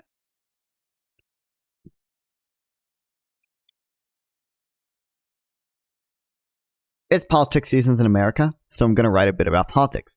Trump was doing very well in the polls a few months ago, but Biden has surged lately, with both polls and betting markets now have the candidates essentially even. Back in, why can't I highlight it? Okay, whatever. Back in January, I wrote a post making the case for voting against Trump. Trump's chaotic and dictatorial by nature. Trump's chaotic and dictatorial nature by itself is easily enough of a reason to cast a vote for Biden in November. But I think Joe Biden has been a pretty good president in his own right. So, in this post, I want to explain why, unless something major changes, I plan to vote for Joe Biden instead of simply against Trump. Hey, brother, what's up? Oh, never forget, brother. I guess I shouldn't be surprised. We have mutual fans. I'm not a Biden shill. In my post about Trump, I started off with a whole section explaining why I don't have Trump derangement syndrome. In fact, Trump did a number of good things in his first term, and I gave him credit for these. So I want to start off this post with something similar. I want to explain why I'm not a simple knee-jerk Biden supporter who tries to justify everything Biden does. In fact, I have plenty to complain about. I've never seen this man in my life. For one thing, I think Biden has done too much deficit spending. The American Rescue Plan of 2021 had a lot of good stuff in it. For example, the expanded child tax credit, but it was fundamentally based on a mistaken idea that the country's economic situation in 2021 was similar to its situation in 2020. The pandemic was still raging in 2021, but people had stopped hiding in their houses and the economy was already recovering. The CARES Act of 2020 was basically a bailout rather than a stimulus bill. The point was to make sure people weren't financially ruined during the time of social distancing. But because people were already spending again in 2021, the ARP acted more like a stimulus bill. It put a bunch of money into Americans' pockets, and this time they went right out and spent it, along with some money they had saved up from the CARES Act. That accelerated the recovery, but also led to higher inflation. The U.S. was already suffering from supply chain disruptions, and then a brief oil price shock in 2022. The extra cash provided by the ARP poured a bit of fuel on that fire, contributing modestly to 2 years of declining real incomes for most Americans. Real incomes went to decline, but real median cash balances, I know, still increased for 80% of Americans. That's a number I remember. From 2019 to 2022, I think. Yeah. Someone who's spending in the ARP consisted of health insurance subsidies, which is likely to push up the price in the industry without alleviating supply constraints or controlling costs. Why did exacerbate all this was the student loan cancellation. This plan was extremely expensive and will continue to be expensive going forward. It was not something we need to do. Instead, it was an attempt to win over lefty youth, despite the fact that student loans aren't a big priority for most people, and lefty kids now hate Biden over Palestine anyway. But this is debt, isn't it debt cancellation? Like, it's just debt cancellation. So it's not like we're spending money. It's just we're canceling debt. It's just people don't have to pay us back. But that's different, right?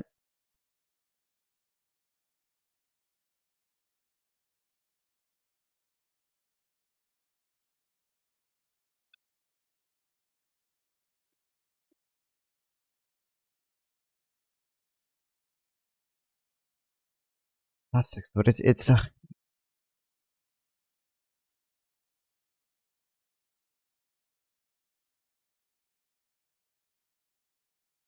it just debt? It's debt cancellation though, right? So it's like it's not like we're spending tax dollars. It's just saying you don't have to pay us back.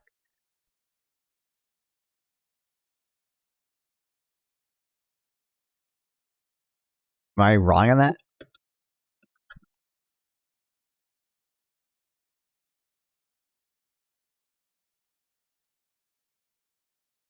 It's forgiving debt.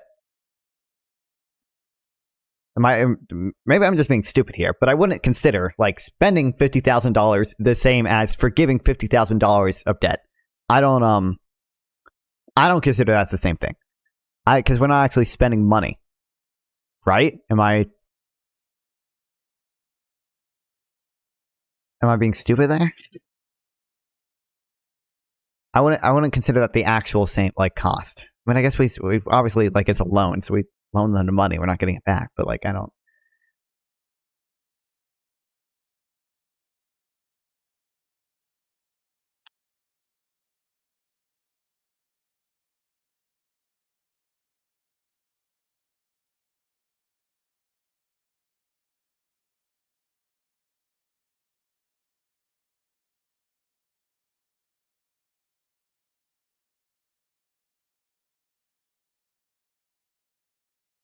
If all student loans could cost 1.6 trillion. Hold on, I'm gonna pull a Casey Lee. I'm gonna say that from now on. Is forgiving loan debt different? Or how do I phrase this? When the U.S. government forgive student loan debt, is that exactly equivalent to spending taxpayer money? It's not a direct spending of taxpayer money in traditional sense. Instead, it's more akin to a reallocation of resources. Student loan debt is an asset for the government. It represents a stream of future payments. However, forgiving debt essentially converts this asset to a loss for the government. So, well, it does not directly involve, it doesn't involve spending taxpayer money. Just, sure, reduces the government assets. That's a good way of phrasing it. I wouldn't, I don't consider those two things totally equivalent, okay? But I don't know. It's definitely not something we needed to do, but I don't know, it's necessarily bad. Feeling dead. Why are you feeling dead?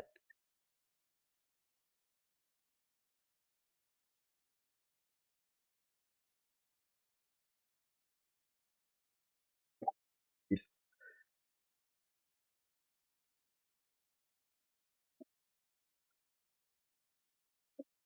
Biden's not a perfect president. And has done many bad things during his term.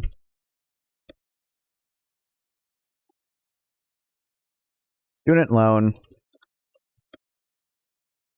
forgiveness is expensive.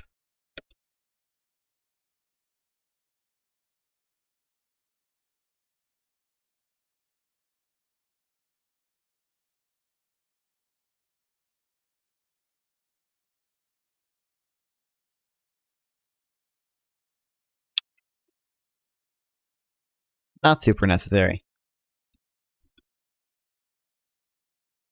I don't know. I think the way he's done a lot. I don't think forgiving all student loan debt necessarily like super great or anything, but I think the way Biden's done student loan forgiveness with like the targeted income shit. I think most of that's probably kind of necessary because it was fucked up. Like the position people are put in, where like their options were take out a hugely expensive college loan or basically be fucking paywalled from getting like a good job. That was obviously a fucked up position to put him in when like cost of tuition is like rising substantially.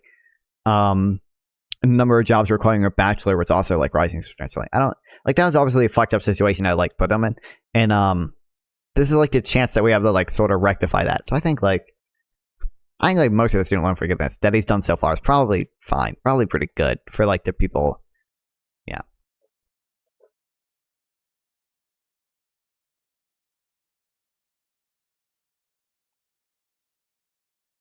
The ARP was the second one. Yeah. The ARP in 2021. It's founded on a misguided notion that the U.S. economy is still suffering from the same problems it was in 2020, which led the ARP stimulus, or I should say, when in fact, spending and the economy as a whole was already recovering to some degree.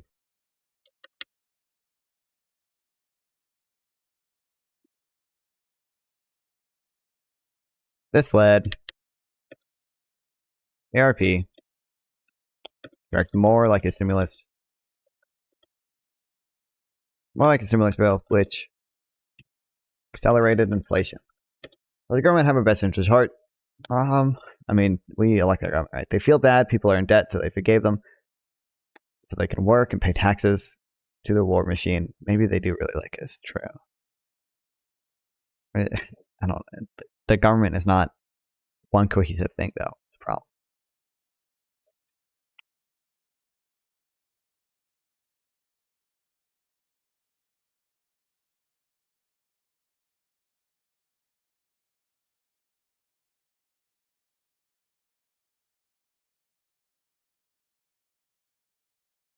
Oh shit, what did I do? Okay.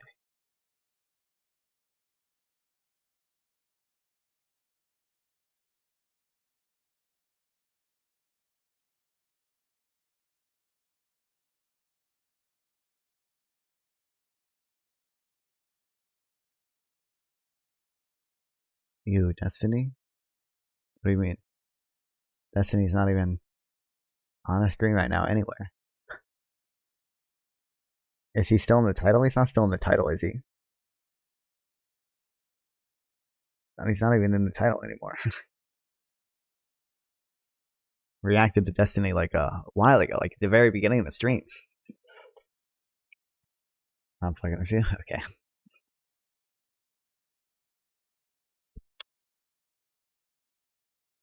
In general, Biden's main domestic policy failing is that he's too willing to throw subsidies at overpriced industries like health, education, and childcare, and so on, without any attempt to control the cost in these industries. This is rooted in the new progressive consensus that care jobs represent the future of work, and that by subsidizing these industries, we can both make them cheaper for the average American and also create a lot of jobs.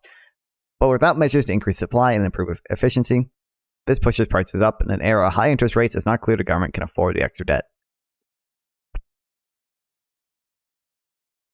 Age of austerity is probably on the way. In general,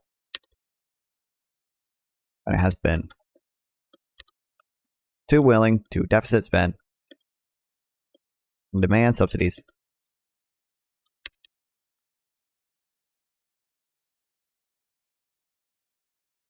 at a time where it's not clear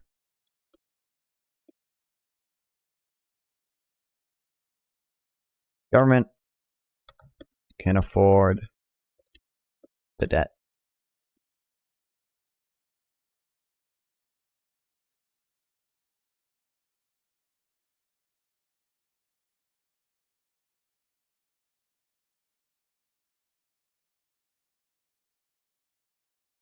Soon. In addition, Biden is a very old man now. Although I think he seems more mentally acute than many people give him credit for, and more mentally acute than Trump, who is only 3 years younger and tends to ramble and fall asleep in court. Age definitely does take control. This manifests in Biden occasionally saying foolish things and relying on outdated stereotypes, such as when he labeled key allies Japan and India xenophobic. Japan is xenophobic, though, right? I'm sorry, but Japan.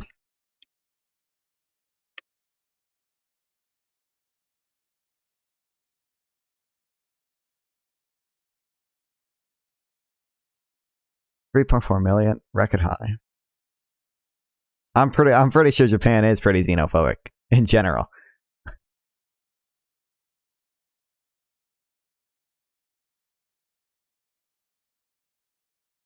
Immigration. 2. What's up, Dubs? What year? Oh, the YouTube chat's probably delayed a lot.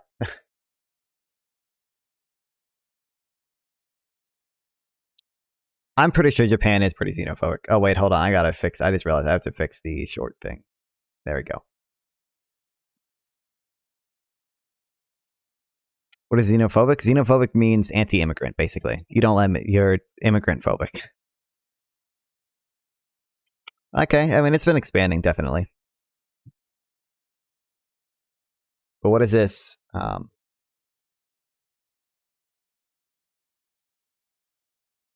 don't know. Net migration should be. I don't know. It's not that high, though.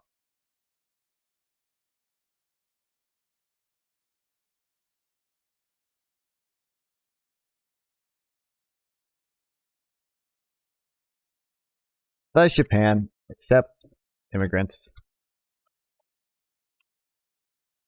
Less than other countries.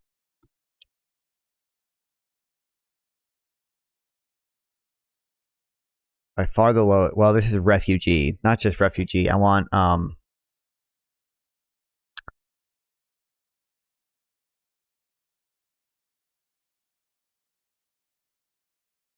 Japan brings in more foreigners, I think. Increasing concern over Japanese immigration. People leaving our country. Most Japanese content with immigration numbers. Okay. I don't know if necessarily. I mean, I've just heard Japan is relatively doesn't let them many immigrants in.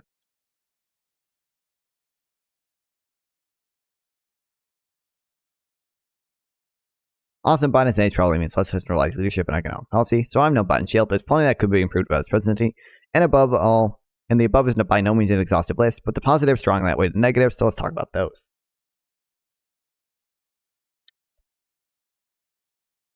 despite these, positives still outweigh the negatives.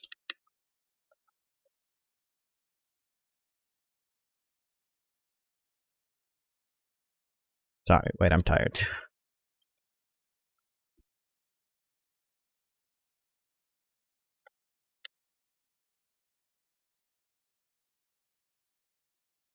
Three. Vitamin industrial policy, a reality. Who's more xenophobic, Japan, America, or Israel? Probably. I would assume Japan. Listen, I mean, the U.S. like, Republicans are kind of xenophobic sometimes, but like in general, like the U.S. accepts quite a lot of immigrants. Like, they're decent at that. Like on the whole, I think.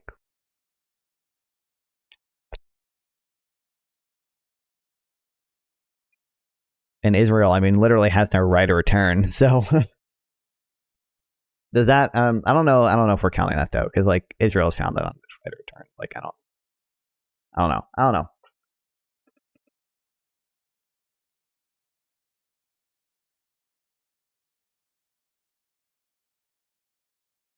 Throughout my entire life, I've heard Americans talk about the need to revive American manufacturing. First the Rust Belt, and then the China shock hollowed out the American workforce. America's a lot more xenophobic, but we let everyone in. I don't know. I mean, it seems like most of the left in America is pretty good with immigrants. Obviously, the right, Republicans have kind of gone insane when it comes to immigrants. But hot up manufacturing workforce, employment plunge, and output stagnated, and yet neither Bush nor Obama seem to have any plan for how to make this happen. Trump talked a big game about bringing manufacturing jobs back to America, but his signature initiative, the tariff, didn't make any headway in terms of reshoring. Trump's attempts to hang-ridge American companies into no longer shipping jobs overseas, and his bungled attempts.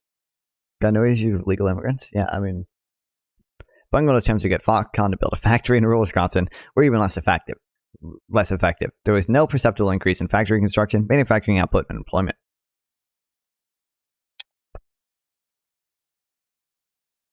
Many people,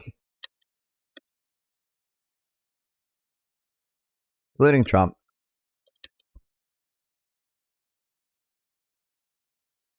talked about the need to reshore American manufacturing.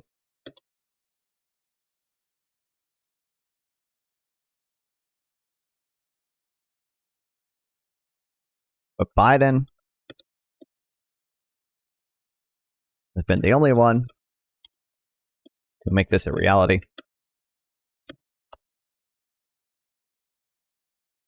Then came Biden. Pair of landmark bills, the somewhat misnamed Inflation Reduction Act and a Bipartisan Chips and Science Act. He enacted America's first real systematic manufacturing-oriented industrial policy since at least the early 1990s and possibly since World War II. A massive factory construction boom began almost immediately after the two bills were signed.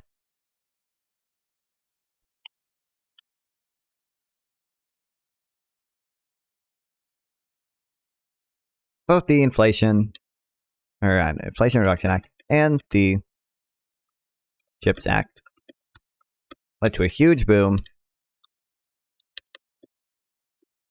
Factory construction. You can tell I'm tired when I'm horribly misspelling words. I'm not even that tired because I usually go to bed at like 7 a.m. right now.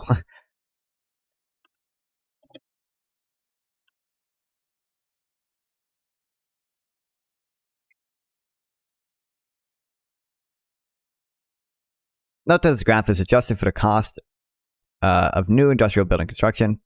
So this isn't a graph of inflation we're looking at. This is a huge increase in the actual construction.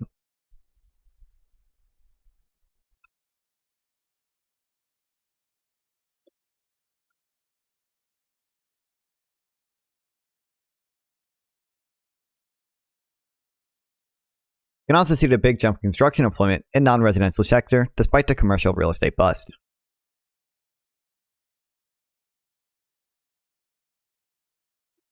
It's also been surge employment in the industrial sector,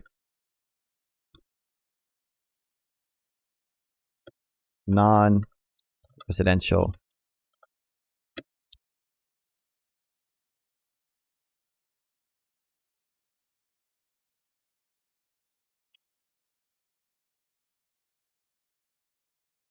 construction. Yeah.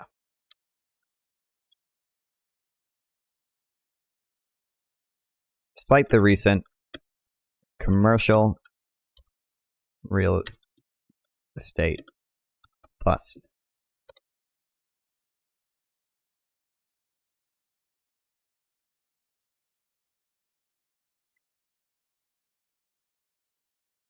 Hello, Notion.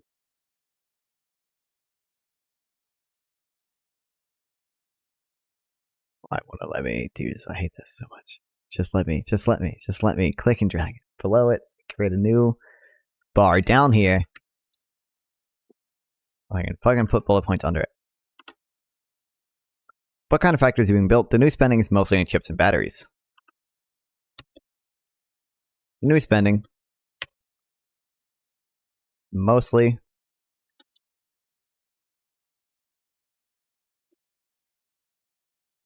on factories.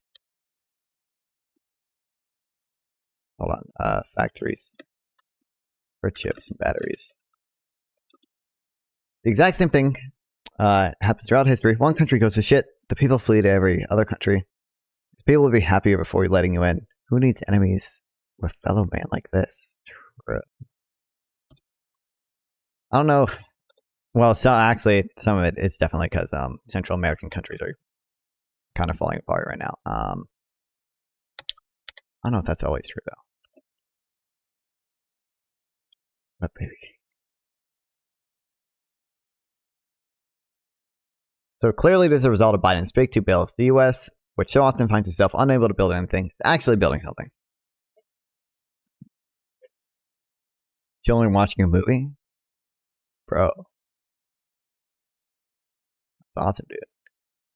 Still the early days, of course. Manufacturing output and employment haven't risen yet, but building factory takes time. There are still many hurdles yet to overcome, and it's a learning process. But finally, President Biden actually did something to restore U.S. manufacturing. After all those years of talk, someone did something, and that was Joe Biden. The bigger question, of course, was this the right thing to do? Plenty of people say that we shouldn't be focusing on manufacturing at all, that we should simply step back and let the free market do its work. And industrial policy is wasteful. Listen, I go back and forth on this, okay? Because I don't really give a shit about U.S. manufacturing, okay, in general, except for national security. No Opinion has other good articles about this. The one good article, like the great article about this, called "The Arsenal of Democracy is Shrinking." Because we're losing all this manufacturing capacity, like we can't make shit, bro. Like we can make less artillery shells now than we could in like the 1980s, which is like fucked. That's the problem. That's why we need manufacturing. That's the only good reason why I see we need manufacturing. We won't know for a while whether they're right. What we do know is that China is ramping up its manufacturing machine to an incredible degree. In the face of that competition, we can either simply stop making anything in tradable manufactured goods and let our main rival do it all, where we specialize in agriculture or finance, or we can try to fight back. Fight back is always the correct option. The usefulness of an economy is not measured in purely dollars of profit. An industrial economy is an absolute necessity in order to sustain modern military to keep us safe in the face of unprecedented external threats. I think this is the arsenal. Oh no.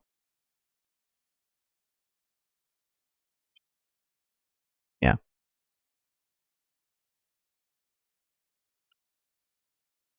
There is a question of if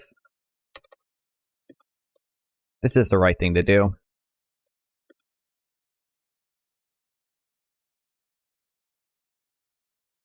But as of now, the US has two options.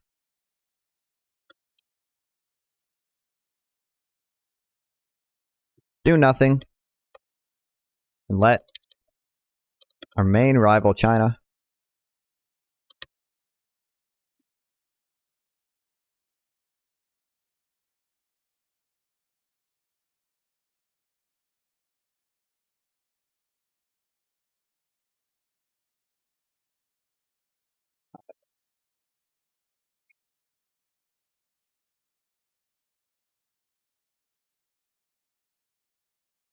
Totally dominant. Manufacturing. Or fight back.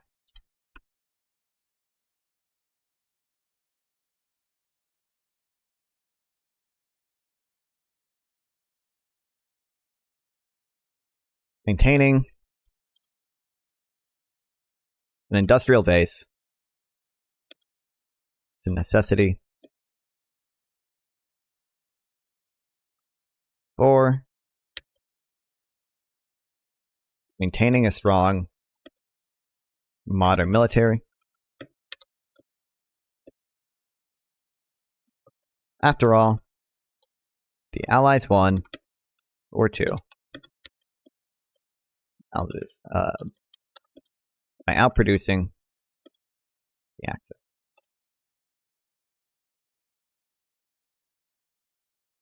Finance and agriculture cannot by themselves defend us against Chinese drones, missiles, and warships. Only manufacturing can do that. Semiconductors and battery are incredibly crucial to defense manufacturing.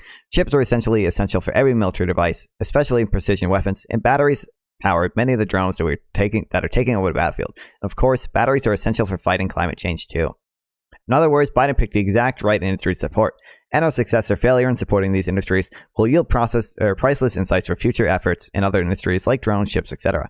Meanwhile, the impact of factory spending is widely distributed throughout the country. New factories are mostly being built in the South and Midwest, while a bunch of new chip factories are in Arizona, Texas, upstate New York, and Mountain West. This means that industrial policy won't just pour ever more investment into a few coastal superstar cities, as was the norm for the previous 3 decades. This is the most consequential change in U.S. economic policy since Ronald Reagan. Trump may have been the one to smash the old free trade laissez-faire consensus.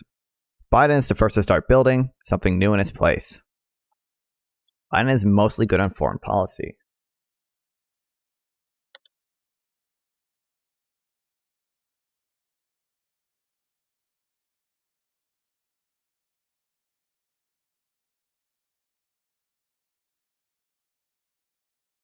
Batteries and chips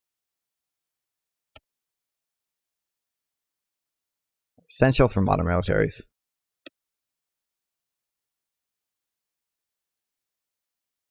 And are the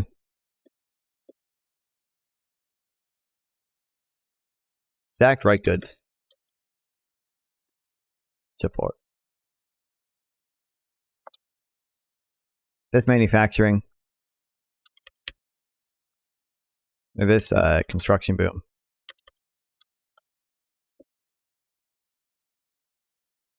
Also been spread throughout the country.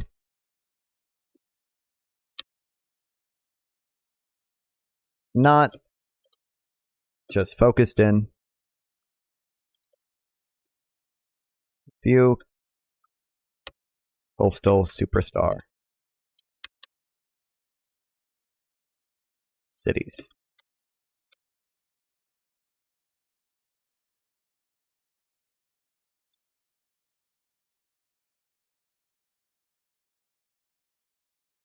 The video of the Chinese government welding its citizens into their homes during a COVID lockdown. That's one hell of a rival.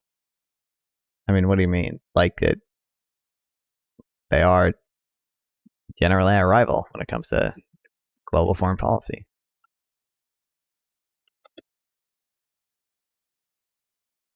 In the memorable words of Xi Jinping, the world is facing great changes unseen in a century. The rise of China has changed absolutely everything. Suddenly, aggressive authoritarian countries like Russia, Iran, and North Korea are no longer rogue states. They are members of an axis whose economic, industrial, and demographic heft rivals that of the U.S. and its allies combined. In the face of that new axis, any U.S. president would struggle, but Biden has done extremely well given the circumstances. First, he got the U.S. out of Afghanistan. Our forces had been mostly drawn down already under Obama. After the death of bin Laden, Trump kept his skeleton force there and basically kicked the can down the road.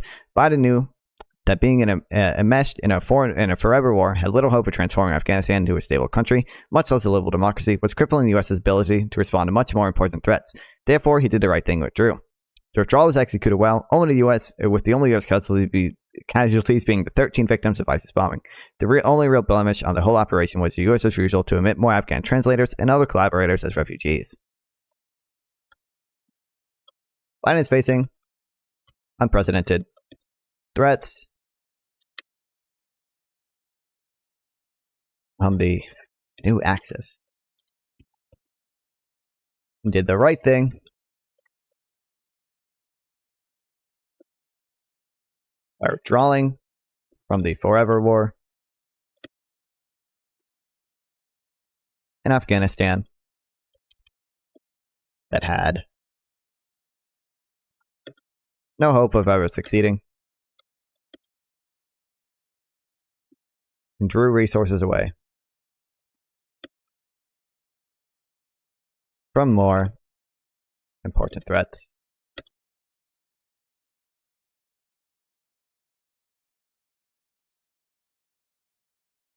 With regards to China, Biden has done more than any president by far. Stupid gaffes notwithstanding, he has beefed up our allies' alliance and quasi-alliances with India, Japan, the Philippines, Australia, reinvigorating the Quad and creating AUKUS. The Philippines is allowing the U.S. to build bases on its soil for the first time in many years, and bases that are very close to Taiwan and could help defend the island from an invasion. Modi's visit to the U.S. was an epochal moment in U.S.-India relations. Of course, much more needs to be done in order to forge a regional alliance capable of deterring China, but Biden has made important moves in the direction of that regional alliance, which neither Trump nor Obama did. Biden has done more than any other president when it comes to combating China.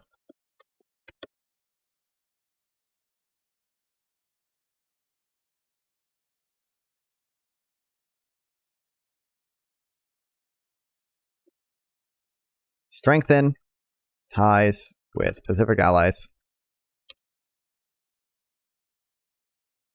and created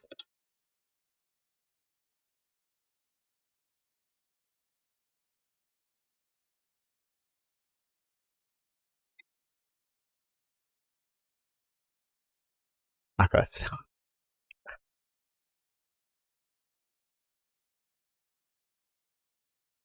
Philippines is allowing the U.S. to build bases on soil.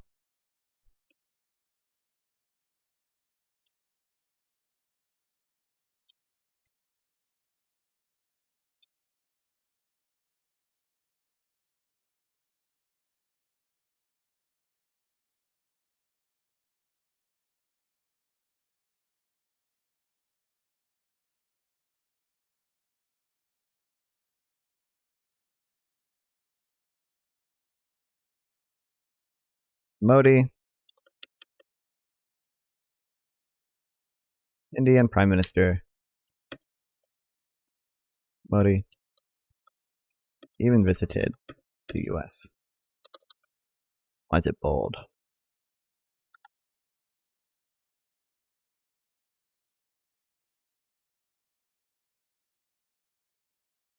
Probably read that article because I need to know about it. I need to know about the whole India, China, U.S. thing. I know we're both trying to sort of get India on our side, but that's literally all I know about it.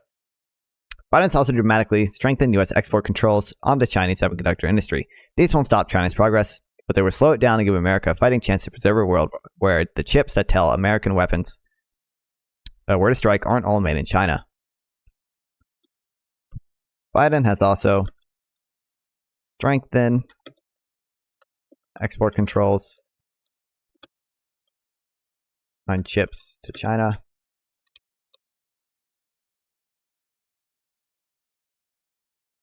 Sorry, on the Chinese semiconductor industry.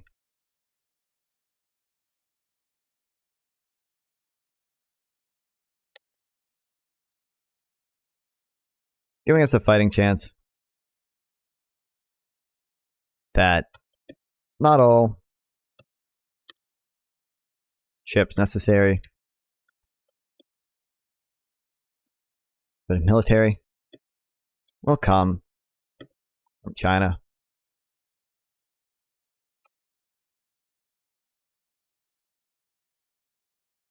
Export controls were a Trump innovation, but Biden scaled them up to have real teeth.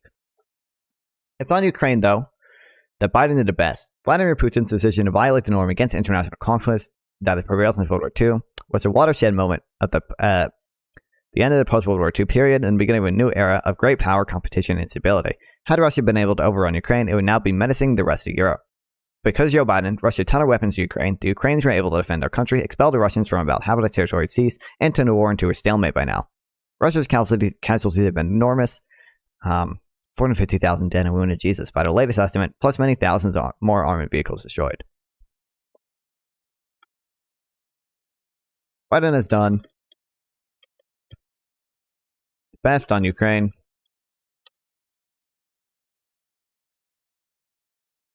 He was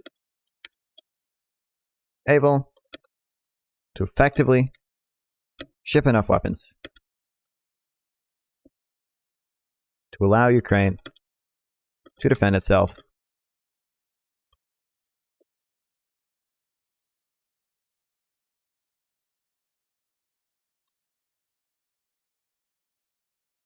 Expelling Russia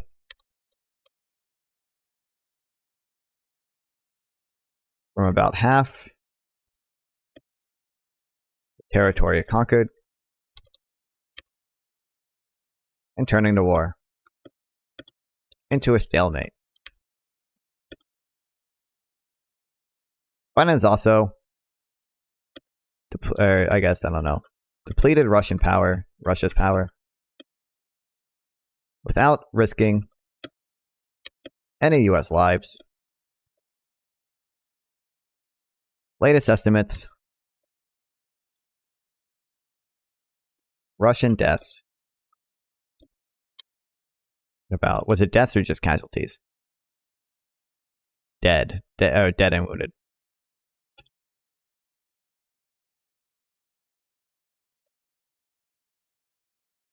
$450,000 with many thousand.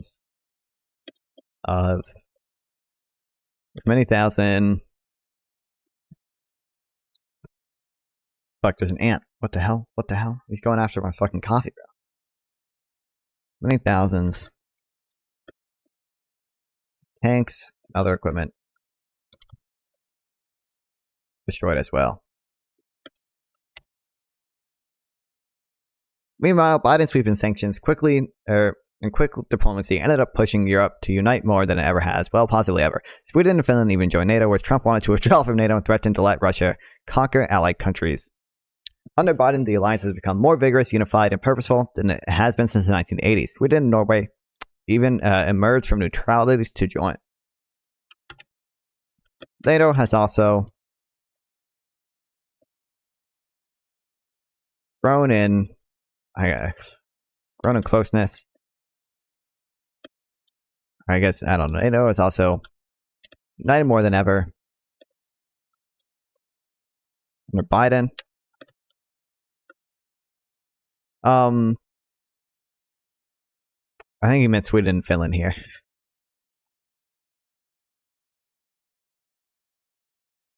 Sweden and Finland even.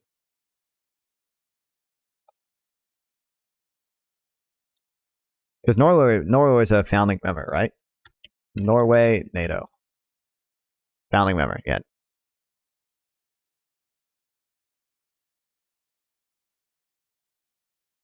Thus, Russia, instead of conquering Ukraine and facing a divided, factious Europe with its Soviet-era military hardware intact, now holds a fifth of Ukraine and faces a united Europe, with much of the Soviet inheritance lying in ruins. Ooh, I like this.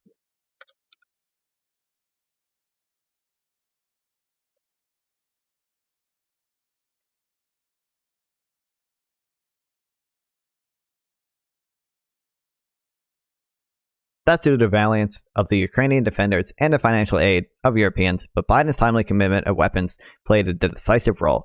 For that alone, Biden is the best foreign policy since President George H.W. Bush. Is this foreign policy really good? I guess Kuwait was him, right?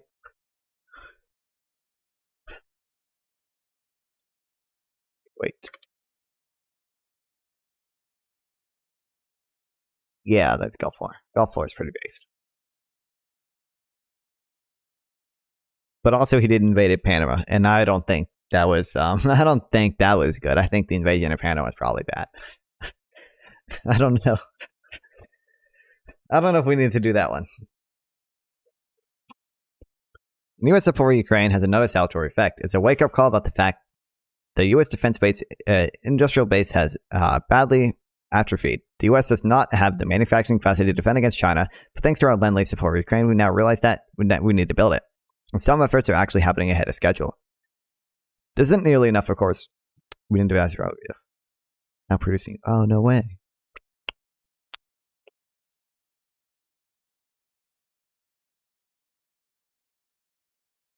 US aid to Ukraine. It's also responsible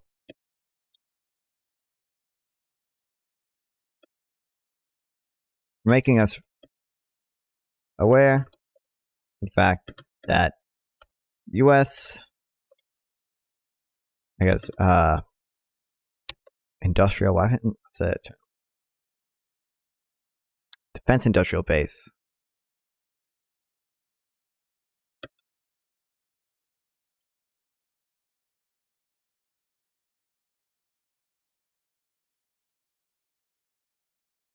Significantly.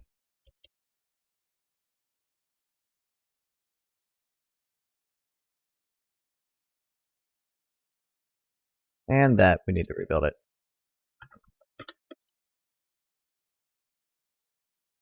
Which Biden has been doing.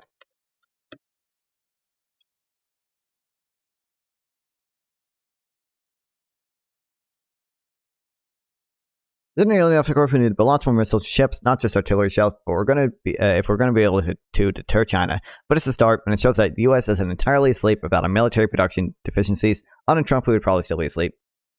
And then there's the Gaza war. As I've said, I think Biden's been too conciliatory to Benjamin Netanyahu and too reluctant to disengage from the Middle East and pivot to Asia. But that being said, Biden's done much better than Trump would have done in terms of navigating a sensible path through the thorny conflict. Yeah. Biden, it's also done pretty good job at standing up, or I guess, I don't know, at pressuring Israel against war of Gaza. I'll include this list here.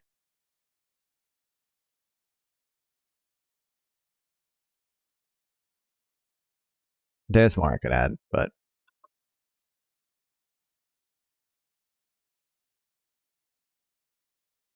of course, the leftist kids give Biden no credit for this, but the leftist kids are silly. Basically, on foreign policy, both ends of the horseshoe, extremists, MAGA, and the right and the decolonial left have united against Biden. This is a strong sign that he's been doing something right. Based. Is this the video of both sides screaming "fuck Joe Biden"? The horseshoe gets more and more real every day, guys.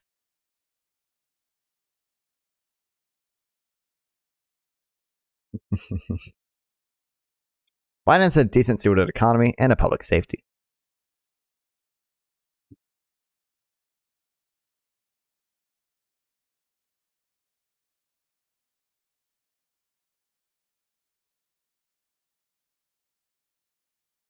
Love Bidenomics. I love Bidenomics. Finally, we get to the bread and butter issues that affect most Americans. Oh, thanks, Befro. Thanks, man. I appreciate it. Hell yeah. Guys, former followers, and I beat Isaac. Which is not at all a fair competition to Isaac, because I stream way more than he can, because he actually has a job. But, yeah.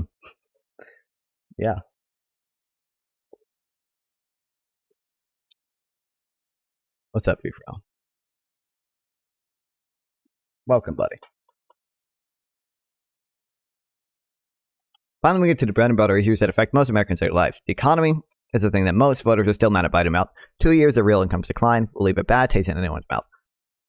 And although some of the factors causing inflation were beyond Biden's control, his spending probably did exacerbate the problem a bit, like I said before. But Biden did a lot to help quell inflation, too. So I should say, Biden has done a pretty good job handling the economy.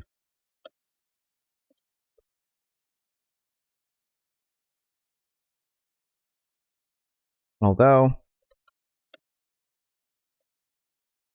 the stimulus is definitely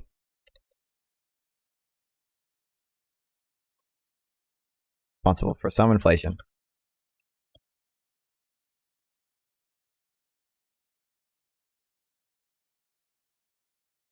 Inflation. It's done a good job at quelling it as well. I wonder, I've heard 18 million kept out of poverty by COVID stimulus. I've heard this claim before. I wonder what bill it was referring to though, because I don't know exactly what bill it was referring to. I don't know if it was so it's the first bill or second bill?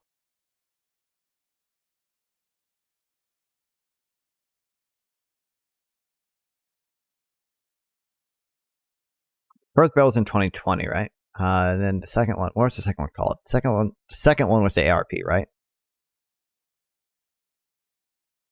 The ARP, yeah, American Rescue Plan. Okay, is this about the American Rescue Plan, or is this about the? Yeah, the sheer number of people. Yeah.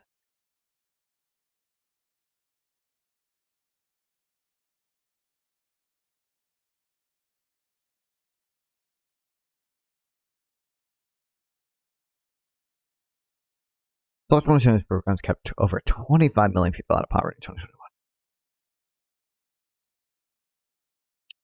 You can definitely claim, like, I think, no opinion, probably agree. Like, he even said, like, there were some good things in the bill, like the expanded child tax credit, which he would probably agree with. And he would probably say, like, those were the things that were most responsible for keeping people out of poverty, which I probably agree with.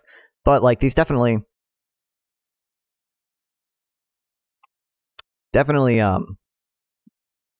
kept millions of people out of poverty, at the very least.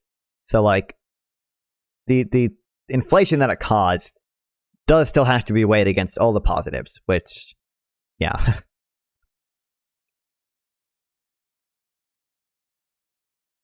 First and most importantly, he reappointed Jerome Powell as the Fed chair. Hell yeah. I love Jay Powell. I love you, Jay Powell. Many progressives, I think if anyone wants to give a bit, you get to see Jerome Powell. Donate 1 bit right now and we'll see Jerome Powell, baby. Many progressives had worried that Powell was too hawkish and could cause a recession with too many interest rate hikes. But Biden stayed the course and turned out to be the right move. Powell's rate hikes helped bring inflation down, not all the way to the 2% target, but enough so that real wages started to grow again and are now in their pre-pandemic trend. In fact, Biden did one other thing to help bring down inflation. He increased oil production.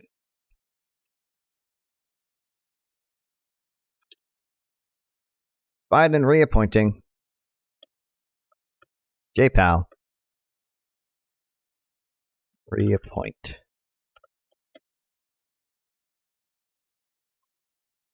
I guess I'll type out his name. Jay Powell. Can I donate myself 1 bit? I can just play the alert thing. Hold on. Give me a second, guys.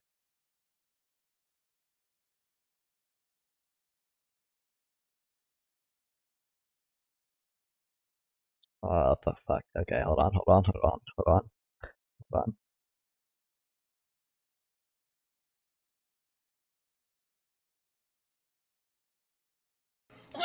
Wow, Bot Riggs, thanks for the 10,000 bits. See Jerome Powell's there? I love J Powell. Increasing oil production.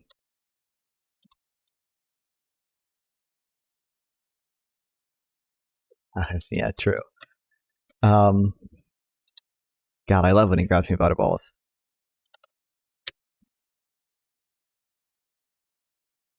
Help bring down inflation.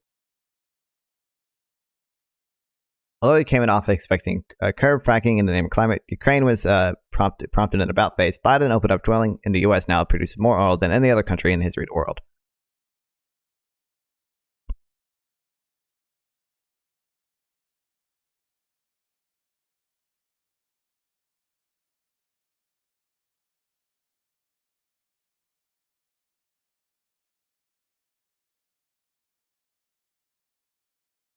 Did I not copy it?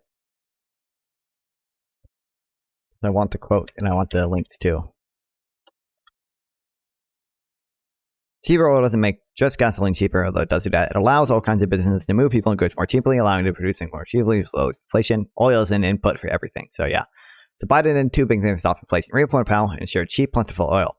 Both of those were in the face of pressure from his own party. It showed a lot of courage and leadership. Less spending on the health insurance. Yeah, okay, I should say. Both of these were opposed by his own party. So doing so takes courage. It shows strong leadership.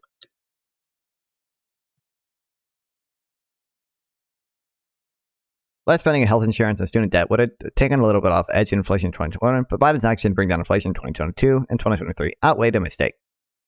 Biden's administration also just casually stopped the banking crisis in the tracks in early 23. Such a flawless victory that no one even remembers the panic. Yeah.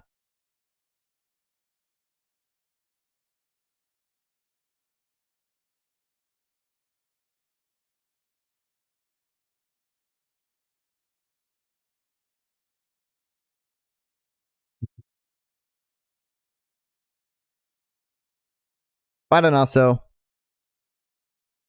effectively handled, I don't know, avoided a banking crisis after the run on Silicon Valley Bank.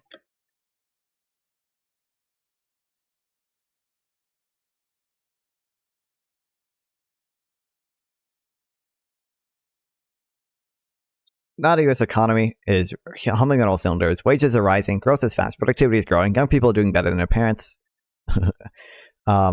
Wealth is up, unemployment is great, and so on. Well, I need to make a page. I need to make a page about like all the misleading data that socialists quote me on. Okay, so better.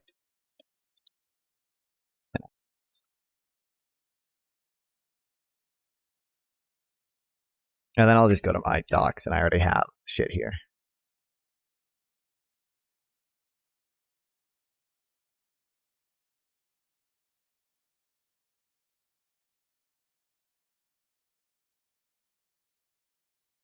But we'll need to go through all of it again and like actually take like good notes in it.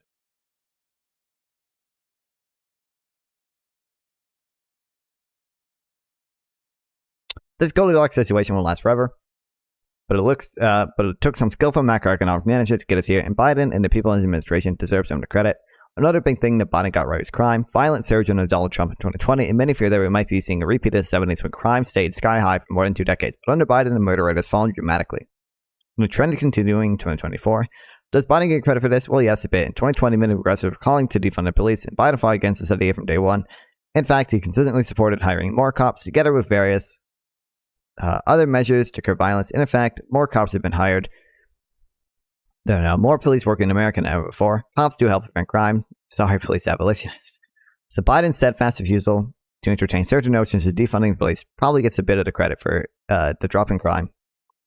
So the daily issues that affect Americans most, Joe Biden has generally been an effective and responsible leader, and he has done this at the same time that he has strengthened U.S. alliances, halted Russia in its tracks, and begun a need for transformation in U.S. economic policy.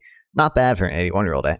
It's all about hiring good help. Anyways, given that record, I'm strongly inclined to keep Biden around for the next 4 years. It's not just the alternative is bad. Biden really has done a good job. Paste.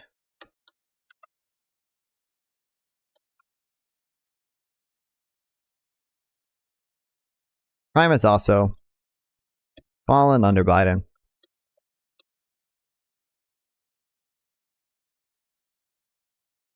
And his resistance to defunding the police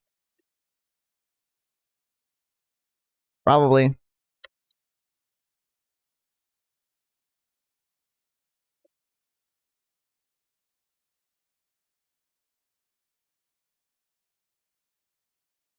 helped this happen. Oh,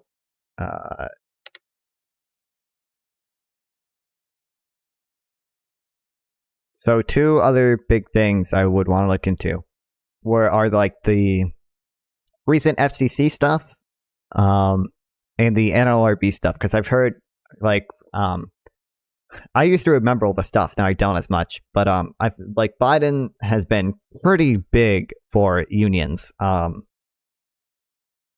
Yeah.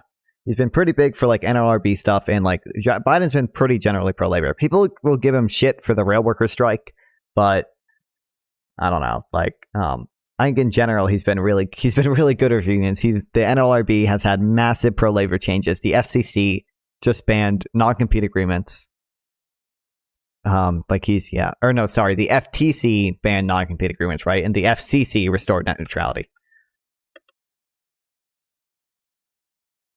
Yeah, FTC and then FCC restored net neutrality.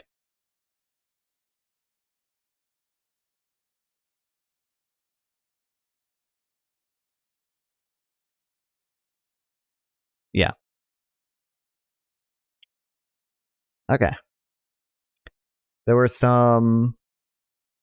Fuck. I don't want to. How long is this article? We'll see. Dude, I don't understand. Why does my bypass payrolls clean not get around the economist anymore? It used to do that. I can still get around it by opening a Yeah, I forgot they got taken off GitHub. Ugh, shit.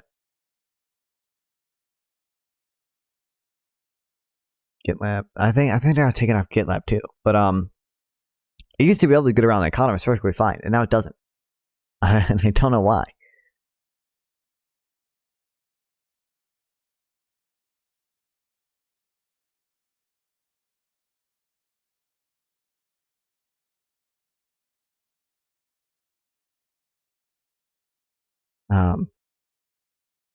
Depth of text. Hold on. Okay.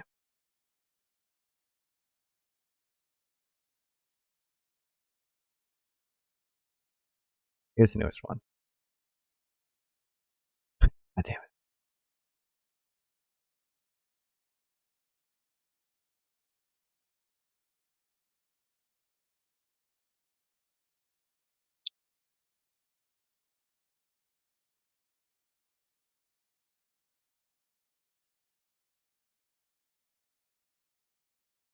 Let me.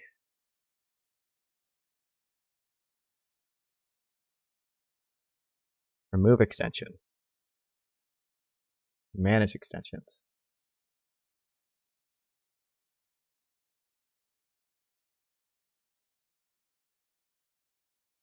Extract all.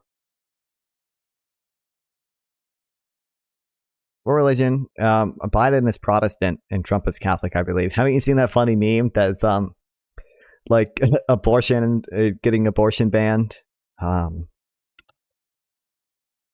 Abortion ban presidents. Catholic.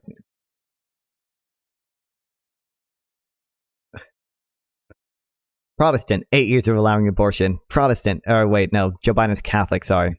George Bush, Protestant, 8 years of allowing abortion. Barack Obama, Sunni Muslim, which isn't true. 8 years of allowing abortion. Trump, Protestant, yeah. Sorry, I thought it was the other way around.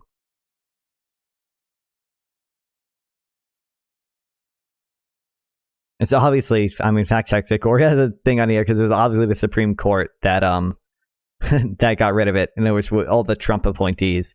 But it's still funny, yeah.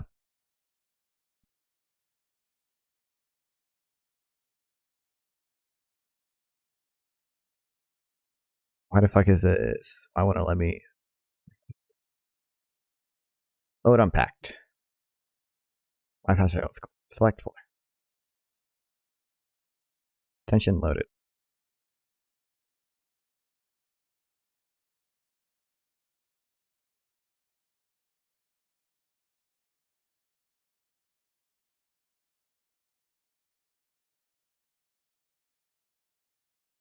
Okay. Let's see if we can get around it now. Yeah, there we go. Hell yeah. Okay.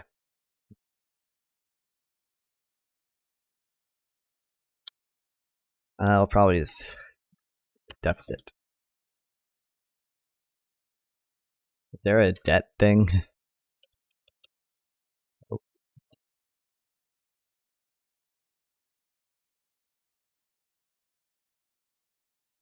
there a wallet with a fly opening? That's what I need. Is there a coin at least? Yeah, there's a coin. I didn't have that for tax policy though. Fuck it. Purse.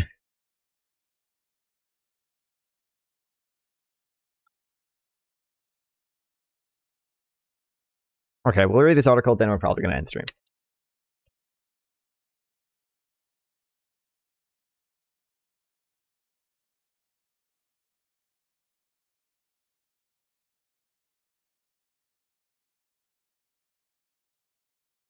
Without good luck or painful adjustment, the only way out will be to let inflation rip. If prudence is a virtue, then America's budget is an exercise in vice. Over the past 12 months, the federal government has spent $2 trillion to 72% of GDP, more than it's Cope's not here because he's going to hate this.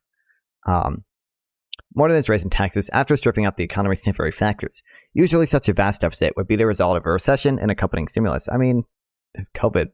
Today, the lavish borrowing comes despite America's long stretch of sub 4% unemployment in half a century.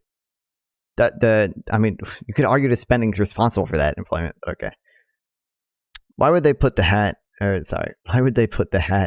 and go kiss the wall in Jerusalem if they're Catholic and Protestant? Oh, well, I mean, every leader has done that, right? Because it's just showing us support to Israel. I mean, that's still an important site in Christianity, right? The deficit has not been below 3% of GDP, an old measure of sound fiscal management, since 2015. In the next year, Uncle Sam's net debts will probably cross 100% of GDP, up about 2/5 in a decade. Whereas near zero interest rates once made large deficits affordable, today rates are higher, and the government is spending more servicing the debt than on national defense. How has it come to this? The cost of war is global financial crisis and pandemic. Unfunded tax cuts and stimulus programs have all piled up. Both Republicans and Democrats pay lip service to fiscal responsibility, but the record of each side in office of throwing caution to the wind and staying indulgent in extra spending record of each side in office is of throwing caution to the wind as they indulge in extra spending or tax cuts. Probably, I don't know, take notes on a little bit of stuff. Okay.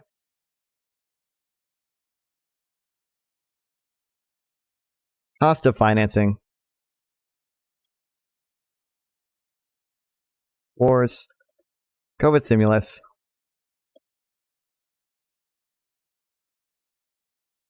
Tax cuts. Increased America's deficit significantly.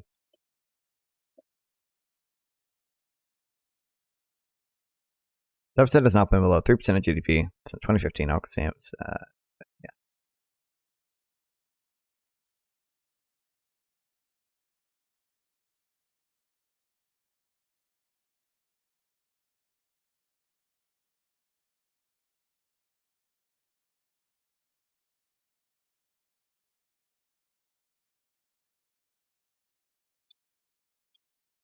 Okay. The biggest economic decision facing the next president is how generously to renew Trump's tax cuts of 2017, a step that will only worsen America's fiscal trajectory.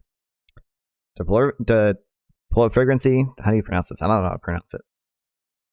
Profligacy. The profligacy cannot go forever. At some point, interest costs Chat. All of this, and the cost of financing this debt is rising.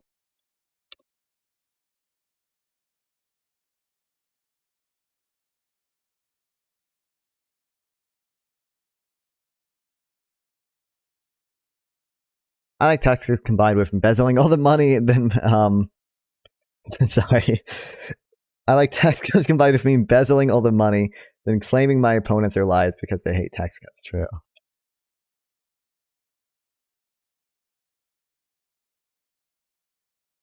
The binge must therefore come to an end, some combination of 3 ways.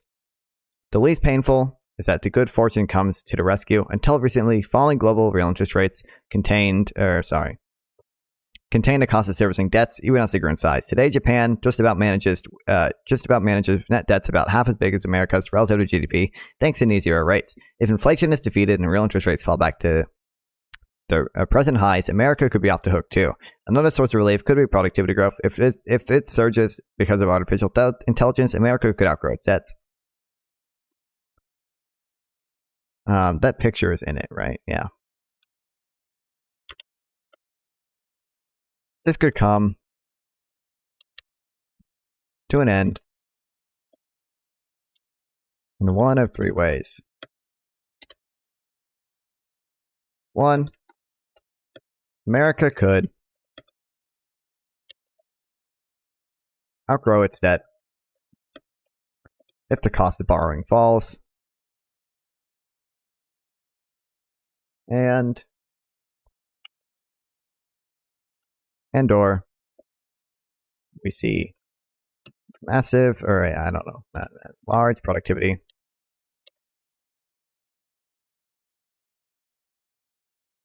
increases, say from AI.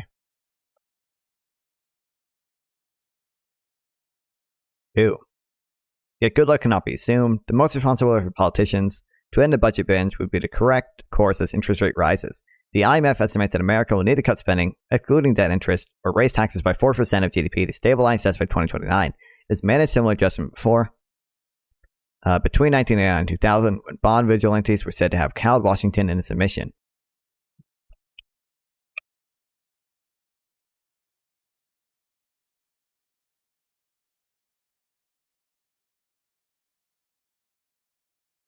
America could course correct as interest rises. What did it say the IMF estimates?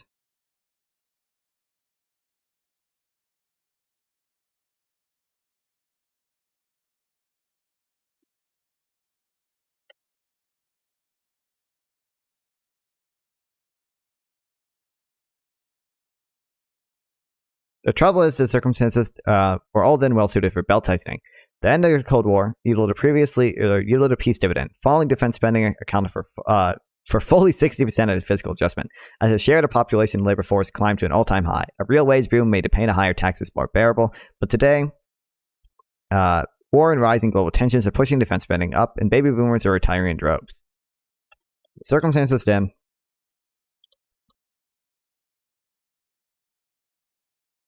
were well suited for belt tightening. I don't know, for deficit cutting. The end of the Cold War allowed defense spending to fall.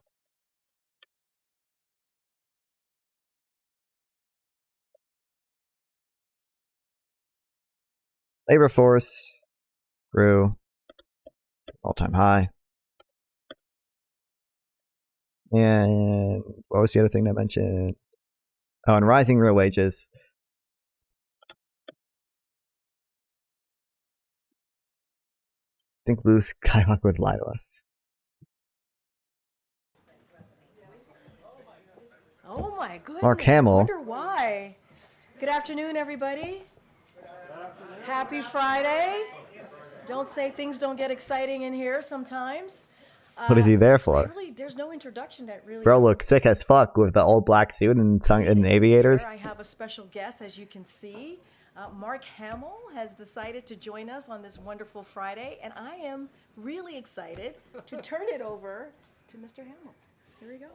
Okay, how many of you had Mark Hamill will lead the press briefing on your bingo card? Hands? Yeah, me either. And look, I just got to meet the president. He gave me these aviator glasses. I love the merch. Love it all. But listen, I just wanted to say I was honored to be asked to come to the White House to meet the president, the most legislatively successful president in my lifetime. And, you know, I don't have to go through the list of bipartisan infrastructure law, the PACT Act, the CHIPS Act, all of that, inflation. Yet to be, or sorry. They're to let you know that they are not liars and have you best interest. 15 million jobs. Look, it's all good. I mean, I was really thrilled to meet the entire staff because, you know, it's not just one person. it's like a composite endeavor. And all these people, my goodness, I mean, I have no idea.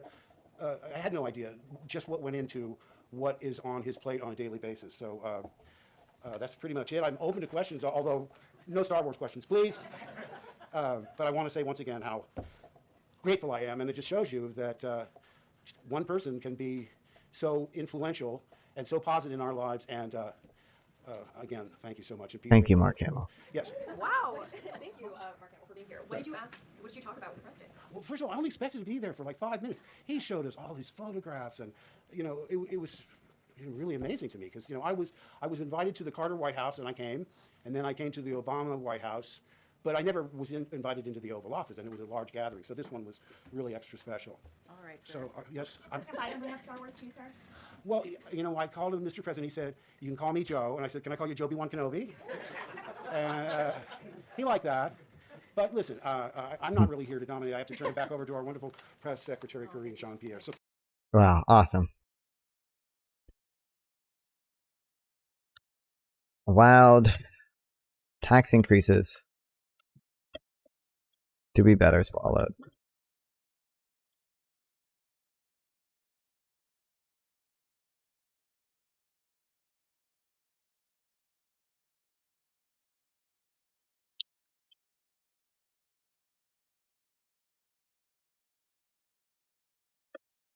Today, baby boomers are retiring.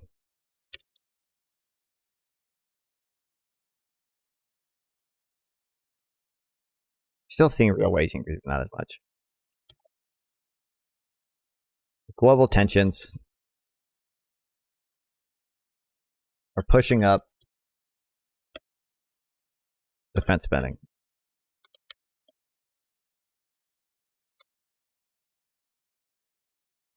That leaves us with the third and most boring option, making creditors pay. America would never be forced by the markets to default because the Federal Reserve can act as a buyer last resort. Fiscal laxity could cause inflation, though, which would mean bondholders and savers taking a big real-term hits.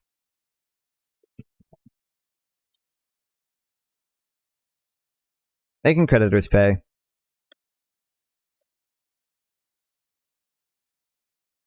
The final and most painful way. America would never be forced by the market to default because the Federal Reserve could act as a buyer last resort. But this could cause inflation.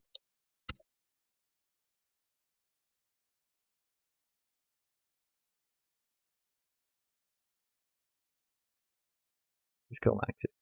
I mean, that's...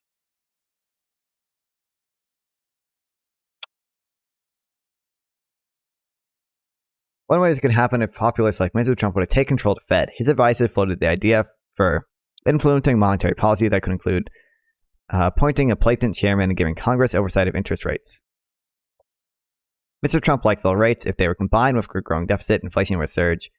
Even if the Fed kept its independence, it would become important if Congress allowed that to rise without limit.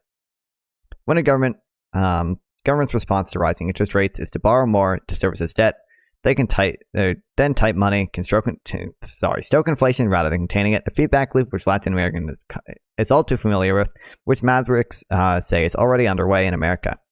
The doomsaying is premature, but higher rates can feed into the budget very quickly. After the accounting for the Fed's balance sheet, the median dollar of debt is on a fixed interest rate only until June 2025. A less stable America would cause pain at home because of higher interest rates, more uncertainty, and arbitrary redistribution from creditors and debitors. But the cost would also be felt globally. The dollar is the world reserve currency, though America, I should be writing this down.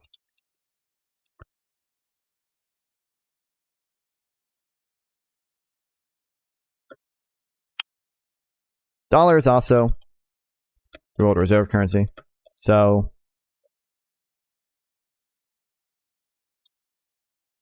cost of any of these really will be felt globally.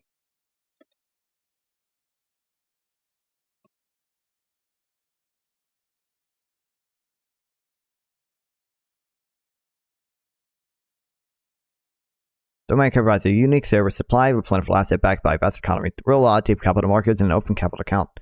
No other asset can perform its role today. Even if dollars attached to a risk premium to compensate the danger of inflation, the world will probably have to keep using it. A world reserve currency being debased, however, would mean a poorer one. Capital would be more expensive everywhere. The global financial system would be less efficient, and investors would be on a constant search for a viable alternative to the greenback, with the threat of a chaotic transition if one ever emerged. America's fiscal mess is homemade, but make no mistake, it's the whole world's problem. Based. Okay, I'm tight. I'm dead ass. Just gonna copy this last paragraph. Okay.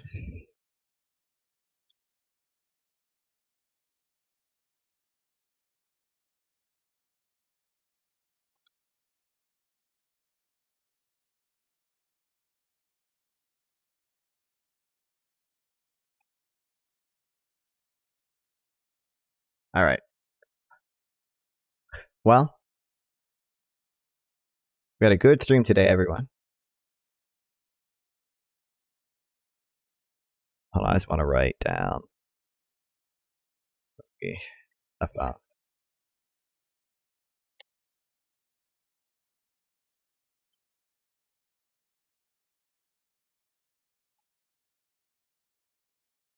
Good stream today, everyone. Why didn't it didn't The copy sheriff at the department time? dudes.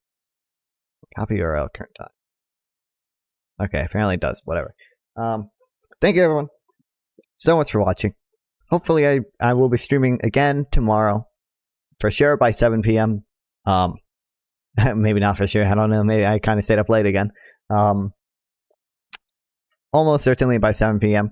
I'll say, and then ideally by 5 p.m. I'm kind of hoping I can start streaming at 5 p.m. So if you 5 p.m. EST, maybe 7 p.m. EST. We'll say 7 p.m. EST. 7 p.m. EST is my schedule right now. Okay, plan to be there at 7 p.m. EST. I just might get lucky and do it early. Okay, 7 p.m. EST tomorrow. 7 p.m. EST every day, actually, guys. Thank you all so much for watching. I appreciate all the support. Join my Discord if you haven't. You get notified whenever I stream. You get to talk to people like me. I'm in the Discord. I talk to people in there. Okay, whether in BC or just over text. There's other cool people in Discord server that you will like talking to if you join the Discord server. And you get notified when I stream. 07, brother. What else? Oh, follow me so you get notified when I go live. Okay, follow me. If anyone's not following me right now, follow me. I think I'm a pretty cool dude.